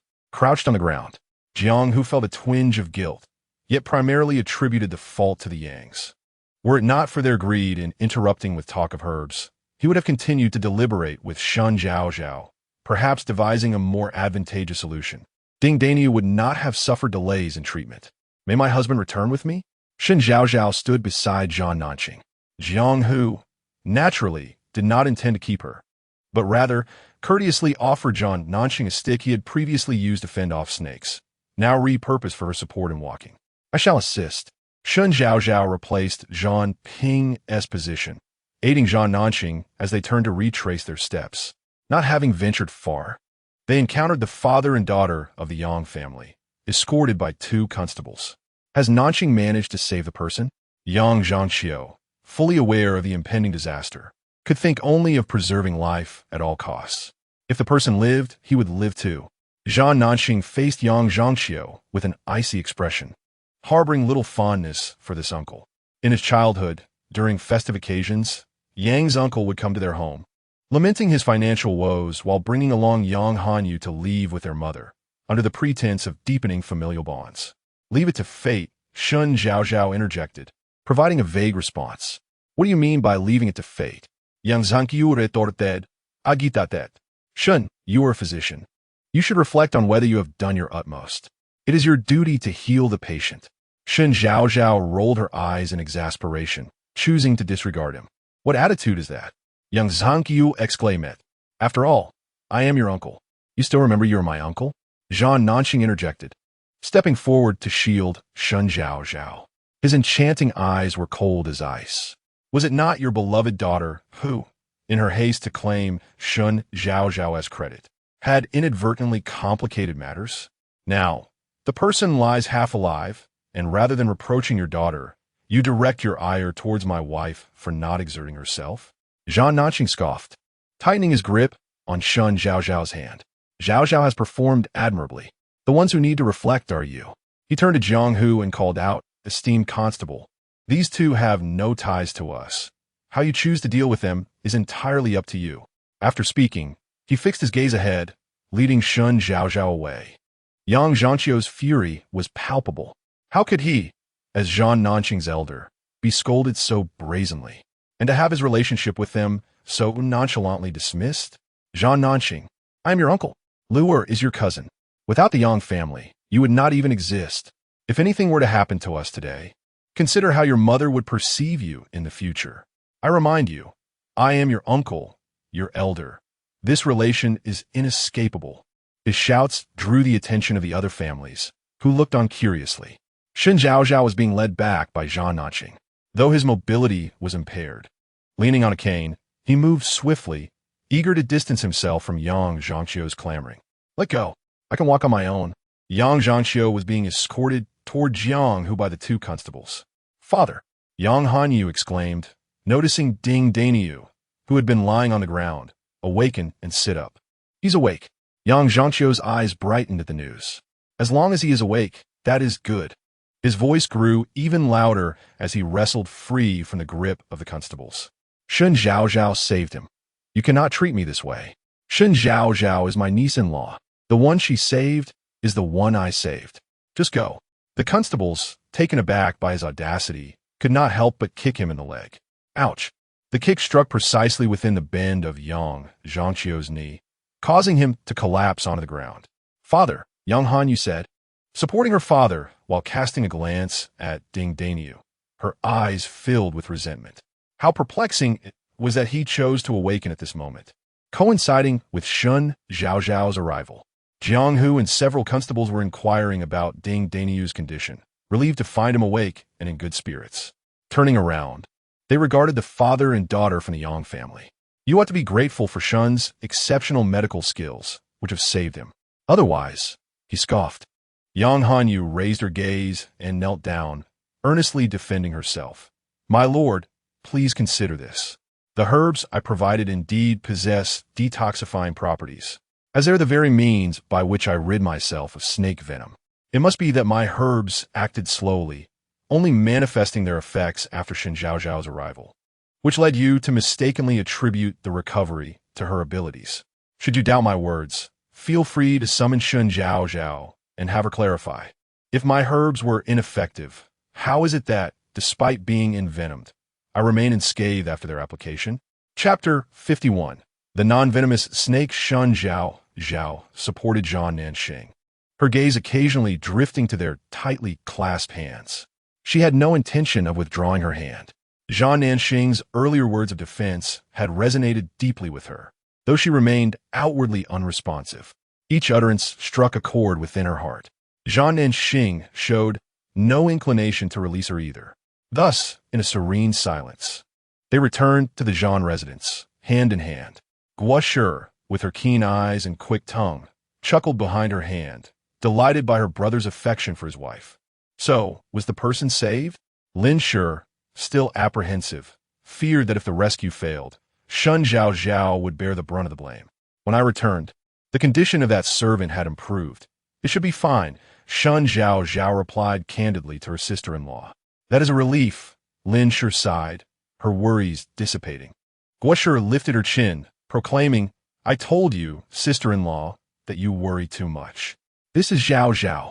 When she sets out to save someone, even the king of hell must yield. With a capable sister-in-law like Shen Zhaozhao, Guo Shi felt an immense sense of pride. Lin Shi pursed her lips, directing a scrutinizing gaze at Guo Shi. The latter promptly lowered her chin, which had nearly soared to the heavens. Raised in a household devoid of strict decorum, she often found herself schooled by Lin Shi, who hailed from a prestigious family. A mere glance from Lin Shi could render her apprehensive. Shen Zhaozhao smiled, finding amusement in the dynamic between her two sisters-in-law. However, just as her smile lingered, a figure approached from the direction of the servant. Zhao Jiusan, summoned by Jiang Hu, mustered the courage to approach, grinning broadly as he conveyed his purpose to Shen Zhaozhao. What did you say? Guo Shi interjected, her eyes narrowing. Yang Han Lu claims the person has awakened due to her herbs, and that we merely happen to be present? She is the first to take credit for anything. With hands on her hips and eyes ablaze, Guo Shi expressed her discontent, exclaiming, how shameless. After venting her frustrations, she felt a sense of relief, albeit with a furtive glance at Lin Shi, who chose to remain oblivious. In fact, she secretly agreed with Guo Shi's sentiments. Ah, Nan Xing scolded. Just a moment ago, the servant saw Zhaozhao's help to save a life, and now they question her role in the recovery. He refrained from elaborating further, aware of the implications of his status as a convict. Zhao Jiusan, maintaining a smile, clarified, our leader did not intend it that way. He firmly believes that it was Miss Shen who saved Danielle. I was merely sent to inquire, to silence the Yang family duo. After all, the same herbs in Yang Han Lu's possession had proven effective for others but failed with Ding Danielle. If not clarified, the young woman would undoubtedly raise a ruckus. I will accompany you, Shen Zhaozhao sighed, noting that she had traversed this path multiple times today. I shall come with you. Zhang Nanxing began, but Shen Zhaozhao gently interjected, halting him. Rest assured, Shen Zhaozhao has put the Zhang family at ease, as she chose to accompany Zhao Jiusan. The young lady possesses remarkable abilities and has an amiable disposition. Zhao Jiusan was pleasantly surprised by how effortlessly he managed to invite her back, leading to a brief yet delightful conversation between them. Shen Zhaozhao merely curled her lips. She was never one to be easily swayed. Yang Han Lu had repeatedly tested her limits, and her restraint was solely due to the familial ties between the Yangs and the Zhang family. She refrained from taking drastic action, fearing that the Zhang family might perceive her as ruthless. After all, they would soon be family, and Shen Zhaozhao yearned to maintain her image as a virtuous and refined individual in their eyes. Today, Zhang Nanxing had made it clear that the Yang family was unrelated to the Zhang family, which meant she could act without reservation. Shen Zhaozhao felt a thrill and licked her lips. Having played the sweet girl for so long, she nearly forgot her true nature. Chief, Miss Shen has come personally, Zhao Jiusan exclaimed with excitement. Jiang, who had merely suggested he inquire. So Shen Zhaozhao's willingness to accompany him was a matter of pride. Miss Shen, I appreciate your effort in coming once more. Jiang, who expressed surprise that Shen Zhaozhao, who had just returned, was willing to make another trip. Shen Zhaozhao waved her hand dismissively. It was no trouble at all. However, she intended to receive appropriate compensation for her efforts. Did your cousin insist that your great burdock can detoxify? Shen Zhaozhao inquired with a smile directed at Yang Han Lu. Indeed, Yang Han Lu firmly believed in the efficacy of the great burdock. Otherwise, why would she have detoxified? Shen Zhaozhao nodded. I can address that query, but first, may I ask, if the great burdock cannot detoxify, what does it signify for the Yang family's delay in rescuing someone? Gradually, Shen Zhaozhao revealed her claws. Jiang, who grinned, knowing that such negligence would only compound their crimes, the specifics to be determined back in the capital. He was pleased to have fewer people accompanying him on the journey, thereby reducing his own responsibilities. Shen Zhaozhao nodded. She had no interest in the Yang family's affairs, only wishing that no one would continue to trouble her along the way. Compound their crimes? Yang Zhangxiu was taken aback. They were already facing exile. What would be the consequence of further charges? If you, Shen Zhaozhao, were to usurp my merits, what then? Yang Han Lu brazenly confronted Shen Zhaozhao, her demeanor aggressive. What do you intend to do? Shen Zhaozhao responded fearlessly. Kneel before me and bow 3 times, Yang Han Lu demanded darkly, wanting everyone to witness that even someone as formidable as Shen Zhaozhao must submit to her. Very well, Shen Zhaozhao readily agreed. Thus, the terms were set. In the expectant gaze of the officers, Shen Zhaozhao seized Yang Han Lu's arm with great force. The latter stumbled, ready to retaliate, only to feel a chill on her leg. Looking down, she saw her trouser leg being pulled up by Shen Zhaozhao. What are you doing?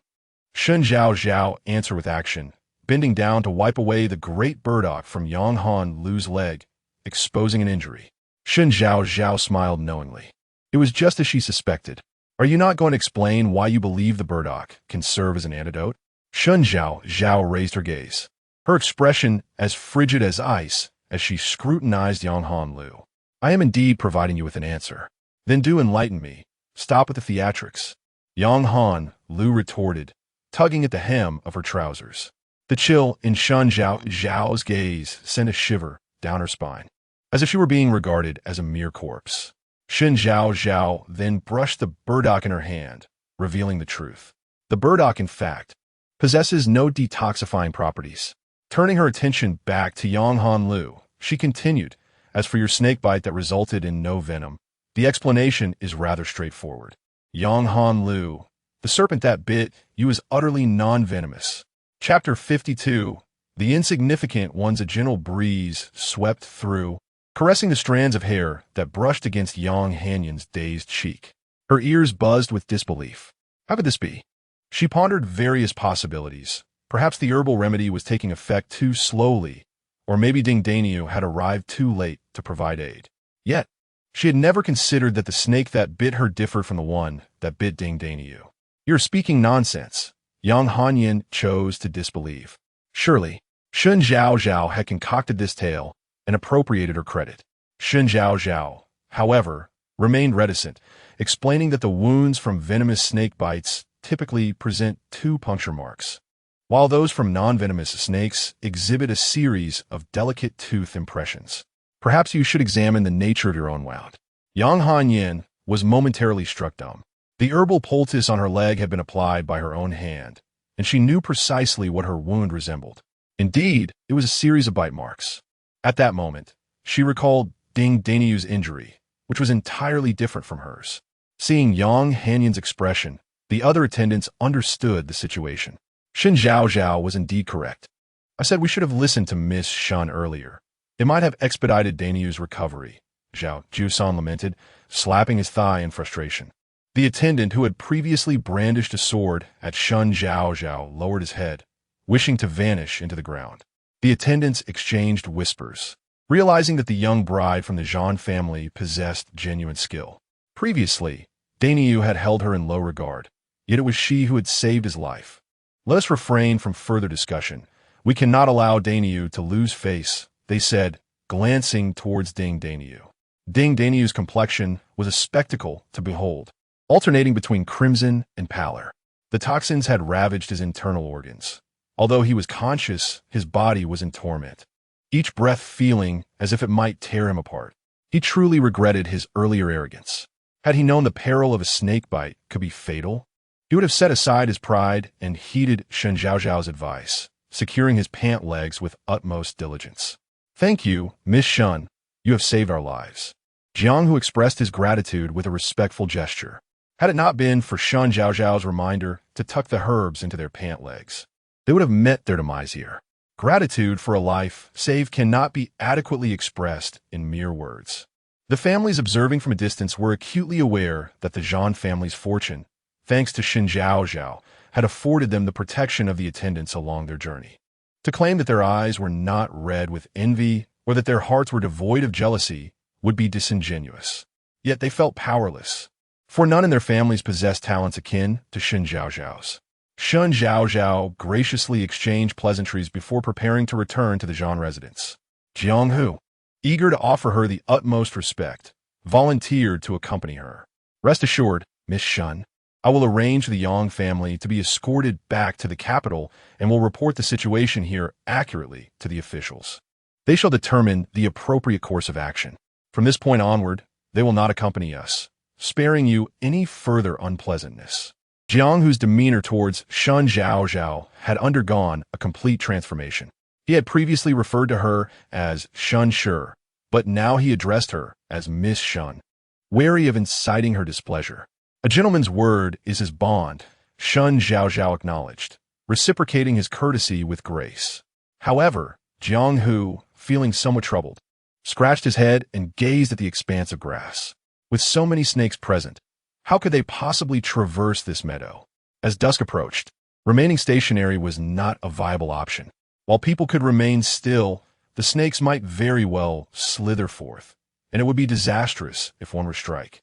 Jiang Hu had come to hold Shen Zhaozhao in high regard and thus sought her counsel. Shen Zhaozhao turned her gaze towards Jiang Hu. The once arrogant head of the laborers now looked at her with wide, hopeful eyes, akin to a large dog yearning for a bone. Shen Zhaozhao found herself somewhat charmed by the imposing figure. "When my family set out, we took precautions and brought along arsenic sachets," she remarked. "I would trouble you, good sir, to gather a few strong men, secure their trouser legs, and carry the sachets to clear a path. The snakes could not be entirely eradicated, but by removing the grass, those who passed afterward would have a clearer view of the ground and would be less likely to step on a snake and incur a bite." Jiang Hu's eyes brightened as he rubbed his large hands together. "Thank you, Miss Shen." The members of the Zhan family, seeing Jiang Hu approach alongside Shen Zhaozhao, rose and gathered around. Upon hearing that they were to distribute the arsenic sachets, they readily produced the sachets Shen Zhaozhao had given them. Jiang Hu held the sachets as if they were treasures and hurried back to summon assistance. Although they had arsenic, the task of clearing the grass remained perilous. The laborers were understandably reluctant to undertake this duty and instead summoned men from the Yang family. "Why must it be the men of the Yang family to clear the path?" protested a woman from the Yang family who had previously complained about Yang Han Lu, gripping her man tightly. Zhao Jiusan approached with an arsenic sachet and thrust it into the man's hands, demanding to know the reason. "Ask Yang Zhangqiu," he retorted. Yang Zhangqiu, himself assigned to clear the path, scowled as he reprimanded Yang Han Lu. "If you lack ability, then bow your head and retreat. You insisted you had a remedy for the poison, and I foolishly believed you time and again. Are you satisfied now? Uncle, what on earth is happening?" The woman approached with a forced smile, her suspicious gaze sweeping over Yang Han Lu. Yang Zhangqiu pressed his lips together, placing all blame squarely on Yang Han Lu's shoulders. Yang Han Lu, with reddened eyes, lowered her head.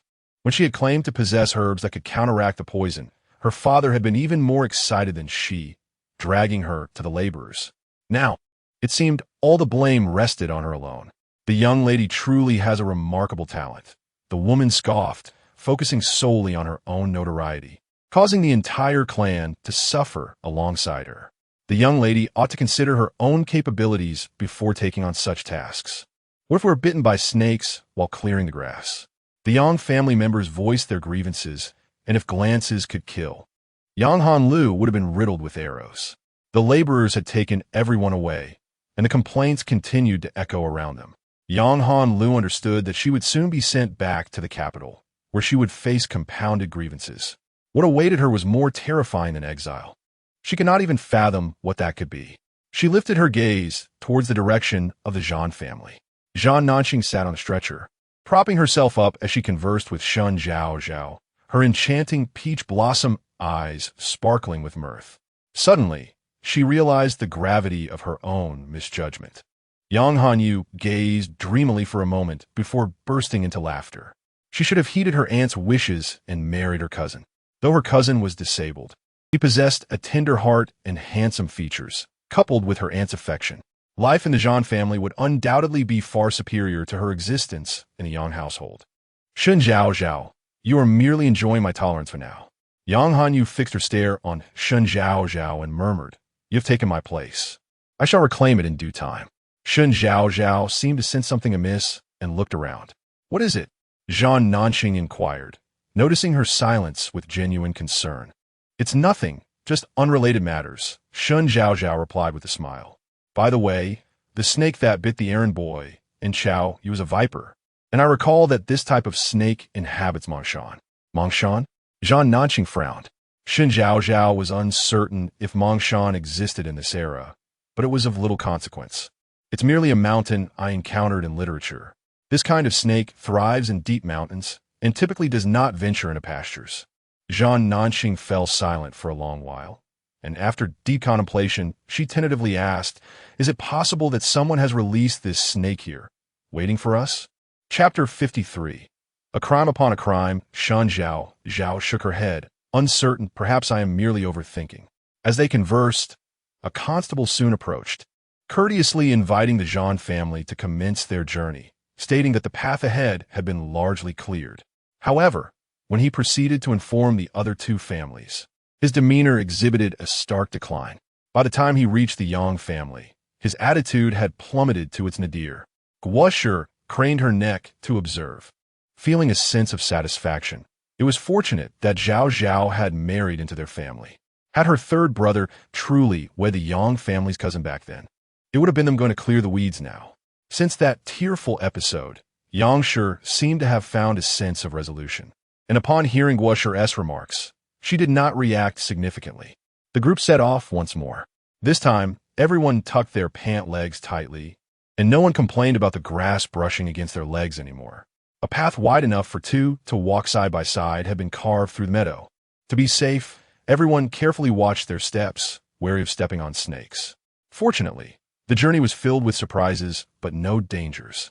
Upon exiting the grassland, Shen Zhaozhao spotted Jiang Hu approaching her from afar, carrying a dozen snakes in his hand. Thank you for your hard work, she smiled graciously, her gaze fixed on the writhing serpents, some brown, others of vibrant green, all adorned with black patterns. These are primarily the venomous snakes we encounter, Jiang Hu remarked. Licking his back teeth, the Yang family was truly fortunate to have been bitten by non-venomous ones. What is your purpose in bringing these snakes? Shen Zhaozhao inquired, her heart sinking a little at the sight of the slain vipers, as they were an endangered species in her time. Let us see if anyone in the town ahead is willing to take them, Jiang Hu suggested, shaking the snakes in his hand. We can't let the Neo suffer for nothing. Perhaps we can sell them to help with his recovery. These are the borrowed arsenic sachets. Jiang Hu had come to return them to Shen Zhaozhao. Thanks to the Zhan family's arsenic, no one was injured during the weeding. How did you think to bring such a thing? Jiang Hu asked. Shen Zhaozhao accepted the sachets and distributed them among the Zhan family members, casually responding, better safe than sorry. Jiang Hu clapped his hands, wholeheartedly agreeing. Indeed, a fine principle. How astute a Miss Shen. We rough men, accustomed to this path, had not thought of it. I am enlightened. Shen Zhaozhao chuckled awkwardly. Jiang Hu's sudden flattery was somewhat disconcerting to her. The Yang family members who had been designated to clear the weeds returned to the group, immediately voicing their grievances. Thanks to the eldest daughter, I nearly fell victim to a venomous snake. If it weren't for the arsenic from the Zhan family's third daughter-in-law, I might have met my end. No wonder the Zhao family holds Miss Shen in such high regard. I would too. You all have no idea. Nor do you know who is so wicked as to poke a stick into a snake den, inadvertently breaking a few snake eggs, which provoked the snakes into a frenzy. A woman from the Yang family brightened, clapping her hands loudly. I distinctly remember it was the eldest daughter who ran ahead alone, wielding a stick. The Yang family immediately fell silent, each member gazing at Yang Hanyu. Upon the woman's remark, a collective memory stirred within them. It seemed to ring true. I didn't take the stick. You must be mistaken. Yang Hanyu stammered, her panic evident. She recalled that, indeed, she had carelessly swung that stick. But what were the odds that it would strike a snake's den and startle the creature? Impossible. Are you suggesting she frightened the snake into biting? A chilling female voice echoed from behind the Yang family. Someone turned around to find Mrs. Zhao standing there, having listened to their conversation in its entirety. I told you, it wasn't me. A sharp slap interrupted Yang Hanyu's incomplete words. As she lifted her face, a sudden pain shot through her scalp. Mrs. Zhao had lunged forward, seizing her hair like a madwoman. Yang Hanyu, disregarding the pain on her face, instinctively raised her hands to protect her hair, attempting to rescue herself from Mrs. Gaosha. It hurts. Let go. Mrs. Zhao tugged even harder. You know pain, do you? My child nearly lost his life to a snake bite. He felt pain too. It's not my fault I didn't Of course, you would deny it. If I were responsible, I would never admit it, Mrs. Zhao hissed, her eyes gleaming with fury as she fixed her gaze on Yang Hanyu. With a sudden, forceful tug, a handful of hair was wrenched from Yang Hanyu's scalp amid her anguished cries. Stop it! The constables rushed over, and with a whip crack, they managed to restrain Mrs. Zhao, who was still lunging at Yang Hanyu. Filled with terror, Yang Hanyu recoiled, her eyes wide. She glanced at the clump of hair raised high in Mrs. Zhao's hand and instinctively touched the sore patch on her head, her fingers revealing the absence of hair. Grandfather, that sister is just like you. She bawled on top. A young child from the Chun family pointed at Yang Hanyu, bursting into laughter. Old Master Chun, taken aback, could hardly cover the child's mouth, his face flushing with embarrassment as he glared at his descendant. No one knew of his own baldness, and now his secret had been exposed, leaving him utterly humiliated. Fortunately, at that moment, all attention was focused on Yang Hanyu and Mrs. Zhao, sparing him from further scrutiny.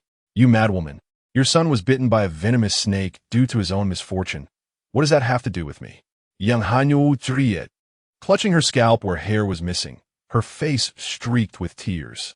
Mrs. Zhao attempted to charge at her once more, but the two constables held her back, each restraining an arm, leaving her to spit curses at Yang Hanyu, utterly lacking the decorum expected of a lady of her standing. Enough, Jiang, who is also exasperated. Wasn't it said that women only quarrel verbally? Why has it escalated to violence? He turned to Mrs. Zhao. You must rest. Yang Hanyu's delay in medical care nearly resulted in a fatality, and she is already facing punishment upon returning to the capital. Mrs. Zhao's eyes lit up, and she erupted in laughter. Really? You have been condemned to exile. Should further crimes be committed, the punishment may escalate to execution. In less severe cases, men shall be enslaved, while women. She cast a malevolent gaze towards Yang Hanyu, destined for a life of prostitution. Chapter 54. Coincidence makes a story. Madame Chao's words struck Yang Hanyu like a thunderbolt. What? Men as slaves? Women as courtesans?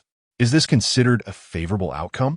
Although Yang Hanyu often displayed a modicum of cleverness, she was utterly ignorant of the intricacies of sentencing. Even Yang Zhaozhao lacked understanding. The Yang family had long relied on the protection of the Zhao family, sailing smoothly, believing that the worst fate would be to share an exile with the Zhao family. Additional crimes would merely lead to a change of location for their banishment. Do not frighten me. What would an inner chamber woman know? Yang Hanyu exclaimed, her bravado faltering.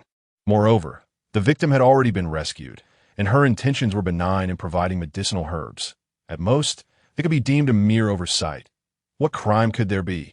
She continually reassured herself that Madame Zhao was merely attempting to intimidate her.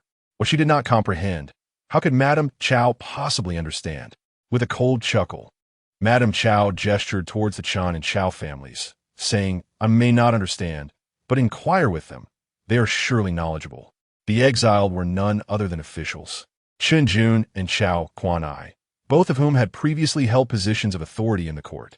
Yang Hanyu turned her gaze towards them, only to find one gazing at the ground and the other staring at the sky, clearly affirming Madame Chao's assertions. There was no discrepancy. With the establishment of the Great Feng and the imposition of stringent punishments, the matriarch of the Zhan family sighed, "You must take care of yourselves in the future." This was a definitive verdict. No. Yang Hanyu was struck with terror, disregarding her own disheveled hair as she stumbled towards the Zhan family, collapsing to her knees at Madame Yang's feet. "Aunt, you have always favored me. Please persuade Shen Zhaozhao to think of a solution. She has done kindness to those officials. If she speaks to them, they will surely not pursue the Yang family." "Aunt, you belong to the Yang family." Shen Zhaozhao arched an eyebrow. She recognized the audacity of this woman, yet was taken aback by her sheer shamelessness. Madame Yang bent down, her hand brushing over the sparse patch of hair on Yang Hanyu's head, her eyes filled with affection. "Aunt," seeing Madame Yang's demeanor remained as nurturing as ever, Yang Hanyu felt a sense of relief, coupled with a swell of pride. No matter Shen Zhao's capabilities, as long as she remained Aunt's daughter-in-law, she would be obliged to heed Madame Yang's wishes. And Aunt had always treated her as if she were her own daughter. "Aunt, please urge Shen Zhaozhao to plead with the officials." Yang Hanyu eagerly pressed Madame Yang. The latter continued to caress Yang Hanyu's hair. The Zhan family could no longer bear the sight. "Mother, cousin nearly caused a life to be lost in her quest for glory against third sister-in-law. We cannot allow her to further dishearten third sister-in-law for the sake of the Yang family." Zhan Zhaozhao, anxious, feared that Madame Yang's heart might soften and lean towards the Yang family. Guo directly rebuked her. "Yang Hanyu, could you not have a shred of shame? When you were vying for attention, did you ever think of asking for Zhao Zhao's assistance?" This time, Guo's reprimand went unchecked by Lin Shi, who, despite her upbringing, felt a similar urge to scold. The old matriarch, being an elder, refrained from chastising a junior from another family, but was nonetheless incensed, her face turning pale. Gripping her cane tightly, "Get up at once." Yang let out a sigh and assisted Yang Hanlu to her feet, gently caressing her face. A wave of relief washed over Yang Hanlu's heart. "I knew it. My aunt cares for me the most." However, the words that followed from Yang left her utterly stunned. "Once you leave, you may not see each other again." Yang withdrew her hand, stepping back to establish a boundary between herself and Yang Hanlu. "I have done my utmost for you and the Yang family," she continued. "That kneel was your farewell to me." With that, Yang turned away, remaining silent. A soft chuckle escaped Guo as she reveled in the misfortune. Shen Zhaozhao raised an eyebrow, glancing at Yang in surprise. Her aunt, who had just shed tears over her grandmother, had suddenly become so clear-headed. "Well then, cousin Yang, let us cherish our separate paths henceforth." Ultimately, it was Lin who came forward to diffuse the tension, waving her hand at the onlookers. "Enough, this is a family matter." Yang Hanlu watched Yang's retreating figure, her fingers digging deeply into her palm. A family disgrace?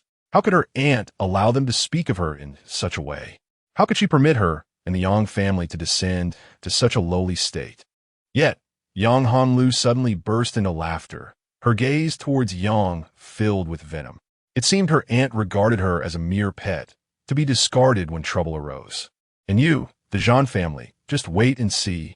Abruptly halting her laughter, Yang Hanlu turned and walked back to the Yang household. From now on, she would ensure that the Zhan family understood the repercussions of crossing Yang Hanlu. Only Zhan Zhaozhao remained concerned for Yang, observing her tightly clenched hands trembling as she silently wept. The officials escorted Madame Chao to the front of the line, separating her from Yang Hanlu. The group continued onward. "Cousin really shouldn't have hurt Mother's feelings like this," Zhan Zhaozhao whispered to Shen Zhaozhao. Everyone had witnessed Yang's kindness towards Yang Hanlu, even more so than to her own son. How could it have been reduced to mere talk of raising pets in Yang Hanliu's words? Such is human nature. Shen Zhaozhao shook her head, glancing at the forlorn Yang. Perhaps it was for the best that she had seen the truth. Will bluntly remarked, "Ungrateful wretch." Lin offered a comforting word. "Well, At least we shall not see each other again. At the rear of the group, Yang Hanliu's gaze was fixated on the Zhan family, like a venomous serpent. Due to the altercation with the Chao and Yang families, they lost precious time, and by the time the main party entered the town, darkness had completely enveloped the sky. Thanks to Shen Zhaozhao, Jiang, who did not indulge in personal gain while arranging accommodations, and according to market rates, the Zhan family requested one private room and a shared dormitory. Although the Chao and Chun families felt the pinch, they each contributed funds to ensure a comfortable rest. Once everyone was settled, it was Yang's turn. "Sir, could you do us a favor? I can pay for a shared dormitory." Yang Zhangxiu thought about returning to the capital soon and realized there was no need to save the silver. A good rest was paramount. Jiang Hu chuckled, "Apologies, everyone, but you will not be staying at the inn tonight." The Yang family found themselves in a state of trepidation as the arrival approached. Jiang Hu raised his hand in greeting, and soon a few officials clad in the attire of constables entered, pointing at the Yang family members as they inquired, "Are these the individuals to be escorted back to the capital for trial?" "Indeed, I must trouble you all," Jiang Hu replied, presenting a meticulously prepared document for the officials to handle. This document meticulously chronicled the actions of the Yang family throughout the journey. His sole responsibility was to hand over the individuals. What transpired thereafter was beyond his purview. With a resounding clap of his hands, Jiang Hu relinquished his charges, feeling a sense of relief wash over him. And, before being taken away, Yang Hanyu turned back and shouted towards the upper floor, "Do not regret this. Enough. Let us be on our way." Jiang Hu retorted brusquely, delivering a sharp kick that sent Yang Hanyu stumbling. This woman certainly had a knack for causing trouble. After dispatching the individuals, Jiang Hu took hold of a dozen dead vipers and swaggered out of the relay station, eager to inquire at the apothecary whether they would accept snakes. Meanwhile, Shen Zhaozhao first made her way to the upper room, assisting Zhan Nanxing with the medication for his leg wound. After gathering her belongings, she was about to wash her hands when she turned to find there was no water in the room. Thus, she descended the stairs. In the main hall, only 2 attendants were present, engaged in their tasks while exchanging idle banter. That constable just took a bunch of snakes to sell, claiming there are plenty in the grasslands outside the city. One remarked, "What is this? Are you planning to catch some?" The other attendant inquired, raising his eyes. "Hee, I'll first see how much the constable sells them for. If it's a good price, I'll definitely go," came the reply. The crisp sound of an abacus being manipulated interrupted their conversation. The innkeeper, appearing cold and stern, interjected, "I see you're just idling away your time. Were there snakes outside the city? I just passed through there a couple of days ago. Do you really believe the constable's casual claims? Hurry up and tidy the tables and chairs." The second attendant was somewhat skeptical. "Really?" The innkeeper rattled the abacus even more loudly. "Am I deceiving your ancestors? That grassland is bustling with people every day. If there were snakes, someone would have mentioned it." Shen Zhaozhao, eavesdropping from the staircase, discerned that the innkeeper did not appear to be feigning. Deciding against washing her hands, she turned and ascended the stairs once more. How curious that snakes should appear just as they passed by.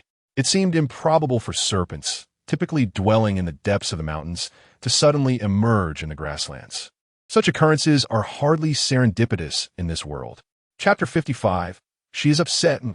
2 young attendants assisted Zhan Nanxing in arranging his attire, while Huang Yi busied herself with making the bed, utilizing the bedding that Shen Zhaozhao had retrieved from her spatial realm. Upon turning, she was met with the sight of Shen Zhaozhao returning, her demeanor fierce and imposing. Startled, she relinquished her grasp on the bedding and discreetly exited alongside Zhan Ping. Zhan Nanxing had initially presumed that after Shen Zhaozhao had administered his medicine, she would not return. However, her unexpected reappearance stirred a flicker of hope within him. He pressed his parched lips together, casting his gaze downward as he shifted further onto the bed. Was she returning to share the night with him? A warmth blossomed within his heart, though he recognized the improbability of such a scenario. Nevertheless, he found himself anxiously clutching the bedding beside him. "I must tell you." Shen Zhaozhao plopped down onto the bed, recounting verbatim the conversation she had overheard on the staircase. Zhan Nanxing, feeling a twinge of self-mockery, thumped the bed in resignation. Indeed, he had overthought the matter. In this moment, he found himself yearning for the version of Shen Zhaozhao who had sweetly professed her affection, albeit insincerely. I told you, such serpents ought not to roam in the north. They belong in the deep mountains of the south. Completely oblivious to Zhan Nanxing's inner turmoil, Shen Zhaozhao continued her line of reasoning. And they happened to appear precisely when we passed by. She counted off on her fingers, pondering, sending assassins to kill you, poisoning the Zhan family, and the sudden emergence of venomous snakes in the north.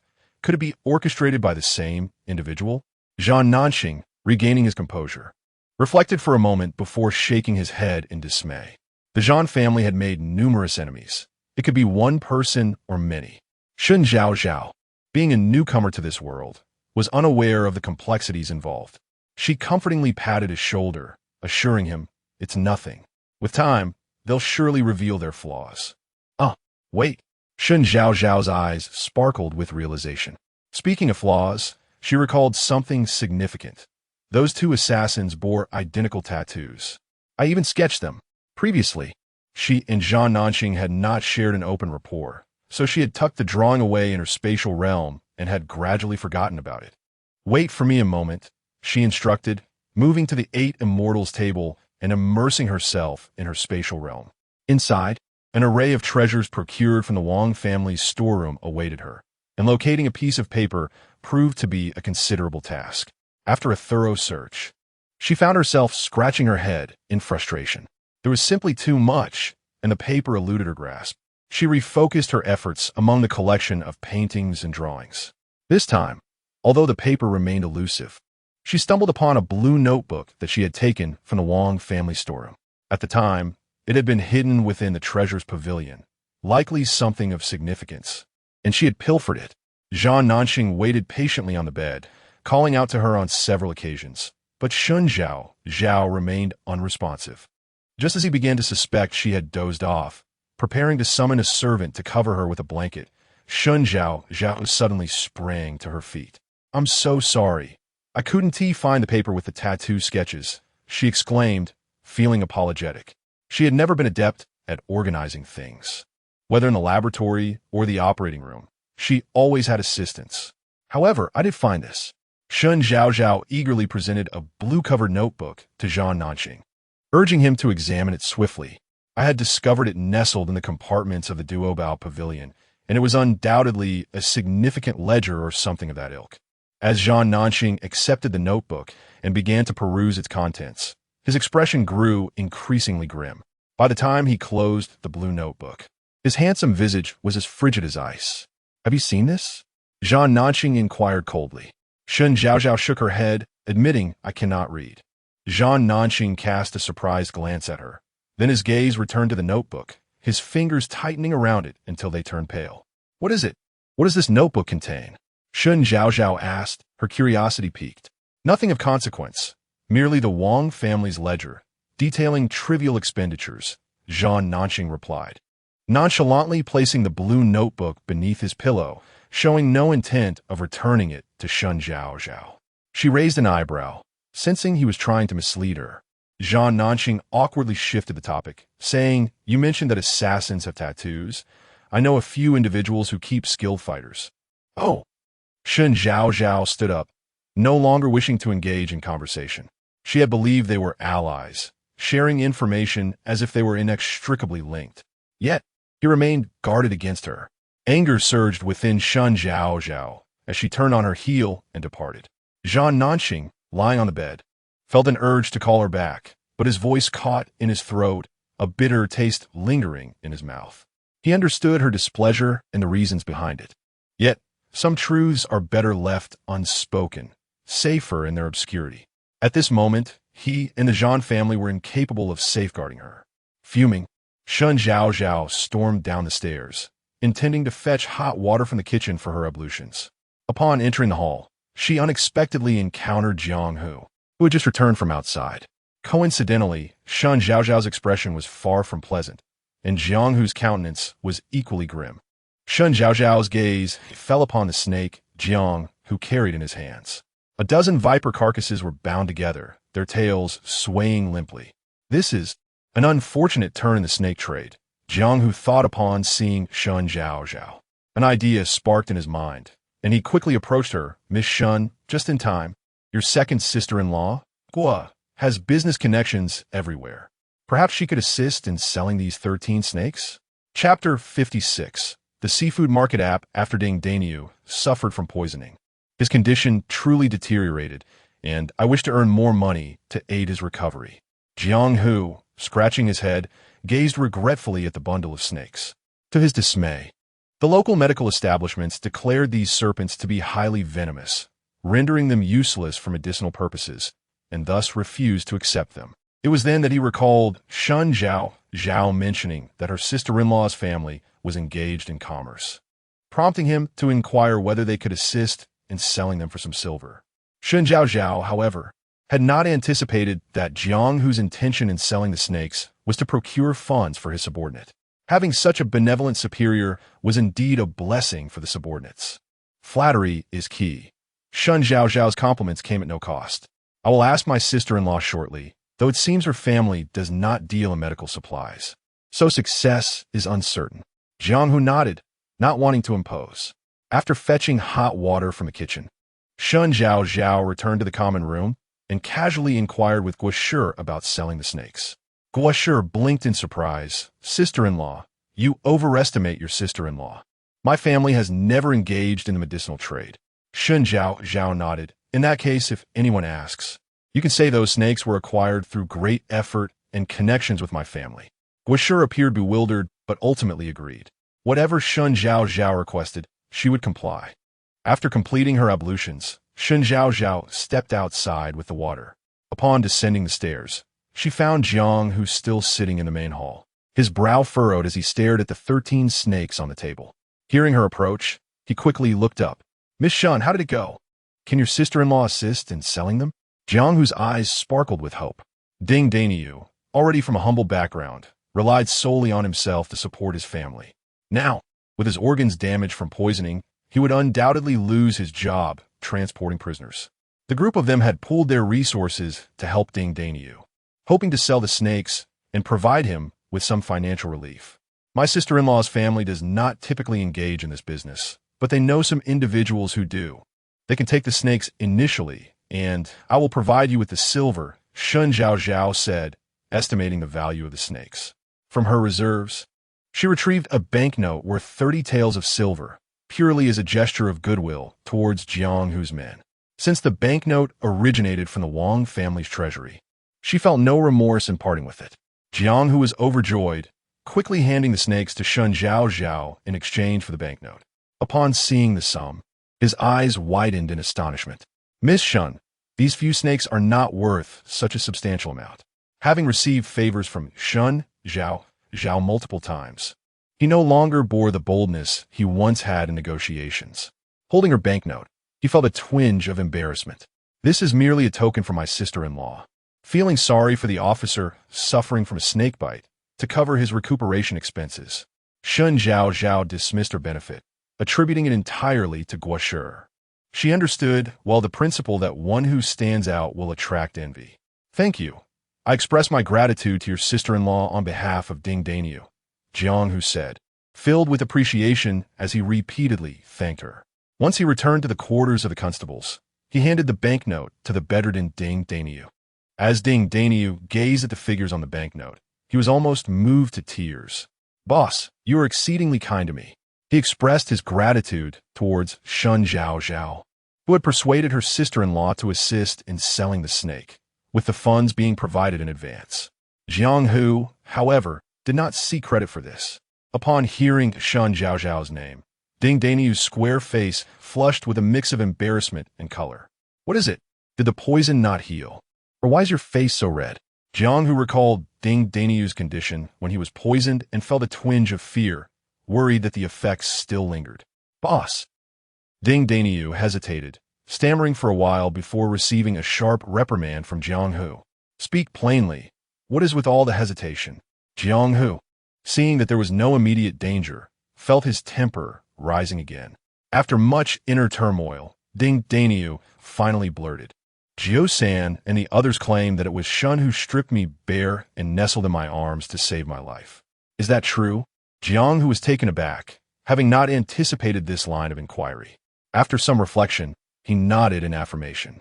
Ding Daniu took a deep breath, feeling as if his chest might burst with anxiety. Boss, do you think she might have taken interest in me because that Zhao fellow is a cripple? Ding Daniu's face turned shy at the thought. It was now Jiang who's turn to take a deep breath, scrutinizing his subordinate from head to toe while recalling the appearance of Zhao Nanxing. If Shen Zhaozhao is not blind, given Ding Daniu's frail condition, he was reluctant to discourage him. Perhaps, Jiang who offered a vague response before hastily departing. Meanwhile, Shen Zhaozhao arrived at a secluded corner behind the post station, holding the string of snakes as she entered the space. Initially intending to toss the snakes aside and exit, she found the shelves in disarray. After removing the bedding, numerous items had fallen. With a sigh, she realized that without assistance, she had to tidy up alone, also searching for the paper depicting the assassin's tattoo. As she cleared the shelves, intending to organize the items, she suddenly noticed a glimmer of light through the gaps. Ignoring the clutter, she hurried around the shelves to investigate. To her astonishment, a massive LCD screen had materialized in the previously dark and boundless space, emitting a soft glow. Shen Zhaozhao couldn't help but exclaim in disbelief. This space really has its surprises. The screen displayed the classic Windows desktop with a blue sky and green grass, devoid of any icons. Shen Zhaozhao tentatively reached out, attempting to swipe the screen with one finger, but met with no response. Remembering some gestures, she tried with 2 fingers and swiped again. This time, a document page emerged, featuring black text on a white background, inscribed with the words, "Saving a life is worth more than building a 7-story pagoda." Shun, the time-traveling savior reward achieved. Download the Seafood Market app to unlock ancient modern transactions. Where do I download it? Shen Zhaozhao wondered curiously, swiping with 2 fingers once more. The document exited, returning to the desktop. Before her, the once desolate desktop now showcased a vibrant yellow crab icon, beneath which were inscribed the words Seafood Market. Shen Zhaozhao clicked on it, and her eyes widened in astonishment. The interface was bustling, filled with posts from sellers and buyers alike, a veritable cornucopia of offerings. Among the eclectic array, one could find items such as authentic Qing dynasty brocade foot bindings. As she idly clicked on a post, the peculiar items for sale elicited a look of bemusement from her. She swiftly exited and chose another one, which advertised a complete Tang dynasty female corpse, freshly unearthed, with a figure that promised satisfaction.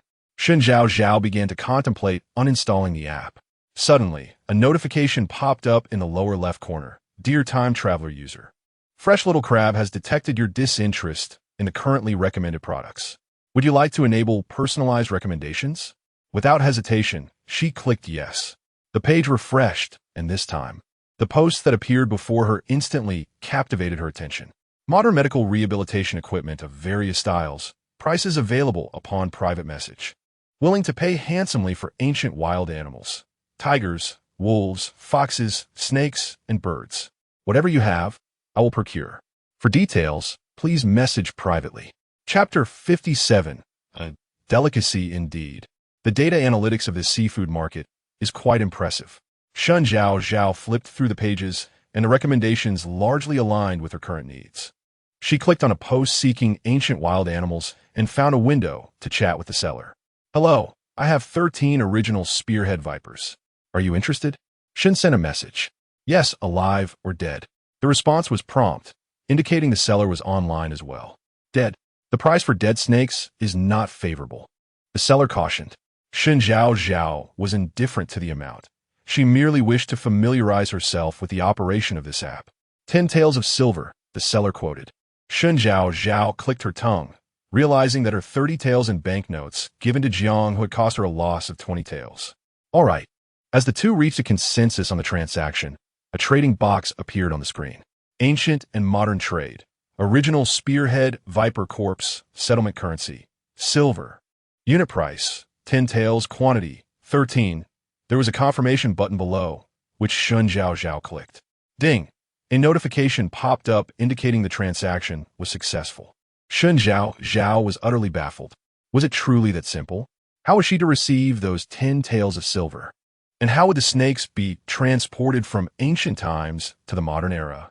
In the chat interface, the other party sent a handshake emoji. Ding! The page displayed. The buyer has left a review. Please provide a rating as the seller. Wait, why has there been a review already? Am I supposed to look for a courier? Shen Zhaozhao inquired in the chat box. The other party responded, Is it your first transaction? I'm not sure how you operate there, but I've already received the goods and the money has been deducted from my account. So, it has been received? Shen Zhaozhao turned to glance at the shelf, only to find the hanging snakes had vanished, replaced by a pile of silver. Goodness, how intelligent is this? Shen Zhaozhao was taken aback and went to count the silver. Though lacking a scale, it was evident that this pile exceeded 10 taels. She remained cautious and did not directly ask the seller. Instead, she opened the order details. It was then she discovered that the 10 taels offered was the unit price for one snake. She had sold 13 snakes, netting a substantial profit of 130 taels. Shen Zhaozhao rubbed her hands together in excitement. After deducting the 30 taels for Jianghu, she had a net gain of 100 taels. Beaming with joy, she scrolled down to examine the order further. The more she analyzed it, the fainter her smile became. The seller bore a 50% platform commission. The actual amount received, 65 taels. Shen Zhaozhao exclaimed, What sort of nefarious platform is this? She navigated to the review page and left her first seller review. The buyer is prompt, but the platform is excessively greedy. Confirming her review, the page displayed Shen Zhaozhao's new evaluation. The buyer is prompt. The platform is excellent. Seeing her review altered automatically, Shen Zhaozhao was left in disbelief. Both parties have reviewed each other. View the other's evaluation. A notification appeared on the screen. Shen Zhaozhao clicked inside and saw the reviews provided by buyers. The seller was straightforward, the snake was remarkably fresh, and the platform was excellent. Shen Zhaozhao couldn't help but chuckle in exasperation. She resolved never to use this wretched app for selling anything again. After tidying up the space a little, she exited and lay down on the communal bed at the station. The members of the Zhang family were already asleep, and she too closed her eyes. As darkness enveloped her, her thoughts began to soar. The LCD screen in her space had offered her some hints today. She was not the only traveler. Suddenly, Shen Zhaozhao opened her eyes wide, staring at the pitch-black ceiling, as the face of Chaoya surfaced in her mind. Chaoya's current demeanor was quite peculiar. It was uncertain whether she was a traveler, but it was undeniable that she was completely different from the person she had been before. Moreover, who had developed this seafood market that was flourishing in the business of bridging the ancient and modern. Shen Zhaozhao felt a pang in her heart as she recalled the 50% commission that had been taken from her. Why had she become a traveler and arrived in the Dowry dynasty? Why did saving those who were originally harmed by snakes earn her rewards from space? Lastly, she remembered the blue notebook that Zhang Nanxing had tucked beneath his pillow. What secrets lay within that made Zhang Nanxing so reticent? Shen Zhaozhao felt that all her questions were intertwined, impossible to untangle. Sigh. In the stillness of the deep night, she let out a soft sigh. Pulling the quilt over her head, she buried herself in it. She decided to let it all go. Survive first, and then deal with everything else. The next morning, the attendants called everyone in the hall to distribute the day's rations. Shen Zhaozhao, with dark circles under her eyes, struggled to stay awake. She had thought too much the previous night and hadn't slept well. Zhang Nanxing was being carried by two servants, his gaze occasionally landing on Shen Zhaozhao. His thin lips were pressed tightly together. She could tell he looked quite unwell, undoubtedly due to the anger she had caused him the night before, which had kept him awake. She had done so much for the Zhang family already. He could not drag her down any further. Ding Dinyo had rested for a night. Though he had not fully recovered, he was able to assist in distributing the rations. Miss Shen, here you go. When it came to Shen Zhaozhao, Ding Dinyo handed her 3 plump white buns. Thank you. Shen Zhaozhao accepted them, unable to stifle a yawn, feeling even more lethargic. Miss Shen, did you not rest well? Ding Dinyo's dark face flushed red, a bit shy as he spoke. Shen Zhaozhao, her expression vacant, nodded. Yes, I was thinking about some things. Ding Dinyo's heart skipped a beat. Did she think of him so much that she couldn't sleep at night? He distributed the rations to others while mulling over his thoughts, occasionally stealing glances at Shen Zhaozhao, and casually handed a white bun to Chao Kuan-yi. The Shen family was quite beautiful and had even saved his life. Ding Dinyo's face grew increasingly flushed. Chao Kuan-yi was planning to endure another day with his family, eating the black buns again, when unexpectedly he was handed a white bun, and he immediately expressed his gratitude. Ding Dinyo snapped back to reality, snatching the white bun away and replacing it with a black one. Chao Kuan-yi held a dark bun in hand, casting envious glances at the 3 large white buns held by the Zhan family. A sense of dissatisfaction brewed within him, yet he dared not voice it. He found himself continually stealing glances at Shen Zhaozhao. The girl grew increasingly charming in his eyes. How was it that she entered the Zhan household and became the wife of Cripple? With so many young men in the Chao family, how had none of them recognized Shen Zhaozhao's merits in the past? Had she wed into the Chao family, he too would be savoring a white bun at this moment. Oblivious to her newfound desirability, Shen Zhaozhao half closed her eyes, feeling drowsy. "Sister Shen, are you that tired?" A sweet, gentle voice chimed beside her. Shen Zhaozhao turned to meet the bright, smiling eyes of Chaoya. Startled, she became alert. After exchanging polite pleasantries, Shen Zhaozhao decided to test whether Chaoya was indeed a fellow traveler. The Imperial Jade Liquid Wine. Chapter 58. Abundant Rainfall. After posing her question, Shen Zhaozhao's gaze remained fixed upon Chaoya, scrutinizing every subtle nuance of her expression. Chaoya averted her eyes slightly, concealing her inner turmoil. When she finally lifted her gaze, her face bore an expression of bewilderment. "Sister Shen," Chaoya inquired, "are you in search of wine?" Typically, the imperial wines reserved for the court cannot be procured from outside. It was a seamless response. "Not quite. I merely wish to ask if you have ever tasted such wine, Chao's sister." Shen Zhaozhao did not let slip the fleeting avoidance in her eyes, her certainty unwavering. Chaoya exhibited a reaction to this inquiry. "No," she shook her head. "Since my mother passed, I have not been invited to the banquets in the palace." Shen Zhaozhao found herself momentarily stymied, realizing that further probing would only serve to aggravate old wounds. "Captain," a voice called, "all personnel are accounted for." The constable reported to Jiang Hu, who then instructed the prisoners to gather their belongings in preparation for departure. Just then, a tavern attendant entered, and, noticing their impending departure, kindly reminded them, "Have you brought your rain gear? The dragonflies are skimming quite low outside. It seems it may rain shortly." The constables remained nonchalant, but the innkeeper grumbled. "We haven't seen 2 sunny days yet, and now it threatens to rain again. The snow in the fields cannot be properly dried." Words spoken without intent can resonate with those who listen. Shen Zhaozhao quickly approached the innkeeper and inquired, "Might I ask if it has been raining frequently of late?" The innkeeper nodded. "Indeed, since summer commenced, the rains have not ceased. Only during your brief stay have we glimpsed sunlight. Prior to that, it was incessant rain." The attendant chimed in. "The grasslands you passed through outside the town had no water in the nearby valley until this spring, which has now given rise to streams. Without those streams, the extensive grasslands could not thrive. In previous years, we suffered drought. This year, however, the rains have been unrelenting." Meanwhile, Jiang Hu, focused on the group's exit from the inn, turned back to find Shen Zhaozhao still conversing with the innkeeper and the attendant, and he called for her with a notably respectful demeanor, almost as if inviting her to join him. The innkeeper and attendant exchanged astonished glances.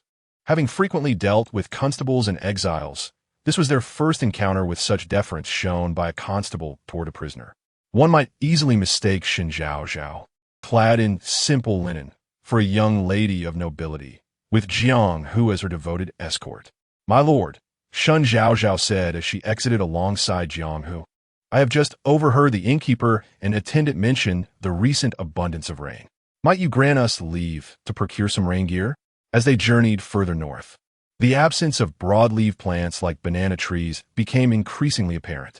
Without rain gear, they would be left to endure the downpour unprotected. Upon hearing Shen Zhaozhao's suggestion, the Chen and Chao families quickly echoed her sentiments. "My lord, we beseech you for your kindness. We shall procure rain gear swiftly, ensuring no delay to your journey. Indeed, if we were to be caught in the rain, the elderly and children among us, who are in frail health, may fall ill, thus burdening you further. Jiang Hu appeared somewhat swayed by their appeals. In previous years, one could hardly say there was any significant rain on this journey, not even a light drizzle. This year, however, is peculiar. Just as we departed from the capital, a gentle rain began to fall. Upon arriving here, astonishingly, it continued to rain. Miss Shen, it is not that I oppose your purchasing endeavors, Jiang Hu and Shen Zhaozhao whispered among themselves. Our duty as subordinates is to ensure the safe escort of individuals. If even one or two were to escape during the journey, he would find it difficult to report back satisfactorily. Shen Zhaozhao understood. It was not a matter of prohibition against purchasing, but rather a concern over potential escapees. Thus, Shen Zhaozhao leaned closer to Jiang Hu and proposed a suggestion. Let us tally the amount of rain gear each family requires, and you can send someone to procure it. Everyone may contribute their share and collect their respective items. Jiang Hu's eyes lit up. This was indeed an excellent idea. Not only did it eliminate the worry of escape, but it also provided an opportunity for them to profit from the difference in price. Jiang Hu communicated Shen Zhaozhao's proposal to the other two families, who had no objections. Being able to acquire rain gear was undoubtedly a boon, and it was only fair to offer the subordinates a small token of appreciation for their efforts.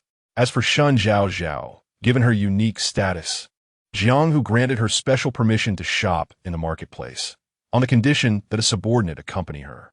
Boss, I will follow Miss Shen. Ding Dinyo volunteered without hesitation, fearing that this opportunity might be seized by another. With so many onlookers, he had yet to find a moment alone with Shen Zhaozhao. Certain sentiments, he felt, were best not expressed in front of a crowd. As a man, he felt it was his duty to create an opportunity for her. Ding Dinyo resolved that should Shen Zhaozhao take the initiative to express her desires, he would not let her down. Shen Zhaozhao, oblivious to Ding Dinyo's burning evictions, felt a surge of enthusiasm upon hearing Jiang Hu's approval for her to shop independently. Initially, she had only intended to have the subordinates purchase oiled paper umbrellas, but now, with the chance to go herself, she found herself with much more room for action. According to the innkeeper and the waiter, rain had become frequent, and their needs extended far beyond mere umbrellas. On the journey, they would inevitably encounter nights spent outdoors without shelter from the rain, which could be quite troublesome. Shen Zhaozhao required tarps to set up a tent, providing both protection from the wind and rain, as well as warmth during the colder nights. Zhaozhao, take this money, the old matriarch said, having given Shen Zhaozhao a sum sent by her maternal relatives all at once. Take care in your purchases. Do not be frugal. This was all the old matriarch had for the journey. Shen Zhaozhao held the weighty sum in her hands. It was not merely currency, but a profound trust bestowed upon her. Please keep it safe. I have ample funds, she replied, not intending to take the old matriarch's money, but acknowledging the gesture with gratitude. She winked at the old matriarch and whispered, I still have some personal savings. After saying this, she cast a sideways glance at Zhan Nanxing. The old matriarch understood and laughed heartily, not refusing, but instead reclaiming her bundle. She would certainly keep it a secret. Shen Zhaozhao turned and made her way into the street, with Ding Dinyo closely following. Zhan Nanxing, lying on the stretcher, watched as Shen Zhaozhao walked away without looking back. Beside him, he followed Ding Dinyo closely, each step mirroring the other. Just now, when Shen Zhao glanced back at him, it felt as though a cat had scratched his heart, leaving him in a state of both pain and longing. Since the unpleasantness of the previous night, she had not uttered a single word to him. The only glance she offered was laden with the same aloofness, reminiscent of a proud feline. In Zhan Nanxing's eyes, Shen Zhao's silhouette was mirrored, along with that insufferable attendant who seemed perpetually bothersome, stirring a tumult of emotions within him, both bitterness and yearning. He longed to replace that attendant instantly, to stand by her side. The old lady noticed her grandson's demeanor and chuckled softly. Zhan Nanxing turned to her, Grandmother, what did Zhao just say to you? The old lady immediately suppressed her laughter and turned away. It's nothing. Chapter 59. The complexity of men's thoughts. Zhang Nanqing could never have anticipated that one day he would find himself at a disadvantage in front of his own grandmother. His grandmother, who had cherished him since childhood, now appeared to be in cahoots with his wife. The old lady, supporting Huang Wan's hand, was in high spirits. She was delighted to have Shen Zhaozhao as her granddaughter-in-law, not solely for her capabilities, but also because her grandson had taken a genuine interest in her. It is only when one holds someone dear in their heart, establishing a vulnerability, that they manage to endure through countless hardships. The town was modest in size, featuring a single main street lined with shops and a few street vendors. Shen Zhaozhao first approached a vendor and purchased all his straw hats. Would the young lady care to take a look at my oil paper umbrellas? The vendor, initially perceiving Shen Zhaozhao's coarse linen attire as indicative of a mere window shopper, was pleasantly surprised by her lavishness and immediately shifted to enthusiastically selling her umbrellas.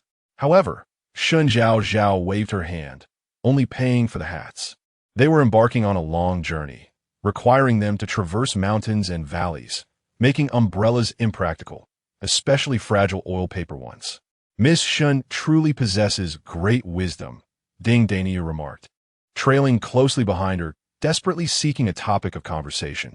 He had hoped that Shen Zhaozhao would buy an oil paper umbrella, allowing him to demonstrate his experience. Alas, she provided him no opportunity to shine. I enjoy reading. All my knowledge comes from books. Oil paper umbrellas are unsuitable for the wilderness, Shen Zhaozhao replied with a smile, attributing her understanding to literature. After purchasing the hats, she continued walking. Ding Daniu, whose body had been afflicted by snake venom and could not recuperate properly at the relay station, soon found himself gasping for breath after just a few steps. You sit here. I shall take a look at that fabric store across the street, Shen Zhaozhao suggested, pointing toward a shop on the opposite side. Though Ding Daniu wished to accompany her, he feared his labored breathing might cause her to look down upon his stamina. After all, the Shen family had only taken an interest in him due to Zhang Nanqing's disability. With a nod of regret, he watched as Shen Zhaozhao entered the fabric shop. The fabric shop was bustling with business. Upon entering, Shen Zhaozhao, clad in her coarse linen prison attire, found herself ignored by the staff. After much effort, she finally managed to catch the attention of a seemingly free attendant. Excuse me, does your store sell rain-resistant fabric? Shen Zhaozhao inquired politely. The attendant's sharp gaze swept over her, and he waved dismissively. Young lady, are you dreaming? What fabric can resist rain? On rainy days, everyone wears heavy raincoats, and who would carry a fragile oil paper umbrella? If there were rain-resistant fabric, both would be obsolete. Shen Zhaozhao was momentarily at a loss for words.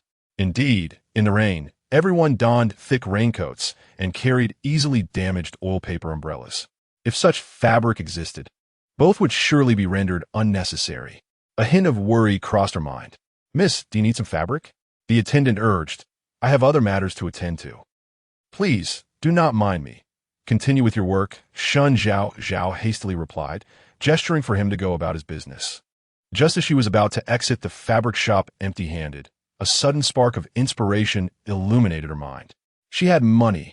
Shen Zhaozhao swiftly darted into an inconspicuous corner, allowing her thoughts to flow freely.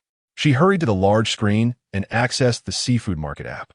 This time, the data algorithm thoughtfully suggested various rainproof fabrics.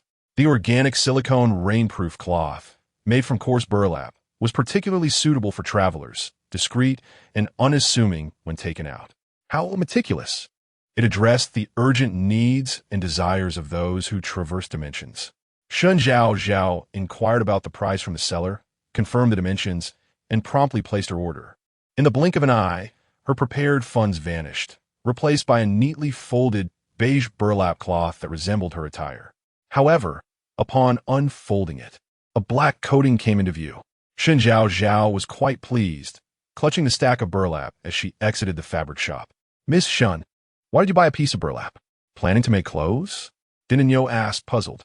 Shen Zhaozhao replied, I thought it would be useful for shielding against rain.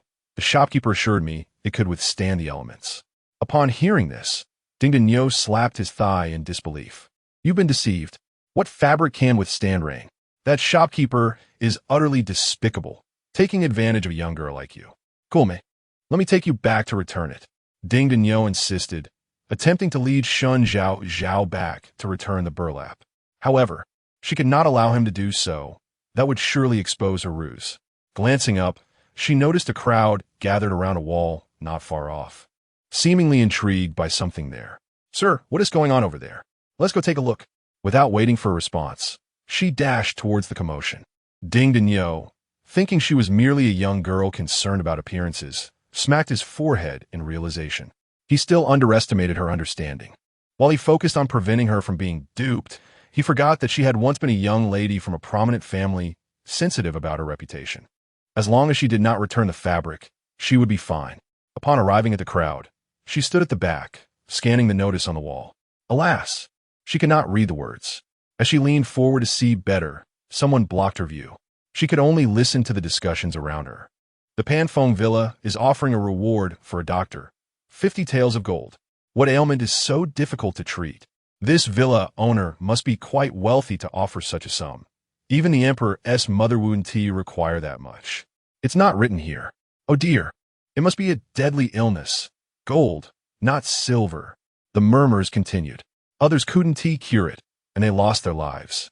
Shen Zhaozhao listened intently, mindful of her status as a relative of an official, and had no intention of stirring up trouble.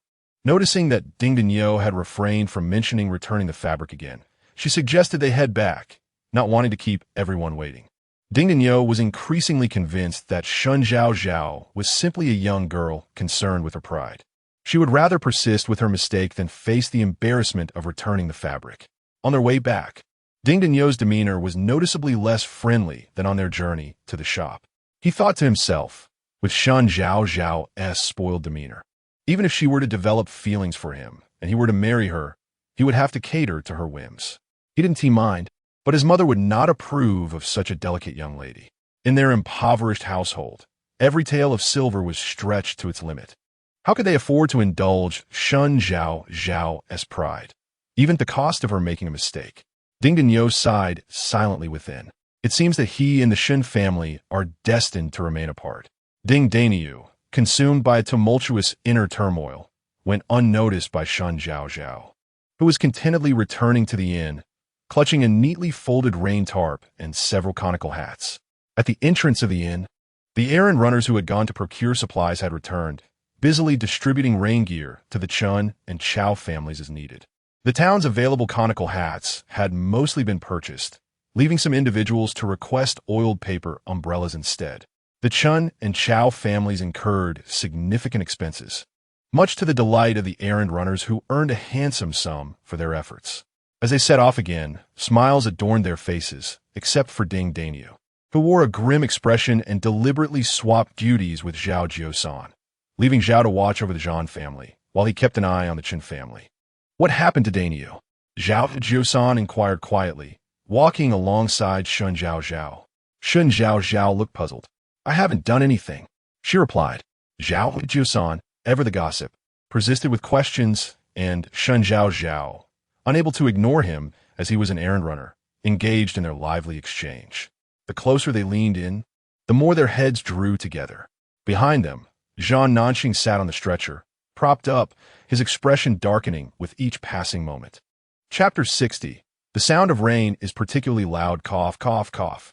Shen Zhaozhao and Zhao Jiu-san were engaged in conversation, intermittently disturbed by the sound of a man coughing behind them.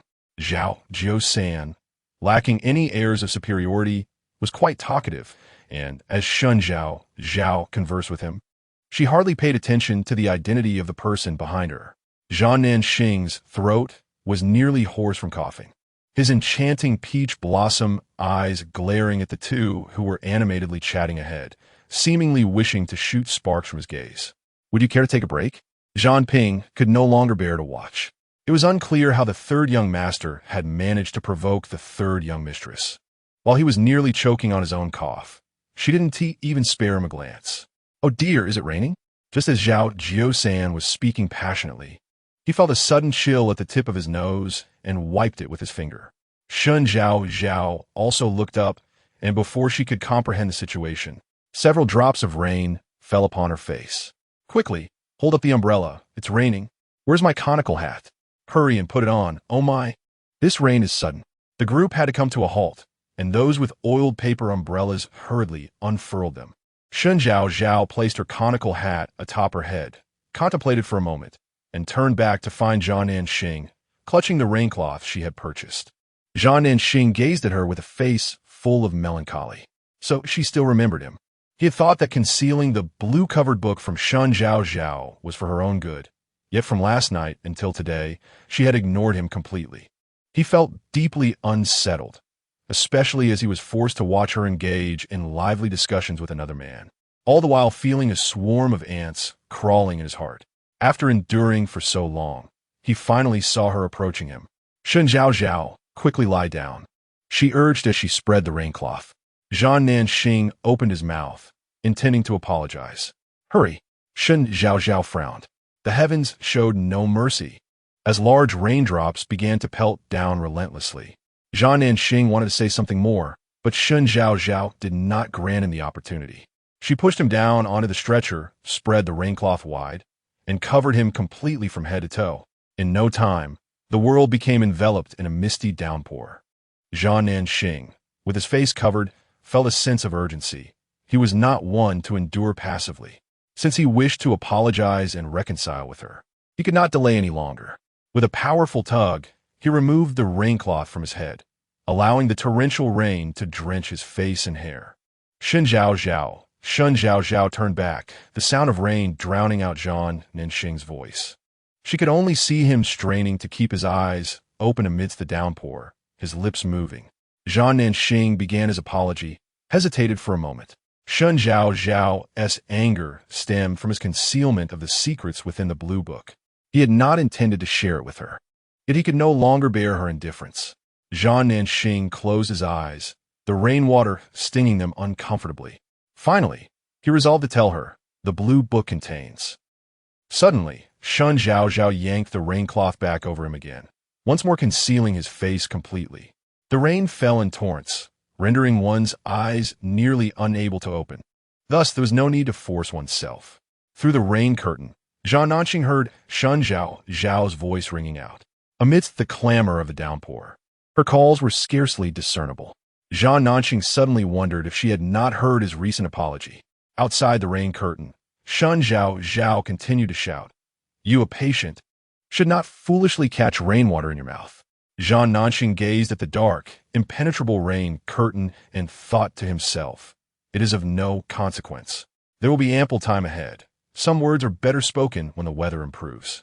In the midst of the heavy rain, the exiled procession trudged forward with great difficulty. Jiang Hu, as the leader of the laborers, intermittently attended to the circumstances of each household. As he made his way to the middle of the line, he spotted Ding Daniu, who was supposed to be keeping watch over the Zhang family. "What are you doing here? Were you not instructed to monitor the Zhang household?" Jiang Hu shouted above the din of the rain. Although Ding Daniu was clad in a raincoat and wearing a wide-brimmed hat, the intensity of the downpour rendered it ineffective, and he wiped his drenched face.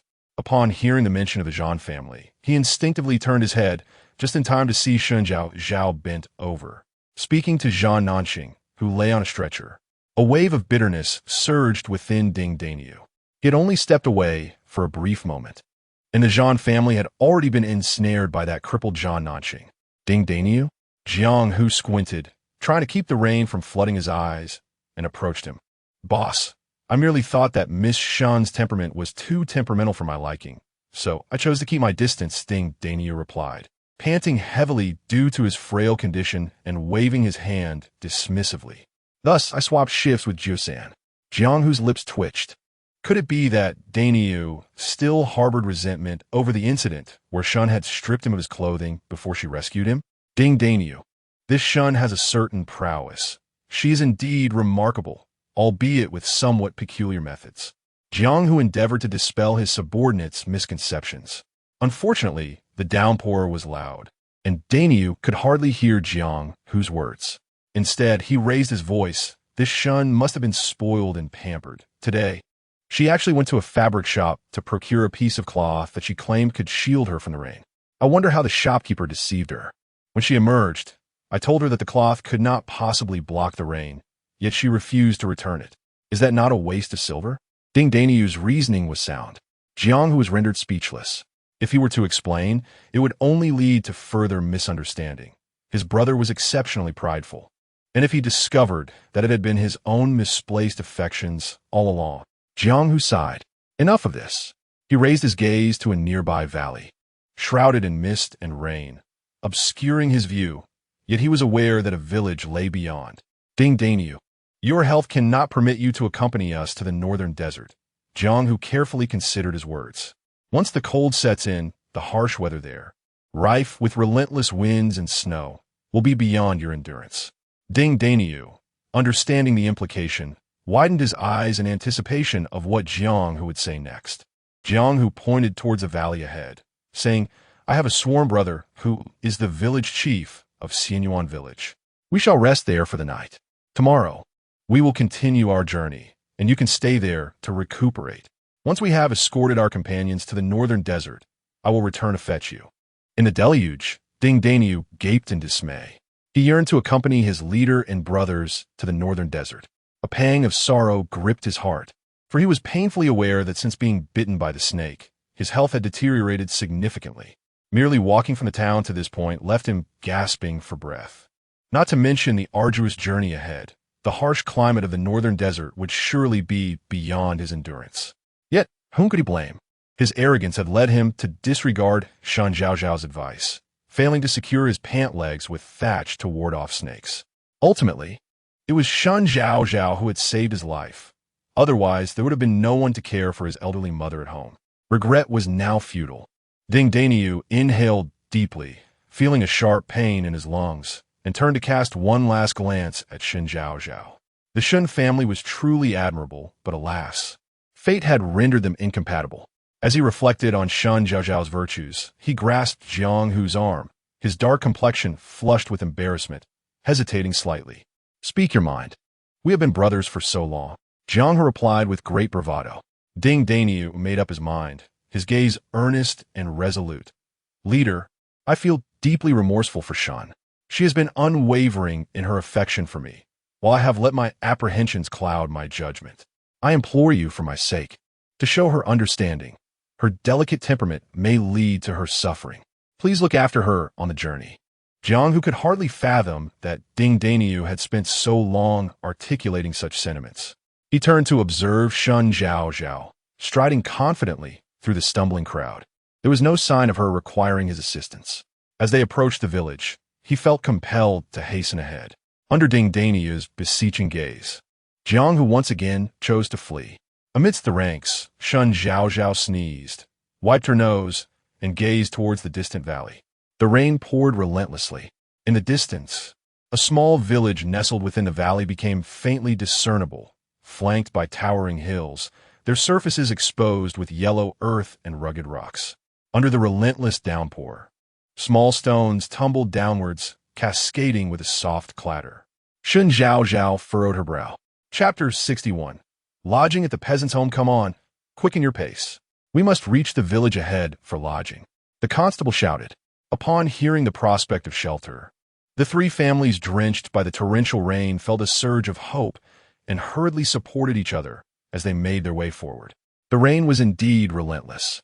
Summer storms typically came in bursts, yet this downpour had persisted for the better part of the day. Alas, I can barely keep my eyes open. Fortunately, you have a bamboo hat to shield you. If not for that young woman from the Zhang family pleading with the constable, we would all be drowned rats by now. Indeed, the speaker was from the Chun family, expressing gratitude for Shen Zhaozhao's kindness. Chun Jun deliberately slowed his pace to walk beside the elderly matriarch of the Zhang family. Madam, I am grateful to your granddaughter for allowing my elderly father to have an umbrella. At his age, he cannot withstand such heavy rain. Although the matriarch felt a sense of joy in her heart, she maintained a composed exterior, waving her hand to indicate that it was merely the result of Shen's upbringing. She did not seek to claim credit. All lined up, let us enter the village. Count the number of people. The constable approached to hurry them along. Chen Jun hastily returned to his family's group. Shen Zhaozhao followed the procession into the village, passing an ancient tree at the entrance, looking up and around. She noticed two mountains rising abruptly, creating a sense of encirclement around the village. One could feel the oppressive force of the mountains while walking within the village. It was hardly a suitable place for habitation. Jiang, who led the group into the village, expertly navigating to the village head, Mulao Air. Despite the downpour, he efficiently allocated the three families to different residences for the night. Jiang, who himself took refuge in the home of the village head along with the constables. Shen Zhaozhao, accompanied by the Zhan family, entered the peasant's home assigned to them. The main house was occupied by local villagers, and a burly man led them to a cramped side room. The wooden door, long decayed, swung open with ease. "You will stay here for the night," the man said with a broad grin, appearing quite simple-hearted. Shen Zhaozhao entered alongside the Zhan family.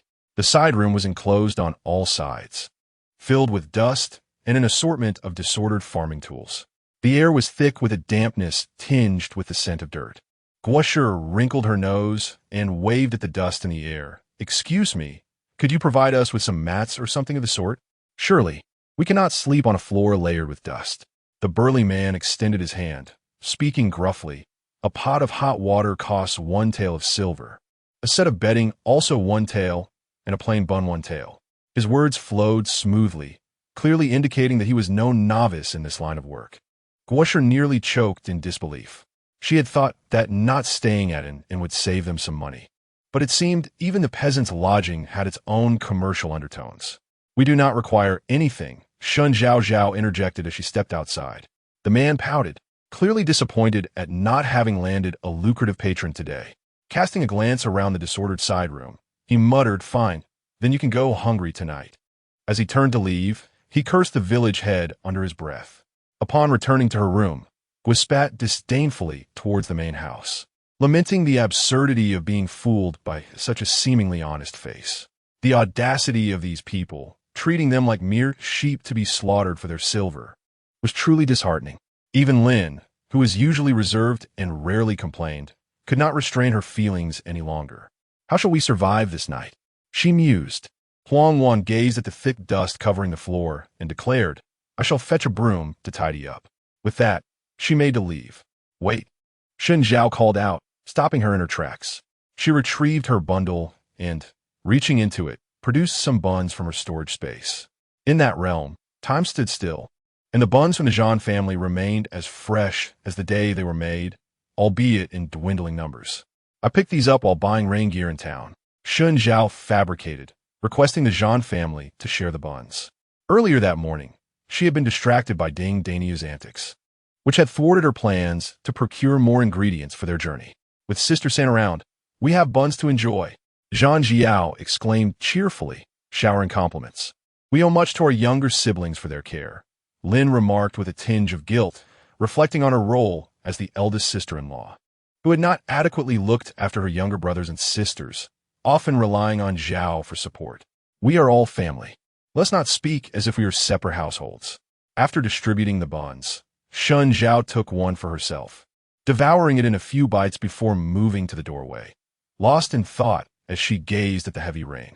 The atmosphere of this village unsettled her. In her past life, she had been a military doctor, trained under rigorous conditions, and had developed a keen intuition and judgment regarding her surroundings. Once Huang Wan finished her bun, she dashed outside to retrieve a broom for cleaning. The Zhan family members assisted in gathering the scattered items, with even the usually reticent Yang lending a hand in whatever small way she could. Only Shen Zhao remained leaning against the doorframe, motionless, while the others said nothing. In their hearts, they understood that Shen Zhao had her reasons for not participating in the chores. Zhan Nanxing had been observing her closely and, seeing the two young servants helping out, he supported himself against the earthen wall, shifting slowly to stand behind Shen Zhao. Following her gaze, he too looked out into the deluge, unable to discern anything through the downpour. Sensing her preoccupation, he inquired softly, "What troubles you?" Chapter 62. The howl of dogs summons the people. Shen Zhao raised her hand to gesture toward the curtain of rain. Through the downpour, the towering mountains on either side could be faintly discerned. "Do you not think we are rather low, given the height of the mountains?" she inquired. Zhan Nanxing's eyes glimmered with a sharpness. Shen Zhaozhao did not articulate her concerns explicitly, yet as a seasoned commander accustomed to leading troops in the field, he possessed an acute awareness of the terrain. Was she apprehensive that the incessant rain might lead to a flash flood? Zhao Nanqing called her name, Zhaozhao. Neither of them noticed the intimacy that this appellation conveyed. Shen Zhaozhao nodded, her foreboding about the night deepening. Initially, she intended to gauge the rain's intensity, hoping it would cease and they could endure the night. However, after waiting for a considerable time, the rain grew more ferocious, showing no signs of abating. I shall speak with that fellow and see if he can guide me to Jianghu and the village head, Shen Zhaozhao stated, turning to the Zhan family and preparing to leave with her bamboo hat. Their room was separated from the man's dwelling by a courtyard. The heavy rain poured into the yard, forming shallow puddles. A shadow shielded her from above. Turning back, Shen Zhaozhao noticed Zhao Nanqing beside her, holding up the rain cloth for her. Without an umbrella, I shall cover you, he offered. Shen Zhaozhao lowered her gaze, her eyes falling on his leg. Do take care not to wet your wound. It's nearly healed, Zhao Nanqing reassured her, gesturing for her to proceed while he followed closely behind. Shen Zhaozhao stepped into the courtyard. The sound of the rain beating against the cloth was tumultuous, and her feet splashed into the puddles, sending a chill through her. Fortunately, it was summer. Zhao Nanqing walked beside her, slightly unsteady, and Shen Zhaozhao deliberately slowed her pace to match his. They waded through the water until they reached the door of the main house, where Shen Zhaozhao raised her hand and knocked. What is it? The door swung open swiftly, revealing a hardy man illuminated by candlelight, his gaze towards Shen Zhaozhao warm and lively. Have you brought the money? Do you wish to purchase hot water or bedding? Shen Zhaozhao, who had no intention of spending any money, forced a smile. What should I call you, good sir? Just call me Mu San, the man replied, grinning broadly to reveal a mouthful of white teeth. So, do you want hot water or bedding? Shen Zhaozhao pointed to the heavy rain outside, disregarding his question, and voiced her concerns. You see, the village is nestled in a valley between two mountains, and all the water is flowing toward us. Brother Mu San, if this downpour continues, I fear there may be danger while everyone is asleep tonight. Mu San raised an eyebrow. So you didn't come here to offer me silver? Could you kindly guide us to the village head's house? We need to inform him of the situation. Shen Zhaozhao spoke persuasively. Mu San rolled his eyes skyward. Miss, there once was a temple atop this mountain with a hermit. Do you know how he met his end? Shen Zhaozhao blinked, puzzled. Is this not about giving directions? How did the conversation shift to the hermit? Mu San scoffed. He died a pauper. Dear lady, if you lack funds, you should promptly return to the floor and rest. Fortune cannot be divined. With a thud, the door slammed shut before Shen Zhaozhao.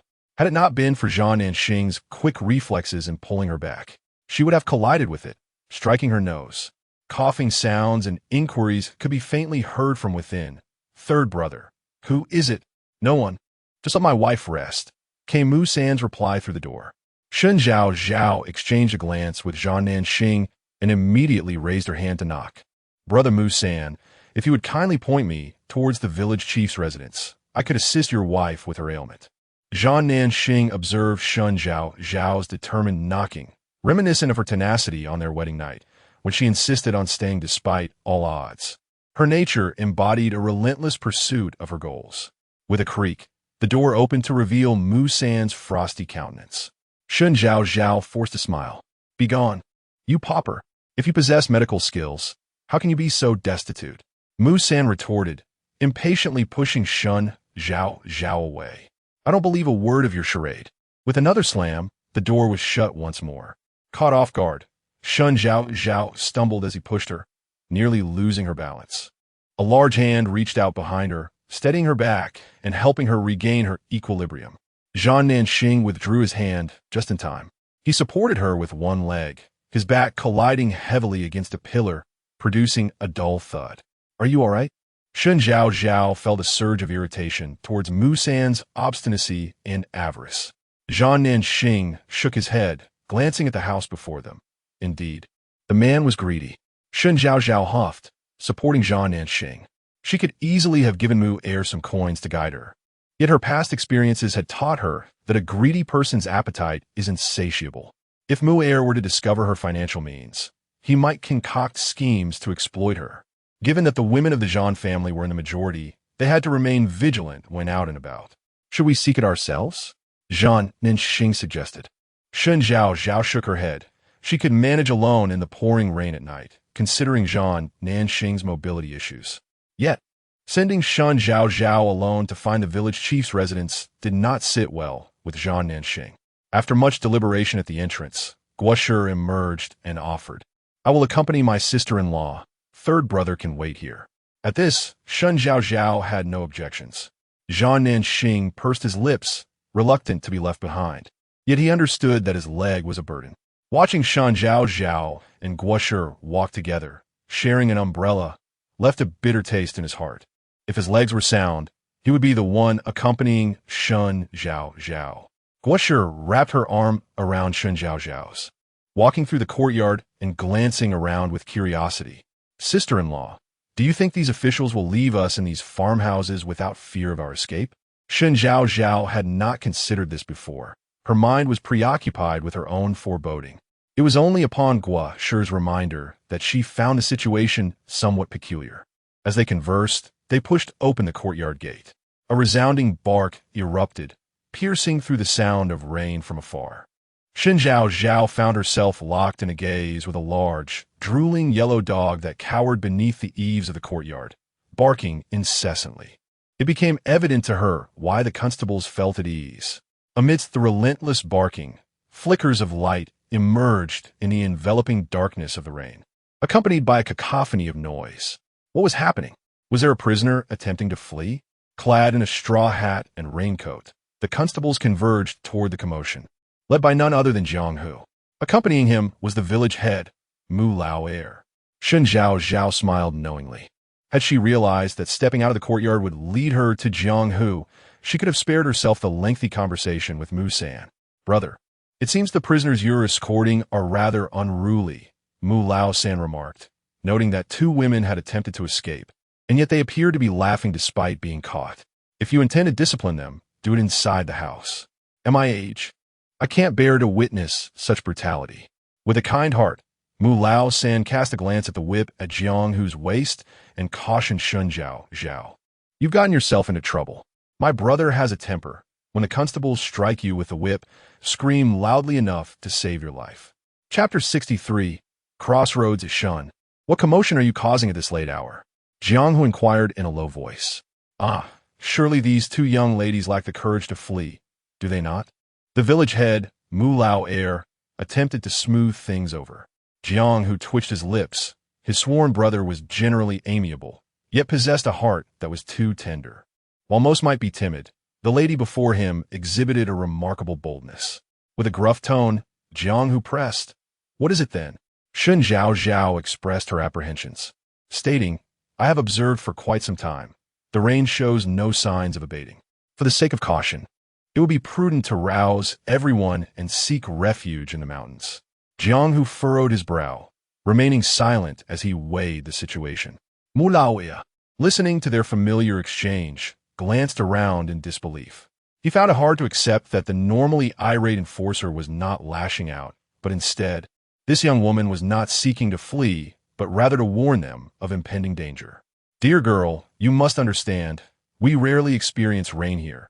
In fact, droughts are more common than downpours. That is why our ancestors chose to build a village in this hollow," Mu Lao Air countered, scratching his head. "It stands to reason that a single rainstorm would not wash our village away." Mu Lao Air believed Shen Zhaozhao was indulging in alarmist rhetoric. "Consider this. Is it merely a single rainstorm?" Shen Zhaozhao asked coldly. "Or is it the harbinger of several consecutive days of torrential rain?" Mu Lao Air fell silent, his weathered face contorting in concern. Indeed, since the onset of summer, heavy rains have been relentless.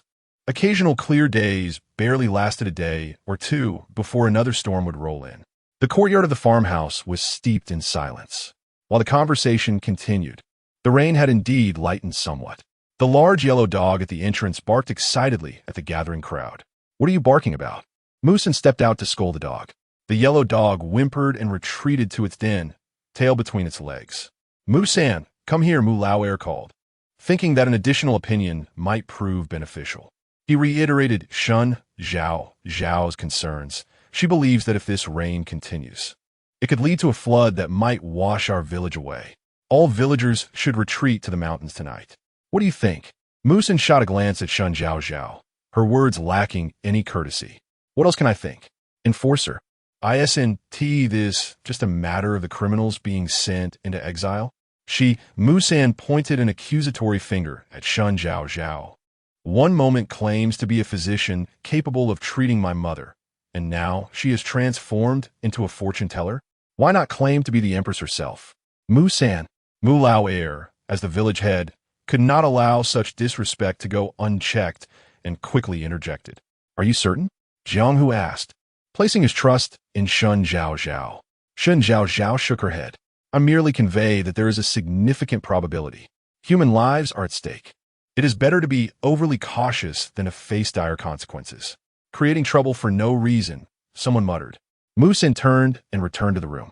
From a distance, a voice echoed, if you wish to leave, go ahead. My wife is ill and cannot be exposed to the wind and rain. Mulao Air, resolute in his decision, pointed to the sky, where the rain had eased and the clouds were dispersing, assuring everyone that nothing would go amiss. Jiang Hu glanced at Shen Zhaozhao, who met his gaze with unwavering determination. He licked his back teeth and turned to instruct the attendants to rouse everyone. They would ascend the mountain overnight. The members of the Zhan family, already aware of Shen Zhaozhao's intentions, had not rested. Upon hearing Jiang Hu's decision, they promptly readied their bundles and donned their hats, preparing for departure. The Chao and Chen families, however, took a bit longer to gather. By the time the three families congregated beneath the large tree at the village entrance, half an hour had passed. In the dead of night, braving the rain to ascend the mountain for the sake of Shen Zhaozhao's warning of impending floods. The faces of the Chao and Chen family members were grim. Nonetheless, most remained silent and followed along, having previously escaped venomous snakes thanks to Shen Zhaozhao's foresight. Despite their exhaustion, only Chao Ming-yi could no longer endure. His knee had been shattered by Shen Zhaozhao's kick, and the damp weather exacerbated his pain. After a hard-fought rest, he had been roused again, trudging through the rain with his injured leg. Out of respect for Shen Zhaozhao, who had saved their lives, and even his sons, Chao Ming-yi dared not voice his grievances, but kept his head down, leaning on his cane while laboriously climbing, muttering under his breath, "Oh, my leg hurts terribly. After all this, if nothing happens tomorrow, I shall lament my injury." "Uncle, how did you injure your leg?" In the darkness, Chao Yu approached Chao Ming-yi and gently inquired, "Should I tell Aunt that you were bewitched by that Miss Yang and pushed Shen Zhaozhao?"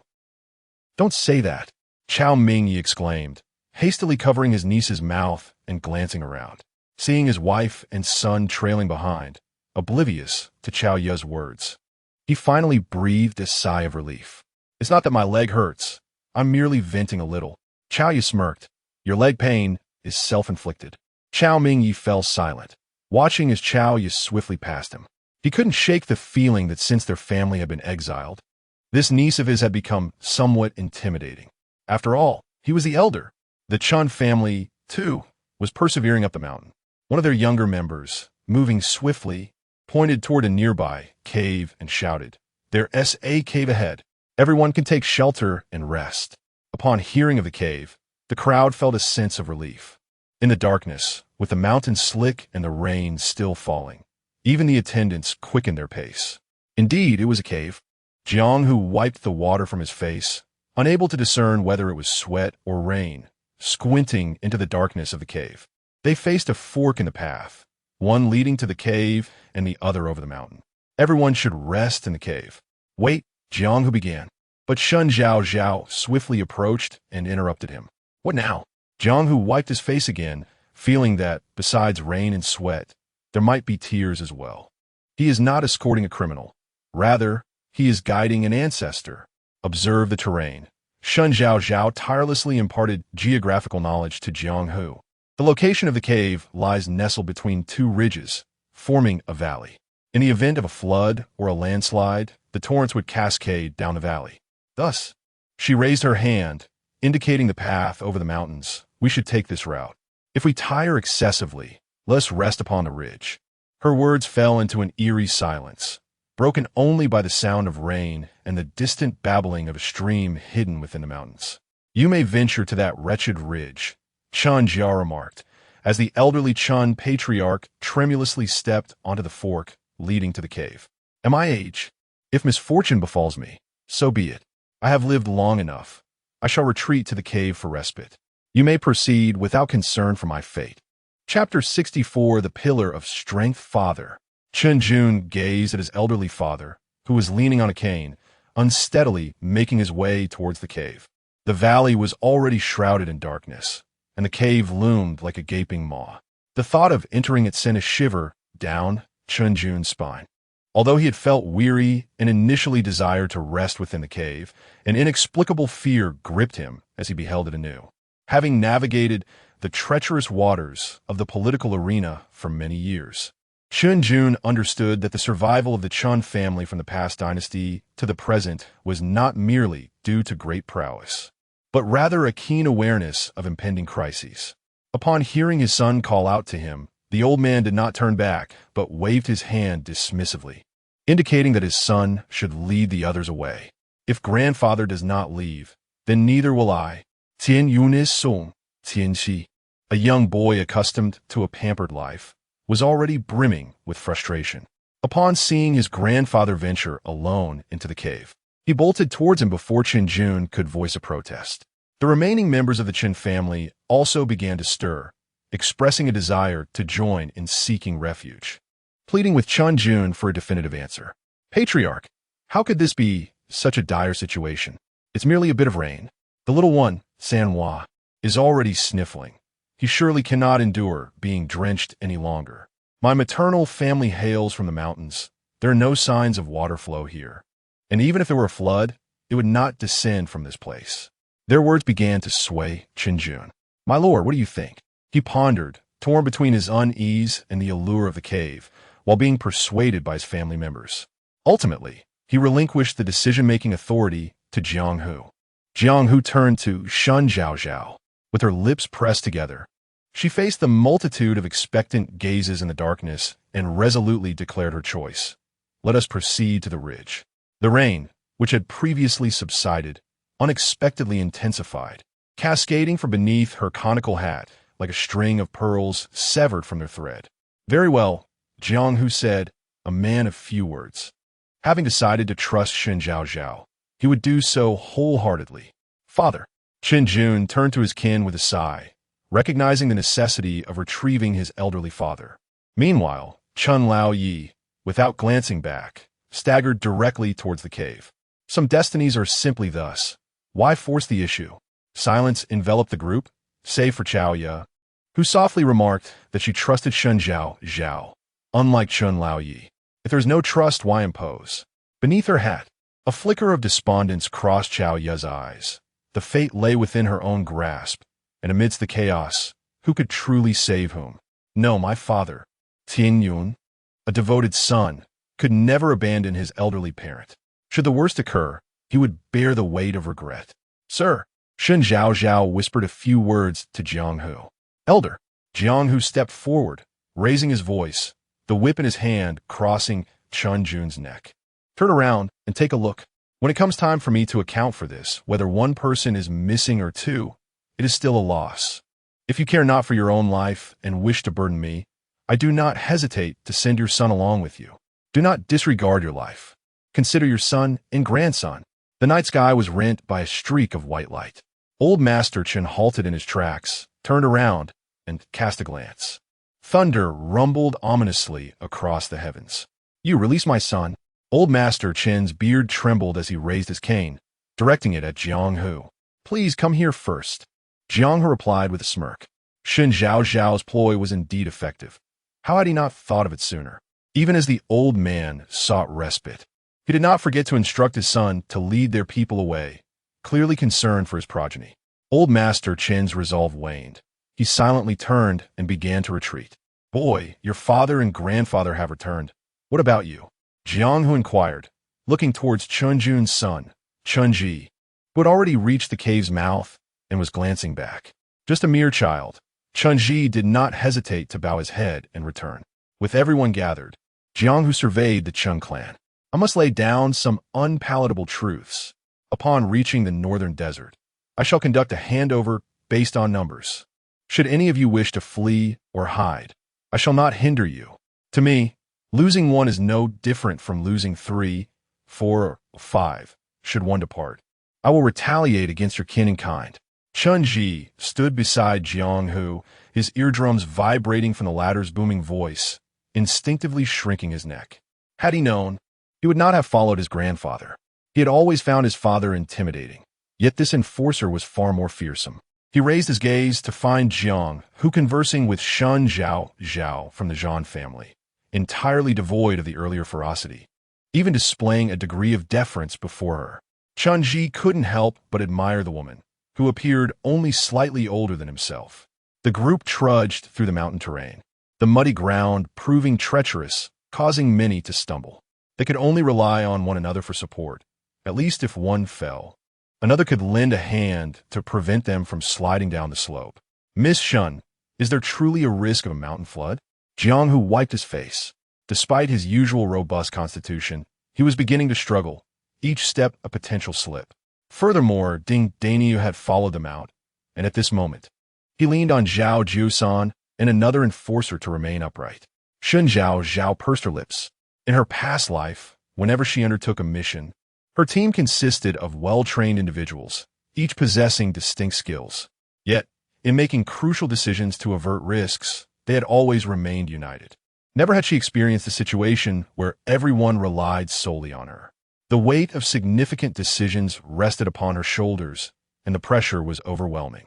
Shen Zhaozhao found herself unaccustomed to this role. Despite the presence of enforcers, she had assumed a leadership position within the group. Suddenly, a cry shattered the silence among the solemn assembly. It was Zhan Ping.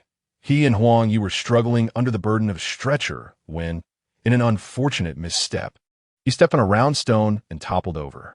The stretcher, naturally, lost its balance. Zhan Nanxing, covered by the raincloth provided by Shen Zhaozhao, tumbled down the muddy slope. Fortunately, a nearby attendant caught him, preventing him from rolling down the hillside. With 2 individuals having fallen, one of whom was Zhan Nanxing, who was unable to rise immediately, the rhythm of the procession was disrupted. After a prolonged silence, grievances bubbled forth. My lord, we truly cannot proceed any further. The ground is far too slippery.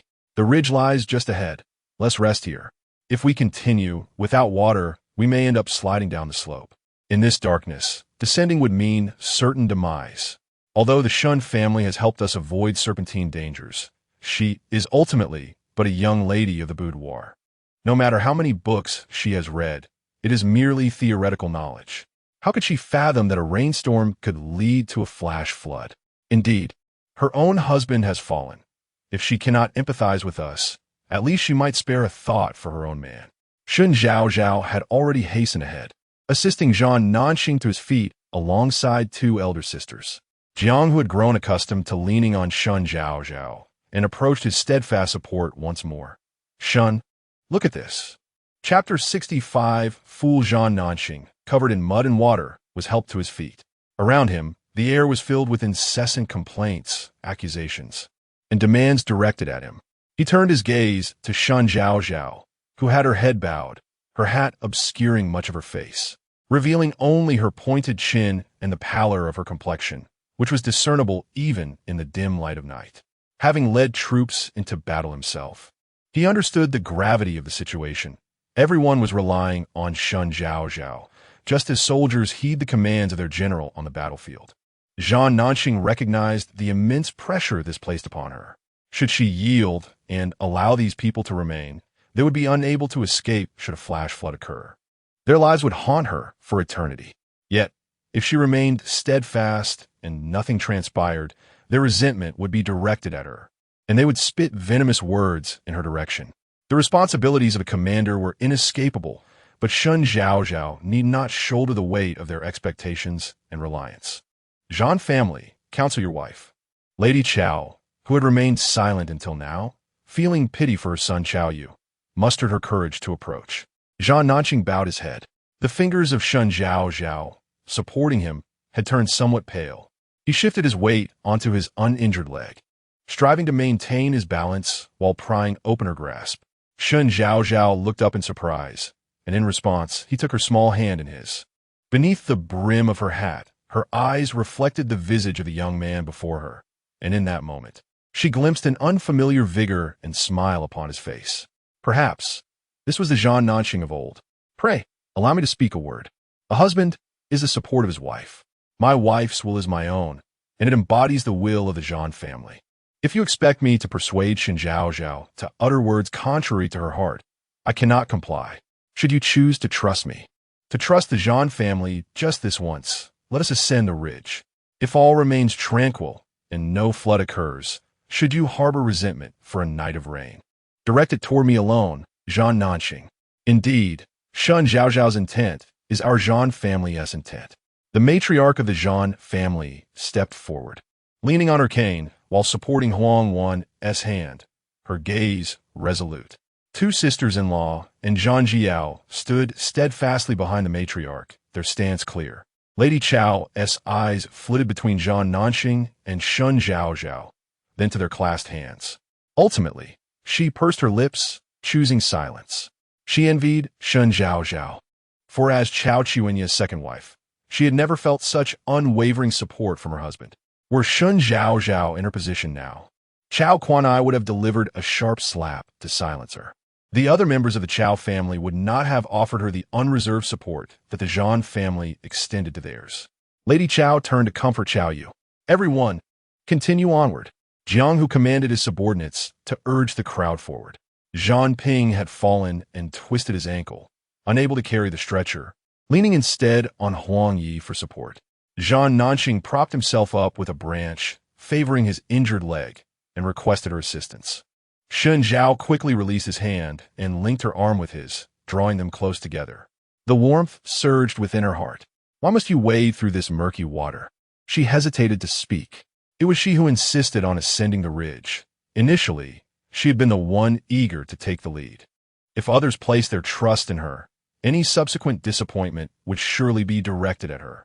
Amidst the night rain, despite Zhan Nanxing's disheveled appearance, he bore a spirited smile, declaring, "Since you have chosen to marry me, I shall stand by your side." Shen Zhao felt a stir within her, lowering her gaze to focus on the path ahead. Choosing silence, "Sister Shen," she called out as they ambled slowly, inadvertently arriving among the Chao family members. Chao Yu greeted them cheerfully. "Do you need my help?"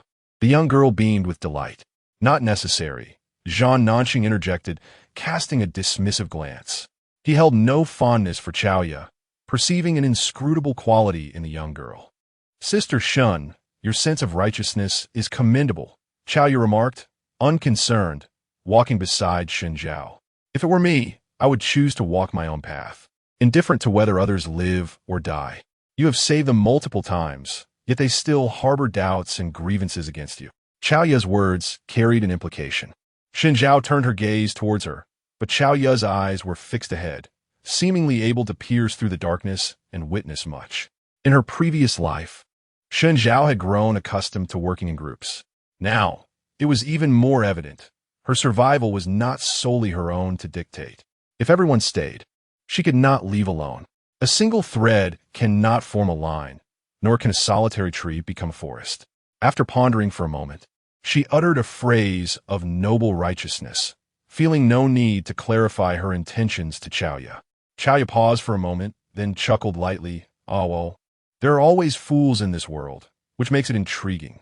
Just as her words faded, a rumbling echoed through the mountains, the ground beneath trembling slightly. "Ha!" Chao Yu quickly grasped a nearby tree to steady herself, her eyes sparkling with excitement as she glanced at Shen Zhao. "This truly is interesting. Be careful," Zhan Nanxing cautioned Shen Zhao, urging her to maintain her footing. The distant sound of rushing water began to swell, initially thought to be underground. But soon the roar of the deluge became increasingly apparent. Some reacted swiftly and dashed ahead. "The flood is coming. Everyone run to higher ground." Panic spread among the crowd as people rushed forward, shoving one another along the mountain path. The thunderous noise grew louder, urging them to flee upwards. Shen Zhao stood still for a brief moment, her expression shifting. Instead of following the throng, she grasped Zhan Nanxing and climbed towards the sloping hillside. The sparse vegetation on the mountain offered little to grasp, forcing her to desperately clutch at vines to pull herself upward. Simultaneously, she turned back and shouted to the throng rushing upwards, "Do not run straight up the slope. Angle sideways, towards the incline." After Shen Zhaozhao shouted, she turned around and was astonished to find that Zhan Nanxing, with his remarkable strength, had ascended to a higher position and was reaching out to her. Shen Zhaozhao extended her hand, placing it in his grasp. As Chaoya passed by them, she observed the two engaged in their tug-of-war, her gaze flickering with intrigue. Biting her lip, she murmured something softly, though the preoccupied Shen Zhaozhao failed to hear. However, she could discern the shape of Chaoya's lips, which seemed to form the word fool. Chapter 66. Decisive and Ruthless Zhaozhao. Zhan Nanxing called out, prompting Shen Zhaozhao to snap back to reality. In the midst of their desperate flight, she could spare no thought for Chaoya. Grasping Zhan Nanxing's outstretched hand, she was cautious not to place her entire weight upon him, mindful of his leg injury. If he faltered under her burden, it would spell disaster. Surveying their surroundings, Shen Zhaozhao noted the barren mountain. All that met her gaze were a few creeping vines. With one hand clutching a vine and the other held by Zhan Nanxing, she exerted her legs forcefully against the slope beside them. At last they ascended. Throughout their climb, she maintained her grip on Zhan Nanxing, fearing to pause even for a moment. Zhan Nanxing struggled to keep pace, stumbling and leaping, gritting his teeth to keep up with her. Fortunately, they reached the ridge unscathed. Shen Zhaozhao glanced around, spotting scattered laborers and relatives of prisoners, all huddled in the darkness as the heavy rain obscured their identities. "Zhaozhao, look!" Zhan Nanxing urged in a low voice, prompting her to turn back. In the pitch-black and torrential downpour, visibility was poor, and she squinted for some time before realizing that the cacophony of rushing water behind them was muffled by the relentless rain. The mountain path they had traversed was now severed by a violent torrent of mud and debris. Had she not immediately decided to abandon the path and scale the slope, half their group might have been swept away by the deluge. Zhan Nanxing held Shen Zhaozhao's hand tightly. His extraordinary vision allowed him to perceive the chaos in the dark. A chill ran through him as he witnessed the torrent cascading down, carrying a vast array of stones and sand toward the village they had recently departed. Had it not been for Shen Zhaozhao's warning, they would have perished in that village. "It's a dragon slide," one laborer cried out beside them, his voice trembling with fear. Indeed, it was no ordinary flood. "A dragon slide?" Shen Zhaozhao murmured, pressing her lips together. She recalled that in ancient times, people referred to mudslides as dragon slides. The imagery was striking. Surging down the mountainside, engulfing mud and sand, it resembled a dragon that left nothing untouched in its wake. Around them, cries of despair mingled with frantic shouts for lost family members. "Has anyone seen my daughter? Father? Where are you? Where did Jiang Tu go? We must search for grandmother." Zhan Nanxing's voice was tinged with frost. In the chaos, they had become separated from their remaining family. He dared not contemplate the thought. Those steep slopes, how could grandmother possibly climb them? "All right." Shen Zhaozhao released Zhan Nanxing's hand and wrapped his arm around her shoulder, using her own strength to support him. Zhan Nanxing was careful not to place his full weight upon her. However, with every step they took, he required support. Gritting his teeth, Zhan Nanxing preferred to leap awkwardly rather than lean entirely on Shen Zhaozhao. "Are you not tired?" Shen Zhaozhao inquired, observing the man beside her as he bounced along, scanning the surroundings for familiar faces, and she could surmise his thoughts. This man, it seemed, was quite concerned about his pride. "I'm not tired." Zhan Nanxing let out a sound, and then his peach blossom eyes sparkled as he raised his hand and called out, "Second sister-in-law." Guosher was also searching for someone. Upon hearing Zhan Nanxing's voice, she immediately turned around and, upon seeing Shen Zhaozhao and Zhan Nanxing supporting each other as they approached, was nearly overwhelmed with emotion. "You two have been quite the challenge to find." Guosher rushed over in a few strides and slapped Zhan Nanxing on the shoulder. Her anxiety had reached a boiling point, and her pent-up emotions finally found an outlet. Shen Zhaozhao was reluctant to strike. So it was Zhang Nanqing who bore the brunt of the slap. This was the first time Zhang Nanqing had received a hit from his second sister-in-law. Yet he bore it without complaint, merely inquiring about the well-being of the others at home. Guo pointed not far away. They are right there. Shen Zhaozhao wiped the rain from her face and squinted into the night, only able to discern shadowy figures in the dim light, unable to distinguish one from another. Zhang Nanqing, with his keen eyesight, relaxed after a moment of observation. The Zhang family was all present, not a single one missing, including their grandmother, albeit somewhat disheveled from a downpour. Zhaozhao, thank you for calling out just in time. When I heard you telling us to climb to the side, I immediately scrambled up, Guo said, linking arms with Shen Zhaozhao as she recounted the earlier events. Coming from a merchant background, she had not been unfamiliar with climbing trees in search of bird eggs during her childhood. At Shen Zhaozhao's command, Guo swiftly ascended the hillside, showcasing her remarkable agility. And soon after, they pulled the others up as well. Grandmother, third brother, and third sister-in-law are here, Guo called out loudly. The old matriarch of the Zhang family quickly rose and made her way over, with Zhang Nanqing and the others greeting her. Good, said the old matriarch, her eyes brimming with tears. Before their reunion, everyone had been anxious, and only after confirming that all were safe did their hearts finally ease. As her hand was held tightly by the matriarch, Shen Zhaozhao felt her eyes grow warm. Though they had been apart for only a brief moment, it felt as if they had endured a life-and-death separation. The fact that everyone was unharmed was a blessing bestowed upon the Zhang family. Unconsciously, she had begun to see herself as part of the Zhang family, and the individuals before her were now her kin. On the ridge, the cries for help and sobs gradually diminished. The other two families, like the Zhang family, had also found their loved ones, and the officials had gathered to begin counting heads. Report: the Chen family is intact, but one person fell and cannot walk. The Zhang family also reported no casualties. Jiang Hu, after hearing his subordinate's report, appeared somewhat relieved and finally turned his gaze towards the Chao family's direction. After a while, the last official tasked with counting the Chao family's members returned. The official wore a troubled expression, confirming that they were indeed missing Chao Minji, who had suffered a broken leg. When Jiang Hu arrived at the Chao family's location, chaos reigned, with each person insisting they had not seen Chao Minji and that he had not requested assistance in climbing the slope. Ultimately, they absolved themselves of any responsibility. Once a person was exiled, their life was no longer their own, nor was it their family's. Should the officials pursue the matter, the entire Chao family would face punishment. Esteemed officer, my aunt and cousin are here. If my uncle were still alive, he would not have strayed far. In the face of Jiang Hu's intimidating gaze, only Xiaoya stood forth with dignity to speak.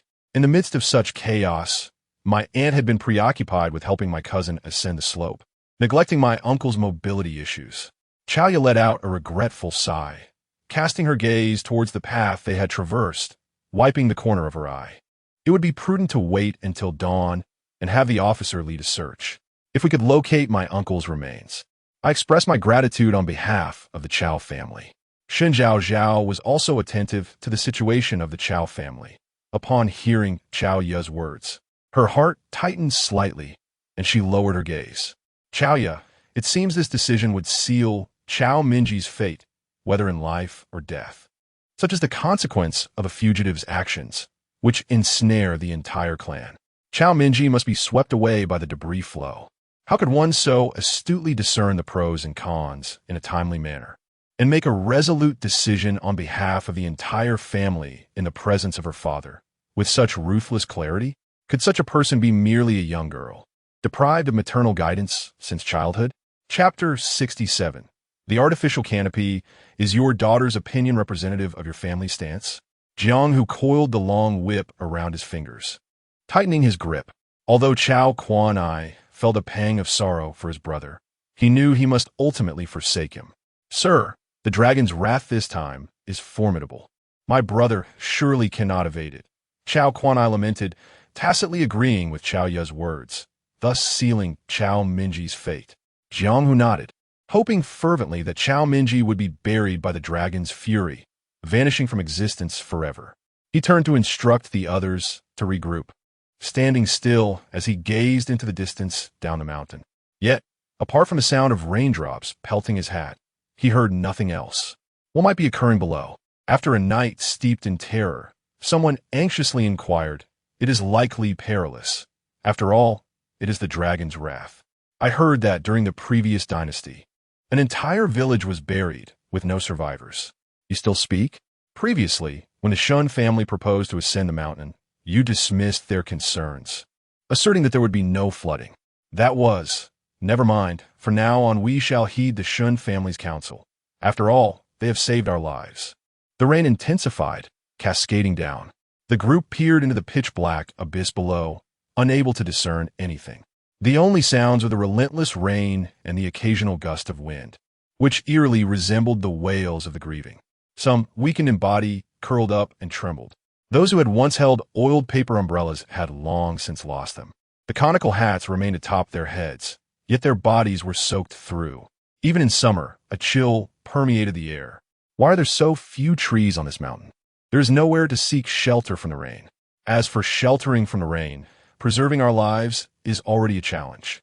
Would you prefer to retreat to that cave we just left? My son has been drenched. His forehead feels warm. What shall we do? The situation of the Zhaozhao family was no better. The old matriarch was soaked to the bone, sustained only by her indomitable spirit. Yang Shi had closed her eyes, drifting into a stupor. The faces of the two sisters-in-law and Shen Zhaozhao were also pallid. Zhan Ping had injured his leg previously and required timely care. If this continues, some may fall ill. Shen Zhaozhao turned to Zhan Nanxing and extended her hand. "Please, give me the cloth that you used to shelter me from the rain earlier." Zhan Nanxing silently rejoiced that he had thought to grab the cloth when he fell from the stretcher. Otherwise, he would be at a loss now. Shen Zhaozhao shook out the rain cloth and beckoned Jiang Hu over. "Sir, could you please assign 4 taller men to hold up the corners of this cloth?" Jiang Hu glanced at the cloth in Shen Zhaozhao's hands.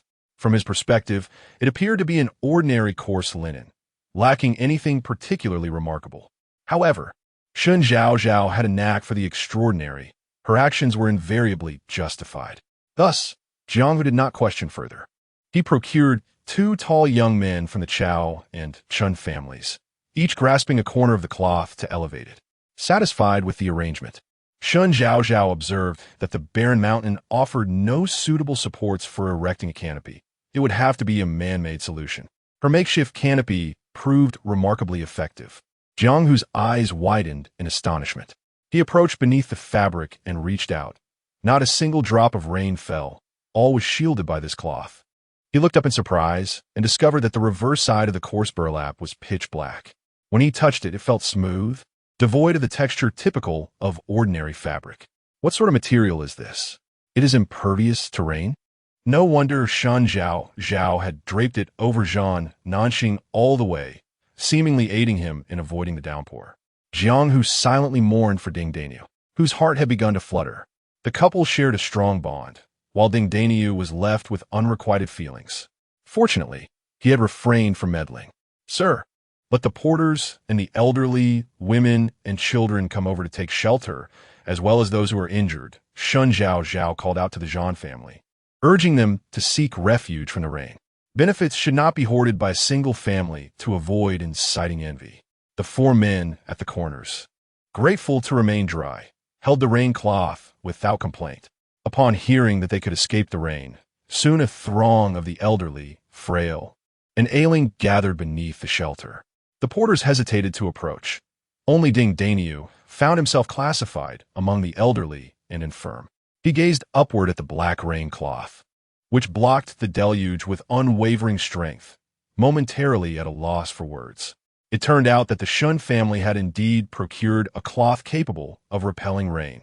Ding Daniu recalled how he had earnestly advised Shen Zhaozhao to return this fabric, thinking her a naive young lady easily deceived. It was he who had been the fool. He looked at Shen Zhaozhao, who was bent over tending to a servant of the Zhan family, treating a wound on his leg. Suddenly, he felt a twinge of envy for that young servant. Ever since Shen Zhaozhao had rescued him and cured his poison, she had not attended to his wounds. The elderly and infirm from the Chun and Chao families gathered to take shelter, praising Shen Zhaozhao profusely. "Madam, your third son is truly fortunate. Indeed, with Shen Zhaozhao's talents, your family's good fortune is yet to come." Throughout the journey, I pondered why none of my own descendants possess such fortune as your third son. Were it not for Shen Zhaozhao, we, the old and decrepit, would scarcely know where our bones lay, alas. The elder lady of the Zhan family, while modestly deflecting praise, cast a gaze of immense affection upon Shen Zhaozhao. She was indeed satisfied. There could be no better match for Nanxing than Zhaozhao. Ding Daniu listened intently, his eyes fixed. Upon seeing Shen Zhaozhao finish treating the servant's wound, he yearned to approach and request her assistance as well. Just as he began to rise, Shen Zhaozhao moved to Zhan Nanxing's side, lowering her head to unveil his trousers. Zhan Nanxing's face flushed crimson, and he tightened his grip to prevent her, casting furtive glances around. Clearly, the crowd made him self-conscious, given the awkwardness of his injury's location. Shen Zhaozhao shifted her position to shield him before proceeding. Ding Daniu observed Zhan Nanxing's slightly flushed handsome face and Shen Zhaozhao's graceful silhouette, his heart brimming with unexplainable bitterness. "Daniu, do you feel any better?" Jiang, who entered at that moment, expressing concern for him. Ding Daniu pursed his lips. "What is wrong? Where do you feel unwell?" Jiang, who felt a surge of anxiety, his thoughts lingering on the circumstances of the village below, fervently hoping that no further troubles would arise with Daniu. An unsettling discomfort settled in his heart. Ding Daniu's eyes were reddened. Jiang, who, almost as if compelled by fate, cast a glance around, only to spot Shen Zhaozhao and Zhan Nanxing. The realization dawned upon him. "Boss, do you think Shen has turned to Zhan Nanxing because I dismissed her?" Ding Daniu lamented, filled with regret. If only he could clarify matters with her now. Chapter 68. The greater good in Yo as a brother. There are some truths I must convey to you plainly. Jiang, who interrupted Ding Daniu with a firm resolve. "In truth, Shen has no romantic inclinations towards you whatsoever." Upon hearing this, Ding Daniu immediately shook his head. "Chief, do not comfort me, Jiang, who raised his hand, signaling him to listen further. "I have inquired about Shen, and when she previously removed your clothing and leaned against your chest, it was solely to hear the sounds of your heartbeat." Ding Daniu's face contorted in disbelief. Shen harbored no feelings for him at all? Did she instead favor that cripple, Zhan Nanxing? Ding Daniu thought he was far superior to a disabled man. Jiang, who decisively severed Ding Daniu's thoughts, stating, "I am unsure of whom Shen truly favors, but I am certain she holds no romantic feelings for you. At dawn, I will lead a group down to the village to rescue those in need. You must gather your thoughts. If you still consider me a brother, then join me." Given Ding Daniu's physical condition, Jiang, who could have easily left him on the mountain, but he feared that solitude would lead to more troubling thoughts. Furthermore, he was genuinely concerned about the situation in the village below. Mulao Er was his sworn brother, and with uncertainty surrounding his fate, Jiang, who found little peace in comforting Ding Daniu. It was better to keep him close at hand. "Chief, I understand," Ding Daniu replied, a hint of emotion in his voice. He had believed Shen to have feelings for him, thinking that her return to Zhan Nanxing was due to his distance. Now he felt regret. However, after Jiang Hu's revelation, he realized he had been foolishly enamored all along. The village chief would certainly be unharmed. Ding Daniu wiped his face, unsure whether the moisture was rain or tears. Jiang Hu sighed and placed a hand on his shoulder. "Everything will be all right. Not just for Mulao Er, but for you as well." That night, none of them managed to rest well.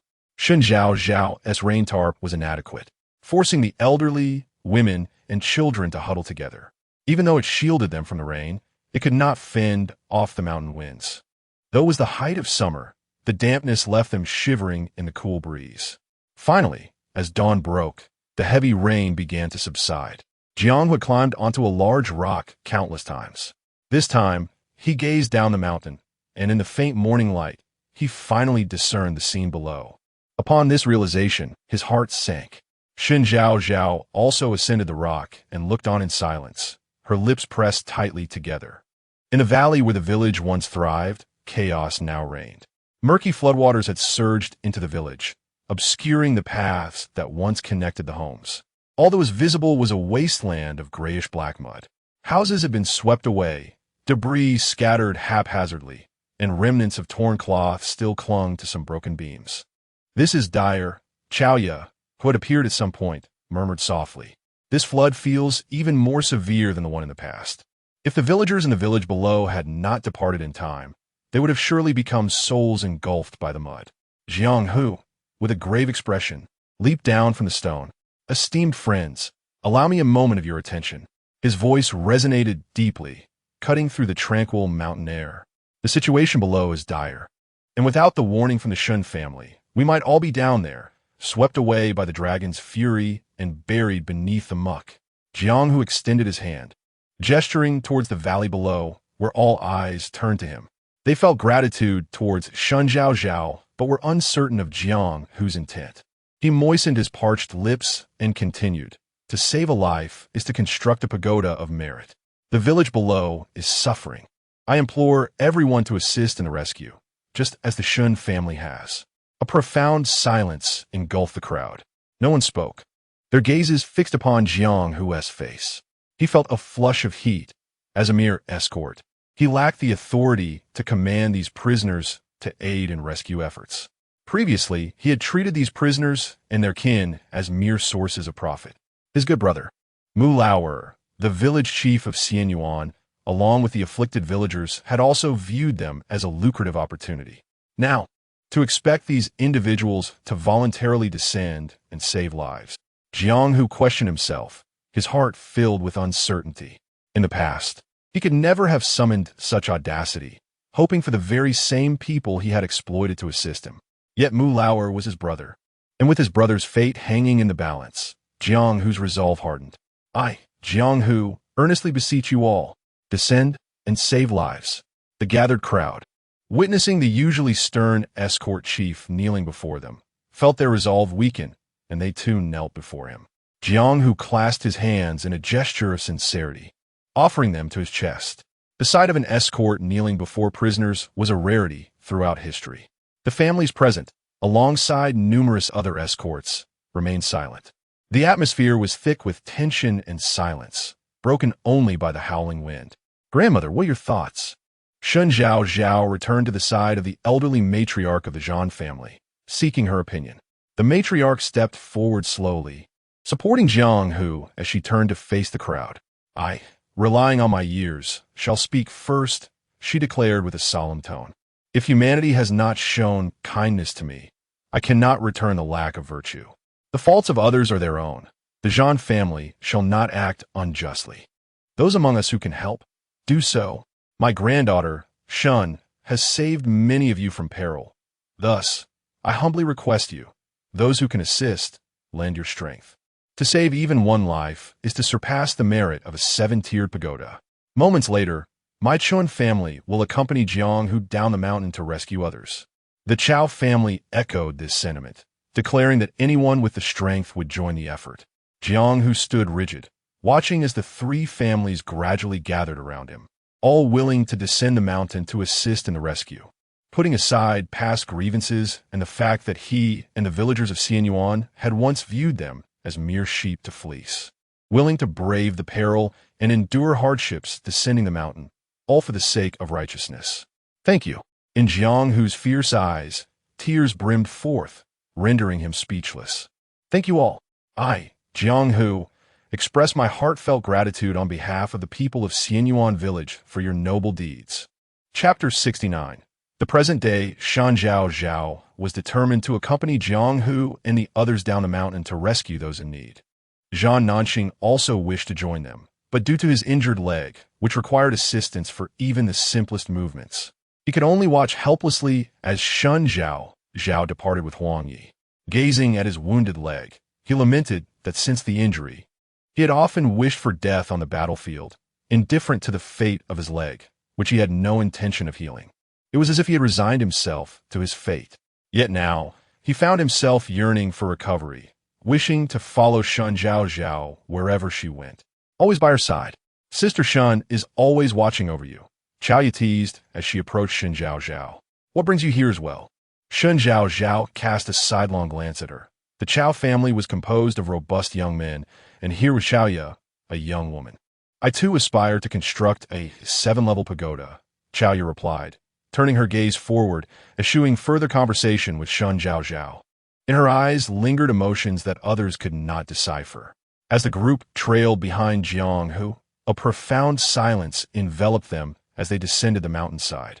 Shen Zhaozhao was preoccupied with her footing when she suddenly heard Chaoya inquire, "Is the concept of righteousness truly that significant?" Puzzled, Shen Zhaozhao glanced at Chaoya, who previously had sparked her suspicions of being a time traveler, but now seemed to exude an entirely different aura. Not receiving an answer, Chaoya chuckled to herself, "Sister Shen, consider my question unasked." Just as their conversation unfolded, Jiang Hu's voice rang out, calling, "Second brother?" Shen Zhaozhao quickly lifted her gaze. A group was approaching from an alternate path down the mountain. Leading the way was none other than Mu Lao Air, the village head of Xianyuan village. "Tiger brother." Mu Lao Air, covered in mud and tattered clothing, nearly wept upon seeing Jiang Hu. He hurriedly beckoned the villagers behind him to follow. "It is sufficient that you and the others have escaped," Jiang Hu said, feeling a sense of relief wash over him. As long as lives were spared, material losses could be endured. However, Jiang Hu's words ignited a sense of urgency in Mu Lao Air. Many of our villagers did not make it out. Those who lived at the edge of the village heard the commotion and rushed up the side of the mountain to evade the landslide. Jiang Hu glanced beyond Mu Lao Air and noted that the number of those who had escaped was less than half of the villagers. "This is catastrophic." Mu Lao Air's legs buckled, causing him to collapse onto the ground, lamenting, "If I had heeded your advice last night and called everyone out to seek refuge on the mountain, how much better off we would be. This is my sin."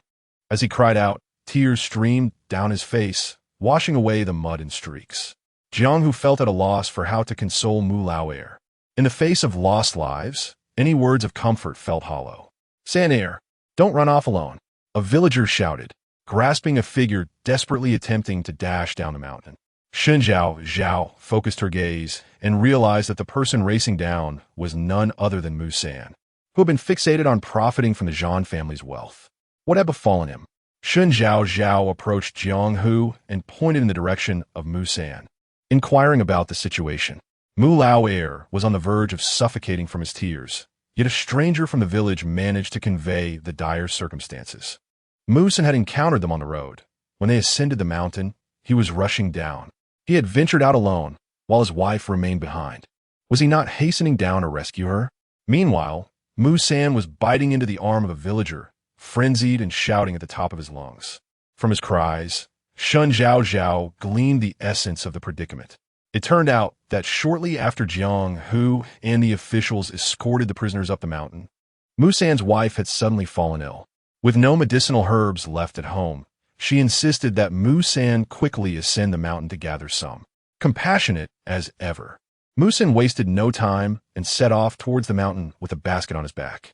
As he climbed to a slope, a thunderous roar erupted, and before he could comprehend, he witnessed a torrent of mud surging down towards the village. "Why did I go up the mountain alone?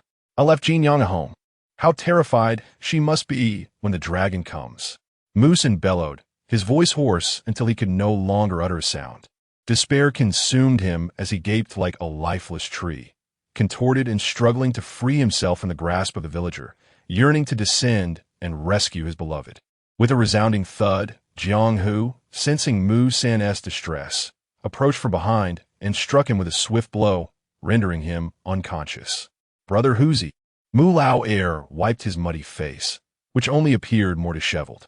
If this continued, he feared Mu San might succumb to hysteria. Jiang Hu remarked, laying the unconscious Mu San flat, "He is indeed a romantic, deeply devoted to his spouse. I shall lead the others down the mountain to see if we can save them." Upon hearing Jiang Hu's intent to rescue, a glimmer of excitement and hope flickered in Mu Lao Air's murky eyes as he glanced at the assembled group behind Jiang Hu. In addition to the officials, there were numerous prisoners and their families, individuals they had once viewed as mere sheep for slaughter. His gaze settled on Shen Zhaozhao, and he remembered her. She had warned of potential floods, urging everyone to ascend a mountain. Had he not underestimated her simply because she was a woman and a prisoneress relative, perhaps the villagers would not have lost their lives. "I, Mu Lao Air, am eternally grateful to you all." With that, Mu Lao Air knelt before Shen Zhaozhao, not solely in homage to her, but to all those who had disregarded past grievances. Hud, hud, hud. Behind Mu Lao Air, the escaped villagers fell to their knees in succession. They looked up, striving to memorize each face before them, for in the future, these individuals would not be prisoners in their eyes, but benefactors. Brother Lao Air, please rise quickly. This is not the time for gratitude. Jiang urged as he helped Mu Lao Air to his feet. We must hasten down to save lives. After all, human life is of utmost importance. A group of individuals hastened down the mountain to rescue someone, necessitating the arrangement of guardians for Mu San, who had been rendered unconscious by Jiang's swift strike. Among the villagers who emerged, several women and children voluntarily offered to watch over Mu San, allowing the men and their households to descend the mountain for the rescue. Jiang, accompanied by his companions and the villagers, made their way downhill. The village head, along with Chaoya, approached Mu Lao Air and, filled with curiosity, inquired about Mu San and his wife. Is Mu San's wife from your village? She must be a great beauty, given his deep affection for her.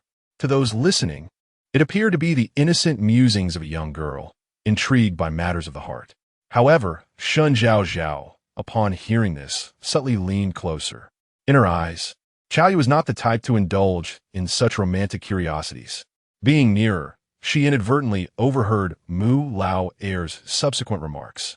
Assuming Chaoya was merely curious, Mu Lao Air began to recount the tale of how Mu San met his wife, attributing it to the whims of fate. Interestingly, Mu San's wife is not from our village. Oh, Chaoya's interest piqued. She innocently asked, I just heard Mu San refer to her as Jin Yang. Is she particularly wealthy? While continuing on their path, Mu Lao Air waved his hand dismissively. It's not the same gene as in wealth. It's the gene of today. Suddenly, Chaoya slipped and fell.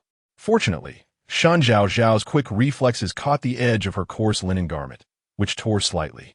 After sitting on the ground for a while, Chaoya finally stood up. Sister Shen has saved me once again. Shen Zhaozhao's keen gaze scrutinized every expression on Chaoya's face. Do you know this Jin Yang? Chapturietmish. Curiosity kao yaloret hergaze. Avoiding looking at Shen Zhaozhao, as she brushed the yellow mud from her hands. Sister Shen, you jest. I have always had a penchant for tales. Upon hearing the story of Mu San and his wife, I yearned to learn more. After speaking, Chaoya leaned closer to Shen Zhaozhao and whispered, Sister Shen, observe the village head. If I do not engage him in conversation, he may harbor his troubles, and we might end up with a situation akin to Mu San's madness. Shen Zhaozhao raised an eyebrow, somewhat skeptical. This notion did carry some weight, rather than allowing the village head to dwell on village matters. It would be prudent to divert his attention. With a smile, Chaoya turned back to follow Mu Lao Air, intent on thoroughly uncovering the passionate tale of Mu San's family. Mu Lao Air was a warm-hearted man. Once entangled in conversation with the young girl, he realized that fretting about the troubles below the mountain was futile. It was far better to engage with her, which would lighten his own spirits. Thus, he recounted the entirety of Mu San and his wife's story to Chaoya. His wife had arrived here 7 years ago, during the initial stabilization of the Great Feng Empire, a detail he remembered vividly. One day, Mu San came to my home and recounted how he had gone to the mountains to gather firewood and had rescued a young woman, battered and bruised. He brought her back, and I even assisted him in finding a local physician. My wife helped clean and dress the young woman's wounds, and upon seeing her, I noted her extraordinary beauty, then glanced back at Mu San. To my amusement, he was utterly mesmerized. Chaoya chuckled at the appropriate moment, and the atmosphere among the descending group lightened considerably. And then, did they find mutual affection? Not at all. Mu Lao Air waved his hand dismissively. With Mu San's simple demeanor, she initially took no interest in him. We inquired about her name and lineage, and she merely introduced herself as Jin Yang, stating that she was orphaned and homeless, having fled the chaos of war to our village. She remained with us to recuperate, and as time passed, she and Mu San developed feelings for one another. At this point, Mu Lao Air seemed to recall something, sighing deeply. Alas, fate can be cruel.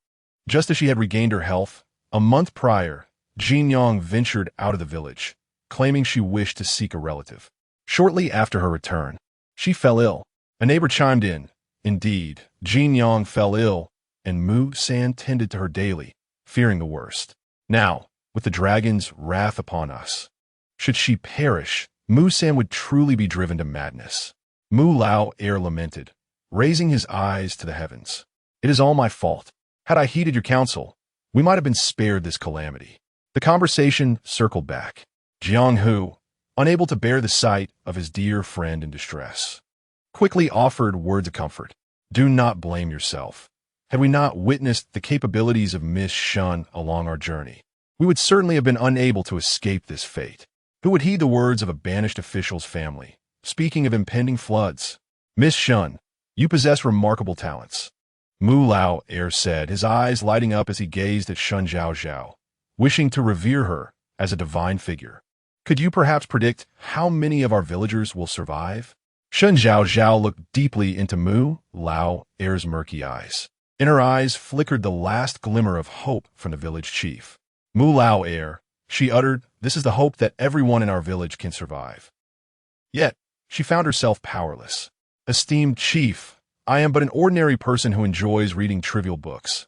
I possess no gift for divination. Shen Zhaozhao lamented helplessly. It matters not, Mu Lao Air replied, the light in his eyes dimming slightly. Let us hasten our pace. Perhaps we can save a few more lives. The divine could not offer hope. It was a matter of human endeavor. In the latter part of their journey, absent the lively spirit of Chao Ya, the group focused solely on pressing forward. As they neared the foot of the mountain, the weight on their hearts grew heavier. Shen Zhaozhao furrowed her brow, aware that they were but moments away from the base. With each breath, the stench of the mud intensified. She quickly advanced to the front of the line, adopting a vigilant stance, and entered her spatial realm to retrieve a piece of coarse cloth. Emerging from a space, she folded the cloth into a triangle and secured it over her mouth and nose, tying it behind her ears. Given more time, she would have preferred to procure an N95 mask from a seafood market. However, the group was on the move, and lingering too long might expose her unusual behavior. What is Sister Shen doing? Chao Yu inquired, observing the cloth on Shen Zhaozhao's face. Is it the smell that bothers you? Shen Zhaozhao nodded, relieved that she had brought a handkerchief. Chao Yu then leaned closer, covering her mouth and conspiratorially asking, could it be that Sister Shen is with child? Shen Zhaozhao felt a flush of embarrassment. Was this something a mere teenage girl from ancient times could so boldly proclaim? Chao Yu was indeed a perplexing figure to her. To say she was a time traveler seemed inaccurate. To regard her as simply an ordinary girl from the past felt even more so. Absolutely not, Shen Zhaozhao denied flatly. The odor from the mountain is overwhelming. You shall have to endure it upon reaching the village. With that, she proceeded down the path. Chao Yu, taken aback, quickly followed Sister Shen. Do you have an extra handkerchief? Shen Zhaozhao shook her head. With a furrowed brow, Chao Yu trailed behind as they descended the mountain. The situation in the village was far graver than what they had witnessed from the mountainside. All the houses had been obliterated, and mud mixed with stones had inundated the pathways. Shen Zhaozhao gazed at the mire before her. To rescue anyone, they would have to wade into the muck. Yet, lacking essential protective measures, stepping on any sharp object could easily cripple them. Oh dear, this is deep, a villager exclaimed, rushing to save someone. He stepped into the mud, and it quickly engulfed him up to his thighs. Shen Zhaozhao urgently halted his advance, instructing everyone to find long wooden sticks to test the depth ahead. If the stick does not touch bottom, we must not tread further, she advised. This time, her words became an unspoken rule that everyone adhered to without dissent, each person promptly seeking a stick nearby. Chao Yu also picked up a wooden stick, intending to descend, but was halted by Shen Zhaozhao. Soon, they would undoubtedly rescue some injured individuals, and she requested Chao Yu to assist her. Shen Zhaozhao refused to let her go. Her intuition told her that Chao Yu's eagerness to save others was somehow connected to that Jin Yang. However, Chao Yu displayed no particular reaction. Upon hearing Shen Zhaozhao's words, she decisively tossed aside the stick and dusted off her hands. Very well, what can I do? Her agreement was so prompt that it made Shen Zhaozhao question whether she was being overly suspicious. Observing everyone using wooden sticks to descend and assist those in need, she noted that some were injured, their wounds likely contaminated with mud and water. They would require a clean water source to boil and cool to a suitable temperature for washing the wounds. Shen Zhaozhao spoke eloquently. Chaoya listened intently, her expression serious. Shen Zhaozhao pondered internally. Could it be that she had indeed overthought the matter? Chapter 71. Leprosy, Shen Zhaozhao, accompanied by Chaoya and several female companions from the team, ventured forth in search of a clean water source. Guided by a village maiden, they soon discovered an abandoned ancient well nestled in a nearby ravine. Together, they laboriously cleared the moss-covered stone slabs, successfully drawing up water that remained clear and pristine, which brought them a sense of relief. As Chaoya and the other young women crouched on the ground to start a fire, they were about to inquire of Shen Zhaozhao what their next course of action would be when they noticed her approaching, carrying a large iron pot. Gao Yeti marked. This. Shen Zhaozhao smiled broadly. Just right, a lucky find. If the members of the Zhan family were present, they would undoubtedly recognize this familiar pot on sight. Chaoya cast a glance at the spotless iron vessel, marveling at Shen Jie's good fortune. The first pot of water came to a boil, and the injured individuals, previously excavated from the mud, were gradually brought over, prompting Shen Zhaozhao to spring into action. The small medical kit could not be revealed in front of so many people. Fortunately, during her medical training, she had also delved into traditional Chinese medicine. Though the mountain offered scant shrubs and trees, it was abundant with various weeds, among which were several commonly used hemostatic herbs. The female companions followed Shen Zhaozhao, lacking formal medical training but willing to dig up medicinal plants under her guidance. The village had suffered significantly before long. The injured and deceased were lined up in a row. This won't do. Shen Zhaozhao frowned as she observed the mingling of the living and the dead. She approached the village elder, Mu Lao Er, suggesting they separate the deceased to handle them uniformly later. Mu Lao Er gazed sorrowfully at the neighbor he had greeted just the day prior, now lying cold and lifeless. Miss Shen, it's not a problem. We are all fellow villagers. Some families have lost loved ones and cannot bear to part with them. This is their last moment together. Let them remain in one place. A chorus of soft sobs filled the air.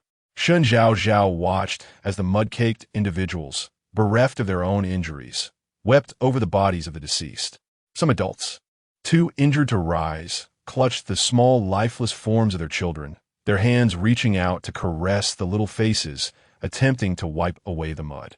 Yet, covered in muck themselves, how could they ever cleanse the remnants of their loved ones? Alas, it was all in vain.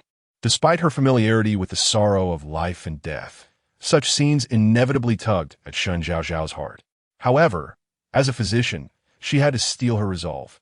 No, after such a calamity, if the bodies are not properly handled and separated from the living, a great epidemic may ensue.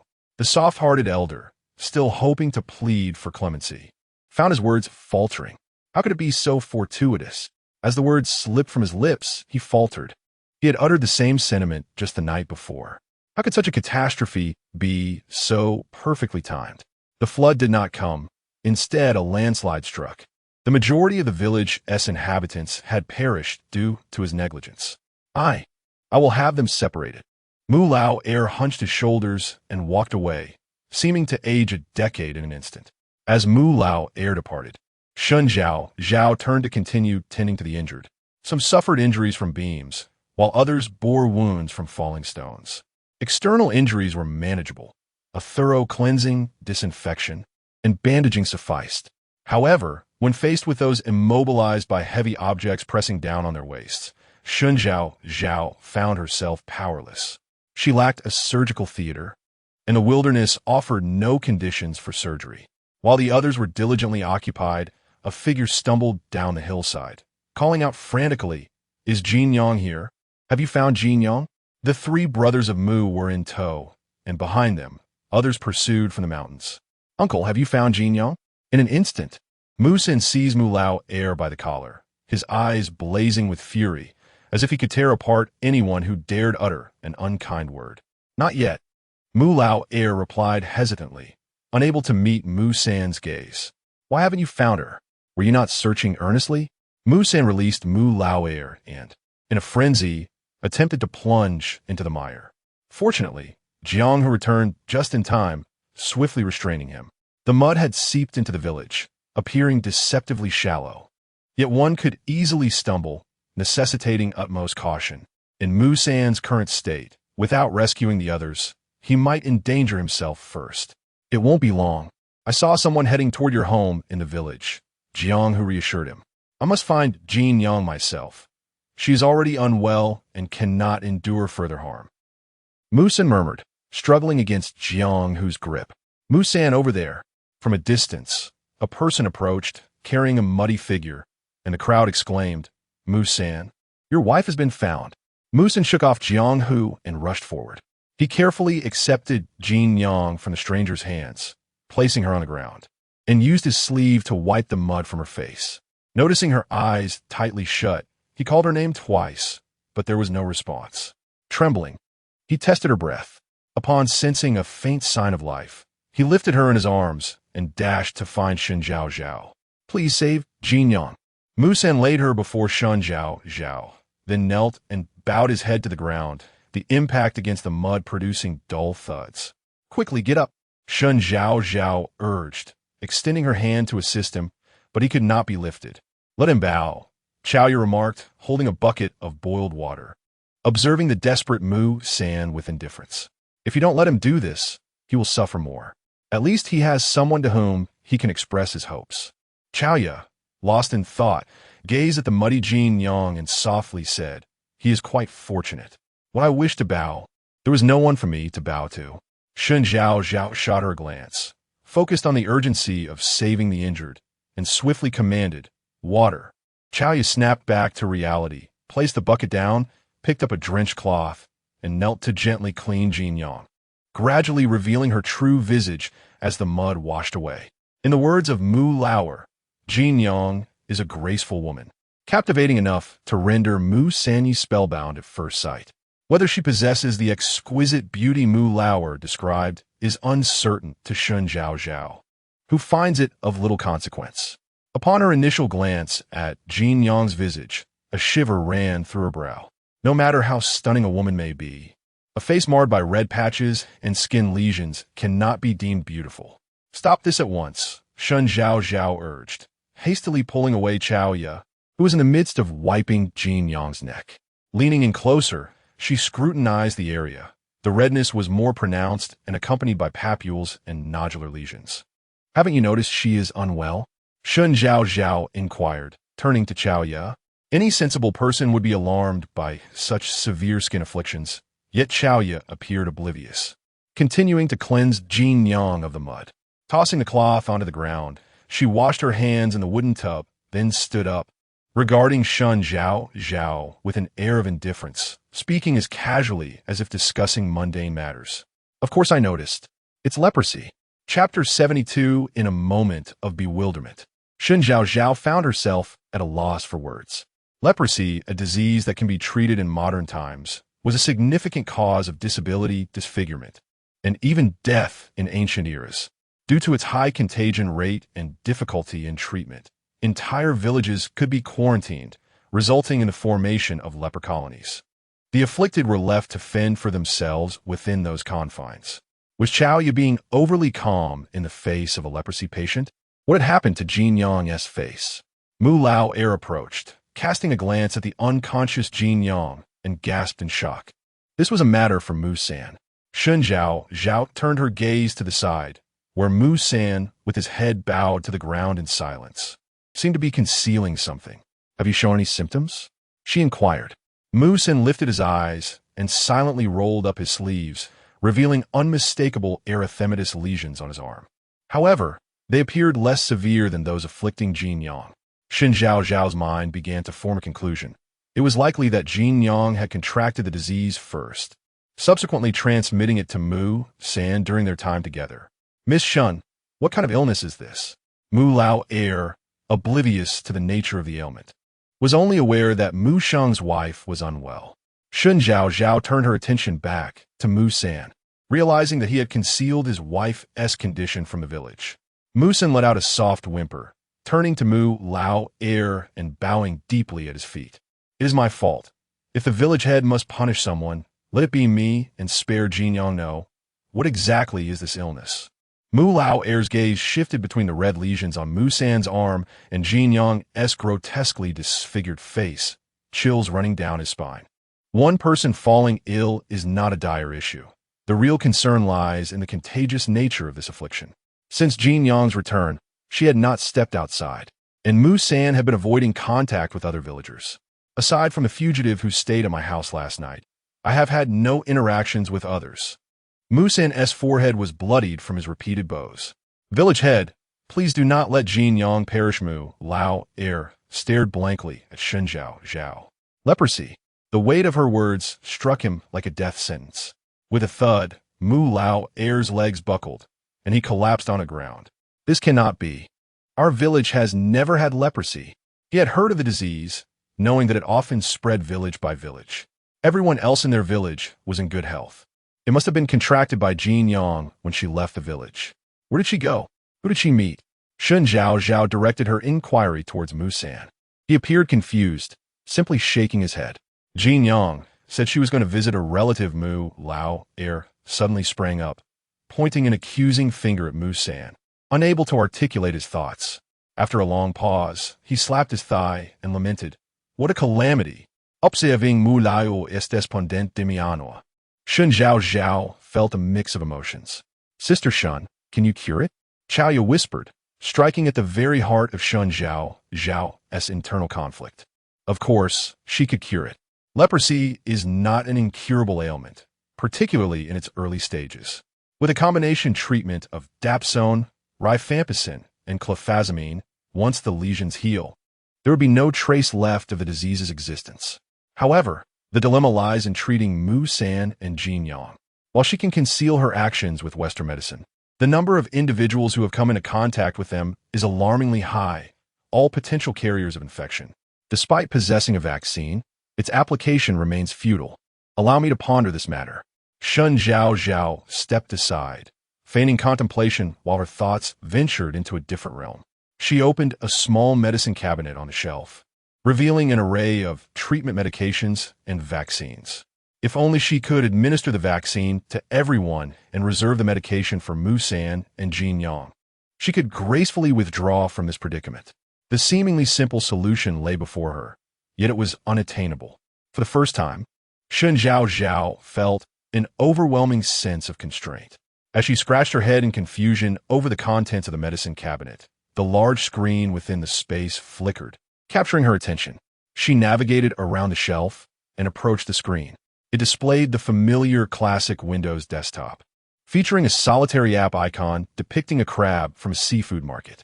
Recalling her previous actions, she extended 2 fingers and swiped upward on the screen. This time, a document materialized bearing a singular message, facilitating others, rescuing those in peril. Shun, the time traveler, alerts and achieves rescue rewards. Download the V app to connect with fellow travelers and weather challenges together. Moreover, other time travelers could communicate with one another. Shen Zhaozhao quietly absorbed this delightful revelation, closing the document to discover a green the 5th app icon adjacent to the seafood market. Double-clicking, she entered the familiar group chat interface. The top group prominently titled, Forbes Embassy of Phone. Elder Brother, welcome to the new time traveling brother. 5th brother, finally a newcomer. I can finally change my name to brother. Elder Brother, silence, you chatterbox. May I ask how the new brother wishes to be addressed? Observing the animated exchanges, Shen Zhaozhao quietly typed 2 characters on the keyboard. 6th brother, 6th brother. Pondering briefly, she clicked into the group members, spotting 6 avatars, including her own, reminiscent of her previous life. The other 5 were arrayed from elder brother to 5th brother, encompassing a variety from anime to cats and dogs to abstract art. There was little to discern from this, so Shen Zhaozhao returned to the chat interface. 5th brother. 6th brother is quite astute. Do you have any questions for your elder brothers? We shall answer all. Noticing 5th brother's eagerness, She decided to inquire about her concerns regarding the widespread application of modern medicine. Fifth brother, this is simple. Allow me to elaborate. Elder brother, sixth brother, do not engage with that fellow. He never has a serious moment. Just head to the seafood market where Western medicine is available in the form of herbal pills. Fifth brother, exactly what I was about to say. Elder brother playfully smacked fifth brother and sent him back to the modern era with 5 explosive farts. Fifth brother, elder brother, you can't treat me this way. Sixth brother, thank you. Elder brother, I bow in gratitude. Elder brother, no need for thanks. Sixth brother, I return the gesture. Five brother, why is no one responding to me? Five brother, hello? Is anyone there? Shen Zhaozhao closed the V50 app and reopened the seafood market. This time, the page was filled with various herbal pills. She selected one with a high rating and navigated to the private chat window. I am in need of dapsone, rifampicin, and chloramphenicol for treating leprosy. She emphasized that it must be in the form of herbal pills. The seller replied promptly, indicating availability for a 3-drug regimen, 10 taels of silver for a mild case and 2 courses for a severe case. Shen Zhaozhao calculated in her mind. Mother and Mu Sand would require 30 taels of silver. What about the vaccine? Is there a pill form available? The seller seemed to recognize that she was a significant customer and assured her, yes, 1 pill equates to the effect of 1 vaccine. Shen Zhaozhao sighed in relief. If it could be resolved with money, it was no trouble at all. The silver in her space was all from the Wang family, and she spent it without a hint of regret. After paying a substantial sum for a large box of silver, she exchanged it for several small vials of medicine, counted them carefully, and then left the space with the vials in hand. Upon opening her eyes, she found Mu Lao Er staring at her intently. Miss Shun, how'd it go? Mu Lao inquired cautiously. Chapter 73. County Magistrate Zhao Pingsheng has a solution. As soon as Shen Zhaozhao's words fell, Mu Lao Er suddenly knelt at her feet, nearly revering her as a deity. Is there truly a way to save Jin Yang? Musan asked, his expression one of bewilderment. Shen Zhaozhao produced a small porcelain vial and administered medicine to Jin Yang. She then handed 3 additional vials to Mu San, explaining that 2 contained medicine for Jin Yang, whose condition was more severe, while the remaining 1 was for him. Gratefully, Mu San accepted them, expressing his profound thanks. After detailing the dosage and frequency, Shen Zhaozhao gestured for Mu Lao Er to approach, revealing the last vial. She opened it and poured out a pill the size of a grain of rice. This is a preventive measure against leprosy, shared among everyone, 1 pill per person. Hurriedly, Mu Lao Er took the vial and departed. Chaoya consumed her allocated pill and returned to assist Shen Zhaozhao. There were numerous injured individuals. Can that pill truly prevent leprosy? Chaoya inquired curiously as she helped bandage wounds. Indeed, Shen Zhaozhao affirmed with a nod. I specifically sought out a highly rated seller. Buyers have attested to its efficacy. That's reassuring, Chaoya sighed, patting her chest. I was nearly terrified earlier. My wet nurse's son contracted leprosy and ultimately could not walk unaided. Her innocent demeanor was evident. Shen Zhaozhao paused momentarily in her task. Are you familiar with Forbes? What is that? Chaoya asked, her eyes wide with curiosity. Shen Zhaozhao resumed her work, explaining. It is a type of fabric known as fubu, which tears easily for bandaging wounds. Hence, it is called fubu-si. Chaoya shook her head, admitting her ignorance and expressing a desire to learn more from Sister Shen. Engrossed in her efforts to tend to the injured villagers, Shen Zhaozhao worked diligently until darkness enveloped the surroundings. Straightening her back, she stretched, only to be met with the grumbling of her stomach. Alas, her supply of buns in her space had been depleted. She had intended to purchase more in the town where they were staying that night, but the mudslide had delayed her plans. Sister Shen, I have half a black bun saved.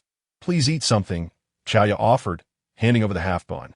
It had been her ration from the officials, and she had consumed only half, saving the rest in her satchel. The black bun was quite dry, impervious to spoilage, making it convenient for storage. No, you eat it. I'm not hungry, Shen Zhaozhao politely refused, genuinely unable to stomach the dry bread. Chaoya did not press further, moistening the bun in water before taking small bites. Strangely, Shen Zhaozhao felt that Chaoya had transformed the otherwise unpalatable black bun into something akin to a Michelin 3-star delicacy. Originally a mere hypothesis, Shen Zhaozhao now confirmed that she was not the sole traveler in this realm. Within the Forbes group alone, there were 6 others. In fact, such groups were not limited to one. They could be anyone she encountered. What is it? Chaoya noticed Shen Zhaozhao's gaze upon her. I merely thought your eating style was commendable. Shen Zhaozhao deflected, rising to her feet. It mattered little. For now, Chaoya harbored no ill will toward her. Even as a time traveler, there are reasons for Chaoya's reluctance to acknowledge her identity. As conversations flowed, a cacophony arose nearby, heralded by a beam of light approaching from a distance. As the figures drew near, it became evident that they were a group of constables, each wielding a torch, forming a luminous procession. At the forefront was a young man clad in an official robe. It was Magistrate Zhao. Mu Lao hurried forward to greet him. I have brought men to assist in disaster relief, Zhao Pingsheng remarked, his gaze sweeping over the village's desolation and the pile of corpses nearby, letting out a deep sigh. It is all my fault. I hope for your leniency, my lord. Mu Lao clasped his hands in a gesture of supplication, preparing to kneel in apology, but was stopped by Zhao Pingsheng. It is not your fault. It is merely an act of nature. The magistrate summoned his subordinates to bring forth the physicians he had brought along, only to learn that the situation had already been addressed. It is my brother escorting the exiled officials and their families who have tended to the villagers. Mu Lao sighed again, recalling how this individual had warned them the previous night about the impending flood. It was his negligence that had led to the villagers' plight. Zhao Pingsheng was taken aback. Not only does he possess medical skills, but he can also predict floods? What a remarkable talent to be exiled. Jiang Hu, arriving from behind to pay his respects, elaborated. She is the granddaughter-in-law of the former general of the protecting state, wronged due to the conflicts of her family. With that, he gestured for Shen Zhaozhao to step forward. Typically, as a woman in a disgraced official's kin, she would not have the right to speak. Yet Jiang Hu, grateful for her repeated acts of salvation, thought it prudent to introduce her to influential figures. One never knows when her talents might catch the eye of the powerful and lead to her elevation. Go on, go. Giving Shen Zhaozhao a gentle push. I find Magistrate Zhao to have a commendable demeanor. As Shen Zhaozhao approached, she had not yet had the chance to pay her respects when Zhao Pingsheng interrupted. Are you Miss Xie? He inquired eagerly, visibly agitated, clasping his hands in greeting. Have I the honor of meeting my brother Nanqing's wife? Is he present here? Jiang Hu shuddered. There were both good and bad tidings. The good news was that the magistrate was addressing him as brother to Zhang Nanqing. The bad news was that this impetuous magistrate had inadvertently revealed Zhang Nanqing's background, potentially disrupting the harmony of their marriage. My husband is on the mountain. He is unable to walk well, which is why I have descended alone. Shen Zhaozhao replied with a smile, offering no further explanation. Upon hearing that Zhang Nanqing was unharmed, Zhao Pingsheng felt a sense of relief. Miss Xie, you are as talented as the rumors suggest. It is indeed a blessing for brother Nanqing to have wed you. Shen Zhaozhao smiled silently. Mu Lao had been casting glances at Jiang Hu, who pretended not to notice. I am heading up the mountain to see brother Nanqing. Might I trouble Miss Xie to guide me? Zhao Pingsheng instructed, ensuring that his subordinates remained to assist. Shen Zhaozhao readily acquiesced. Once they departed, Mu Lao craned his neck to confirm they had gone far enough before chiding Jiang Hu. My brother, Miss Shen has been of great help to us. Why do you not explain? Miss Shen's surname is Shen, not Xie, Jiang Hu retorted.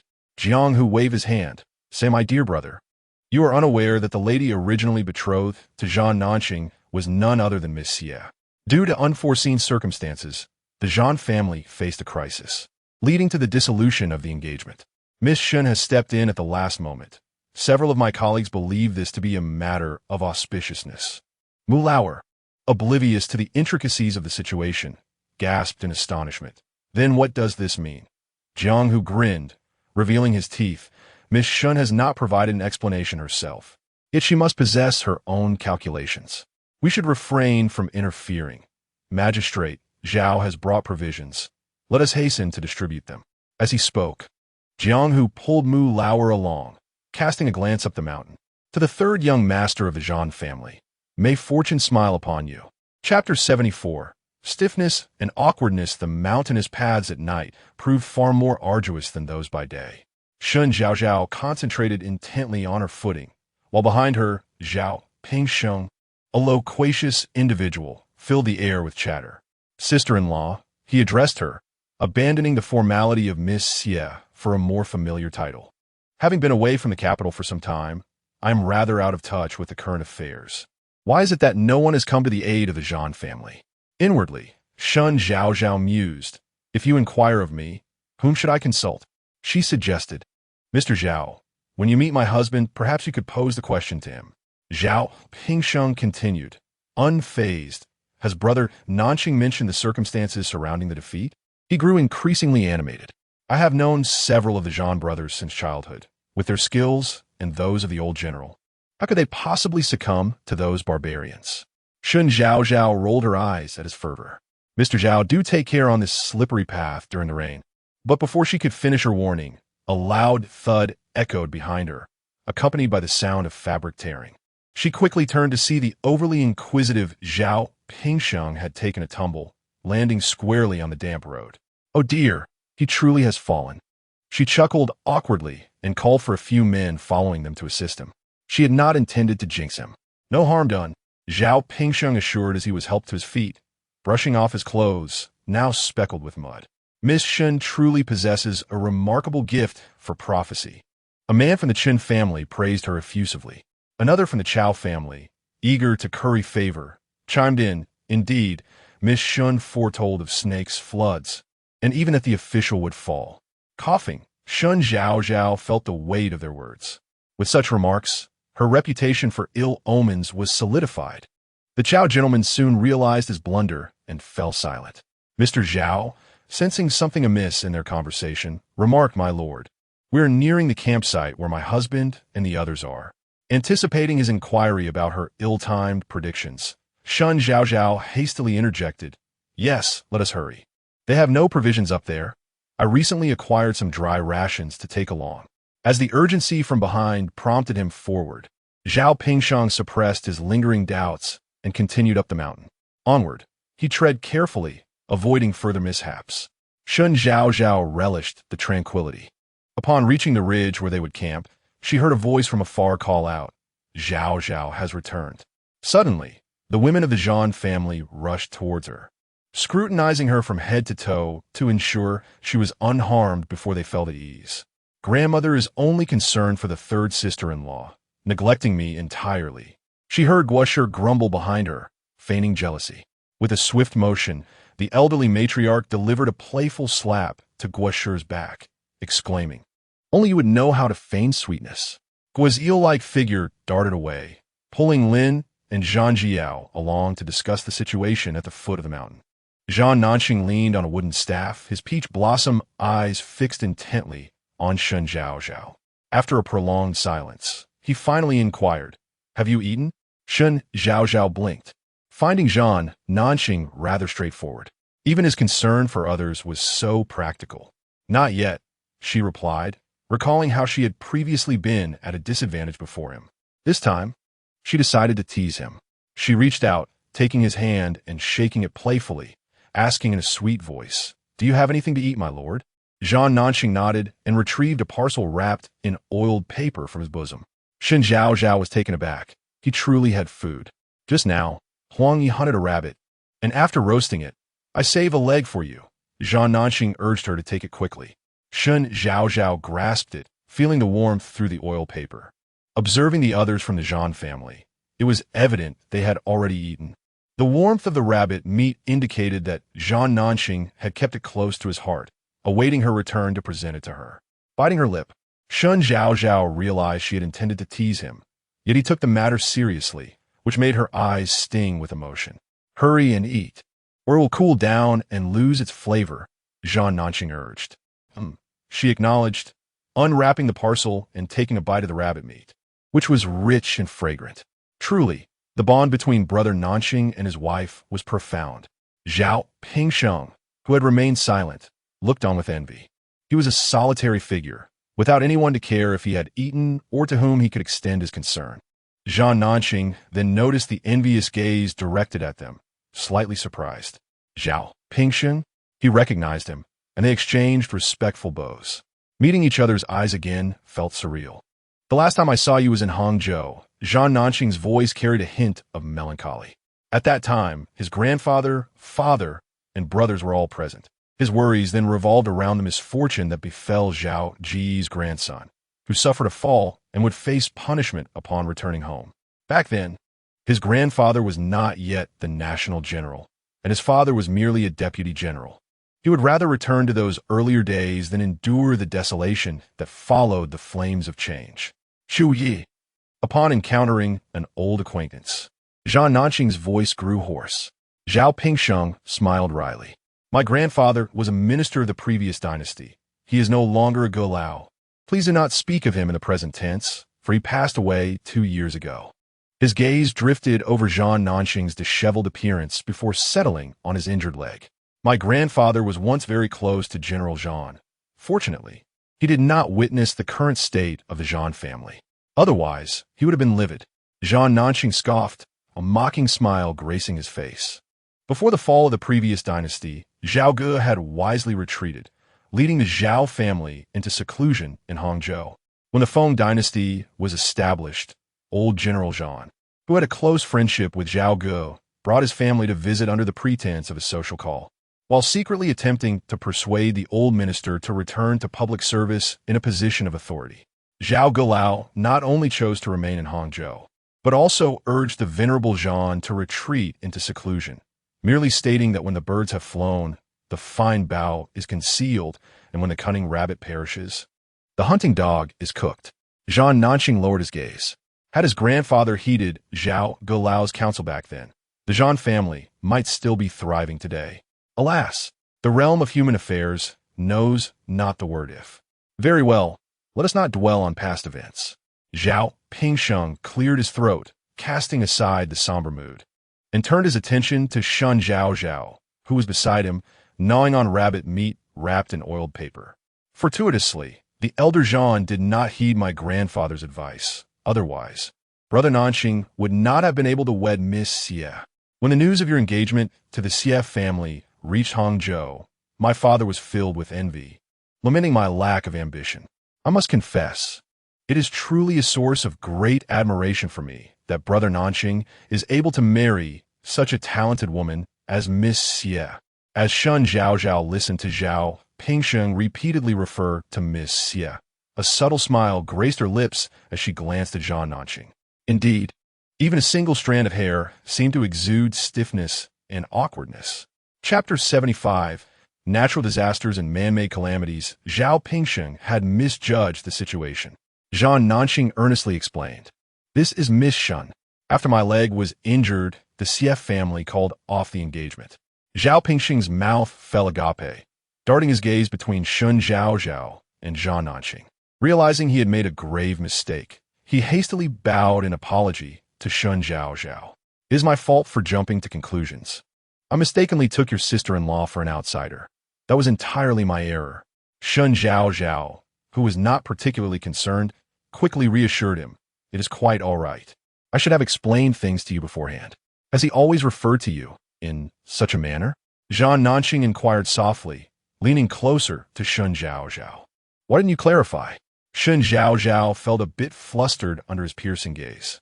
It would be inappropriate to admit that she found life too mundane and wished to see how Zhan Nanqing would navigate the awkwardness. On a different note, she said, deliberately steering the conversation, "Zhao County Magistrate, upon descending the mountain, we not only attended to the injured, but also encountered some unfortunate fatalities. Indeed, I witnessed that." Zhao Pingsheng responded solemnly, "I shall urge the village head to arrange for their burial at the earliest."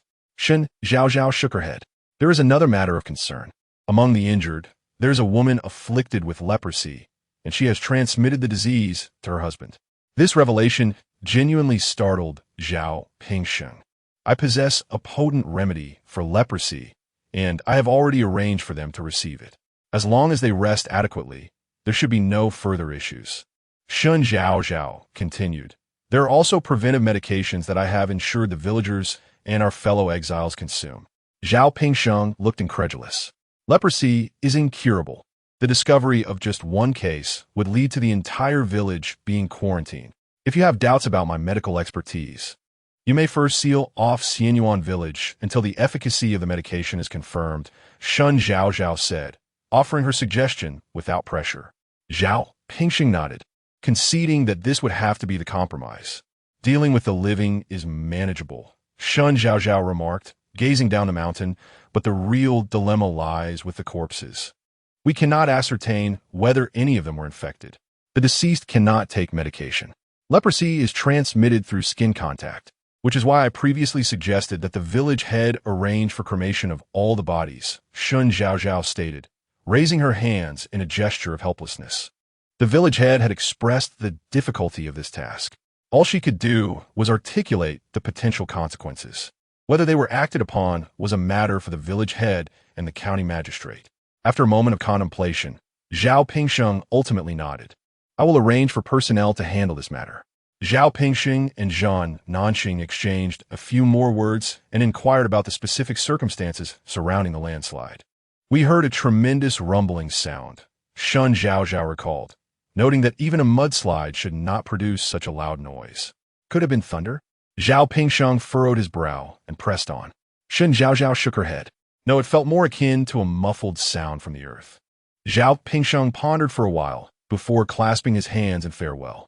Thank you, sister-in-law, for your insights. I shall take a team upstream to investigate. You two should rest for now. After bidding farewell to Zhao Pingsheng, Shen Zhaozhao assisted Zhan Nanxing back to the Zhan family. The rain had ceased, yet the ground remained damp. The rain cover was no longer needed. At this moment, Huang Wan was diligently gathering it. Upon noticing Shen Zhaozhao's arrival, she hurriedly spread it out on the ground, urging her to rest, as they would take turns keeping watch that night. Shen Zhaozhao attempted to voice her thoughts, but was interrupted by Huang Wan. This was the old matriarch's directive, emphasizing the importance of rest after her busy day descending the mountain. Please convey my gratitude to grandmother, Shen Zhaozhao replied, acknowledging her weariness and relenting. She reclined on the protective cloth, catching sight of Zhan Nanxing standing nearby. They should rest together. It seemed unreasonable for her to sleep alone. Zhan Nanxing hesitated briefly before Shen Zhaozhao pulled him down beside her. She retrieved a blanket from her belongings and draped it over them, resting her head against him. In her drowsy state, she pondered why she hadn't clarified things with Zhao Pingsheng.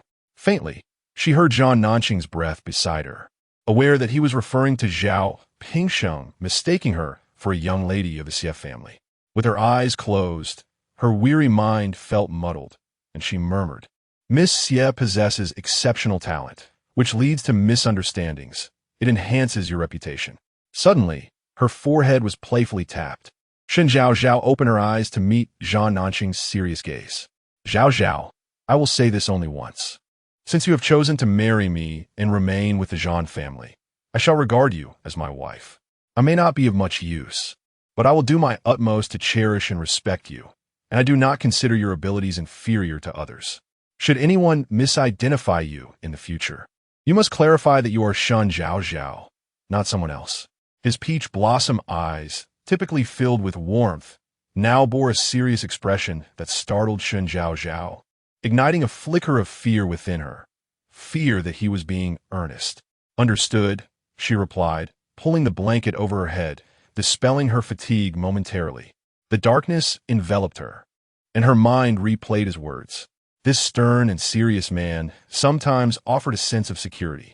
Lost in her thoughts, Shen Zhaozhao was unaware of when she dozed off, but she vaguely sensed someone lifting the blanket from her head, gently advising, don't suffocate yourself. In her dreams, she smiled. When she awoke again, daylight flooded the room, and she could hear someone speaking nearby. Keeping her eyes shut, she listened intently. It was Zhao Pingsheng conversing with Zhan Nanxing about his inspection of the mountain the previous night. Brother Nanxing, I must inform you of this matter. First, Zhao Pingsheng's words were abruptly interrupted by Zhan Nanxing's hush. Do not disturb her. Subsequently, Zhan Nanxing covered Shen Zhaozhao's eavesdropping ear with his hand. With no other option, she resolved to stay awake and listen. "I'm awake," Shen Zhaozhao declared. Zhan Nanqing turned to find her staring at him with wide eyes, immediately retracting his hand and clearing his throat in an attempt to mask his embarrassment. His ears tinged with an unnatural hue. "May I proceed with what I was saying?" Zhao Pingsheng was in a state of agitation, akin to an ant on a hot skillet. The discovery he made on the mountain last night left him in a restless turmoil. He was in dire need of a trustworthy confidant to offer him counsel and help him regain his composure. "My Lord Zhao, please speak," Shen Zhaozhao said as she sat up. They were accustomed to sleeping fully clothed in the wilderness, rendering any need for modesty unnecessary. "Brother Nanqing, dear sister-in-law, when we spoke of that thunderous sound yesterday, I sensed something amiss," Zhao Pingsheng said hastily. Thus I inquired with the village head, only to learn that a stream had once flowed down from the mountain. Due to a past earthquake, rocks from upstream collapsed, obstructing the flow and creating a landslide lake. Upon inspection, I found the landslide lake had vanished, and the scattered debris bore traces of gunpowder, suggesting that the very rocks which had dammed the stream were detonated. "This is the muffled sound you heard." Zhao Pingsheng spoke at length, ultimately arriving at a daunting conclusion. This calamity was not a natural disaster, but rather a man-made catastrophe. Chapter 76, Farewell. Shen Zhaozhao awoke with her mind in a haze, a buzzing sound resonating within her. As images of corpses excavated from the mud surfaced before her eyes, alongside villagers injured by heavy objects. What manner of individuals would inflict harm upon these innocent souls and resort to the use of explosives? "Are you certain?" Zhan Nanqing inquired, his expression solemn. "Look at this," Zhao Pingsheng said, fully aware of the absurdity of the situation, as he produced a stone he had specifically brought down from mountain. Shen Zhaozhao leaned in to observe. The stone bore unmistakable charred markings. As she drew closer, she detected a lingering scent of gunpowder.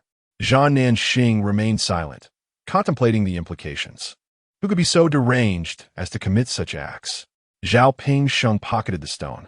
"To be frank with you, Brother Zhan," he said, his voice somewhat hoarse, "there have been 2 attempts on my life in the capital, and I have encountered perilous situations on the road.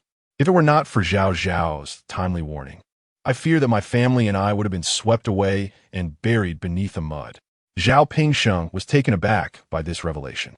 "So, the individuals who detonated explosives at the dam were targeting you and the Zhan family?" Zhan Nanqing shook his head. "It is merely a possibility. We cannot be certain." Zhao Pingsheng, already feeling anxious, became even more agitated upon learning that someone lurked in the shadows, repeatedly attempting to take Zhan Nanqing's life. "Do you have any leads, Brother Nanqing? It cannot be that we have been mere targets for so long." As Zhan Nanqing was about to shake his head, Shen Zhaozhao's eyes suddenly sparkled with realization. "I have," she exclaimed, prompting a look of surprise from Zhan Nanqing. With a sheepish smile, Shen Zhaozhao recounted how she had sketched the tattoo from the assassin who had come to kill Zhan Nanqing. She had intended to show it to him, but her belongings had been in such disarray that she could not locate it. Eventually, she found it, yet due to a misunderstanding with Zhan Nanqing, the matter slipped from her mind entirely. "Please wait a moment," she urged, rising swiftly to search through her bag, feigning disorganization. Entering her spatial realm, she swiftly located the sketch of the tattoo she had previously transcribed. "Here, I found it," she declared, extracting a piece of paper from her bag and handing it over. "This is the tattoo from the assassin who came to the Zhan residence." Zhan Nanqing regarded her intently, just as he extended his hand. However, Zhao Pingsheng was quicker to take the paper, unfolding it. Zhan Nanqing's hand hovered in midair for a moment before he retracted it silently. The tattoo design appeared vaguely familiar to Zhao Pingsheng. After pondering for a while, he could not recall where he had seen it. Ultimately surrendering the paper back to Zhan Nanqing accepted it, glancing over it, turning it up and down. "You have it upside down," he remarked coldly, passing the paper back. Zhao Pingsheng felt a flush of embarrassment. No wonder it seemed familiar, yet unrecognizable. This time, he instantly recognized the design. It belonged to the Eastern Palace. Zhan Nanqing scoffed, his expression laden with despondency. The words of Elder Zhan rang true: "When the cunning rabbit dies, The hunting dog is cooked. When the wild bird is gone, the good bough is hidden. The Zhao family had sacrificed the lives of their sons for the grandeur of the empire, defending the borders. The result of exile was not sufficient. It also attracted the East Palace to send assassins. However, Zhao Pingsheng felt it was unnecessary for the royal family to take such actions. The Zhao family had but one remaining member who could no longer take to the battlefield. Why then pursue complete annihilation? Zhao Nanxing let out a cold laugh, turning around to retrieve the blue-covered notebook that Shen Zhaozhao had previously given him. Pingsheng, take a look at this. Shen Zhaozhao's eyes widened in surprise. What secrets does this blue notebook hold, Zhao Nanxing? She questioned, yet he remained silent. At this moment, no one had pressed for answers, yet he eagerly shared it with others. Shen Zhaozhao took a deep breath, realizing the truth of the saying, brothers are like limbs, while women are akin to garments. Zhao Pingsheng opened the blue notebook, glanced at its contents, and promptly closed it again. He surveyed the surroundings to ensure no prying eyes were present before continuing to read. The more he perused, the paler his complexion became. After flipping through a significant portion, he hastily returned the notebook to Zhao Nanxing, his face filled with terror. Where on earth did you acquire this? Shen Zhaozhao, exasperated, remarked, you take advantage of my unfamiliarity with your characters to keep me in the dark, don't you? Zhao Nanxing did not respond, taking back the blue notebook. The contents within were surely enough for the East Palace to go to great lengths to extinguish the Zhao family's lineage. Zhao Pingsheng inhaled deeply and nodded. Indeed, it is sufficient. Let us set forth. While they conversed, Jiang, who had already begun calling for everyone to mobilize. They were still exiled criminals and their families, and the officials were obligated to escort them to Mo Bay without delay. Rest assured, brother Nanxing and sister-in-law, I will handle the aftermath in Xianyuan village. Zhao Pingsheng acknowledged that the time for farewells had arrived. I will follow sister-in-law's suggestion to cremate the bodies to prevent the spread of leprosy. His gaze turned distant as he looked upstream, contemplating the challenges posed by the man-made destruction of the dam, which had caused the disaster at Longba. The use of explosives to breach the dam was already a daunting task. Yet Zhao Nanxing's clues pointed towards the East Palace as the culprits. As a mere ninth-rank official, he sought to vindicate the souls of the village and challenge the East Palace, even with solid evidence. The task at hand resembled the futile struggle of an ant against a mighty tree. Currently, it was merely speculation. Further investigation was required from Brother Pingsheng. Zhao Nanxing clasped his hands in farewell. Leaving the campsite, the Zhao family joined the procession down the mountain, where they encountered Mu Lao Er, who was busy counting heads. Are you setting off, big brother? Mu Lao Er, having stayed up all night, approached with red-rimmed eyes, filled with both fear and astonishment. He had welcomed and bid farewell to Jiang Hu many times before, but never had he felt such reluctance as today. Indeed, until we meet again. Jiang Hu clasped his fists in a respectful farewell, to which Mu Lao Er returned the gesture. As Shen Zhaozhao followed the crowd for a distance, she suddenly heard Mu Lao Er's voice calling from behind. Farewell to Lady Shen and all the benefactors of Xianyuan village. The echoes of his voice lingered in the valley. Many in the procession turned to look back, and Shen Zhaozhao halted, glancing over her shoulder. The villagers, who had been engrossed in their own tasks moments before, all rose to their feet, gazing from a distance as they bid farewell. Mu Lao leapt onto a massive rock, cupping his hands around his lips, and called out loudly, Madam Shen has saved many of us. Should there ever be a time when I, Mu Lao, can be of assistance, do send word. I also wish to extend my gratitude to all of you who put aside past grievances to come to our aid in our hour of need. Following his lead, others in the village echoed his sentiments. Indeed, we currently have no provisions to offer you for the journey, but upon our next meeting, we shall treat you to a feast befitting your kindness. May you travel safely and reach the northern wilderness without harm. Remember, the residents of Xianyuan village are your kin and friends. Farewell. As the departing group prepared to set off, their eyes glistened with unshed tears. Those from the village who had ventured forth to rescue others felt an acute sense of sorrow at parting, having forged bonds of life and death, and they waved vigorously at the villagers in farewell. Indeed, until fate allows us to meet again. Let us go. Jiang, who his eyes also moist, urged them with a choked voice.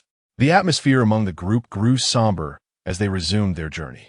Shen Zhaozhao glanced at her sister-in-law, who had also descended the mountain to assist in the rescue. Having shared in the experience, her spirits were particularly low as she discreetly wiped away her tears.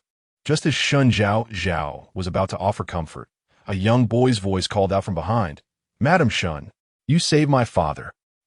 Argu will remember your kindness for a lifetime. When I grow up, I will marry you." The heavy atmosphere within the group dissipated in an instant, laughter erupting as everyone turned their gaze toward Shen Zhaozhao. From a distance, a woman's voice could be heard scolding, "Hey, what nonsense are you spouting? Watch me not skin you alive. Be careful, or Madam Shen might hold you accountable." Shen Zhaozhao found the child's innocent words amusing. Turning around, she called out, "Ergo, I will remember. Be sure to seek me out when you grow up." With a cheerful demeanor, Shen Zhaozhao turned, only to find herself gazing into the fathomless dark eyes of Zhan Nanxing. Chapter 77. Inspection fee. Shen Zhaozhao pursed her lips and let out a huff, turning her head away as she swiftly walked ahead, assisting the elderly matriarch. Zhan Nanxing had yet to settle the score for the matter he had concealed from her. After all, it was she who had provided him with that blue-covered notebook. Zhan Ping's ankle injury had not fully healed, preventing him from carrying the stretcher. Thus, Zhan Nanxing was forced to support himself with a stick in one hand and lean against Huang Yi with the other, unable to move quickly. He could only watch helplessly as Shen Zhaozhao forged ahead, leaving him with a view of her back. What has the third young master done to upset the lady? Huang Yi, perceptive as ever, quickly sensed the chill and bitterness emanating from Zhan Nanxing. He pressed his lips together, genuinely caring for Shen Zhaozhao, as if she were his own wife. They had spoken earnestly about their relationship. Yet, she jokingly mentioned marrying another boy. Although it was merely a jest, and the boy was but a child, the laughter surrounding them felt like a kick to his heart, leaving him with a sour taste. Moreover, why had she shown that tattoo design paper to Zhao Pingsheng so readily without sharing it with him? "My lord, let us proceed at a slower pace," Huang Yi said, supporting the increasingly unsteady Zhan Nanxing, regretting his earlier words. Why had he brought up such a sensitive topic? The atmosphere within the Zhan family's entourage was peculiar. In the first half, Shen Zhaozhao, along with her two sisters-in-law and Huang Wan, accompanied the matriarch, their laughter resonating through the air. In the latter half, Zhan Jiao helped the silent Yang Shi, who occasionally cast envious glances at the cheerful group ahead, only to turn to her brother with a worried frown. With their mother no longer causing a ruckus and the Yang family returning to the capital for their trial, this should have been a joyous occasion. Why then did the third brother seem to be in such a dismal mood again? The procession journeyed throughout the day, finally arriving at Yongping Prefecture just before the city gates closed. As the seat of a prefecture, the bustling atmosphere at the city gates was incomparable to that of the previous towns. Entering the city required an inspection of identities and personal belongings.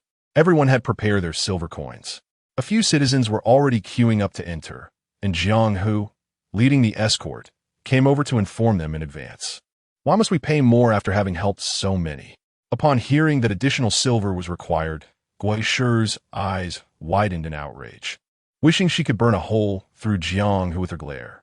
It seemed the morning's farewell had merely served to deceive them into shedding tears. Lin Shi glanced at her sister-in-law with a sense of resignation, cautioning her, "Second sister-in-law, tread carefully.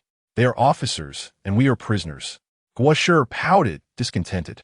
At this rate, their funds would hardly last until they reached the northern deserts.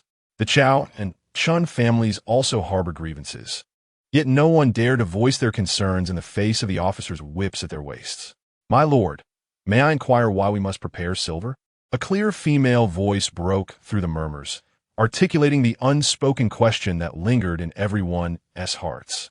All eyes turned in admiration towards the audacious speaker, Shen Zhaozhao. Gua discreetly gave Shen Zhaozhao a thumbs up, whispering in her ear, "Sister-in-law, if only I possessed your audacity, I would not fear our elder sister-in-law." Lin, with her keen ears, caught the remark and shot Gua a glare. If this second sister-in-law had even half the capability of the third, she would not be chastised several times a day. This matter could only be broached by the third sister-in-law, who dared to question. At that moment, Jiang Hu approached, his demeanor affable as he raised his hand, pointing towards a basket at the city gate. Shen, look there. Shen Zhaozhao focused her gaze and began to discern the situation. A man escorting a cart entered the city, the cart brimming with tightly bound burlap sacks. The soldiers at the gate stood with long knives, feigning a serious inspection of the sacks. The man hastily tossed a few coins into the nearby basket. The soldiers shifted aside, then pretended to inspect another burlap sack. With a grimace, the man threw in several more coins. Only then did the soldiers sheath their knives and gesture for him to proceed into the city. It was an astonishing display of corruption. Rather than untying the sacks for inspection, the soldiers preferred to stab them. If those sacks contained grain, each would be rendered half empty by such treatment before entering the city. It was no wonder that the Great Abundance dynasty became the shortest-lived in history. Jiang Hu, with a sense of resignation, retrieved several coins from his waist. This is how it is in this province. It's not just you folks. I see these unfamiliar faces at the gate, and I too must part with my coins. To avoid any trouble, he decided to pay the inspection fee based on the number of people, offering 5 coins per person. They simply calculated their household's head count and settled the fee in silver. The Chen family had no objections. Their exiled kin were merely treated as lambs for slaughter. The lackeys would not be the only ones to take advantage. Others would as well. Chao Kuan-ai, mourning his brother Chao Minji throughout the journey, was in a foul mood and remarked, "We shall not pay. There are so many of us. Let us see how they manage to inspect all of us." As his words fell, they noticed an indignant youth ahead. "Hey, why are you seizing my belongings? I am on my way to the capital for the examination." A young scholar, dressed in scholarly attire, raised his hand, desperately trying to reclaim his book basket. By regulation, items must be thoroughly inspected before release. The soldiers, with righteous indignation, held the basket aloft. But that man was not inspected. The scholar pointed at the man who had pushed his cart into the city. "Is it because he paid you coins? You are indulging in favoritism. I can report you to the governor." The soldiers burst into laughter. "Go ahead and report," sneered the soldier who had seized the scholar's basket, discarding it onto the ground. "We are merely following standard procedure." He drew his knife, its blade glinting ominously. The bamboo-woven book basket was torn apart, scattering brushes, ink, paper, inkstones, and a change of clothes across the ground. Chapter 78, the scholar, named Lu Ming my inkstone. The scholar exclaimed, leaping forward without regard for anything else, desperately searching through the items until he unearthed a pitch-black inkstone, inspecting it as though it were a precious treasure. In the tumult, the inkstone was dropped, chipping a corner. "I shall not back down," he cried, his eyes aflame with rage upon seeing the damage to his beloved inkstone. Clutching it to his chest, he charged forward, intent on confronting the soldier.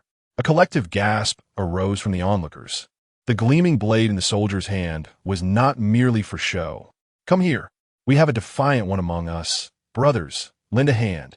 The soldier refrained from inflicting fatal harm, sheathing his knife before swiftly subduing the advancing scholar.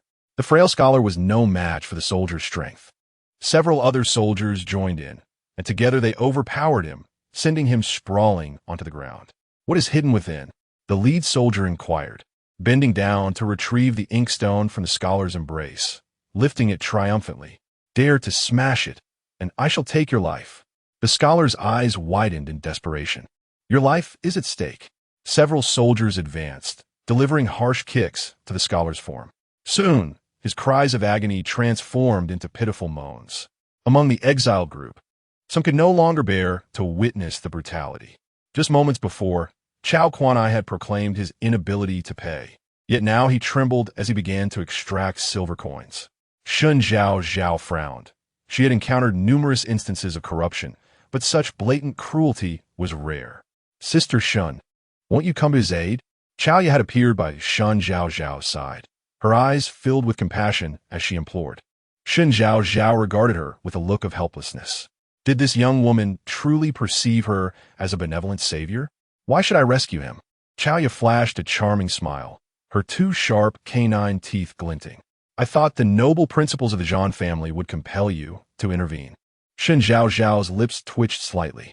Assisting others necessitated the ability to ensure one's own safety. Her previous acts of heroism were motivated by a desire to protect herself and the Zhan family, to secure a favorable existence under the watchful eyes of the enforcers. This scholar was a stranger to her, while the soldiers of the city gate were armed and dangerous. It would be madness to wade into such treacherous waters. Sister Shun, please help him. He is on the verge of being beaten to death. Chaoya pointed at the bloodstains on the ground, her concern evident. I believe he will achieve great things in the future. It would be a tragedy if he were to perish in this manner. Shen Zhaozhao raised an eyebrow, narrowing her eyes as she scrutinized Chaoya. Was she preparing to reveal her true identity? Chaoya's smile was enigmatic, subtly signaling that the urgency of saving the scholar outweighed the need to disclose her reasons later. Shen Zhaozhao weighed her options, approaching Jiang Hu and producing a silver ingot, extending it towards him. This scholar is truly pitiable. After all, a life is at stake. Might you assist in rescuing him? As a relative of an official, she found it inconvenient to intervene directly. It was better to let Jiang Hu take the lead in the rescue. Jiang Hu had long since reached his limit, unable to endure the scene any longer. Although the guards escorting the exiled criminals were greedy and would strike these offenders with whips, none were as ruthless as this. They decisively accepted the silver ingot, approached with a smile, and discreetly handed it to the soldiers guarding the city gate, pleading for the preservation of a life. The soldiers, being motivated by profit, were quick to abandon their previous intentions of using force upon seeing the money. Consider yourself fortunate, lad, to have encountered a benefactor, they jested, grinning as they accepted the silver ingot. Are you escorting exiled criminals, brother? This journey seems quite lucrative. The soldiers' eyes roamed among the ranks of prisoners, calculating their potential gain. Jiang Hu sensed their intentions towards the prisoners. In the past, he would have been indifferent, but after experiencing so much, he had developed a bond with these offenders, making it impossible for him to allow these avaricious soldiers to exploit them. Moreover, this task had been entrusted to him by Shen Zhaozhao. Jiang Hu felt a strong resolve. He absolutely could not let this matter falter or risk disappointing Miss Shun. Brother, you misunderstand, Jiang Hu sighed. This group is the poorest I have ever escorted. When they left the capital, not a single relative came to provide them with fare. The soldiers, skeptical, questioned, then where did the silver ingot come from? I found it, Jiang Hu replied with a wink. At a mass grave, likely left behind by some tomb raider. I was apprehensive it might carry ill fortune, which is why I was so nervous carrying it. The soldiers nodded in understanding. Indeed, they were not inclined to believe in the supernatural. They accepted the silver without hesitation, knowing it would be shared among their comrades, and that no vengeful spirit would come to claim their share. Come, rise quickly, Jiang Hu urged, hastily helping the scholar to his feet. Zhao Jiusan also stepped forward, assisting in gathering the scattered belongings. My inkstone. The scholar, bloodied and barely able to speak, still fretted over the inkstone taken by the soldiers. Oh, the soldiers, in high spirits after acquiring the silver ingot, scrutinized the inkstone. It bore no inscription and was not of fine quality. They tossed it back without a second thought. Jiang Hu caught it deftly, expressing his gratitude while supporting the scholar as they made their way into the city, with the silver ingot paving their way. The three families dutifully paid their tolls, and they reached the relay station without incident. Here, your inkstone. And remember, do not be so stubborn in opposing the officials in the future. Jiang Hu gruffly returned the inkstone to the scholar, muttering that good-hearted individuals were not encountered every day. With a thud, as soon as Jiang Hu released his grip, the scholar knelt down, reverently cradling the inkstone and then presenting it with both hands. Brother, in gratitude for saving my life, I, Lu Ming, have nothing to offer but this inkstone. Please accept it. Jiang Hu was momentarily taken aback. What a fine gesture, to reward a life-saving benefactor with a mere broken inkstone. What would a rough man like me do with this? He then swiftly pulled Shen Zhaozhao, who had been watching the scene unfold. Come, recognize him. He is the one who provided the silver to save you. Lu Ming raised his head and, upon discerning the coarse linen garments adorning Shen Zhaozhao, surveyed his surroundings, only to find others clad in similar attire. Suddenly, comprehension dawned upon him. These were exiled convicts. It was evident that this young lady sought to rescue him, but, constrained by her circumstances, had enlisted the aid of a constable. Grateful for her immense kindness, Lu Ming felt he had no means to repay her. Thus he offered her the treasured inkstone he had safeguarded with his life. Shen Zhaozhao glanced at the smiling Chaoya and, without hesitation, accepted the inkstone. Seeing her accept his offering, Lu Ming mustered his strength to rise.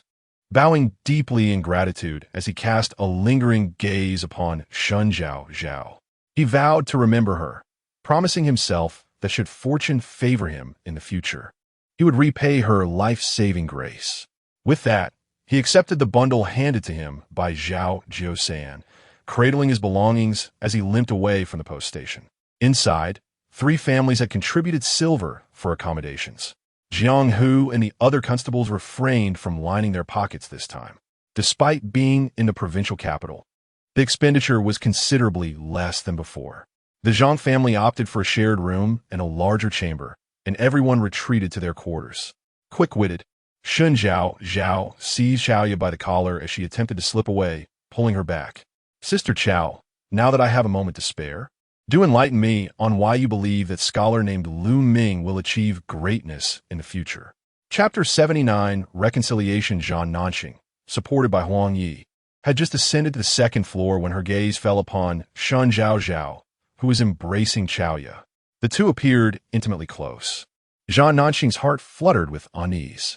Throughout their journey, she had not exchanged a single word with him, either accompanying her grandmother or chatting with her 2 sisters-in-law. Even when she had taken it upon herself to rescue someone with her own silver, she had not spoken to him more than necessary. Had she opened her mouth, he would have surely assisted her. Yet now, she saw her being so amicable with Chaoya. A surge of bitterness welled up within Zhan Nanxing. She could be amiable with anyone, except for him. "Young master?" Huang Yi glanced down as well. "Let us return to our room." Zhan Nanxing, her face darkened, turned away and hurriedly walked with Huang Yi.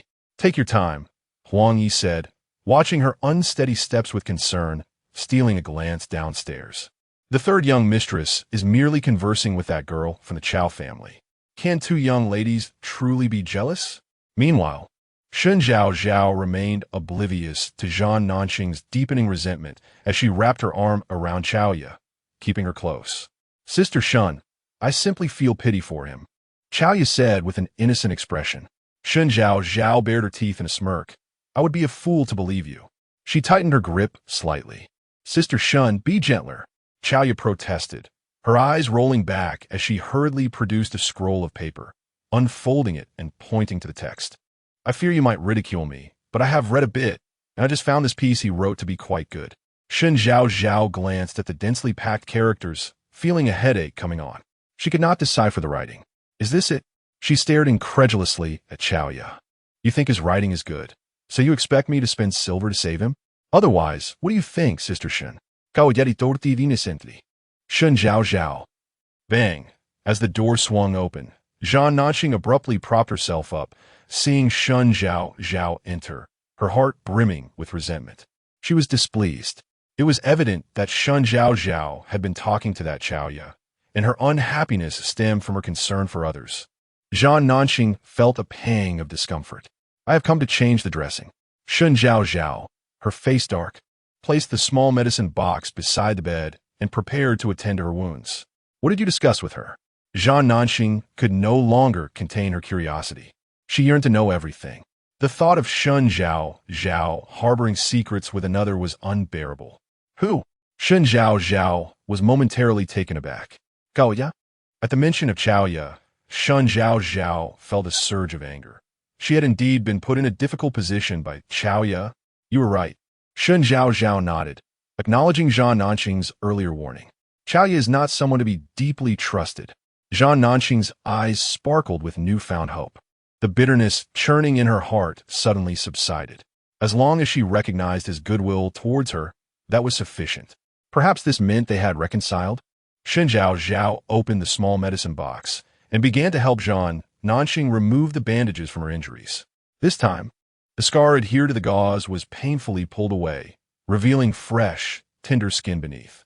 The wound has nearly healed, and as a physician, Shen Zhaozhao feels quite satisfied. It must be said that Zhan Nanxing possesses remarkable resilience.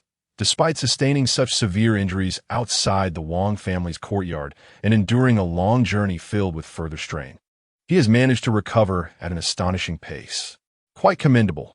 There will be no need for further dressing changes. Shen Zhaozhao placed the used bandages into the small medical box, her gaze then returning to Zhan Nanxing's knee. This remains the only troublesome issue. An artificial knee joint could be procured from the seafood market, yet without an X-ray, she cannot take any images, leaving her unable to customize a prosthetic for him. Upon hearing that he would not require further dressing changes, Zhan Nanxing felt a twinge of regret. He cherished these moments of solitude shared between them. If there were no need for dressing changes, she would not come to see him every time they arrived at an inn. Oh, right. Shen Zhaozhao tidied up her belongings and suddenly recalled something. She leaned over the edge of the bed, drawing close to Zhan Nanxing. I'm still upset with you. Zhan Nanxing, taken aback by her sudden proximity, felt his heart race. Shen Zhaozhao huffed, turning to leave. Just as she lifted the small medical box and took a step forward, her garment was tugged from behind. Zhaozhao, what has caused your anger? He inquired humbly, clearly unaware of her displeasure. Was she ignoring him all this time due to her anger? He felt somewhat relieved, the bitterness dissipating, a glimmer of amusement flickering in his peach blossom eyes. What did that blue notebook say? Shen Zhaozhao turned to him, her eyes ablaze with intensity. That was meant for you. I asked you, yet you refused to tell me. Even Zhao Pingsheng did not question you, and you simply revealed it to him. Her ire flared. One after another, you all give me no peace. Zhan Nanxing had not anticipated that Shen Zhaozhao's anger stemmed from this matter. He had previously resolved to share the contents with her, but interruptions had prevented him from broaching the subject later. I apologize, he said, lowering his gaze and extracting the blue notebook from his pocket. I did not inform you earlier. The matters recorded within are of no benefit to you. Shen Zhaozhao pursed her lips. An old adage states that the more one knows, the quicker one meets their demise. Are you not concerned about Zhao Pingsheng discovering that it would not serve him well? Shen Zhaozhao understood that Zhan Nanxing did not conceal this information out of malice, and her anger had nearly subsided. However, she was reluctant to concede verbally. Zhan Nanxing offered a wry smile. Is it not because you presented that tattoo design that led us to think of the Eastern Palace, and this blue notebook is intricately connected to it? She had kept the tattoo design from him, opting instead to show it directly to Zhao Pingsheng. Shen Zhaozhao blinked, retorting, I had intended to show you that tattoo design long ago, but if you refuse to tell me what the blue notebook contains, I shall keep it from you too. Zhan Nanxing found the situation amusing. It was over this inexplicable matter that they had developed a rift. In the future, should you ever feel unwell, please do not hesitate to speak to me directly, Zhan Nanxing said earnestly, his expression solemn. Throughout the entire day, he had been engulfed in discomfort. This sensation was one he wished never to experience again. And then there was this blue-covered booklet. Zhan Nanxing opened the blue book, his countenance growing serious. Since you wish to know, I shall share it with you. Chapter 80. Not sending money, but sending lives. Shen Zhaozhao smiled, her eyes curving delightfully. Are you not afraid of me knowing too much? Zhan Nanxing shot her a glare. Observing his discomfort, Shen Zhaozhao felt a sense of satisfaction. If he had to endure the embarrassment, he would do so together with her. United as a couple, she had suffered a setback from Chaoya, and now it was Zhan Nanxing's turn to share in her plight. Zhan Nanxing closed the blue booklet in his hands, his tone cool as he spoke. Since you are unwilling to know, I am willing, Shen Zhaozhao interjected eagerly, grasping his arm and awkwardly flipping open the booklet. I am indeed eager to know. Zhan Nanxing raised an eyebrow, scrutinizing her. Shen Zhaozhao blinked innocently. Her voice sweetened as she playfully prodded his arm with an inquisitive finger. Since I have married my husband, I naturally wish to share any burdens with him. The corners of Zhan Nanxing's mouth lifted in amusement. Shen Zhaozhao, with her feigned innocence, was rather endearing. This is the expenditure ledger of the Wang family, Zhan Nanxing said, lowering his gaze to the open booklet, a glint of intrigue flickering in his eyes.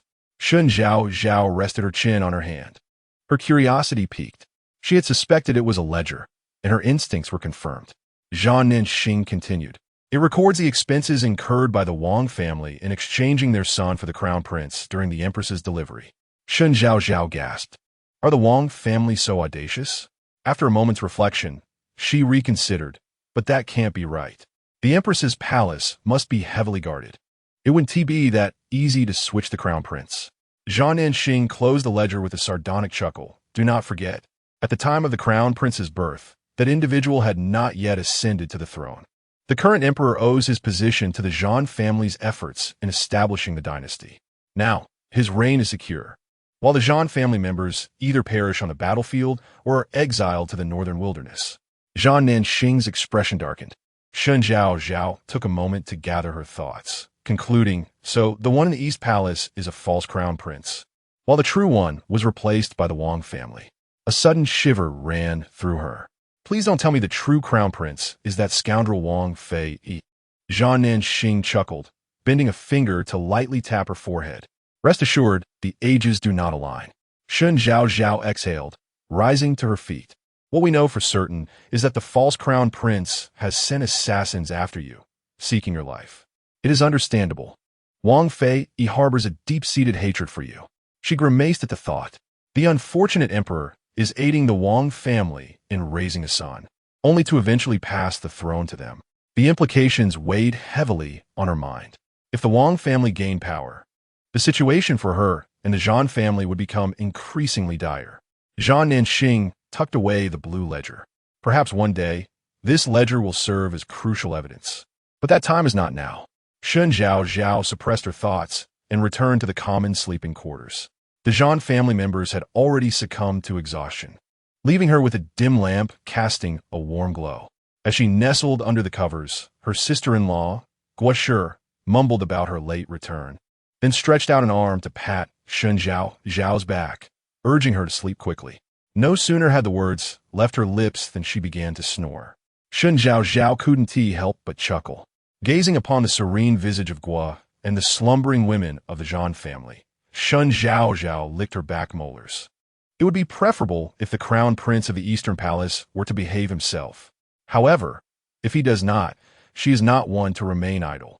If they wish for the Zhan family to perish, she must devise a means to strengthen herself swiftly, and then, if pushed to her limits, she would rise in rebellion, proclaiming, "What noble lineage possesses true courage?" rather than assisting others only to find herself facing retribution like the Zhan family. She would dare to be bold. She too yearned to experience the taste of imperial power in this ancient realm. With no trepidation, Shen Zhaozhao succumbed to a deep slumber. In her dreams, she beheld the golden throne within reach, chuckling gleefully as she ascended to the golden hall, her fingers brushing against the chilling golden seat. Just as she turned to sit, a sudden palpitation jolted her awake, causing her to sit upright. In the next moment, her consciousness was drawn into a space. Still groggy from sleep, Shen Zhaozhao stared blankly at the shelves in this realm, unfazed. She pivoted to examine the large screen, where a new discovery awaited her. The V50 app had popped up with a chat window. Fourth brother. Everyone brothers. Is anyone in Yongping Prefecture? I need urgent help. Shen Zhaozhao, present in Yongping Prefecture, opted to silently observe the situation. This fourth brother, whom she had not communicated with previously, was still an enigma to her. Fifth brother. I'm not there. What is going on at this late hour? Don't tag me at night. It makes me anxious. Fourth brother. A good brother of mine, who serves as a county magistrate, has foolishly followed some misguided advice and cremated all the victims of the mudslide. Fifth brother. Impressive. Is he perhaps a time traveler? Shen Zhaozhao's lips twitched as she donned a disguise and logged in. Sixth brother. And then? Fourth brother. You know how people in this time value a proper burial. The corpses must remain whole. Somehow, this news reached his superiors, the magistrate. This corrupt magistrate of Yongping is using this as leverage to extort 100 taels of silver from my brother, or else he will file a formal complaint against him. Shen Zhaozhao inhaled sharply. The unfortunate county magistrate being extorted could only be Zhao Pingsheng. To her surprise, he had a time-traveling friend. Sixth brother. So we need to gather enough silver to bribe the corrupt, official-less superior? Fifth brother, absolutely not. Our silver doesn't grow on trees. Why should we give it to a corrupt official? Shen Zhaozhao nodded in agreement, finding merit in fifth brother's perspective, despite his somewhat erratic demeanor. Moments later, fourth brother sent a flurry of messages. Not so. I have already taken care of that corrupt official. I am now being hunted throughout the city. If anyone knows a place where I can hide, I would be immensely grateful. Salute. Shen Zhaozhao stared in shock at the bloody proclamation on the screen, rendered speechless. This individual was hardly the time traveler one would expect in a law-abiding society. He had eliminated a court official and was now seeking her assistance in concealing the perpetrator. She initially believed that the other party was requesting her to send money, only to realize that they were demanding her very life. The screen lay silent for an extended period. Fifth brother. Fourth brother, although I genuinely wish to assist you, I am not in Yongping Prefecture. Shen Zhaozhao hastily typed another line. I am also not there. Ding dong. A pop-up appeared on the screen. V50 app has detected that you are about to witness a death and choose not to intervene. Please consider carefully whether to proceed. Shen Zhaozhao gasped, her finger poised over the enter key, hesitating. Goodness, saving lives comes with a reward. Thus, it stands to reason that failing to intervene might incur a penalty, perhaps the removal of the already downloaded application. This chat application held little significance for Shen Zhaozhao, yet the seafood market was of great importance to her. She dared not take the risk. She pressed the delete key and re-entered her message. Sixth brother, I am here. Where are you? Chapter 81. New features as the back door of the post station swung open. Shen Zhaozhao draped herself in a black cloak procured from the realm, slipping out during the guard's shift change. Her fourth brother had mentioned in the group chat that after taking action, he had been inadvertently discovered by the guards while making his escape. Relying on the martial skills from her original self, he managed to evade capture. At present, she was hiding beneath a bridge near the government office of the prefecture. After exiting the post station, Shen Zhaozhao approached an old man who was about to pack up his stall, inquiring about the location of the prefecture office, and made her way in that direction. However, she dared not get too close. Instead, she found a nearby inn, rented a room, ascended to the upper floor, and opened the window. Through the rooftops of several nearby houses, she could see the distant glow of flames, which she surmised marked the direction of the prefecture office. At this moment, the officials were out in search of her fourth brother, and Shen Zhaozhao sensed that the situation was becoming quite precarious. If she acted recklessly, not only would she fail to rescue him, but she might also endanger herself. After observing for a while, she allowed her consciousness to enter the realm. Sixth brother, I'm close by, but there are officials everywhere. Rescuing him is indeed challenging. Before her fourth brother could respond, her eldest brother came online. Eldest brother, do you have enough silver? You could buy a shotgun at the seafood market. A few shots would take down those officials. Shen Zhaozhao's eyes widened in disbelief. She had no idea that firearms could be freely purchased at the seafood market. As for silver, she had plenty. The thought of soon being able to grasp a gun filled her with excitement. She was a military doctor, trained since childhood as a sharpshooter at the organization's shooting range, determined to quickly exit the V50 app and head to the seafood market to procure a firearm. Another message popped up on her screen. Second brother, that's too rash. Think carefully before you act. Eldest brother, question mark. Fifth brother, what's the problem? If we can take them down and rescue fourth brother, that's what matters. Shen Zhaozhao halted her intention to buy a gun, gazing at the newly appeared message from second brother. So far, only third brother had remained silent. Second brother, if innocents are harmed, it will breach the fundamental rules of our crossing. Sixth brother will face repercussions. Shen Zhaozhao raised an eyebrow. So indeed, one could neither stand idly by nor harm the innocent.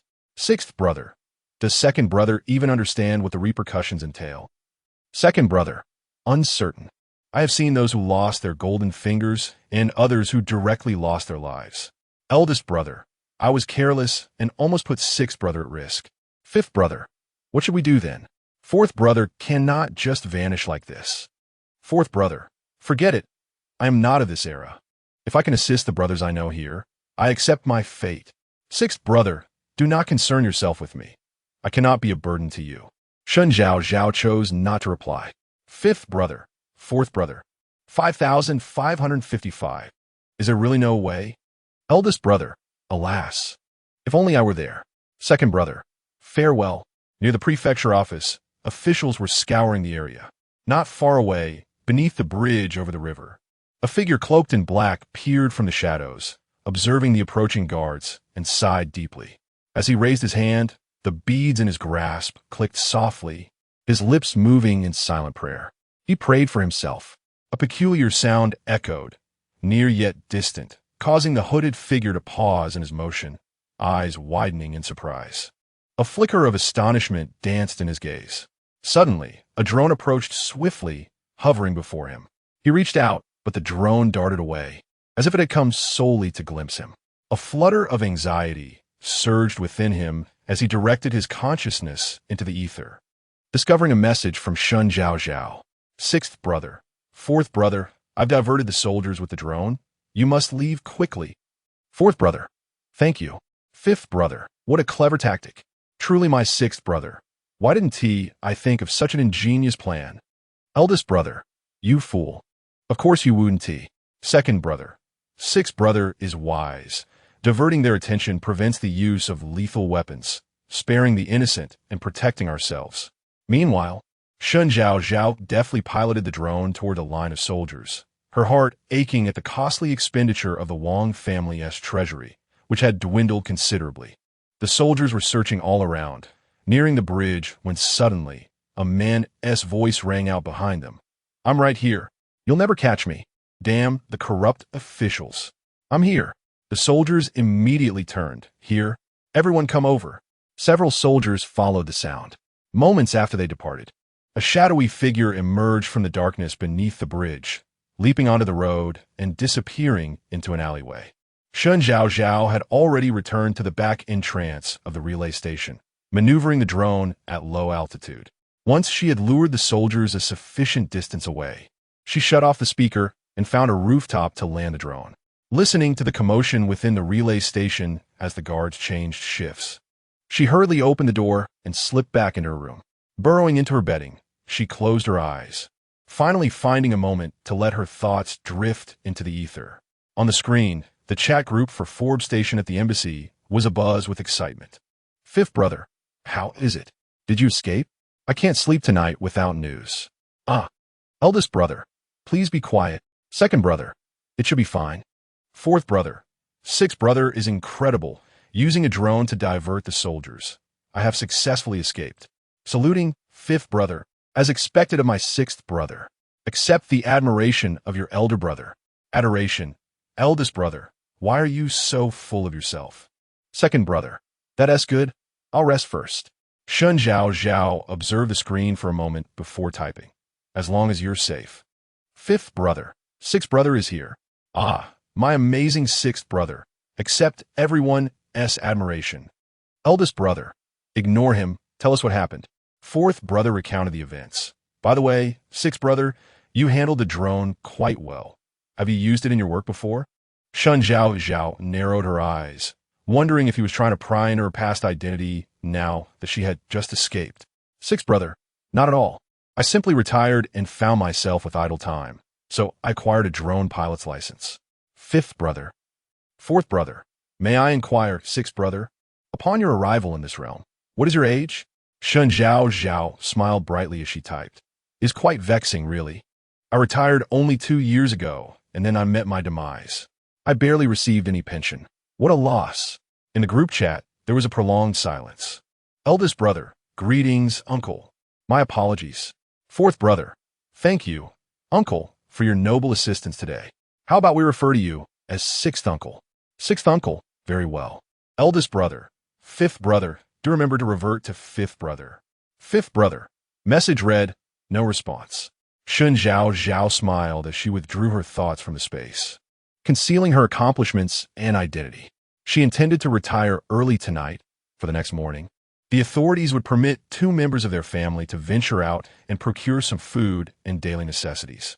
Having cultivated a good relationship with Jiang, Shen Zhaozhao felt quite content with her current circumstances. In a state of drowsiness, she found herself detached from her body, observing from a third-person perspective. She watched as her body sat up, smiled at her, and then vanished. When she reappeared, her body held a small medicine box from the space, smiled once more, and disappeared again. Finally, her body manifested once more and spoke. Successfully rescued a fellow traveler. Congratulations on unlocking a new function of the space. Chapter 82. Is your heart dark or are my eyes blind? The following morning, Shen Zhaozhao awoke early. Seizing the moment while the Zhang family members were occupied with their morning routines, she meticulously packed her bedding. With a quilt in each hand, she reminisced about the scenes she had witnessed in her dream. Her physical form had traversed into the space, not merely her thoughts. Shen Zhaozhao endeavored to reconnect with the sensation of her body, which felt distinctly different from her mental journey into the space. Upon opening her eyes again, the scene before her had transformed. No longer was she confronted by the communal bedding of her room, but rather the shelves of the space. A smile broke across Shen Zhaozhao's face as she neatly arranged her bedding once more. She repeatedly entered and exited the space, ensuring everything was in order before testing her ability to control her thoughts in return. She felt immense satisfaction with the outcome of her rescue mission from the previous day. If her physical body could also enter the space, it could prove vital during critical moments, such as when pilfering from the storeroom. Rubbing her hands together, she recalled the exorbitant cost of the drone from last night. A substantial portion of the silver she had taken from the Wang family's storeroom had been invested. If such ventures continued, she would soon find herself bankrupt. Third sister-in-law, the errand boy is urging us from downstairs. In the corridor, Lin was calling out. Shen Zhaozhao quickly responded and placed the bedding she had temporarily stored in the space back onto the communal bedding before exiting her room and closing the door behind her. Today, she intended to seize the opportunity of the purchasing trip to retrieve the drone. As she descended to the main hall, she found members of the Chao and Chun families gathered there. The Zhang family was confirming who would be going out to shop that day, with each family contributing 2 individuals, accompanied by an errand boy. The Chen family had appointed an astute aunt who seemed adept at bargaining, along with a strong man to assist with carrying items. Sister Shun, will you accompany us today? Chao Yi approached with a beaming smile, affectionately linking her arm with Shen Zhaozhao's. Only my cousin and I are going for my family. Will you join us? The Chun aunt, perceptive yet competitive, noticed the closeness between Chao Yi and Shen Zhaozhao. Eager to join in on the camaraderie and avoid any potential schemes from the Shun family that might cause her miss out, she interjected, sister-in-law from the Zhan family. What items do you plan to purchase? I can help you negotiate with the vendors.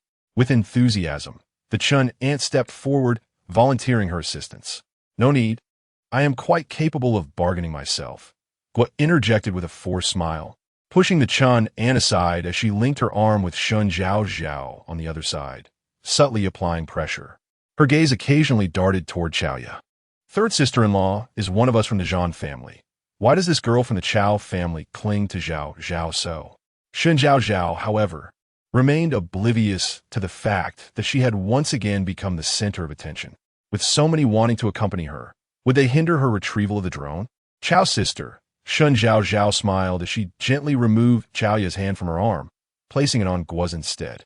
You two should get to know each other. Both Chao Yi and Gua attempted to retract their hands, but could not withstand Shen Zhaozhao's firm demeanor, which suggested a matchmaking intent. Reluctantly, they complied, allowing Shen Zhaozhao to slip away smoothly as they joined arms. I have arranged for the attendants as well, Jiang, who declared, having appointed 2 attendants to follow the members of the Chao and Chun families, while the remaining attendants stayed behind at the relay station to guard the others. Miss Shen, I shall accompany you, Jiang, who stated, personally following Shen Zhaozhao and Madame Gua, which clearly demonstrated his regard for the Zhan family. Shen Zhaozhao had no objections. It was essential for an attendant to accompany them, and it mattered little whether it was Jiang Hu or another.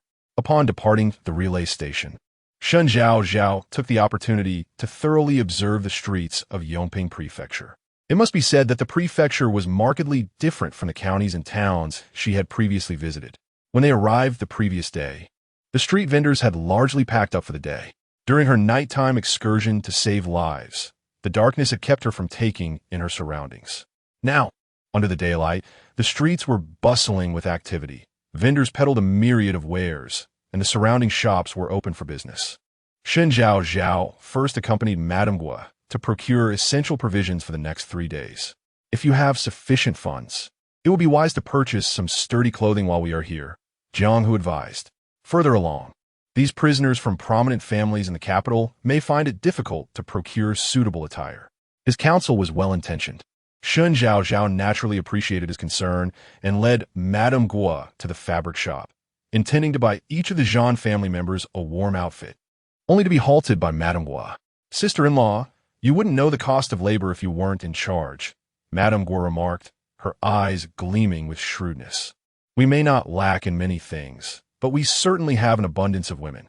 If we buy a roll of cloth and gather some cotton and thread, we can make clothing on the road." The shopkeeper, initially anticipating a lucrative sale, turned pale upon hearing Madame Gua's words. Shen Zhaozhao noticed the shopkeeper's expression shift and chuckled in agreement with Madame Gua. In truth, her space was filled with various fabrics, yet with Jiang Hu present. She opted to purchase 2 rolls of coarse fabric and a sack of cotton. The shopkeeper opened a portion of the sack for Shen Zhaozhao to inspect. "This is all top-quality cotton, miss, rest assured." He began preparing to tie the sack back up. "Wait." Madame Gua stepped forward, halting the shopkeeper's actions with a dubious glance. Turning to Shen Zhaozhao, she said, "Sister-in-law, when buying goods, one cannot rely solely on hearsay. You must inspect them yourself." Shen Zhaozhao nodded immediately, acknowledging the lesson. Chao Ye and the man from the Chao family who had come to assist with carrying items also joined them. Madame Gua bent down, widening the sack's opening to rummage through its contents. "Sister Shen, your family members are truly capable." Chao Ye expressed her admiration for the astute Madame Gua. "Indeed, my second sister-in-law hails from a merchant family. She is quite adept at these matters." Shen Zhaozhao replied proudly. Madame Gua's extensive experience in commerce perfectly complemented Shen Zhaozhao's shortcomings. In her past life, Shen Zhaozhao had been deeply involved in organizing work and had no penchant for shopping. Meals were arranged by others, and her clothing was custom-made. The notion of inspecting the quality of cotton before purchase was indeed beyond her previous experience.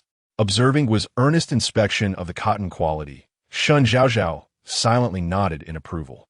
Quite commendable, she thought, as she turned to speak with the man from the Chao family, assuring him that they would closely follow the Zhang family today, guaranteeing they would not acquire inferior goods. The man nodded repeatedly in agreement. Shen Zhaozhao licked her back teeth. How could she continue to pursue the drone now? Meanwhile, as they conversed, Gua suddenly halted her actions, emitting a huff. She produced a handful of white, fluffy material. "Shopkeeper," she exclaimed, "one must not conduct business with such unscrupulousness." The shopkeeper glared, visibly irritated. These prisoners, clad in coarse linen garments, refused to purchase ready-made clothes, opting instead for rough fabric, and he was already weary of their presence. To think they would dare to sift through his cotton. He gritted his teeth in patience. Little did he expect that they would find fault and attempt to haggle with him. The shopkeeper bellowed, "What's the matter? If you wish to buy, then buy. If not, kindly leave.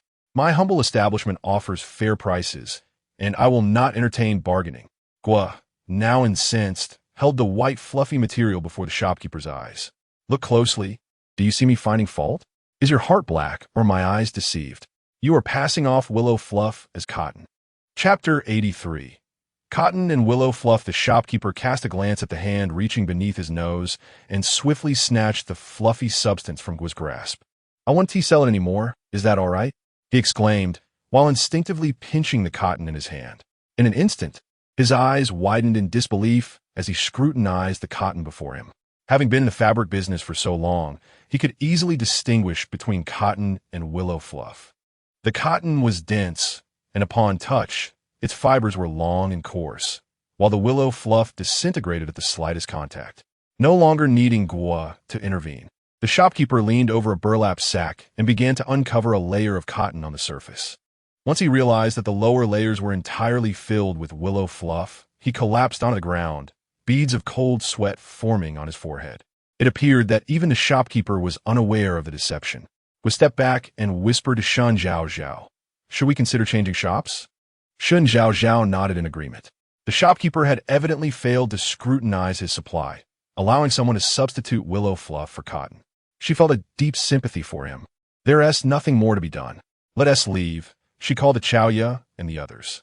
Just as they stepped out of the fabric shop, Chaoya tugged at Shen Zhaozhao as clothing from behind. Turning around, Shen Zhaozhao noticed Chao Yu making a series of cryptic facial expressions. Sister Shun, shouldn't we eavesdrop on what the shopkeeper is mumbling about? Chao Yu said with a mysterious smile. Shen Zhaozhao was not in a hurry and decided to listen in. As she did, the conversation revealed a startling insight. This cannot be true. All of it has been dispatched by the court. The shopkeeper, evidently shaken, had completely overlooked the presence of the criminals lingering at the entrance. Jiang Hu, aware of the underlying issues, quietly explained, the military funds and supplies sent to the borders are often embezzled by officials along the way. They keep the silver for themselves and sell off any surplus supplies. Shen Zhaozhao's gaze fell upon the sack of cotton. It seemed that the burlap sack's contents were indeed pilfered resources. Should I inquire about the origins of this sack of cotton? Jiang Hu thought to himself that since Shen Zhaozhao was observant, it was only natural, considering her family's military background. He was also willing to extend a favor. After a brief contemplation, Shen Zhaozhao nodded. She had an intuition that there was a significant clue hidden behind this sack of cotton, regardless of its usefulness. She wanted to investigate further. Jiang Hu's method of inquiry was direct. He drew his dagger, positioning it against the shopkeeper's neck. Which official allowed this military supply to slip through? Jiang Hu grinned, demanding a clear answer. The shopkeeper, already flustered by the revelation of the half-sack of willow fluff, trembled even more at the sight of the blade. Pardon me, esteemed official. I beg for mercy. It was sold by the doorman of the governor's household. He hastily pleaded. Jiang Hu sheathed his knife. Shen Zhaozhao clicked her tongue softly. The governor. He was executed just last night, she remarked. Do you know which major camp these supplies were originally intended for? The shopkeeper promptly replied, I know. The doorman said it was allocated by the court to the Zhan family army, so it must be of good quality. I have received such supplies before and have never encountered anything like this, where willow fluff was mixed in, hence I did not examine it closely. Gua, standing behind Shen Zhaozhao, visibly gasped. So it is indeed the Zhan family army. Shen Zhaozhao's expression turned cold. It seemed that the heavens had provided her with a valuable clue. Stop your nonsense, she provocatively challenged. The Zhan family army was nearly annihilated in a battle months ago. The court cannot possibly allocate military funds and supplies to them again. The shopkeeper immediately gestured dismissively. Young lady, you are mistaken. The military supplies we recently acquired will not be sold immediately. We must wait for several months to ensure that no one is investigating before we offer them. Shen Zhaozhao let out a cold laugh. Quite discreet indeed. Next time, ensure the sources are legitimate. Do not accept everything. She warned coldly, leading Jiang Hu and the others out of the fabric shop. This is truly excessive. Jiang Hu could no longer hold his tongue. The Zhan family army has made significant contributions to the founding of Dafeng and has guarded the northern frontiers for many years. What has become of them? It is bad enough that the military funds allocated by the court are being embezzled, but to find willow fluff mixed in with the cotton is utterly outrageous. In such cold northern conditions, they actually used willow fluff as military supplies. This is intolerable. Gua thought of her late husband, a man who had always been carefree, and her eyes turned red. Chaoya glanced at the silent Shen Zhaozhao, lowering her gaze and remaining quiet. The injustices faced by the Zhan family were evident to all. Yet there was little that could be done. The group moved to another fabric shop, where they purchased coarse cotton and cotton bales. Considering ease of transport, they also bought a yoke. Jiang Hu volunteered to carry it. Sir, I would like to walk quietly by myself. Shen Zhaozhao suddenly spoke. Jiang Hu sighed and agreed. Ever since learning about the bag of cotton from the fabric shop, Gua had been cursing her fate along the way, while Shen Zhaozhao walked in silence. Jiang Hu assumed she was merely holding her emotions in, wanting solitude. After all, the Zhan family members were all in custody. If Shen Zhaozhao wished to escape, she could have done so with her capabilities. Sister-in-law, do not wander too far and get lost, Gua expressed her concern. She was angry, needing to vent her frustration, while Shen Zhaozhao remained unnaturally calm, fearing that she might become despondent. "Do not worry. I will return shortly and will not delay our journey," Shen Zhaozhao assured, quickly departing. Regarding the cotton matter, she could not truly be angry. While she had a fondness for the Zhang family, it was primarily for the widows. Her only interaction with the Zhang family army had been with Zhang Nanqing. As the shortest-lived dynasty in history, it was certain that many officials in Dafeng had lined their pockets. Moreover, the prefect had already been dealt with by her fourth brother. Shen Zhaozhao wove through the throngs on the street, confirming that no one was following her before she reached the wall where she had landed the drone the previous night. Climbing onto the rooftop, she retrieved the drone into her space and then navigated back through the crowd to the relay station. As Jiang observed Shen Zhaozhao's return, the three families had also neatly packed their purchases and notified everyone to embark on their journey. Guoshi deliberately sought out Shen Zhaozhao, advising her to refrain from conversing too much with Zhang Nanqing. The bond Zhang Nanqing shared with the entire Zhang family was profound, and she feared that any display of anger or impulsiveness on his part might hinder his recovery. Upon exiting the post station, Shen Zhaozhao cast a glance at Zhang Nanqing, who was once again being carried on stretcher. Zhang Ping's legs had healed, and to avoid impeding the group's progress, Zhang Nanqing had resumed his place on the stretcher. Coincidentally, Zhang Nanqing also directed his gaze towards her. Their eyes met, and as Shen Zhaozhao beheld his concerned, peach blossom-shaped eyes, she felt a twinge of guilt. Should she confide in him about the matter of the bag of cotton? Chapter 84. Confession Ahem. Guo was hoarsely coughing beside them. Shen Zhaozhao silently averted her gaze. Zhang Nanqing raised an eyebrow, observing Shen Zhaozhao. Why did she look at him, only to turn away as if she hadn't seen him? Hadn't they reconciled? Or perhaps, during their outing for supplies that morning, Chao Ye had said something to her again. Zhang Nanqing cast a lingering glance towards the Chao family. Poor Chao Ye felt an inexplicable chill at the back of her head from the post station to the city gates. As the group exited the city, Shen Zhaozhao noticed that the inspections at the city gate were considerably stricter than the previous day. Re-entering the city remained the same. They were required to dutifully deposit money into the basket. However, exiting involved personal inspections. "Brother, we are here to escort the exiles and their families. Just arrived in the city yesterday." Jiang stepped forward to explain, presenting his credentials and travel documents. The guards remembered Jiang, and given that he had received a substantial silver ingot the day before, they didn't trouble them much. They merely pointed to a large portrait at the city gate and asked loudly, "Have you seen this person in the city?" Shen Zhaozhao turned her head. At the edge of the city gate, a colossal human figure portrait was displayed. Her lips twitched slightly. She had specifically controlled a drone the previous day to catch a glimpse of her fourth brother's true appearance. He was a man with quite distinct facial features. Yet, the portrait depicted only a hooded figure, concealing even the face. Her fourth brother, though foolish, would not be so brazen as to dress the same way after committing murder and stroll out of the city. "Brother, is there no portrait with a face?" Jiang couldn't help but inquire. The guard, equally exasperated, acknowledged that he was merely following orders. In truth, he found it rather absurd to search for someone based on such an ambiguous likeness. Shen Zhaozhao cast only a fleeting glance at the portrait, her attention diverted by a bounty notice affixed beside it, offering a substantial reward for a skilled physician, just as she had seen in the town earlier. How far had they traveled? And yet, a plea for medical assistance had made its way to the provincial capital. The sick might not be ordinary individuals. "All right, move along." The guard allowed them to pass. Shen Zhaozhao withdrew her gaze and followed the main group out of the city. With such an abstract portrait at the city gate, her fourth brother should be able to escape unscathed.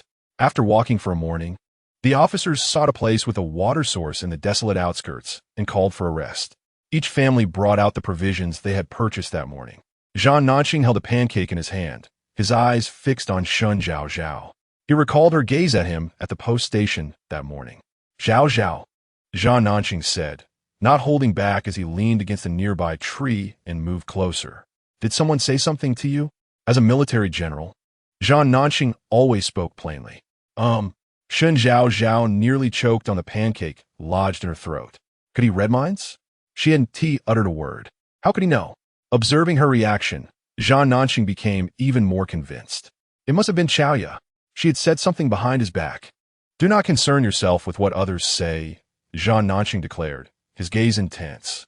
"You promised me that you would speak openly." He believed that trust was essential between spouses. Only through honest communication could they prevent others from exploiting any weaknesses. Shen Zhaozhao vigorously filled the bamboo tube with water, feeling regret for not informing the Guo family. If she remained silent, she would not be able to justify her actions to Zhan Nanqing. "Zhaozhao, having just consumed oily food, you should not be drinking cold water in such excess," Zhan Nanqing gently reminded her, taking away the bamboo tube she had used to conceal her actions. Faced with his captivating peach blossom eyes, she found it hard to fabricate a lie. "Fine, I will tell you," she conceded, dropping her pretense and recounting the entire incident that had transpired at the fabric shop. "My sister-in-law was concerned that you might act impulsively and insisted that I keep it from you." Zhan Nanqing's smile faded as he listened. By the end of her tale, his large hand gripped the bark of a nearby tree tightly. With a sharp crack, a chunk of bark was torn away, the jagged edges piercing into his nails. "Had I known, I would have heeded my sister-in-law's advice and kept silent," Shen Zhaozhao exclaimed, leaping up to seize his hand, which was now bleeding profusely. The sight made her heart ache. The pain resonated deeply, as if it were her own. The punishment for treason sometimes involved piercing the nails, and here he was, inflicting harm upon himself with tree bark. "You ought to express your feelings," Zhan Nanqing said, withdrawing his hand and shaking off the droplets of blood, offering a bitter smile. "I did not mean for you to harm yourself." Shen Zhaozhao turned to rummage through her bag, using its cover to discreetly retrieve a small medicine box. She shot him an angry glare as she approached to tend to his wounds. "If my sister-in-law sees you like this, she will surely scold me for being too talkative." Zhan Nanqing remained leaning against the tree, unmoved. He gazed at the shimmering brook flowing nearby, his eyes reflecting the glistening water. "My grandfather once said that the one on the throne showed him kindness, which is why, despite holding military power, he harbored no ambitions." Zhan Nanqing spoke softly, reminiscing. Yet, he allowed those around him to embezzle the military funds of the Zhan family army. Is the emperor truly oblivious to the actions of these officials? In the final battle, the enemy employed fire arrows. I witnessed it firsthand. Sparks fell upon the Zhan family army, turning living men into fireballs in an instant. It was because cotton had been replaced with highly flammable willow fluff. This was the reason for the disastrous defeat of the Zhan family army. Zhan Nanqing seemed to be speaking to Shen Zhaozhao, yet it felt as though he was also addressing his own thoughts. As he spoke, a smile broke through, tears glistening on his cheeks. Shen Zhaozhao remained silent, using tweezers to lift his injured hand, carefully removing the sharp splinters embedded in his fingertips. "I had seen him in my childhood," Zhan Nanqing mused, seemingly oblivious to the pain in his hand, lost in memories of the past. "He was wise and brilliant, as well as valiant and skilled in battle." Shen Zhaozhao sighed inwardly. How could an emperor rise from humble beginnings without wisdom and valor? The individual currently seated upon the throne bears little resemblance to the person etched in Zhan Nanqing's memories. Once a person ascends to such heights, over time, they naturally forget the path they once traversed. As Shen Zhaozhao spoke, she took some hydrogen peroxide to cleanse Zhan Nanqing's wounds. His fingertips trembled slightly, and as he lowered his gaze, he met Shen Zhaozhao's eyes, which had just lifted to meet his. No one remains immutable. Shen Zhaozhao meticulously bandaged his fingertips into small, round bundles, declaring there, "You must refrain from using this hand for the time being." Zhan Nanqing regarded the gauze balls at the tips of his fingers, a faint smile tugging at his lips, as the sorrow in his heart lessened somewhat. Zhaozhao, Shen Zhaozhao, busy organizing the contents of her first aid kit, heard Zhan Nanqing call her name in a hoarse voice. She turned around, her gaze meeting his. Within those peach blossom eyes lay a profound sadness, resembling a cat in desperate need of solace. If you were to ascend to a high position like that person in the future, would you treat the Zhan family in the same manner? Or rather, would you also change? Chapter 85. Reunion with Zhan Nanjing. Currently, Zhan Nanqing resembles a fragile porcelain figurine. Having endured a harrowing defeat, He has lost his closest kin and witnessed the tragic demise of comrades who perished in flames. Shen Zhaozhao pondered deeply. Zhao Nanxing, it seems, possesses a resolute spirit and inner strength. Remarkably, he is yet to succumb to PTSD. Should she offer comforting words? Perhaps he would not be persuaded. Zhao Nanxing, I understand your fear. Shen Zhaozhao gently set down her small medical kit, rising to caress his icy visage. Her hand became stained with moisture. She lifted her gaze to meet Zhao Nanxing's. I cannot promise you anything, for as I have mentioned, people can change. His eyes dimmed momentarily. Indeed, even she could become like that other person. Once one clutches power tightly, suspicion and wariness creep in. Even if one refrains from acting, they may allow others to gradually erode the bonds forged in battle alongside brothers. However, Shen Zhaozhao forcefully placed both hands on Zhao Nanxing's face, compelling him to meet her gaze. Listen closely, Zhao Nanxing. While people may change, each individual is distinct. I cannot guarantee what I will become in the future. I, Shen Zhaozhao, will always act in accordance with my conscience. Zhao Nanxing was close enough that they could sense each other's breath. His eyes, filled with doubt, roamed within hers, seeking even the slightest hint of insincerity. Shen Zhaozhao endeavored to make her gaze more resolute, conveying to him that she was deserving of his trust. Just as she felt her eyes might bulge in intensity, Zhao Nanxing suddenly smiled and gently patted her head. Did you truly take that to heart? How foolish of you. A woman cannot be an emperor. Oomph. Shen Zhaozhao scoffed, turning away to leave him with a darkened view of her back. As she busied herself with her medical kit, a woman cannot be an emperor? Who decreed such a thing? I shall do as I please. Perhaps I will change my name to Wu Zetian. Shen Zhaozhao huffed in annoyance. What did you say? Zhao Nanxing sensed her words held no pleasant sentiment. Nothing of consequence. Merely that I wish to change my name. Shen Zhaozhao replied dryly, cramming the medical kit into her bag. Zhao Nanxing raised an eyebrow. She often harbored peculiar ideas, which he found rather amusing. What could have prompted her desire for a name change? The midday respite was brief. Just as she stowed the medical kit back into her space, the servant was already calling for departure. Each day they trekked on, uncertain of how long it would take to reach the northern deserts. Guo sighed. As long as we do not linger until winter sets in before we arrive, all will be well. Coincidentally, Zhao Jiusan, responsible for the Zhan family affairs, overheard and chimed in. His inherently amiable nature, coupled with his newfound admiration for Shen Zhaozhao, made his demeanor towards the Zhan family more akin to that of a devoted companion than a mere servant. The winters in the northern deserts could be mercilessly frigid. As Zhao Jiusan pondered, he instinctively shrank his neck. The Zhan family's army had previously been stationed in the northern regions, so they should be quite familiar with the vast northern wilderness. However, upon mentioning the Zhan family, a somber atmosphere enveloped the group.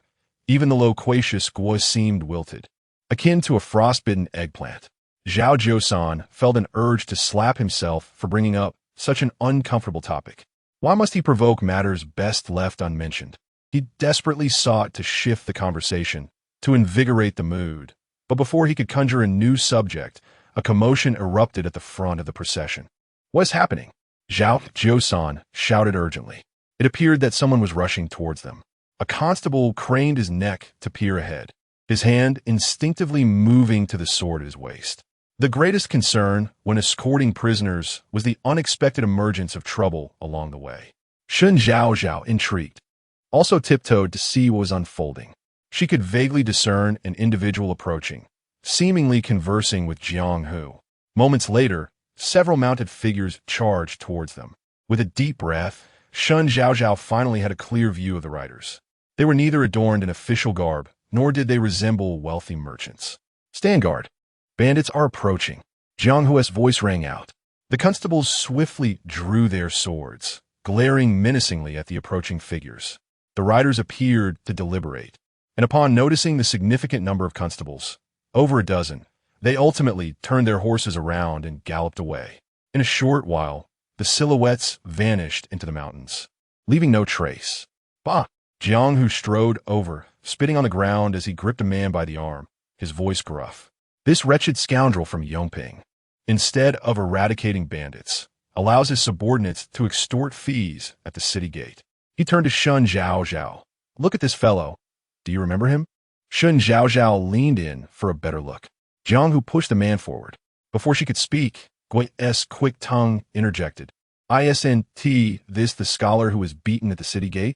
How unfortunate that he has not only been extorted there, but is now being targeted by bandits. Lu Ming, clutching his bundle, bore fresh wounds upon his face, a sight that was truly pitiful. Lin, unable to watch any longer, tugged at Gui's arm, urging her to hold her tongue. Realizing her insensitivity, Gui fell silent. Lu Ming, are you not on your way to the capital for the examination? Shen Zhaozhao inquired. Noting that if he had departed from Yongping Prefecture towards the capital, it should have been via their previous route, not the one leading northward. Lu Ming clutched his bundle tightly, his gaze lowered, avoiding eye contact. When he heard Shen Zhaozhao call his name, he hastily looked up, finally recognizing Jiang Hu and Shen Zhaozhao as those who had aided him at the city gate. Miss, and am headed to Panfeng Mountain Manor. Lu Ming wiped the dust from his face. The recent injuries had reopened, starting to bleed again. Are your relatives there? Lin asked. Lu Ming shook his head. No.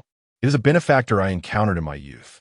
He once assured me that whenever I faced difficulties in the future, I could seek him out at Panfeng Mountain Villa, and he would certainly advocate on my behalf. Lu Ming's gaze radiated unwavering determination.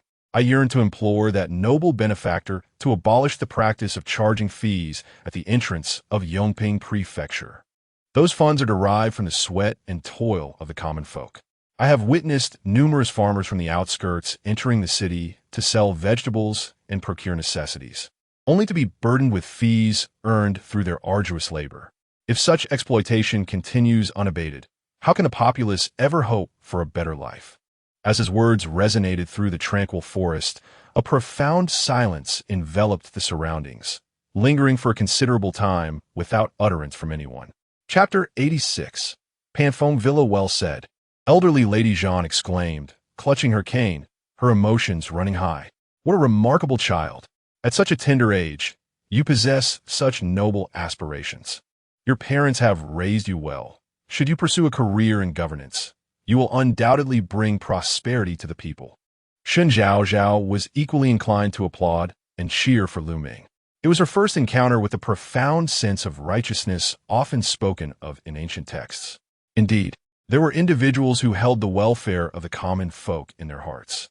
There were those who, having extricated themselves from hardship, would still turn back to tend to the affairs of the populace. There were indeed those who would utilize their personal connections solely for the benefit of strangers, ensuring they were not subjected to exploitation. You're truly admirable. Shen Zhaozhao removed the burden from her back, discreetly retrieving a small medical box from within. My elder has praised you, young yet ambitious, with excellent upbringing. Yet Lu Ming's gaze dimmed slightly. It is that esteemed personage who has guided me. The inkstone I gifted to this young lady was bestowed upon me by that noble figure. They encouraged me to study diligently. Through education, I may one day advocate for the welfare of the people and usher in peace for the realm. Jiang, who was equally astonished, a scholar, seemingly incapable of harming even a chicken, should be focused on the imperial examinations. Yet here was Lu Ming, not journeying to the capital, but rather contemplating how to use childhood connections to assist unfamiliar citizens in seeking a better fortune. However, Jiang, who scratched his head and, turning to the equally astonished Zhao Jiusan, queried, Panfeng Villa, doesn't that sound somewhat familiar? Zhao Jiusan, invigorated by Lu Ming's words, had not previously considered aiding the populace. Suddenly interrupted by Jiang Hu, he recalled with a snap of his fingers, Isn't Panfeng Villa the place that posted that lavish reward for medical assistance? He extended a hand, 50 taels of gold. Shen Zhaozhao, as she applied medicine to Lu Ming's face, caught this exchange. Looking at the still, frail young man before her, she sighed. Had they not encountered him at the city gate, he might have been like a fledgling eagle, yet to spread its wings, caught in tempestuous storms and ultimately diminished. My lord, if Panfeng Villa is not far, might I accompany you in delivering him? Shen Zhaozhao suggested to Jiang Hu, simultaneously presenting a highly enticing prospect. I could also attend to the nobles seeking treatment at the estate. If I succeed in healing them, my lord would earn 50 taels of gold. Jiang took a deep breath, feeling tempted. 50 taels of gold. With such wealth, not only would he benefit, but even the brothers accompanying him on this journey would have enough to enjoy a life of luxury. The other guards looked on eagerly. They earned far less than a single tael in their lifetimes escorting prisoners. Very well, Jiang nodded in agreement, inquiring about the route to Panfeng Villa. It is not far. We are only half a day's journey away. With merely half a day's delay, Jiang's resolve to deliver the young man grew even stronger. It is true that Shen Zhaozhao cannot save anyone nor earn the 50 taels of reward. However, Jiang's ability to safely escort such a person to the manor, thus sparing him from the perils of encountering mountain bandits, could be deemed a noble deed. Jiang instructed his subordinates to arrange for a rest in place, and he accompanied Shen Zhaozhao to send off Lu Ming. "Can I join?" Chaoya timidly inquired from the crowd. Shen Zhao's mind stirred.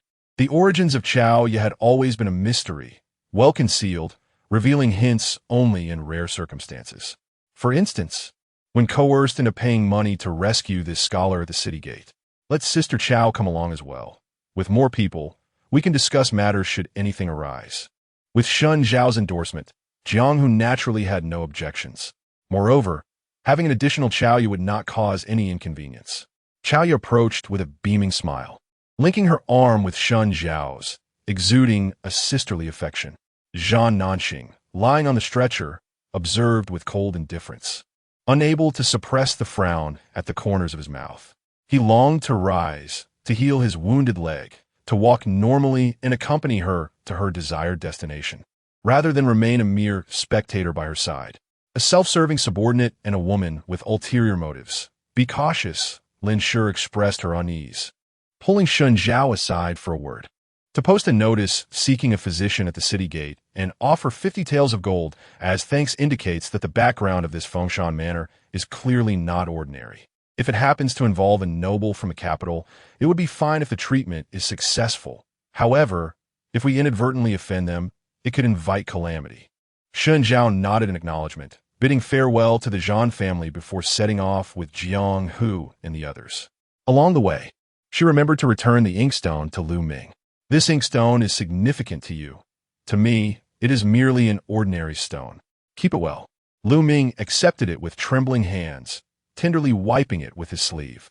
"When I grow weary from reciting or writing, I will take it out to gaze upon." Shen Zhao nodded, urging him to cherish it and refrain from carelessly giving it away. Upon receiving the inkstone, Lu Ming solemnly regarded Shen Zhao. "The favor of life you have bestowed upon me, if I ever have the opportunity in the future, I shall surely repay." Shen Zhao understood that to refuse at this moment would imply a lack of appreciation for Lu Ming's pledge. "Very well, I shall remember." Indeed, upon hearing Shen Zhao's agreement, Lu Ming's expression lightened somewhat. After walking along the mountain path for a while, Lu Ming led the way upwards. Soon, they beheld the long stone steps constructed along the mountainside. As Shen Zhao looked down at the bluestone beneath her feet, she noted that unlike the uneven bluestone slabs in the streets, each piece here had been meticulously polished and laid with precision. "Lu Ming, have you visited this Fengshan manor before?" Jiang, noting the extraordinary nature of the steps, felt a pang of anxiety. What if it truly belonged to a significant noble? Lu Ming shook his head. "Then how do you know there is a path leading to the manor from this mountain road?" Jiang questioned, puzzled. "In our vicinity, the people greatly benefit from the generosity of the Panfeng Mountain Villa, whose master, Mr. Tian, graciously provides us with farmland without demanding any rent. Although my family does not engage in farming, the villagers express their gratitude to the master during festive seasons by presenting livestock and grains, and I often assist in carrying the offerings." Jiang, surprised and uncertain, remarked, "So, this master is indeed a good person." Shen Zhaozhao refrained from elaborating, as the stone steps beneath her feet seemed to stretch endlessly upward, disappearing from view. Flanking the steps were maple trees, evidently tended to with great care, a display of opulence. Shen Zhaozhao indelibly etched this mountain villa into her memory. Beside her, Chaoya silently climbed the stairs. At long last, they reached the summit. After an indeterminate duration of ascent, Jianghu lifted his gaze and finally beheld the villain nestled among the maple trees. The group, invigorated, approached the entrance, only to find themselves locking eyes with two individuals already present there. "Oh, is that not our esteemed young master?" exclaimed a middle-aged man sporting a goatee, his voice filled with astonishment. "Are you here to offer medical treatment as well?" His gaze swept over the three companions accompanying Lu Ming, two women and a robust man. The middle-aged man swiftly unfurled his folding fan, a mischievous grin spreading across his face. "If you're here to attend to someone's health, you ought to bring along a proper physician. Who might these lowly itinerant practitioners be, emerging from some obscure corner?" Shen Zhaozhao raised an eyebrow, directing her attention toward Lu Ming, whose expression was as somber as the depths of a turbulent sea. How intriguing. This young scholar possessed quite a remarkable background. Chapter 87. The Young Master of Huachuntang. Master Qian. "It has been a long time," Lu Ming said, despite his grim countenance, as he performed a respectful bow. Master Qian, stroking his goat beard, adopted an arrogant demeanor, rolling his eyes and retorting, "Young master, I'm also an elder of the Lu family. Allow me to offer a piece of advice. This Fengshan Manor is not a place for you. It will be wiser for you to find a meal wherever you can. If you truly cannot find sustenance, you might as well plead with the lady. Even a mere drop from her finger could sustain you for a year." Upon finishing his jest, Master Qian chuckled heartily, and the elderly man beside him, with a head full of white hair, joined in the laughter, as if Lu Ming were a source of great amusement. Shen Zhaozhao cast a glance at Lu Ming, whose hands, once balled into fists, now hung limply by his sides, refraining from any outburst. Creak! The doors of Fengshan Manor swung open, revealing a maidservant who stepped forth. Master Qian hastily turned to greet her with a smile. "Are you the steward of Huachuntang in the capital?" the maid inquired. "Indeed," Master Qian replied, presenting the credentials of his employer. He gestured toward the elderly gentleman beside him. "This esteemed doctor is our pride at Huachuntang. He can surely cure your noble patron's ailment." The maid regarded the old man, whose ethereal presence exuded an air of wisdom, and nodded before shifting her gaze to Lu Ming and his companions. "Are these individuals accompanying you?" she asked. Master Qian immediately waved his hands in denial. "No, I do not know this person. However, I must say, none of them appear to be doctors. Perhaps you should escort them away. After all," with a notice posted, promising 50 taels of gold, "it would be unwise to allow any unscrupulous individuals to approach." Upon hearing this, the maid turned to leave. "Wait," Shen Zhaozhao interjected, stepping forward to extract an inkstone from Lu Ming's embrace, presenting it to the maid. "This is a token your noble patron once gifted to our employer. You may take it inside." The maid, skeptical, examined the inkstone but said nothing further as she accepted it and retreated indoors. The doors closed once more. This time, Master Qian merely cast a glance at Lu Ming, too disinterested to utter a word. In essence, this so-called young master was no different from a rustic bumpkin. However, Jianghu began to pry, persistently questioning Lu Ming until he unearthed the essence of his family's story. He was the eldest son of the largest medical establishment in the capital, Huachuntang. Lu Ming spoke reluctantly, as if this identity brought him discomfort. "Huachuntang was originally my maternal grandfather's estate.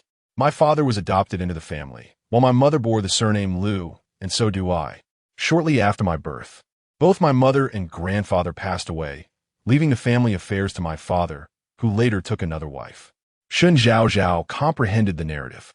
It was a tale of a son-in-law whose insatiable ambition led to a conflict of interests. "When I was 3, I fell into a pond and nearly lost my life. Fearing for my safety around my stepmother, my nurse implored my father to bring me here." Lu Ming's voice was low and somber. From the moment he could recall, he had lived with his wet nurse.